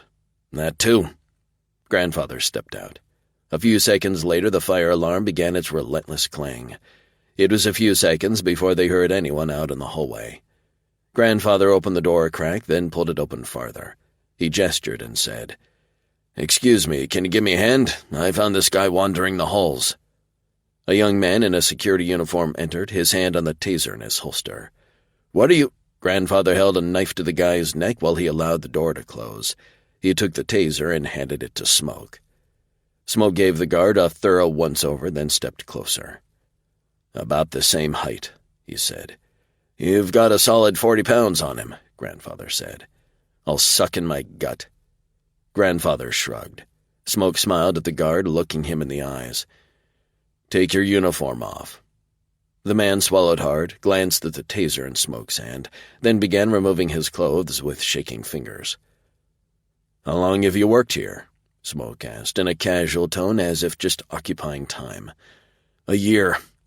Tell me about the layout of the building, he asked, trying to keep his expression friendly. This section has the administration offices. We have a large climate-controlled greenhouse and a bunch of research labs on the west side of the building. Interesting. Researching what? The guard handed Smoke his shirt and shrugged. I don't know, I just do my patrol and keep my mouth shut. There was something in the guy's voice that pulled at Smoke's internal alarm bells. What happens if you don't keep your mouth shut? You disappear, permanently. He started to push his pants down. That doesn't bother you? Smoke asked. Not really, the guard said, then snapped his arm up with a small gun in his hand. Grandfather grabbed the man by the hair and jabbed the point of his knife enough to prick his skin at the base of his head. The guard froze. Gun down or you're dead. Smoke took the weapon from him and sat that on the cot, too. Then he got in the guy's face and said pleasantly, You thought he was just an old man. He dropped the happy act totally, letting all the death, all the pain he'd seen and suffered show on his face. The guard paled and his breathing shallowed out like a dying fish. He's not, you know, Smoke continued. He's been killing assholes like you for a long time. I don't recommend giving him any more reasons to shove that knife right through your brain. Got it? The guy seemed to have trouble breathing, but managed to croak, Got it. Smoke yanked the guy's pants off, then took off his own and put on the guard's instead. They were a tight fit, but once he let the belt out a couple of holes, they'd do. He inspected the guard's belt equipment. Taser holster, handcuffs, knife, flashlight, and a baton. The gun had come out of an ankle holster. Smoke took that too and put it on. There was a woman and a middle-aged man in this room not long ago. Where were they taken? He asked the now partially clothed man. I don't know what you're talking about. That answer was too pat, too easy. Smoke sighed. Your funeral. He turned and took a step toward the door. Wait! The guard struggled, but Grandfather had a good grip on the asshole's hair. Smoke didn't say anything, didn't turn around, just waited with a patience he didn't feel. Keeney and his dad were somewhere in this building, and he'd burn the whole place to the ground to find them. The shift supervisor said something about one of the labs in the restricted area. Where is it, and how do you get in? Straight down this corridor to the end, turn right until you reach the doors marked restricted. My ID badge will get you in. It was still attached to the guy's shirt. Anything else I should know? The silence behind him was ominous. Smoke turned his head to stare at the guard. Is there anything else I should know? He repeated softly. The guy shook his head, his eyes bulging out of the sockets. Don't kill me, please. Behind him, Grandfather rolled his eyes. Smoke grinned. We're not going to kill you. He paused. Much. Sweat beaded on the guy's forehead. Go, Grandfather said, twisting his knife. I'll stay here with my new friend. His new friend had his eyes screwed shut and was shaking in terror. Smoke left, following the directions to the restricted area. He found the doors right where the guard had said they'd be, and his ID badge did indeed get him inside. Right about the time the fire alarm stopped blaring. People were in the building, security and possibly EMS. Given the situation in town, any EMS had to be from somewhere else. Private fire suppression team? That cost a lot of money. Smoke walked with as little of a limp as possible. No use letting anyone know he was injured unless he had to. He walked up to the windows as if on patrol and had to make himself keep walking. On the other side of the glass was a lab all right, but there weren't any fucking plants that he could see. There was a man dressed in a hazmat suit looking at something under a microscope. And wasn't the large upright appliance behind the man full of petri dishes? An incubator. The guy in the hazmat suit glanced up. Smoke nodded at him and flashed the OK sign. Yup, all part of the same happy family. The guy nodded and gave him a thumbs up. Smoke nodded again and kept walking. Holy fuck. Hazmat suits were only needed for some fucking scary biological or chemical shit. The next window held another lab, but the lights were off and no one appeared to be working. He came to a corner and turned right. Along this corridor were doors, but no windows. He used the ID badge to open the first door. Dark and quiet. He moved on to the next one. Light spilled out into the hallway along with an angry demand. Get out and close the fucking door before I fire your ass. Smoke hesitated, like any good security guard. I was told to check every occupied room, he said, then angled his thumb over his shoulder. The alarm. He opened the door wider and took one step inside. How many people are here, and are they all right? The man facing him was dressed in a security uniform, but his was high quality and quasi-military looking. Definitely not off the rack. On his belt was all the same equipment on Smoke's borrowed belt, plus he wore a Glock and a thigh holster on his right leg. I said, get out. His words trailed off as he stared at Smoke and frowned. Who? Smoke smiled and stepped forward, extending his hand. Oh, He punched the asshole square in the jaw. The guy flopped onto the floor like he was made of rubber. What took you so long? Smoke turned to inspect his father. A black eye, bruised face, and split lip, and those were just the injuries he could see. His father was seated on a metal chair, his arms handcuffed to the legs. Anger, hot and bright, tried to flare in his gut, but the icy fear kept the fire banked because his father was alone. Keeney? Gone. They dragged her, kicking and screaming out of here after they beat me up, trying to find out what she knew. Where? I don't know, but that asshole might. He thrust his chin at the man on the floor, groaning and slowly coming around. Smoke removed the gun, taser, and knife from the security guard's belt, then found his handcuff keys. He freed his father, then the two of them dragged the half-conscious asshole over to the chair and put the handcuffs on him. He partially slid off the chair, only his handcuffs keeping him from ending up on the floor. Smoke slapped his face a few times, and finally the guy woke up completely. After replanting him on the chair, Smoke got into his face and growled, Where is she? The idiot blinked a few times before panic had him jerking at the handcuffs around his wrists. What? Fuck! Smoke slapped him again. Where is she? The guard began laughing and kept laughing until Smoke punched him a second time, and kept punching. Chapter 31. Kinney studied the handcuffs, keeping her attached to the metal chair she sat on. They looked substantial, not something you could easily pick. There wasn't anything in the room to use as a tool anyway. She slumped and tried to calm frayed nerves, but her heart rate didn't slow. In fact, it sped up. Tears flowed down her face and a sob snuck past the tight ring of fear around her throat. Poor Jim. When the second security guard returned with water for her, the guards realized Grandfather Smoke had disappeared. They'd forced Jim and her from the first aid room and farther into the building. She'd lost her sense of direction after the second or third turn and had no idea where they were in relation to any of the exits. Jim and she had been shoved into a room that had a conference-style table, a dozen metal chairs, and little else. They'd both been handcuffed to chairs. The security guards left, then came back with Deputy Blackwater. He smiled with practiced ease, a smile that didn't reach past his nose, and said he wasn't tolerant of trespassers. She'd tried to tell him they didn't know anything, but the creep just smiled and gestured at Jim. The security guards had beaten him in front of her, all while Blackwater demanded to know what she knew about the farm, the drug lab across the canyon, and the hantavirus outbreak. What had she told the CDC about all three things? She told him all she knew, denying any previous knowledge of the farm and revealing the limited knowledge she had of the drug lab. The CDC, being a public company, had a duty to inform the public about outbreaks, so telling them what she told the CDC and what the CDC would do about it wasn't breaking any oaths. He didn't believe her. She wasn't sure what was going to happen next, but the fire alarm started going off. Blackwater talked to the two guards for a moment, then he smiled at her, but it was the most evil expression she'd ever seen on a man's face. He stroked her cheek with one finger, letting it trail down her neck and collarbone to her cleavage. I suggest you consider becoming more honest and forthright in your answers to my questions, he had said in a soft voice that was so cold she shivered. Otherwise, I might have to resort to a more direct form of punishment. The guards took her out of the room. She'd fought, yelling at them, screaming for help, but none came. They hustled her down the hallway and into another room, an office, unoccupied. They'd handcuffed her to the desk, then left her alone in the stark room with nothing but the harsh ring of the alarm. For a few moments, all she could do was cry.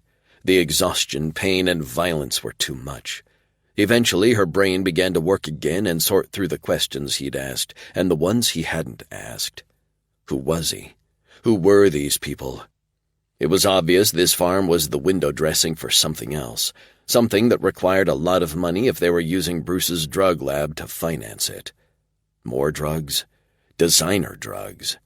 Were they being impacted by the hantavirus outbreak? Was that why they were so worried about the CDC? They didn't want law enforcement to discover what they were doing? The alarm shut off and she stared at the door. Blackwater would come looking for her soon, and she still had no idea what she was going to tell him. She'd only gotten here because of bad luck and the actions of idiots. Something he wasn't going to believe. The door flew open and Blackwater came in, breathing hard. Had he been running? You wouldn't know what happened to one of my guards, would you? Was he kidding? She jiggled the handcuffs, making the chains clink. When have I had time to do anything to your people? If I'd miraculously gotten loose, believe me, I'd run, not hang around looking for an opportunity to do damage to them. So, no. Someone is playing a very nasty game with us, he said, one corner of his lips curling up in a snarl. We shot and captured a man riding one of my ATVs near the canyon earlier, and now he's missing. She couldn't hide her joy at that news fast enough. Blackwater saw it. He strode over to put a hand around her neck and squeezed. Who is he? Is he Smoke? She tried to take in a breath to give some kind of answer to his question, but discovered she couldn't. He held on to her too tightly. She kept trying to talk. It might be the only reason he'd stopped choking her to death. Finally, he reduced the pressure, allowing her to suck in some air and speak. I don't know who you're talking about. Is he a cop? I don't know who you're talking about. He used his grip on her neck to slam her against the back of her chair. He was hog-tied and left on his belly, a man with a bullet still in his leg. Spittle flew from his mouth to land on her face. It was Smoke, wasn't it? The door behind Blackwater popped open and one of the other guards said, Sir, the man who came in with her? He jerked his head at Keeney. The one we questioned, he's gone. If she'd thought Blackwater was angry before, it was nothing to the rage he displayed now. Gone? He screamed at the guard. What do you mean, gone? I mean, he's gone, but one of the guards, Ferguson, was handcuffed in his place. A wince. He's been roughed up, too. Blackwater kept opening and closing his fists. So now we have 2 unknowns running loose around the place? 3, actually, sir. There's an old man we can't find either. Sounded like the Smoke family was living up to their name. Blackwater's lips pulled back from his teeth. Find them and get this place locked down, or heads will roll. The guard's face lost all color. Yes, sir. He left as quickly as he'd come in. Blackwater paced for several seconds, then turned a narrow-eyed gaze on her. She watched him watch her and saw the moment he made a decision come and go across his face, a decision she was sure she wasn't going to like. He stepped behind her, released her from one handcuff, then unclipped the second one from the chair and put it around her other wrist. Get up! He snarled into her ear as he wrapped his hand around her bicep and hauled her to her feet. Make a noise, a sound, and I promise I'll cut you up into little pieces while you're still alive. His words hit her like a punch to the gut. What kind of monster are you? She asked, staring at him. He smiled that evil smile at her. A well-fed one. He was just trying to terrorize her by inferring that he ate things people shouldn't eat, wasn't he? Nausea roiled her stomach, and she had to breathe through her mouth to prevent vomiting all over herself. On second thought, maybe that would quell his appetite. Blackwater dragged her from the room and down the hall until they reached a dead end. On the right was a door marked mechanical. On the left was another marked storage. He opened the storage door using his ID, then shoved her in. Inside was a 10-by-10 room lined with shelves full of boxes, plant pots, bags of potting soil, gardening hand tools, and other stuff she didn't have time to identify. Blackwater pushed her farther into the room and kept pushing until they were in front of the rear set of shelves. He turned a knob. The shelving unit shivered, then swung forward a couple of inches, more, until there was a wide enough opening for them to squeeze past. This was something out of a Scooby-Doo movie. You have a secret lair? She asked, then wished she hadn't. His head jerked around and he stared at her coldly for a terrifying moment. Then he started to laugh. Of course, all the best villains do. Smiling, he pushed her past the hidden door, then closed it behind them. The room beyond was divided into sections by chest-high counters. Along the far wall was a series of upright appliances that could be refrigerators or incubators or both. On the counters was a variety of lab equipment, analyzers, a couple of microscopes, test tubes, other supplies. 2 chairs lay on their sides, while a third had been left in a corner. Used gloves, plastic containers, pipettes, and glass slides littered the counters and floor. No self-respecting lab tech would leave a lab in this state. What the hell had happened in here? This is where I create the weapons that will destroy the world, he said, his voice becoming more theatrical with every word. She stared at him dumbfounded. Really? His grin was back, slick and in no way friendly. A slight exaggeration. What I produce here will kill hundreds, maybe thousands of people, but not everyone. Produce? What was he talking about? Some kind of chemical or bioweapon? Was this man using the farm as a cover for some kind of black market biological and chemical weapons production? He grabbed a couple of latex gloves from a box on one counter and put them on. Then he opened the door of one of the appliances, taking up the back wall, and removed a container usually used for viral samples. He showed it to her, tilting it up and down so the fluid inside sloshed back and forth. Is that? She asked carefully, cautiously. Hantavirus? He checked the label on the container. Yes. He put it back, closed the door on the incubator, and opened the next one. This time he pulled out a petri dish. This is one of those flesh-eating bacteria. He put it back with a chuckle. Those things will eat anything. This guy acted unhinged. The knot of fear around her neck tightened, but she managed to ask, Why are you telling me all this? Because the 2 people I had working here died and I need new staff. Lucky for you, there's a position open. Lucky for me? She asked. It would have been luckier to have been run over by an 18-wheeler. He cocked his head. Unless you'd rather I shoot you because those are your choices, work or die." Bruce had said almost those exact words.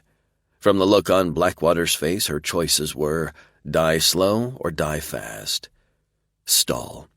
She had to stall him, figure out what was going on, create a way to escape. Okay. What kind of work exactly?" "I run an online shop," he said with a grin that had an edge of maliciousness. "Selling my products to anyone with enough cash to pay the fee. Sometimes they order just enough for a one-time use, but other clients want enough of one product to use in bulk." He laughed at that. "So let me see if I understand all this correctly, because I'm not sure my brain is keeping up." She paused, then asked, "You're producing and selling pathogenic bacteria and viruses online?" He nodded. "Where did you get them in the first place?" "This is what's going to happen," he said, ignoring her question. "You're going to do what I tell you to do. If you don't follow instructions, I will hold a bang party for a few of my guards with you as the main attraction. Then I'll put a bullet in your head and bury you in the desert. Understand?" "I understand." She was also going to be sick. She swayed on her feet. Can you what?" "Sleep for a little while?" She winced.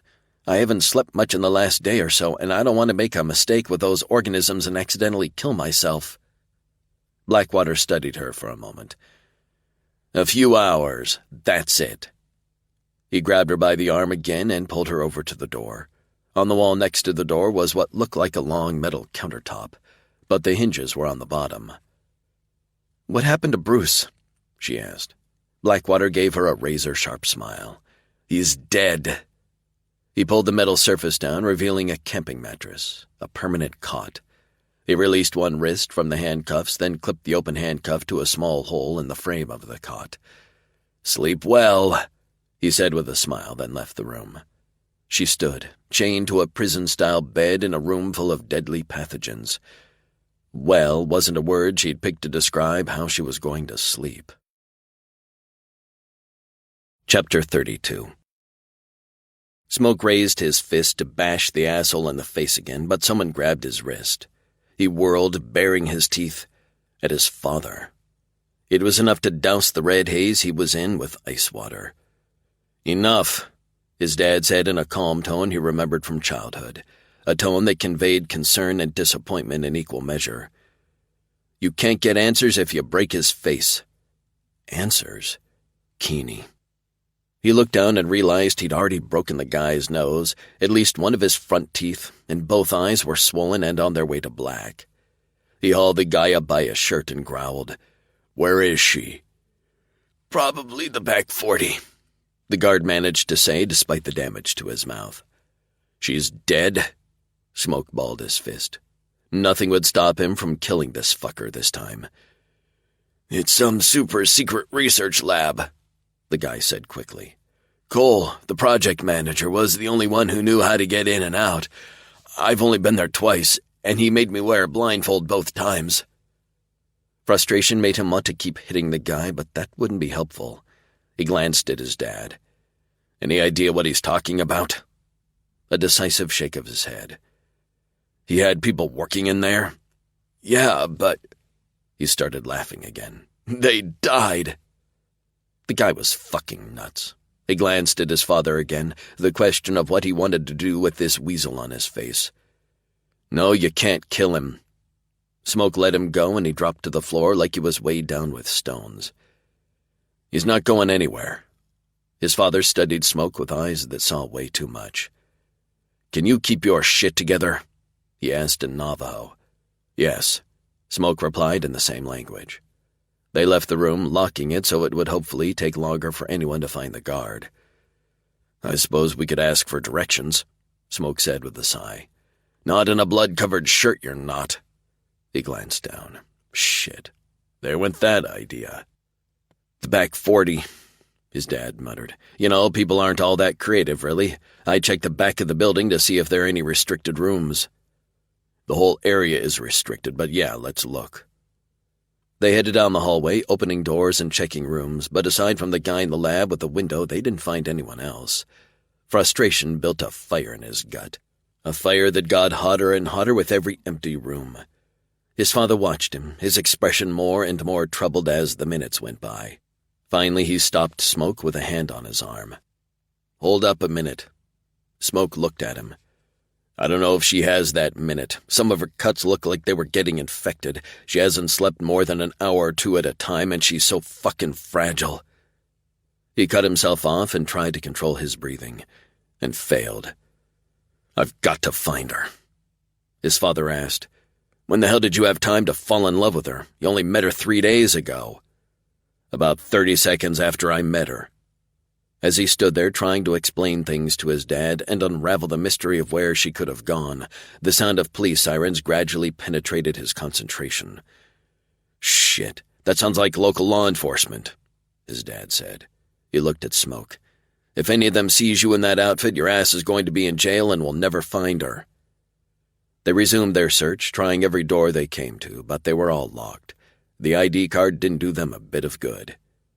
The sound of sirens got louder and was accompanied by the noise of several people talking and walking. He recognized Sheriff Davis's voice and Blackwater's. They were out of hallway and options, with only 2 rooms left to check. Behind his dad was a room marked mechanical. His stolen ID card opened the door, and they both went inside. A few seconds later, a group of men stopped at the hallway intersection about 10 feet from the room they were hiding in. "Don't smell any smoke or see any evidence of a fire," the sheriff's voice. "Who triggered the alarm?" "The only people in the building at the time were janitorial staff, security, and Ben, one of our researchers who keeps odd hours." Didn't know that voice. "Well, you still have to clear the building, including the restricted area." Another new voice, belligerent and suspicious. "Mike Shingle," his dad whispered in his ear. "Fire chief." "No one is stopping you, Shingle," the sheriff said, calm and cooperative. "Clear away." Shingle wasn't done talking. "With that outbreak going on, I don't know why you're here. It's a fire alarm, not a break-in." Little did he know. "The city boys those doctors called in are handling all the shit in town. Blackwater was there, too. We're looking after outlying areas." Jesus, Blackwater wasn't just calm, he was making sense. "Don't you have a job to do?" he asked in a condescending tone. Ah, there was the asshole he knew all too well. No one answered him, but someone did stomp away with heavy boots. "Blackwater, finish in here," the sheriff said. "I'm going to have a look around outside. The last thing we need is for this place to go up in smoke." No noise for several seconds. Then there was a thump against the wall much closer to the mechanical room than Smoke was expecting. "What the fuck is going on?" Blackwater asked. "First that stupid nurse gets kidnapped. The next thing I know, Bruce has her at the house. Then she escapes with help and no one can find her, but you do find and shoot a big Indian riding one of your ATVs. Where's the Indian?" "I don't know. He got loose somehow. There were 2 others, some old guy and a dude named Jim." "Jim? Jim Smoke?" "He didn't give us his last name." "Where is he?" Blackwater growled so low and angry. "He got himself out of some handcuffs and disappeared." A cold, angry bark echoed down the hall along with the vibration of another punch against the wall. "Get this situation under control. Find those men or by God you'll be the next body at the morgue." "You need me, deputy," the other guy said, making the title sound like an insult. "I'm the one with the contacts and the buyers, the guy who makes you the real money. It's time you do your job." There was a scuffle, thumps, then silence. "Listen to me, you little puke," Blackwater snarled. "Your contacts, your buyers, they don't care who they buy from as long as there's something to buy. They won't care if you disappear into a hole in the desert and never come back." "You can't touch me," the man said. "I've got an insurance policy. I disappear and evidence from this place lands in the inbox of every major news outlet in the state." More thumps and someone made a pain-filled sound. "You're not the only one with an insurance policy, boy." Blackwater's voice sounded like crushed glass. "I've got enough evidence on you to put you in jail for the rest of your miserable life. I've got friends, and those friends have friends in law enforcement, government, and the military. Your policy doesn't mean shit to me. Do what you're paid to do, or I'll put a bullet in your head right now." Okay, the man said in a placating tone. "I'll go." There was a metallic click, a scuffle, and an incoherent shout echoed down the hallway. More thumps, the smack of shoes trying to find purchase on the floor, the slap of flesh pounding against flesh. A man chanting as bone crunched and the slap's pitch rose with the echo of something wet. "You little fucker! You little fucker!" Blackwater was beating his own man to death. Smoke stared at the doorknob he could barely see in the dark, rage a cold fire in his belly. He had to stop this, had to bring the man down, but the hand on his shoulder, his father's hand, froze him in place. Smoke gritted his teeth and resisted the incompressible need to throw that hand off of his body, charge into the hallway, and give Blackwater a taste of his own medicine. "If you go out there now," his father said in an almost silent whisper, "he'll kill you, me, and Keeney." He'd known Blackwater was going to be trouble. There was an indelible stamp of cruelty and arrogance on his face. It was the only emotion besides frustration Smoke had seen in the other man. Blackwater liked killing. It was in his voice as he caved in the head and body of the drug-dealing lowlife who worked for him. Smoke could almost feel the impact of the other man's fists go through his body like they were his own. The shock of each hit reverberated through his hands and arms. Power, pleasure, and pain. Smoke's stomach twisted and heaved. Dizziness forced his hands out to find purchase, to push against the wall to hold himself upright. Was that what he'd become? A sadistic nightmare of a man who got off on other people's pain? Is that why he fought the desperate urge to kill people all the time? He wasn't sure how long he'd stood there, breathing through his mouth, his head hanging down like a horse that had run too far, too fast, but as he slowly got his body under control, he realized the noise in the hallway had stopped. No, not stopped. Changed to a step, step, drag. Step, step, drag. Then it paused, right outside the door to the mechanical room. Had he made some sound that gave them away? Smoke shifted his weight, sliding to the left while his father slid to the right. They waited for the door to open, for that moment of surprise that might allow two men armed with knives to win against a man armed with a gun. The door didn't open. The one across the hallway, the storage room door, did. There was a grunt, then Blackwater dragged the body inside. The door closed on its own, leaving nothing for Smoke and his father to listen to but silence. Neither of them said anything, just waited. And waited. Finally, after several minutes, Smoke opened the mechanical room door a crack. No one out there, but on the floor, bloody drag marks and boot prints going into the storage room. There were none coming out. Smoke's father nudged him out of the way. Stepping carefully to avoid the blood, he opened the door to the storage room. Inside, the drag marks and footprints led straight to the back wall, but was empty of people or bodies. Smoke glanced at his father and found the same confused expression probably on his face. "Where?" Jim began. Smoke took a closer look at the drag marks. They didn't just lead up to the back wall, completely covered in a shelving unit. They appeared to go under it. "Son of a bitch," he muttered, approaching the shelves, then testing them to see how they were attached to the wall and if they could be moved. The first few were solid, but one seemed shallower than the others. It jiggled. Behind it, at the correct height and location, he found a doorknob. Elation coursed through his body, feeding him energy and hope, until he discovered his stolen ID card wouldn't unlock it. Then the adrenaline drained away, leaving him at the mercy of frustration, exhaustion, and pain. He was right back where he started, desperate for the kill. "She's in there, Dad." Smoke didn't even recognize his own voice. It sounded like it belonged to someone broken and insane. "I've got to get her out before that asshole kills her. We've got to find the keys or something to pick the locks with," his dad muttered. "Or, hey, there's firemen still in the building, right?" "Probably. What?"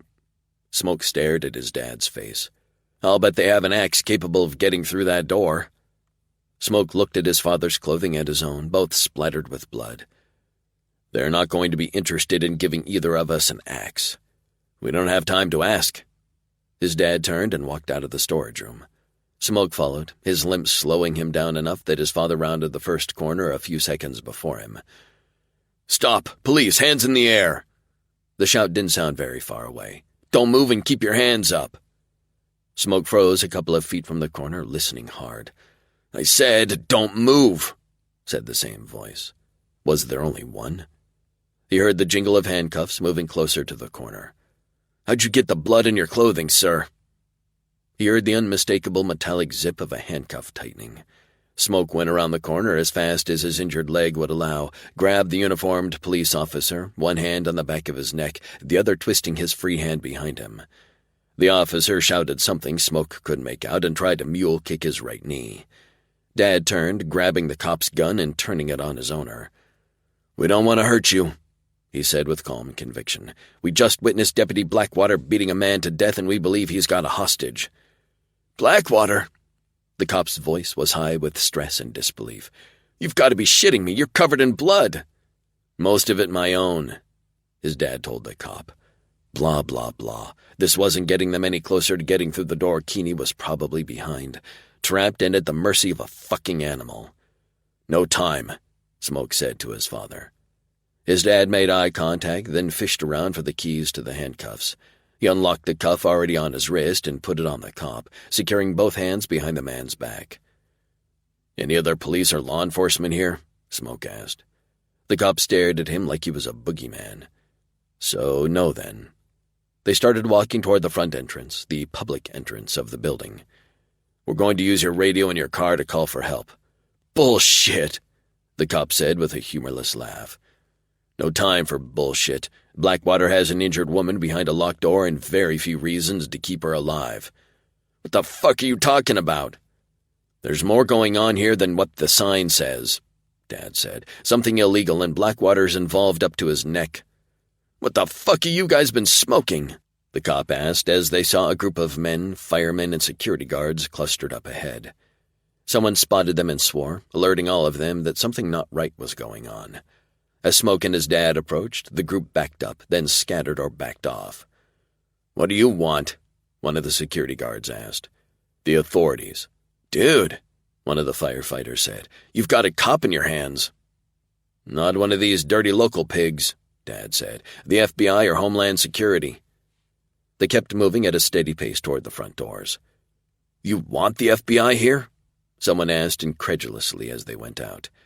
"Yeah, we're reasonably sure they're not dirty," Smoke told the group, then they left the building. The officer's car was parked on the sidewalk about 20 feet from the door. There were 2 fire trucks not far away. They shoved the cop in the back seat of his own car and engaged the locks. Dad got into the front seat. "I'm going to lock myself in here and try to reach an outside law enforcement agency. I tell you to stay here and wait for backup, but I know you won't do that, so—" He handed Smoke the gun. "Grab an axe and go get her." Smoke took the weapon but didn't have to raise it to clear the way between him and the nearest fire truck. He took an axe off the side of the vehicle and headed back into the building. Chapter 33. It was the smell that woke her. Damp, iron-rich, and with a hint of decay. Blood and a lot of it mingled with death.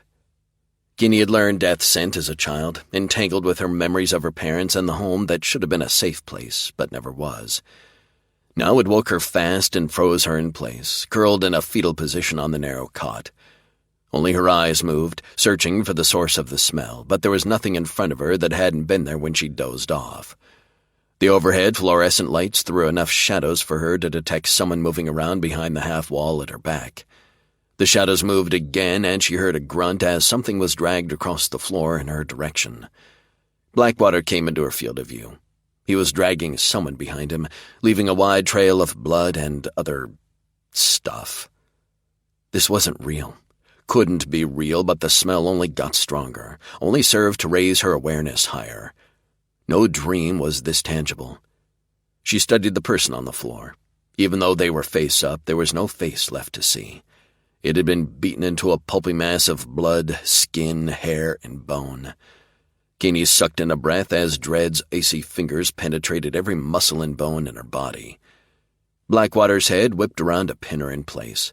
He dropped the body, roared incoherently, and lunged at her.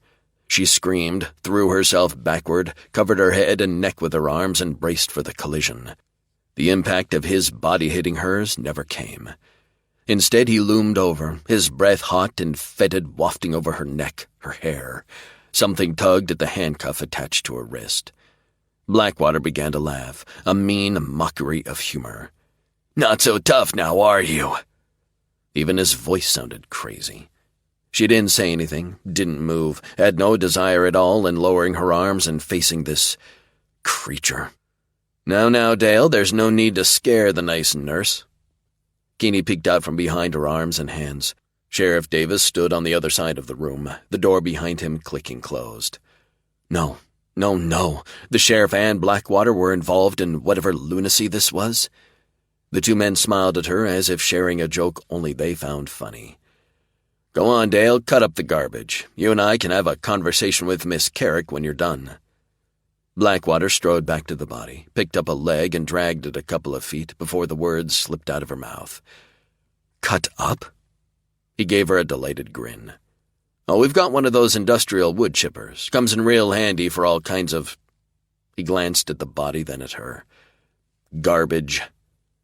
"Oh, my God." Blackwater winked, then dragged the body across the room and through the unmarked doorway the sheriff had entered by. The sheriff followed him through the door. It closed behind him. Despite the steel door between the rooms, she had no trouble hearing the rumble of the wood chipper's motor or the higher-pitched whine as things were fed into it. Her breathing sped up. They were going to put her into the wood chipper. The sheriff had done everything but say the words. She was going to be ground into bits. Spots swam in her vision as sweat broke out over her body. Her stomach twisted. The roar of her blood rushing through her body blocked out even the sound of the chipper, and other louder sounds. Blackness reached out and grabbed her. Keeney came to, crumpled on the cot edge, her handcuffed arm the only thing holding her on it. She tried to sit up or shift back, get out of the uncomfortable position, but her brain and her body didn't seem to be speaking to each other. The wood chipper wasn't running. Her eyes popped open as soon as the lack of sound registered and she looked around. The blood trail was still there in all its glory. The lab was still a mess, but there were only 2 sets of bloody footprints going to the room with the chipper, but none coming out. Where were Blackwater and Sheriff Davis? Probably disposing of the body, or rather ensuring that the method of disposal was completed. What would they do with the remains after they put them through the wood chipper? Was it fertilizer for the jojoba and marijuana plants? Yuck. The door opened and the sheriff strode into the room, but no Blackwater. The sheriff's face was oddly calm. "Where's Blackwater?" "No need to worry about him. He's taking a permanent dirt nap." The sheriff walked to the incubators and began pulling out sample containers and petri dishes, collecting them in an untidy group on the nearest counter. He'd killed his own deputy. Pins and needles pricked at the ends of her fingers, numbing first her hands, then her arms. He'd killed his own deputy. Her breathing sped up, attempting to outrun the evidence in front of her eyes. Evidence that the sheriff wasn't just involved in producing pathogens for sale, he was responsible for the outbreak. He'd killed his own deputy. There was nothing to stop him from killing her. A small duffel bag was retrieved from a cupboard, and he stuffed everything into it willy-nilly, without any concern for what might happen if one of the petri dishes lost its lid. Blackwater had told her what was in some of those containers. Aggressive pathogens, every single one. "Sheriff, please be careful with those," she said, attempting to sound helpful rather than helpless. "It would be easy to accidentally expose yourself to one of those organisms." One corner of his lip lifted in a sneer, and he pulled out his gun and aimed it at her head. "Shut up!" She closed her mouth and ducked her head. The sheriff took his bag and opened another cupboard, removing more items she couldn't see and adding them to the bag. Once he was finished, he dropped the bag on the floor next to the door to the wood chipper. While she watched with increasing dread, he gathered a couple of lab coats that had been hung on the backs of chairs, dropping them on the floor about 10 feet from her. He opened a cabinet with safety warning stickers on it and pulled out a couple of bottles, then dumped the contents on the pile of fabric. The smell of strong chemicals, alcohol, and other flammables made her gag. He was going to burn the building down, with her in it. He studied the mess he'd made, nodded once, then looked at her and walked over. He crouched a couple of feet away from the cot. "I'm leaving shortly, but I promised to tell your boyfriend goodbye for you." He said the words like they were part of a normal, average conversation you'd have with a neighbor or acquaintance. All she could do was stare at him, this monster who'd managed to convince most of the world he was devoted to serving and protecting the public. He pulled out his gun and shot the light fixture above the pyre he'd created. Sparks flew in several directions, and smoke curled and rose from the pile of chemical-soaked lab coats. The sheriff strode over to pick up his duffel bag, then left through the woodchipper room door. Flames licked higher and higher from the bonfire, dancing and weaving with the accompanying heavy black smoke. Keeney opened her mouth and screamed as loud as she could, finally giving voice to her fear, and panic gave her permission to yank at the handcuffs keeping her attached to the cot. She yanked and pulled until the cuff cut into her skin. Her blood, hot and slick, was almost enough to allow her hand to pass through the cuff. Almost, but not quite. The fire alarm went off again, adding to her panic. The flames grew and the smoke expanded to fill the room. Coughing, she slid off the cot and onto the floor where the smoke was at its lowest concentration. A blow loud enough to be heard over the alarm hit the side of the room with the hidden entrance. Another blow and another and another. The steel door screeched and buckled near the doorknob. The next blow created a jagged rift in the steel. The next sheared away the deadbolt and the door was kicked open. Smoke charged into the room with a fireman's axe in his hands and eyes filled with the promise of retribution and death. An ice-cold rock that had been weighing her down suddenly melted. Fear. She'd been so afraid he'd been hurt or worse, but seeing him on his feet, his strength and ferocity fully intact, pulled her out of the black hole hope had gone into. "Smoke!" She waved her free hand and struggled to get to her feet, but every breath she took ripped at the tissues of her throat and lungs like the air was saturated with razor blades. He arrived at her side a moment later, body vibrating with violence and searching for a target. "He's gone," she shouted at him. "The sheriff is gone." Smoke focused on her, his gaze so hot and heavy she shivered. She jerked at the handcuffs. "Key?" He raised his axe. "Right here." She stretched the handcuff out so part of the chain laid flat against the edge of the cot. Smoke drove the blade down on the metal and cut the links in half. As soon as she was free, he grabbed her hand, hauled her up, and headed for the door he'd destroyed. The fire was in the way. "No," Keeney managed to choke out. "Another way out." She pointed at the door the sheriff had gone through. Smoke hustled her toward that door, all but dragging her, and he only let go when he reached the door and had to open it. The second he put his hand on the doorknob, he snatched it back again, shaking it like he was trying to throw off water. Or a burn. Keeney looked around, but there were only 2 doors and neither of them were accessible. Smoke grabbed her hand and pulled her as far away from the fire and smoke as possible. He studied the walls and hefted the axe like he was looking for a good place to start chopping. Who did he think he was, Paul Bunyan? He raised the axe, but before he could take the first swing, a blast of heat, light, and metal had her ducking and covering, and Smoke throwing his body over hers. When nothing else went flying, Smoke let her lift her head to see what happened. The door to the woodchipper room was embedded in the far wall. There was a giant hole where the door used to be and no obvious flames, just a solid wall of smoke. Smoke tugged her close and, holding his arm up to his face so he could breathe through his sleeve, got near to the hole. He darted a look at her, nodded, and pulled as he edged his way through the dense black cloud. Keeney followed him, glad he wasn't trying to hurry because there was no way he could see where his feet were going until he was damn near on top of the next bit of floor. Or stairs as they came up to them, leading down, and if the change in direction of the smoke was any indication, possibly a way out. Smoke picked up their pace, and in a few more steps they emerged into bright sunlight. Keeney fell to her knees, coughing as soon as they were clear, but Smoke didn't let her stay there. "More distance," he told her, his voice scratchy. He looked around. "Out of sight." That got her on her feet again. He led her toward several smaller structures, greenhouses and possibly equipment sheds closer to the field of plants. They got into the nearest shed filled with tools and fire suppression equipment only seconds before a fire truck came around to the back of the building.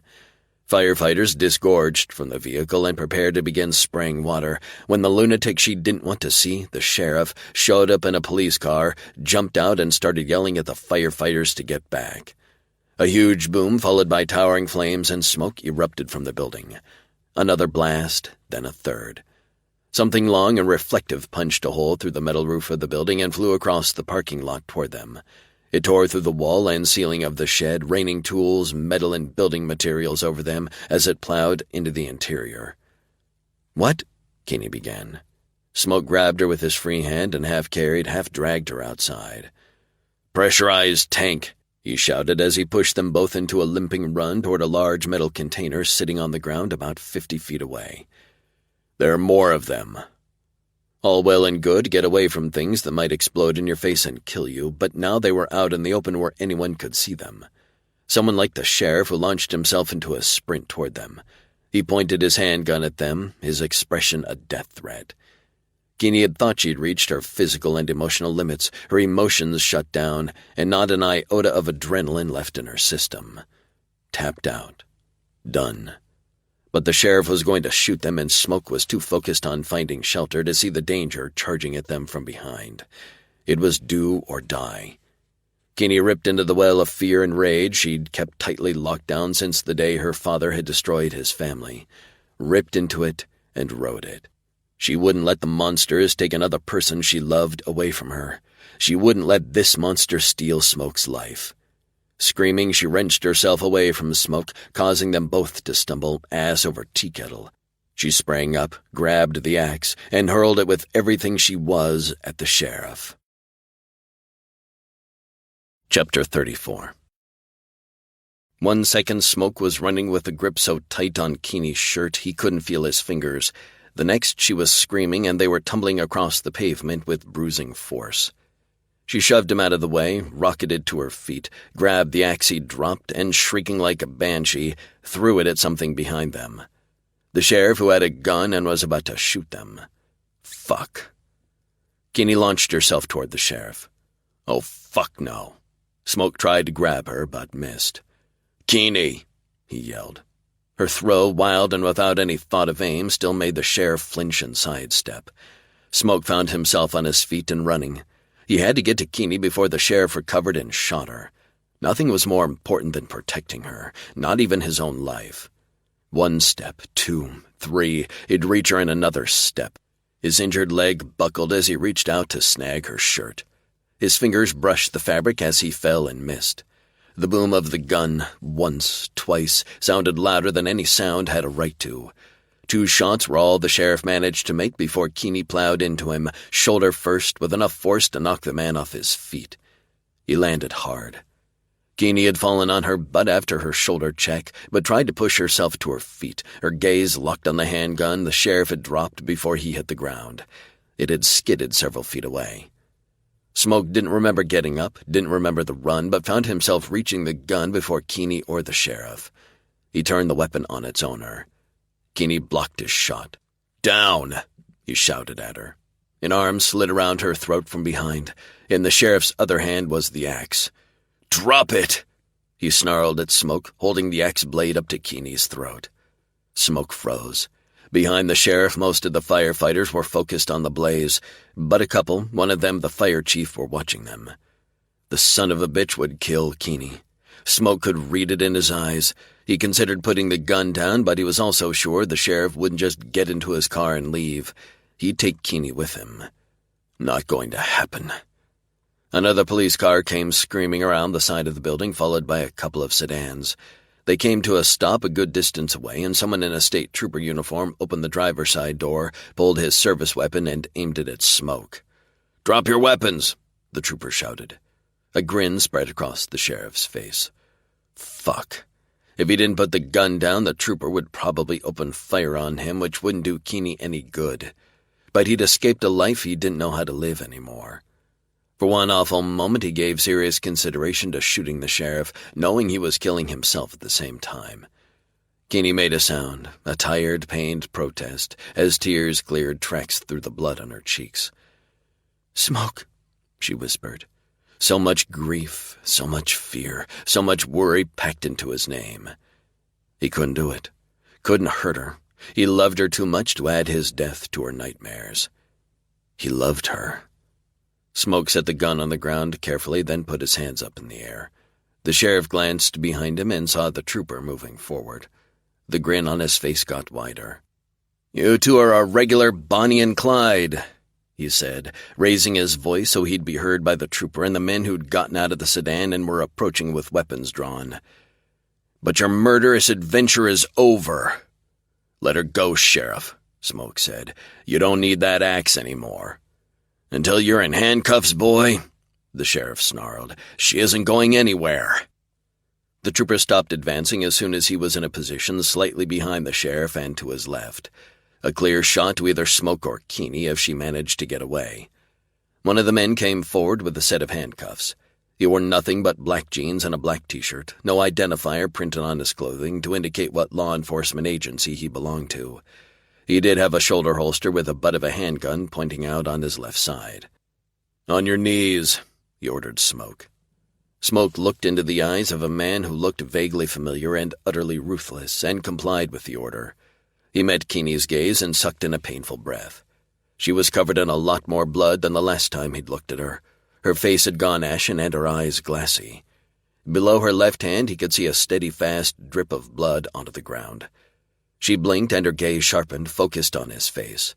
One corner of her mouth kicked up. "You've got that ferocious look again," she teased, her voice barely above a whisper. The guy in black behind him grabbed one of his wrists and pulled it behind his back. Jesus Christ, she was in the hands of an out-of-control asshole who held an axe an eighth of an inch from her neck and she was bleeding. "Don't joke." The guy grabbed his other wrist and twisted it around and pulled it behind his back. Smoke waited for the cool metal kiss of the handcuffs, knowing he was giving up his last opportunity to kill the bastard. No contest.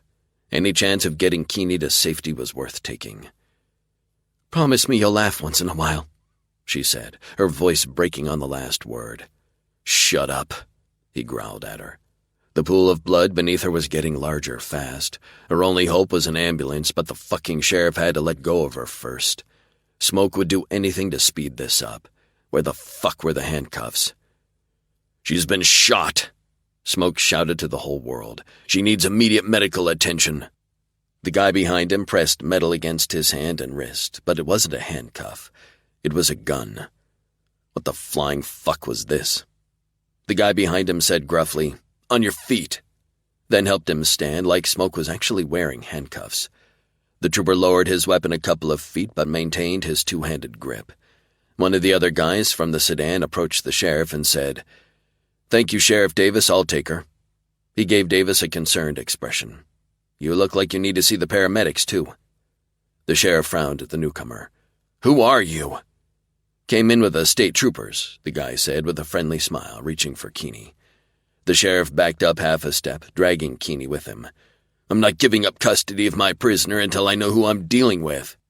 He glanced around quickly, his gaze going over, then coming back to the trooper who'd lifted his weapon a bit higher and was pointing it more at the sheriff than Smoke. "I'm the FBI," the guy said. "Just arrived on scene and responded to a call for backup at this location." The guy glanced at the burning building without taking his focus off the sheriff. "Some serious shit going on here, Sheriff. We're here to support your office in any way you need." The sheriff studied the FBI agent, then the guy behind Smoke, suspicion a permanent resident on his face. "Who called for backup?" "One of your deputies." Keeney made a pain-filled sound and sagged in the sheriff's hold. Smoke and the man behind him made an aborted move toward them, but the sheriff caught it anyway. "What the fuck is going on here?" He yelled at everyone as he hitched Keeney higher, covering more of his body with hers. "You're all looking at me like I'm the criminal and not this stupid bitch and her army reject boyfriend." "We're concerned for the woman's wounds," the agent said. "She looks like she's losing a lot of blood fast." "So what?" Everyone was watching him like he was a cockroach they wanted to step on, and no amount of smooth talk from the FBI was going to convince the asshole to let his guard down. "She can't face justice if she's dead." "Fine," the sheriff said, taking a couple of full steps backward. "I'll stick her in my squad car and take her to the hospital myself."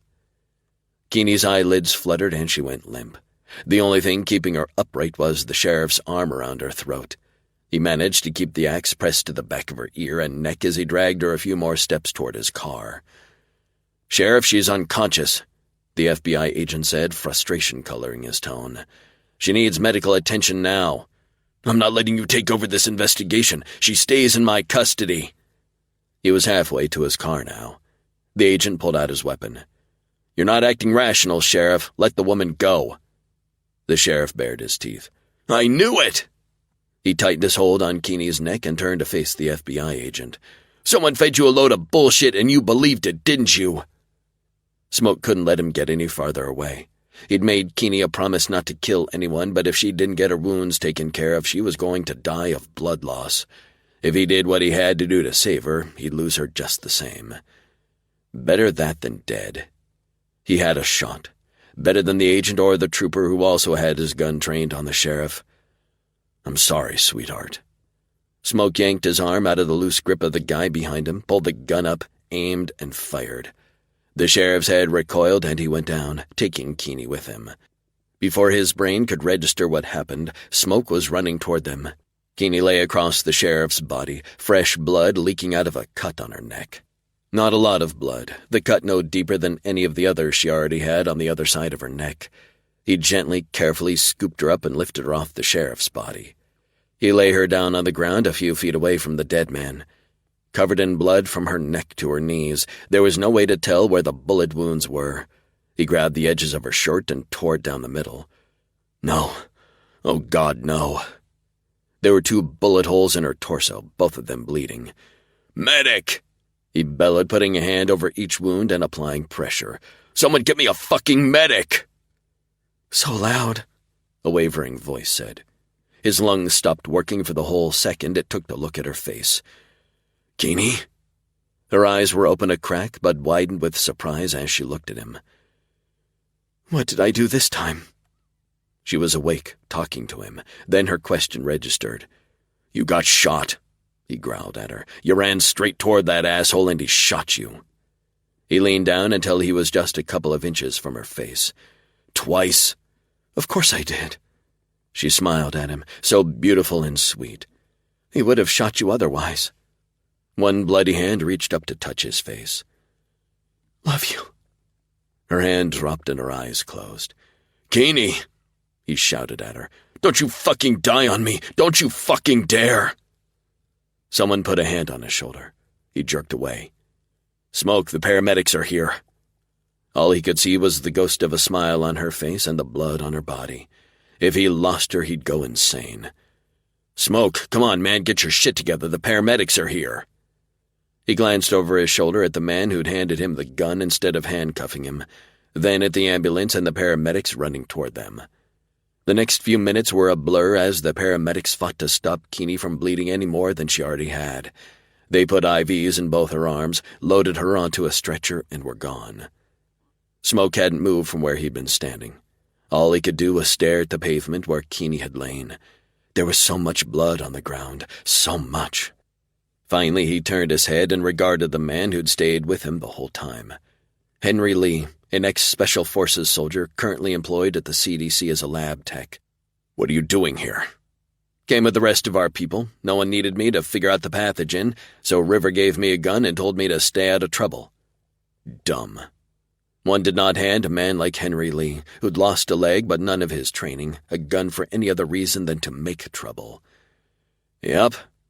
So you promptly disobeyed his orders just like he expected you to." "He's not my boss, but—" Lee shrugged. "Yeah." Another fire truck arrived, followed by more state trooper cars and another generic sedan. None of the people who got out of the vehicles paid them any attention. "Why aren't I under arrest?" "Your grandfather got word to us about the same time the sheriff called in to say the fire alarm was false." That couldn't be all of it. What was the word? Lee gave Smoke a startled glance, then started laughing. "You live up to your reputation." "Which is?" "You get straight to the point and only say what you have to." Lee shook his head. "Your grandfather said to look into the owners of this place and a property on the other side of the canyon that turns out to be a drug lab. Both places are owned by a development company that's owned by a shell company that eventually leads back to Sheriff Davis. That asshole sheriff wasn't just producing meth. This place is a cover for bioweapons." Lee stopped laughing. "No. Really?" "Keeney told me the sheriff removed some of the pathogens from the building. You might want to check the trunk of his police car." "Shit." Lee took a couple of steps toward the knot of people talking with the fire chief, then stopped and said, "Don't go anywhere." At Smoke's nod, he jogged away, only the slightest limp giving away the fact that he had a prosthetic leg. It didn't take long for Lee's news to rile everyone up. Shit, he could hear the questions from where he stood. Smoke walked over to Lee and the rest, the pain in his calf reminding him that he had to see a doctor about getting that bullet out. "You might as well let the fire burn," Smoke said to the group. "Let the heat destroy whatever shit he had in there." "What the hell is wrong with your leg?" Lee asked, staring at his torn jeans like he hadn't noticed them until now. Something told him some of these people were going to squawk. Fuck, he was tired of the noise. Still, maybe he could convince everyone it was no big deal. He shrugged. "I sort of got shot." Chapter 35. Keeney floated on an ocean of cold pain. Her whole body hurt. Stupid sheriff had done something. She couldn't quite remember what. Oh yeah, he'd shot her. Twice. It was Smoke the sheriff wanted to shoot. There would have been no talking him down from the moral ledge he'd teetered on. He'd been determined to jump. She'd felt the impact of the bullets, but didn't recall any pain until after she'd rammed him, knocking him down. No wonder she hurt. That was okay because Smoke was okay. He was okay, wasn't he? She lifted eyelids weighing 50 pounds each, looking for him, wanting to know where she was and what happened. The sound of an active heart monitor and motorized IV pump beeped and hummed next to her left ear. Hospital bed. Hospital room. Which hospital? Keeney turned her head to see if anyone was around to answer her questions and found Smoke sitting in an uncomfortable-looking chair, asleep. The last time she'd seen him, he'd been wearing someone else's clothes, spattered with blood and burn holes. Now he was wearing scrubs and hospital booties on his feet.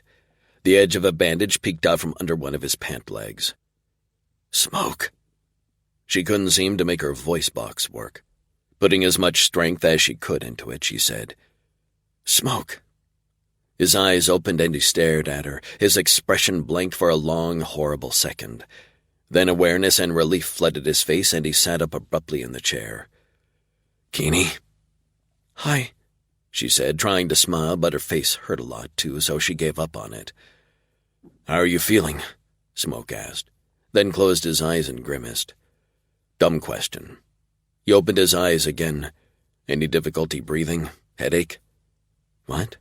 Why would he ask all that? She had a heart monitor attached to her chest and a blood oxygen saturation monitor clamped to her right index finger, not to mention more cuts and bruises than she could count along with the 2 bullet wounds. She made an isn't-the-answer-obvious noise. "Everything hurts," she managed to whisper. "How are you?" "Fine." There was a thread of pain, of something unhappy in his voice. She didn't like that, not at all. "I hope you punched the sheriff repeatedly in the face," she said, trying to smile. For the 2 of them to be in a hospital and not under arrest, the sheriff's illegal activities had to have been uncovered. Smoke pressed his lips together so tight they were no more than a thin white line. He stared at her for so long she became concerned. "He was caught, right?" One of the muscles over Smoke's jaw flexed. "He didn't get away, and he's in no position to hurt anyone anymore." He rubbed his face with both hands. Davis was selling biological weapons on the darknet, black market internet. The FBI is trying to piece together who his buyers were from what's left of the computers at the marijuana farm, but they're not having much luck. "Damn," she whispered. "Given what he was doing, the CDC thinks the farm was the source of the hantavirus outbreak. Not sure how yet, but—" "I think I know," she interrupted. "Blackwater put a body through a wood chipper. What happened to Blackwater? I think he may have done the same with some of the people producing his biological weapons. If he mixed the results with compost or soil, then used it as fertilizer, or even disposed of it at the nearest landfill, the result could be an increase in rodent carriers all over this area." Out of breath, she found she couldn't keep her head up any longer. "Ask him what he did with the bodies." He got to his feet, limped over to the bed, and kissed her on the forehead. "I wish I could," he whispered. "I'm sorry." "Nothing to be sorry about." She smiled despite the pain, so damned happy they'd both survived far too many people trying to kill them. "You kept your word. kept me safe." He recoiled as if she'd shot him point-blank in the chest. "What? Smoke?" Keeney reached out with one hand, but he slid away out of reach. He swallowed hard, agony and loathing reflected on his face. "I killed the sheriff." His voice sounded like it had been sliced over and over by the words he forced himself to say.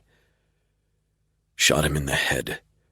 I had no choice. He was going to use that axe to... I had no choice." "Oh, Smoke, no." He'd had to kill for her. He'd had to relive all the horror he desperately needed to put behind him in order to have a life. A good, happy life. "It's okay," she croaked. Her voice was giving out along with her strength.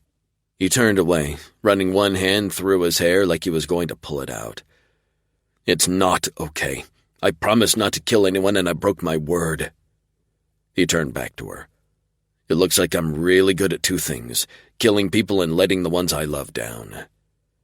"You didn't," she whispered, no longer strong enough to do more than that. "I did," he said with complete conviction. "I wasn't here for Liam, and I shot that fucking asshole Davis only a few inches from your head." A horrified squeak came out of her. She didn't remember any of that. He recoiled again, then his entire body changed and he stood at attention. "I'm a warrior. Always have been. Always will be. If I have to kill to protect myself and those I've sworn to protect." He gave her the saddest smile she'd ever seen. "I'll kill." What was he trying to say to her? It didn't sound like an apology. He didn't have anything to apologize for. "I don't understand." "I gave you my word I'd keep you safe." His gaze swept over her body. "I did a shitty job." "Anyone else would have had a corpse on their hands. You did an amazing job." "You nearly died," he snarled. "Blackwater was right. Bloodshed follows me around. If I stay near you, it's going to happen again." He met her gaze, his own filled with anger, regret, and determination. "I won't put you through that." "Smoke, no," she tried to say. "I'm a ticking bomb. I don't know when I'm going to go off. I don't know what I'll do when it happens, but it will happen." His gaze drilled into hers, holding her still and silent. "I'm not safe, and you need someone who is safe." He left the room before she could say anything. "Smoke," she tried to call, but her lungs didn't seem capable of pushing out the necessary air. "Smoke." He had to come back, had to listen to her. She didn't blame him, didn't fear him. She grabbed at the wires and tubing within reach. There was a call button somewhere, right? She could get the staff to stop him, bring him back. The button was clipped to her pillow. She pressed it, pressed and pressed and pressed. A disembodied voice said, "Your nurse is on her way." "Get security to stop Smoke from leaving," she said as loud as she could. "There's smoke in your room?" Alarm now in that professional voice. "No, Lyle's Smoke." "Someone will be right with you." Damn it. He was going to be gone before anyone understood what she needed. She needed Smoke. He used to be good at reading her mind. At least he looked healthy, well, aside from the limp. But she wanted to know what happened. Had he really shot the sheriff? Did they find all the bacterial and viral samples he'd removed from his secret lab? Were Smoke's dad and grandfather okay? Was the outbreak still going strong? She had so many questions, but Smoke was gone. A nurse came in, but she was in that hazy place between awake and asleep. The nurse changed the dressings on her wounds, giving her the outstanding news that both bullets had done very little damage. She'd lost some blood and had been given a couple of units while in surgery, but she'd make a full recovery in a few weeks. "Smoke," she said to the nurse. "I need Lyle Smoke." "He's left the hospital," the nurse said. "Is there anyone else I can call for you? Family?" No. She didn't have anyone else. The next morning, after having her first cup of coffee since waking up, Henry Lee came into Keeney's room. She'd met the lab tech a few times and liked his no-nonsense attitude, but he didn't look like a tech right now. Dressed in black jeans and a t-shirt and wearing a gun and a shoulder holster, he looked like a modern-day gunslinger. "How you doing, Keeney?" "Okay, I guess." She'd be better if Smoke came back, but she wasn't going to whine at Henry. She'd give Smoke a piece of her mind when she caught up to him. When, not if. She didn't care how long it took to track him down. She was going to have her say and then have her way with him. "Smoke shot the sheriff," she said. "Do you know how it happened?" He studied her for a moment, then nodded. "The sheriff had a chokehold on you and wouldn't release you. I slipped Smoke my backup gun. He shot Davis before he could get you to his car." If that had happened, she would have bled to death. So why did Henry look so worried? Will Smoke be charged with his murder? She tried to sit up and had to remind herself she had to go slow. No, there were plenty of witnesses. It was a justified kill. Is that how men viewed it? Justified or not justified? If that was the case, why didn't Henry look any less worried? He met her gaze, and what she saw in his face made her stomach clench. "Then what's wrong?" "Something has got Smoke spooked." Spooked? Agitated, anxious, unsettled, twitchy, worked up, completely not Smoke. She glanced at the doorway, hoping the subject of their conversation would appear. But there was no one there. "Talk to him. Ask him what's wrong." "Nobody can ask him jack shit." "Why?" Henry didn't answer. Closed-mouthed men were going to drive her crazy. "Henry, just tell me." He left. Left? Disappeared.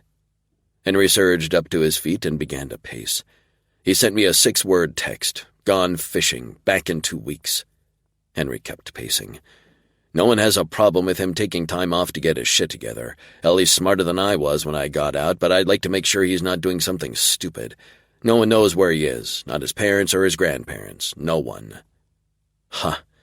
His family had lied because they knew as well as she did where he'd gone. They were assuming he'd come back when he was good and ready. "I know where he is." Henry stopped pacing. "Where?" She gave him a tight smile. "Not telling." He stared at her. "Why the fuck not?" "He's doing exactly what you think he's doing, working through the shit in his head." Henry frowned and plunked himself in the chair again. "River said the same thing. Why are you so worried?" "I went through a rough patch when I first got home after." He tapped his prosthetic leg. "If it weren't for a couple of my battle, I might have done something stupid." "Battle?" "Battle brothers. Men you serve with, fight with, survive with." "I might not have fought with him, but I think I understand why he's doing it alone. He has to get to a certain point before he can talk about it with anyone." "Smoke, the man who doesn't talk?" "He talks, he just says more with less." Henry rolled his eyes. "Thanks for clearing that up, not at all. If you stop squawking, I'll show you where he is. After I'm cleared for light exercise, that is." Henry opened his mouth to argue, but she wasn't finished. "Stop. This is important. There was another bad guy at the drug house before it burned down. His name is Gary, and he left to drive a very sick man to the hospital." She could still remember how awful the man's lungs sounded. "Gary is dangerous. He hurt me for fun." Henry's face took on a flat expression. "Skinny dude? Looked like he hadn't showered in a while?" "Yeah," Keeney said slowly, a sinking feeling in her gut. "That sounds like him. He's dead." "Did you—" "No, I didn't kill him. The asshole walked into the ER waving a gun, demanding a doctor, and telling everyone to get out of his way. An older lady who had been calmly waiting in line shot him in the back with a big-assed revolver she pulled out of her purse."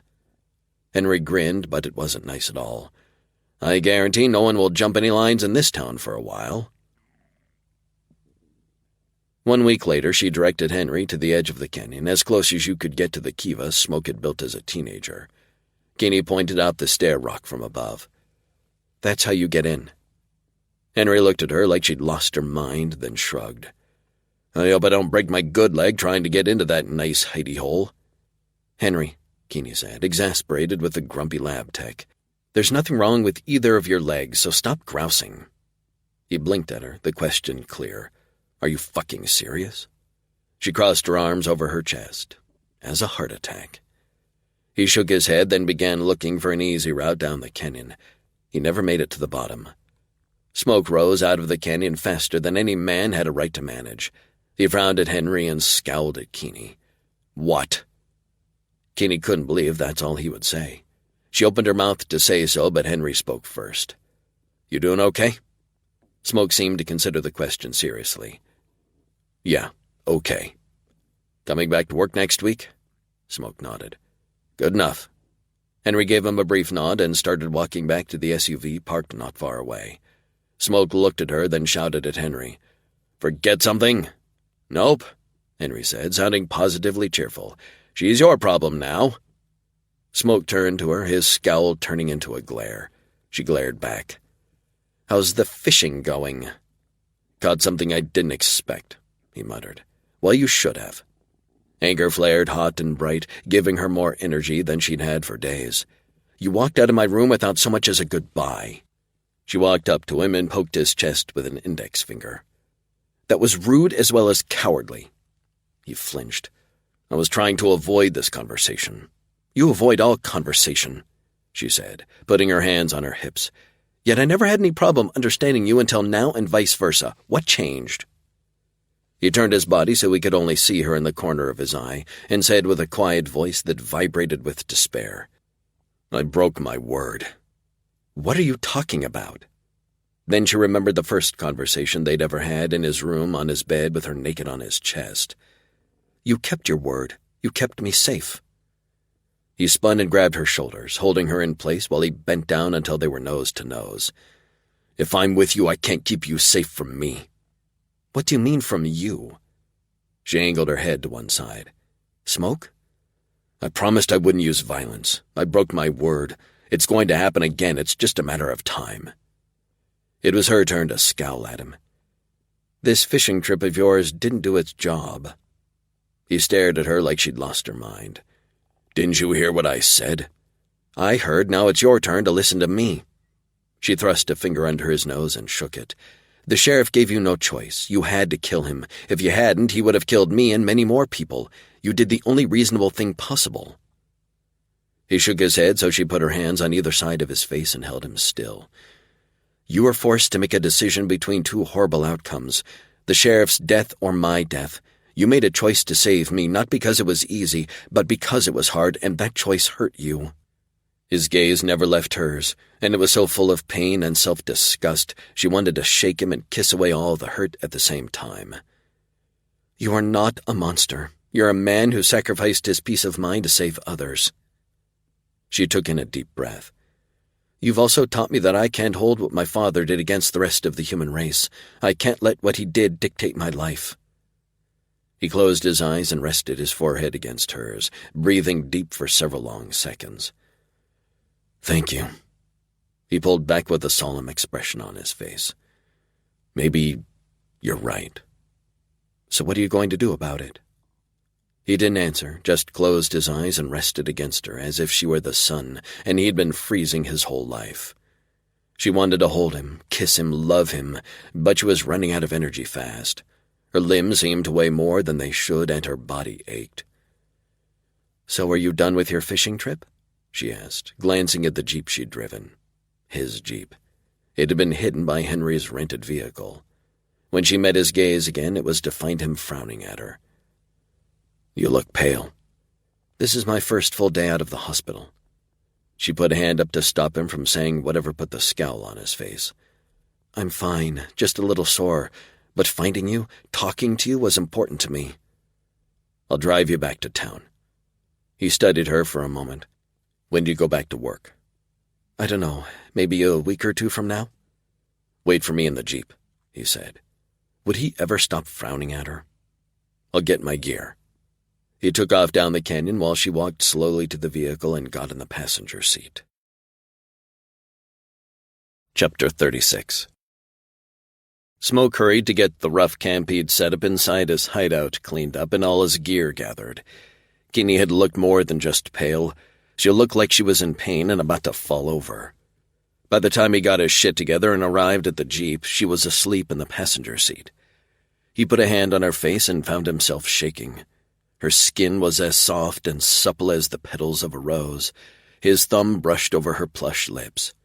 He wanted to put his mouth on her and devour her for hours, drown himself in her taste and scent, until neither of them had the strength to move. Not going to happen any time soon, asshole. Recovering from 2 bullet wounds was no joke, and after, she might be able to forgive his shooting the sheriff, but that didn't change the core problem. Him. He was damaged. Rage and war were part of who he was, and she'd already experienced enough killing to last her whole lifetime. He would take care of her now, satisfy the primitive thug inside him with that much, and hope that would be enough. He needed to get his head on straight. He put in a call to the CDC doctor, Gunner, who'd looked after both of them. The guy was a bit of an asshole, but that just made him easier to work with.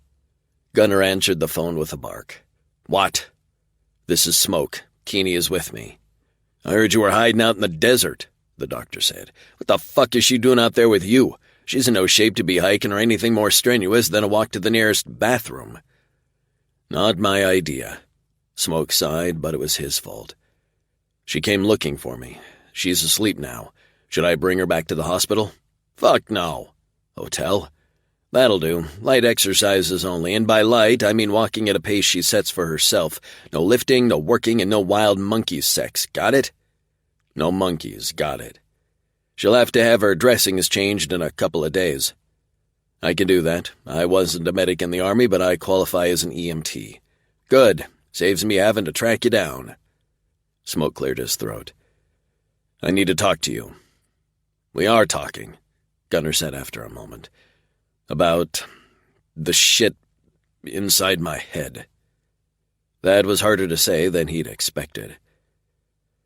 "I may not be the best person for that," Gunner said. "I've got a fair amount of shit of my own to deal with." "That makes us equals," Smoke said. "Huh." The grunt came out sounding surprised and thoughtful. "That it does. You want this on the books or off?" "On. I'm pretty sure the CDC would insist." "I'll make it a mutual thing," the grumpy doctor said. "They've been yammering at me to talk to someone, too." "Like a support group?" At Gunner's silence, Smoke added, "I'm not holding your hand." Gunner laughed. "Good. I hate awkward dates." Still laughing, he hung up. Smoke phoned River next, caught him up to speed, then headed into town. He left the Jeep running with Keeney in it while he had a fast shower and packed for hoteling it rather than camping out. His mother told him he was going to get into trouble for not asking Keeney what she wanted to do, but he just shrugged. He wanted her someplace comfortable with all the amenities, not a cheap motel off the highway. The drive to Las Vegas was uneventful, and Keeney didn't wake up until they were almost at the hotel. She blinked several times, looking out the window with a frown. "We're in Vegas? How did we get here?" Since the answer was obvious, he didn't say anything. She glanced at him. Her gaze lingered on his clothing and clean-shaven face. "How long did I sleep?" 3 hours. She stared out the window. "Why did we come here?" "Better hotels, food, and no outbreak." He kept his tone neutral and unconcerned. She turned to look at him, her gaze going over him carefully. "What's going on?" "Huh?" Everything was exactly as it appeared. He was taking her to a nice place to recover from her gunshot wounds. His hands gripped the steering wheel and twisted. And twisted. She squinted at him. "What's wrong with you?" "Aside from nearly getting you killed?" She leaned toward him and hissed. "I distinctly recall you saving my life." He'd said that out loud. Fuck. "Is that what's been going through your head for the last week?" she asked, her voice rising. "Are you seriously blaming yourself for anything those greedy narcissistic morons did?" The words blasted out of him with a despair he thought he had locked down. "I sure as hell didn't help." "Way to go, asshole. Bellowing at her is a great way to keep things on the down low." "Blackwater and Davis knew the second they laid eyes on you that they couldn't intimidate, bully, or otherwise control you." When he didn't respond, she threw her hands up in the air. "For fuck's sake, they set me up to take the blame for an outbreak they and their treasonous friends started." Smoke already had his mouth open to argue with her when her words registered. "Wait, back up. Treasonous friends? See, this is what happens when you disappear for a week. You miss out on important information. Sheriff Davis wasn't alone in his production of dangerous bacteria and viruses. The FBI says that there's a whole convoluted trail of shell companies, offshore accounts, and invisible buyers involved, all of which seem to have found ways to disappear into financial and legal black holes about the time the first cases were reported 3 weeks ago." "Is that why Davis went off the rails? He finally figured out he'd been left holding the bag?" She shrugged. The FBI and Homeland Security have only begun to untangle things, but Henry and River seem to think so. They pulled into the Bellagio's valet parking line. Smoke turned off the engine, then gave her his full attention. We'll talk more about this when we're alone. For now, we're staying here for a few days. Doctor's orders. She snorted, then winced. Okay, fine. Force me to stay at a nice hotel and eat good food. Hurt me again. He was very afraid he would do exactly that. Still, he didn't want the conversation heading back into emotional territory. Didn't want her thinking too hard and understanding just how bad he was for her, so he asked, "Grumpy much?" She pinned him in place with a laser stare. "Don't start." "Yes, ma'am." Smoke got out of the Jeep, tossed the keys to one of the valets, then helped Keeney out. He'd have carried her, but she gave him such a dirty look he didn't dare suggest it. He grabbed their bags, and they went inside. 10 minutes later, they were entering the suite he'd reserved, a bedroom and sitting room with a small kitchen. He put her bag in the bedroom, but left his in the sitting area. The sofa bed would be more than adequate for him. She sat on the sofa and scowled at him. He handed her the room service menu. "Pick out something and I'll order us up an early dinner." They ate in silence. Keeney seemed just as angry 2 hours after arriving at the hotel as she'd been in the vehicle. He didn't know what to say that wouldn't make things worse, so he kept his mouth shut. He wanted to tell her how scared he'd been when the sheriff shot her, how stupid happy he'd been when she woke up, and when he'd seen her standing at the side of the canyon earlier. If River, Henry, or any of his battle could see him now, struggling desperately for the right things to say, they'd laugh their asses off. At 8 o'clock, she wished him a cool good night and went into the bedroom. The only thing that gave him any solace at all was that she left the door open a few inches. Keeney couldn't breathe. There was too much smoke in the room, and the hand around her throat was so tight. She clawed at that hand and the arm it was attached to, trying to make the grinning monster let her go, but he just laughed and squeezed harder. "Keeney, wake up. Wake the fuck up." Her eyes opened to find Smoke's face only a few inches from hers, and the only hand around her throat was her own. She coughed. "Smoke? What?"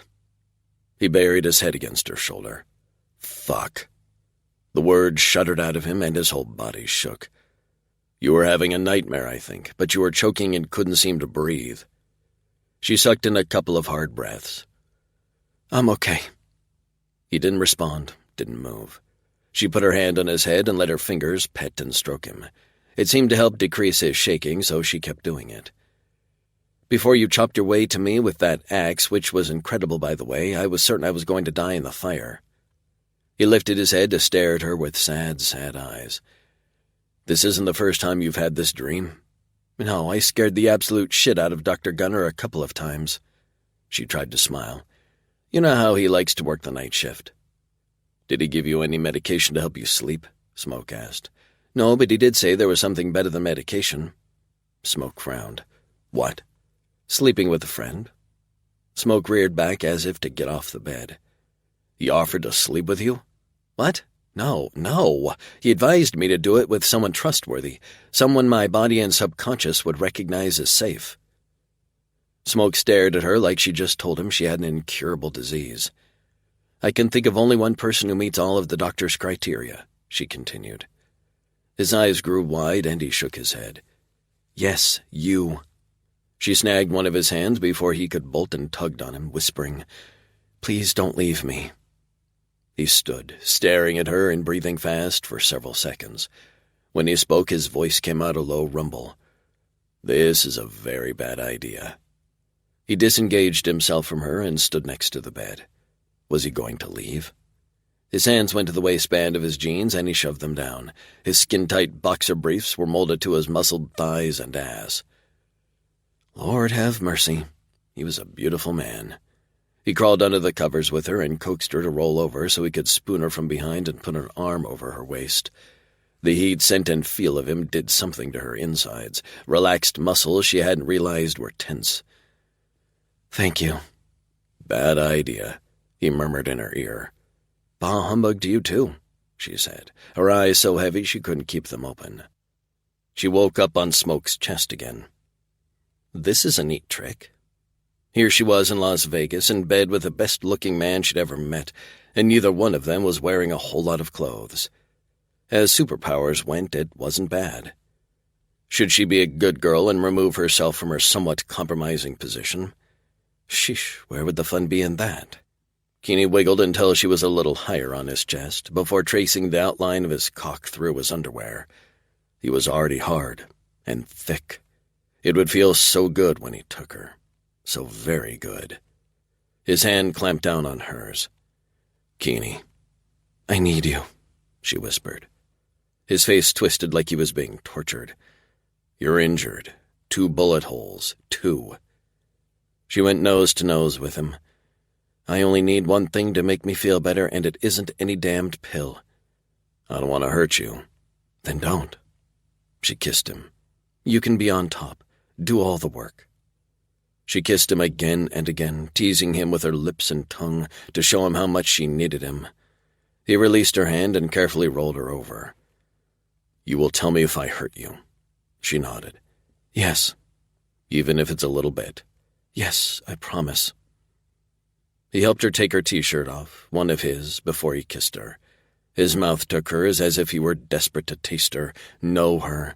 Yet his hands were gentle, his arms a cradle for her wounded body. His mouth tasted her everywhere, her neck, between her breasts, and even around her bandaged wounds. He spent a lot of time teasing her nipples by not quite touching them, then a little flick of his tongue to get them wet before starting all over again. She finally resorted to begging. "Please, Smoke, I need you to suck on them, bite them, something." He hovered over her chest. "Do you?" His voice was low and rough. "Poor baby." She made an inarticulate noise and began to struggle. She needed him to touch her. He put his mouth on one nipple, sucking it deep and hard, while he pinched the other, and she nearly came then and there. The pleasure rolled over her in waves, and she lingered on the precipice of orgasm. "Smoke, please," she whimpered. "I need you inside me." His answer was to slide one hand under her panties and part her private flesh. "So wet," he growled, angling away so he could pull her panties off. When he moved over her, settling himself between her legs, he was naked too. His cock nudged the entrance to her body, then he pushed inside, rocking back and forth until he was all in. "Fuck," he hissed as he pulled out, then pushed back in. Keeney tried not to move. Her promise held her down, and it seemed to amplify her pleasure. "Harder," she ordered. "I'm so close." "I don't want to hurt you," he said, gritting his teeth. "You won't," she gasped. Picking up the pace a little, he gave her what she asked for, and she went over the edge. Pleasure detonated deep inside her, erasing all the pain and exhaustion from her body, leaving only sleepy contentment behind. As the last ripples went through her, Smoke groaned, then gave her several hard thrusts before pressing deep and shuddering over her. He opened his bright blue eyes. "You okay?" She couldn't help but smile at his worry. "I'm awesome." He shifted, checked her dressings, then cuddled her close and said, "Sleep." The next time Keeney woke, she was alone again, but the sound of the shower running told her where Smoke was. A shower sounded really good, and the doctor had told her she could have one, as long as it was short, and fresh dressings were applied afterward. Smoke came out of the bathroom then, a towel wrapped around his waist. She had to bite her lip to stop herself from moaning at the sight of him. Then her gaze reached his face, and all the naughty thoughts died premature deaths. "What's wrong?" When he didn't answer right away, just stood near the end of the bed looking at her with a lost puppy expression, she tried to sit up and found she couldn't.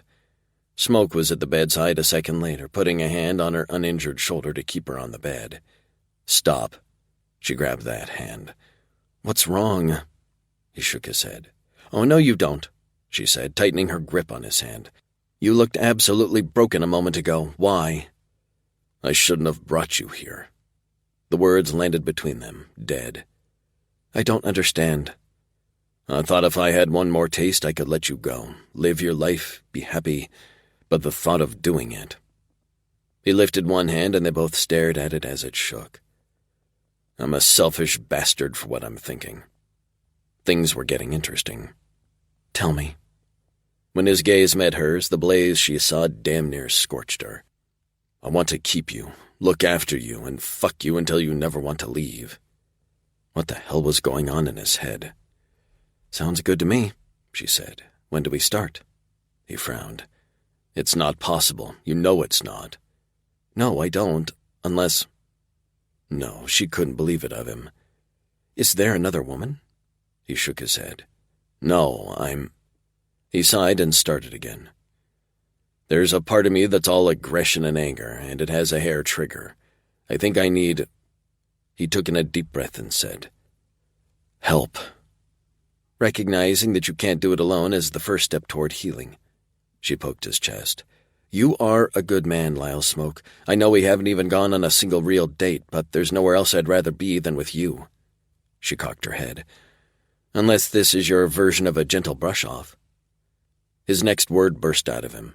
"No." She raised his hand to her lips, turned it, and kissed his palm. "We have all week to decide how we want to be together, as long as we're both clear on the fact that we are together." He studied her for several seconds, then his eyes grew wide with surprise and joy.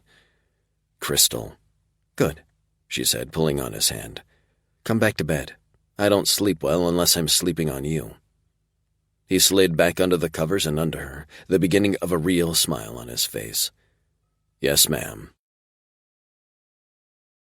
Epilogue.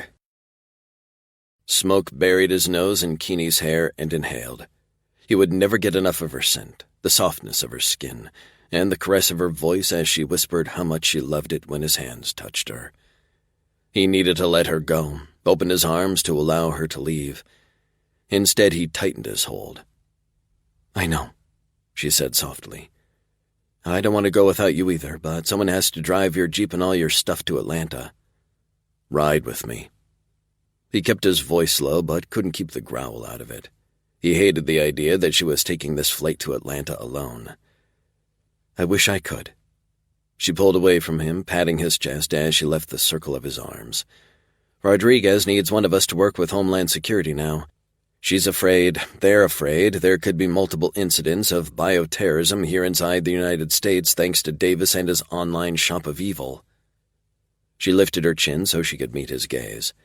He could look into her eyes for hours, days, years, and be happy, because she saw all of him and she didn't shy away from the darker parts of his soul. "I don't have to like it," he said. She grinned at that and poked his shoulder. "I would have never guessed, oh grumpy one." She leaned forward and whispered, "The security people here would probably relax a little if you smiled." He obligingly flashed his teeth. She sighed and shook her head. "That's not a smile, that's a declaration of war." She hugged him again, squeezing tight. "I'll see you in 3 days. Don't be late." "I won't," he said, attempting to imprint the feel of her body against his. "Stay safe. Don't overdo it." "Yes, sir," she said, pulled out of his arms, turned, and entered the line to go through security. Smoke didn't stay to watch her wind her way through the circuitous line. It wouldn't help, and it might make him feel even crabbier than he already did. His Jeep waited for him. It was time to go. He drove back to Small Blind, parking in front of his parents' home. He walked in to find his grandparents and his cousin Tommy, as well as his folks. He told them all he was heading to Atlanta to officially start his new job with the CDC's Outbreak Task Force. They didn't pepper him with questions, but it was close. Mostly, they wanted to know how Keeney was and if the two of them were together or not. His mother in particular had a gleam in her eyes that made him wary. "Don't go planning the wedding," he told her. "Keeney might decide I'm not worth the work." "Lyle Smoke," his mother said with her hands on her hips. "That's no way to talk about yourself." "Mom, I've seen and done some bad shit." "So what?" "So I'm still carrying that shit around." He tapped his temple. "Don't know if I can shovel it elsewhere or if it'll be there for the duration. No point in pretending otherwise." "Does she know about the shit?" He nodded. She knew, and that scared the fuck out of him. His mother snorted. "That girl loves you. Give her and yourself time to heal." He offered her a small smile, but couldn't help wondering how Keeney would feel after a few days apart from him. The drive took 2.5 days. He could have arrived faster if he'd driven without stopping, but he had orders from Keeney to sleep, so he stopped and slept. Twice. Just before he entered Atlanta, Smoke called River and gave him his ETA. When he pulled into the CDC's headquarters and parked, River was waiting for him. his official parking pass, ID, and shit in River's hands.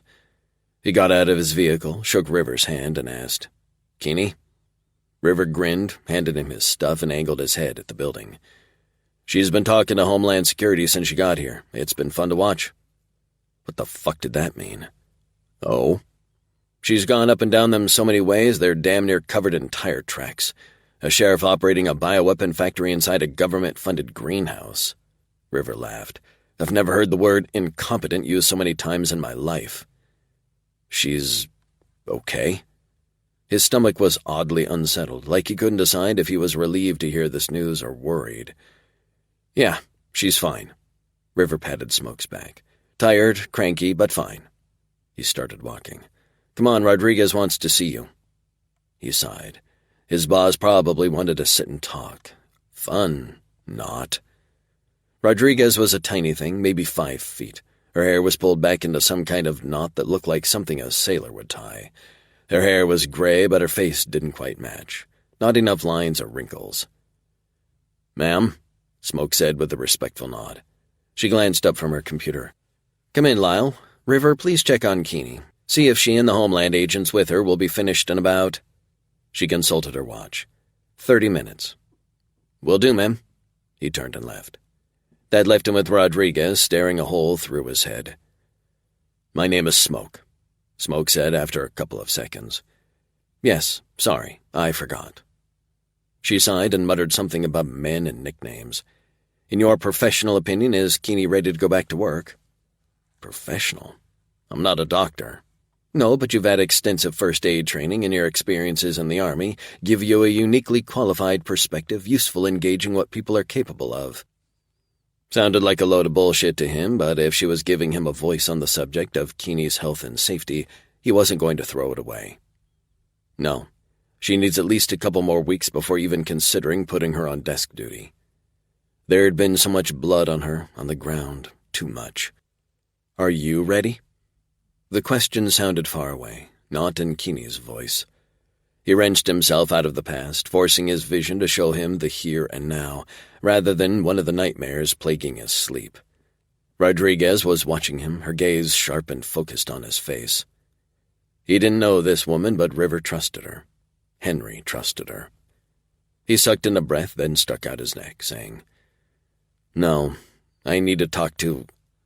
Who could he talk to? It had to be someone who'd gone through similar shit. Rodriguez smiled, a Cheshire cat smile. "I have just the man. It took some doing, but I finally bribed him away from the El Paso Transit Authority." Transit? Then it came back to him.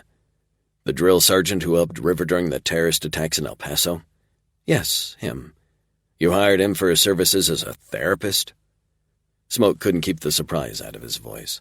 That cantankerous old man had a gold star potty mouth and only one volume setting on his voice. Shout. She laughed. Not exactly. Rodriguez studied him for another moment, then said, "The Outbreak Task Force is made up of a number of people with different backgrounds. We operate both inside the USA and internationally. We often have to work within cultures that are very different than our own. Many of those cultures offer greater levels of respect and attention to what an older male says versus what a younger female might say. The drill sergeant, or DS as he likes to be called, is excellent at organizing people and situations. He is also turning out to be a valuable sounding board for many of our more technically inclined people." That was a nice way to say lab rat. "As well as our military veterans. He has been with us for a month," she continued as she picked up her phone and texted something. "But he's still settling into his office." "He didn't strike me as an office kind of guy," Smoke said. He'd only met the man once, but that was plenty long enough to get his measure. "He isn't," she said absently. "Thank God he doesn't mind using his cell phone, or I'd never know where he was." She put her phone down. "He's on his way." Rodriguez gave him another long look. "Do you want to be partnered with Keeney?" She put up a hand. "Don't give me the answer you think I want. Give me the answer that's best for you and her." She didn't pull her punches. His preferred kind of commander. "Understood, ma'am, and yes." "Why?" So many reasons, but most of them were none of his boss's business. Trust, respect, intelligence, competence. She studied him for another moment and said, Your first task then will be to convince her to take the minimum of 2 weeks to rest and heal. You will be doing the same with her." "Yes, ma'am," he said again. That was it. Someone knocked on the door. "Come," Rodriguez said, loud enough for the person on the other side of the door to hear. The door opened and a deep, rough voice asked, "Is this my new recruit?" Smoke turned. The retired drill sergeant stood in the doorway, an evil grin on his face. Keeney's entire body ached like she'd been sat on by a sumo wrestler. The exhaustion weighing her down didn't help. She hadn't slept well since she'd left Las Vegas and Smoke. It took hours for her to go to sleep then. When she finally dozed off, nightmares terrorized her until panic woke her. That would be it for sleep. Thank God Homeland Security was done grilling her about what she saw at the drug house that burned down and at the jojoba plant before it burned down.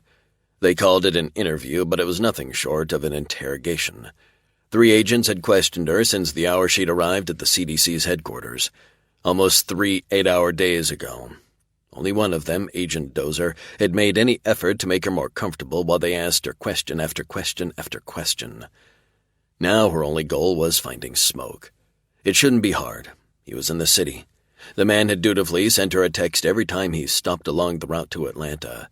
Texted her with his current GPS coordinates, not the name of the town or even of the highway he was on, just the numbers. Some men might bring their girlfriend flowers. Smoke told her exactly where he was. She checked her cell phone for his latest set of coordinates, then entered the numbers in the app on her phone.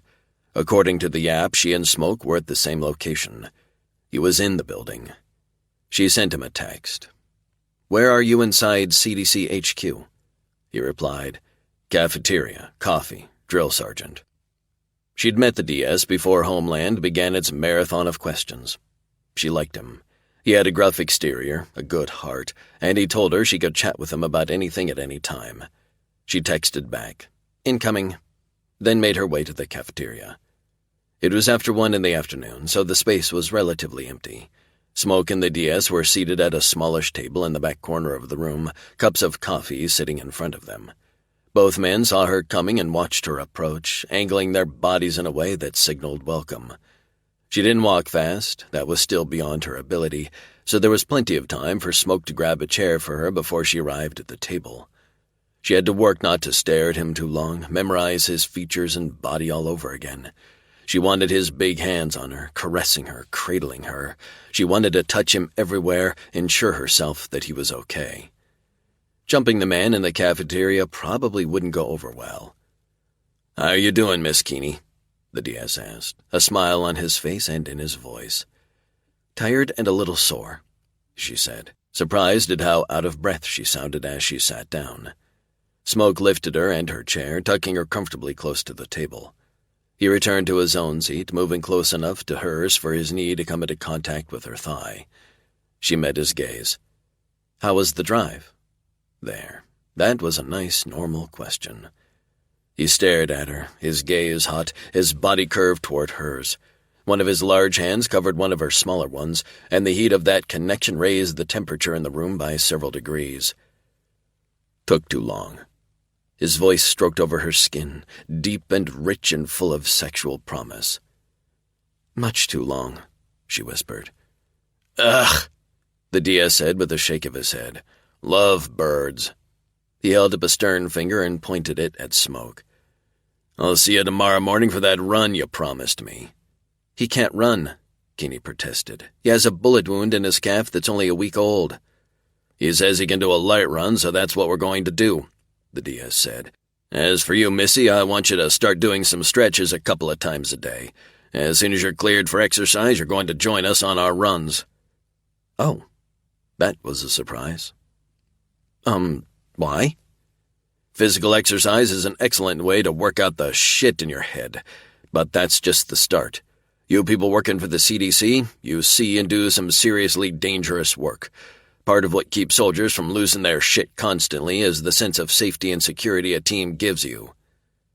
He pointed a finger at her, then at Smoke.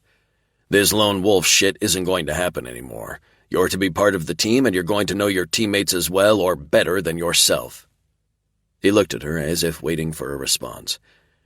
So when we get shit on, we know where to turn for support, Keeney offered. The DS smiled at her, the smile of a proud father. He looked at Smoke. You got a smart woman here. He leaned closer to Smoke and said in a stage whisper, Don't fuck things up. Smoke turned his head to meet her gaze, held it, and said, She is the only woman I want. His voice rolled over her like hot chocolate. Easing muscles she hadn't realized were knotted tight at the base of her head and deep in her chest. The DS had left the table, but Keeney hardly noticed. She couldn't look away from Smoke. His gaze held her captive, giving her something she hadn't had since before her father had destroyed their family. A place to belong, a person to love, and be loved by in return. He cupped her face with one large hand. I missed you. She was absolutely certain she had a ridiculously goofy smile on her face and didn't care one bit. I missed you too. The heat coming off his body made her want to fan herself. Or maybe that was just her own reaction to being this close to him. Only a few inches of air between them. She wanted that space to be zero. She wanted them both naked, and she wanted them in a bed so she could touch him skin to skin. When are you finished for the day? He asked, his voice making her breathing catch. Now. You? Finished, he agreed. Do you want to go? He frowned. I don't have a hotel room yet, but I've been staying at a hotel not far from here, she said quickly. I was offered an apartment in the same building where some of the other people on the task force live, but I wanted to talk to you about it first. She waited for him to speak, to show some enthusiasm for the possibility of living together, but he seemed frozen in place. Unless you want to get your own place? No, he replied abruptly. No, I'd rather live with you. He swallowed. If that's what you're suggesting, I mean. He sounded tentative, nervous, even. It hit her between the eyes. Good grief, they were both scared the other one had changed their mind about being together. She leaned forward and kissed him light and sweet, then retreated for only part of a second before returning to suck on his lower lip. One of his big hands cradled her head as he took over the kiss, showing her in no uncertain terms that he was all in. They broke apart, both breathing hard. She said, I love you. I love you too. He smiled, a sinful expression promising all kinds of naughty things. Want to shack up with me? She sighed, happiness fizzing through her bloodstream. I can't wait. He took her hand and they walked slowly out of the building. He cleared his throat. So our boss wants you to take a couple more weeks to recover. And she asked you to make it happen? Keeney asked, laughing. At his nod, she said, She told me to do the same for you. Huh, sneaky. 2 whole weeks together with no one bugging us and nowhere to go. Whatever will we do? He wrapped an arm around her and drew her close for a kiss. I think we can come up with some.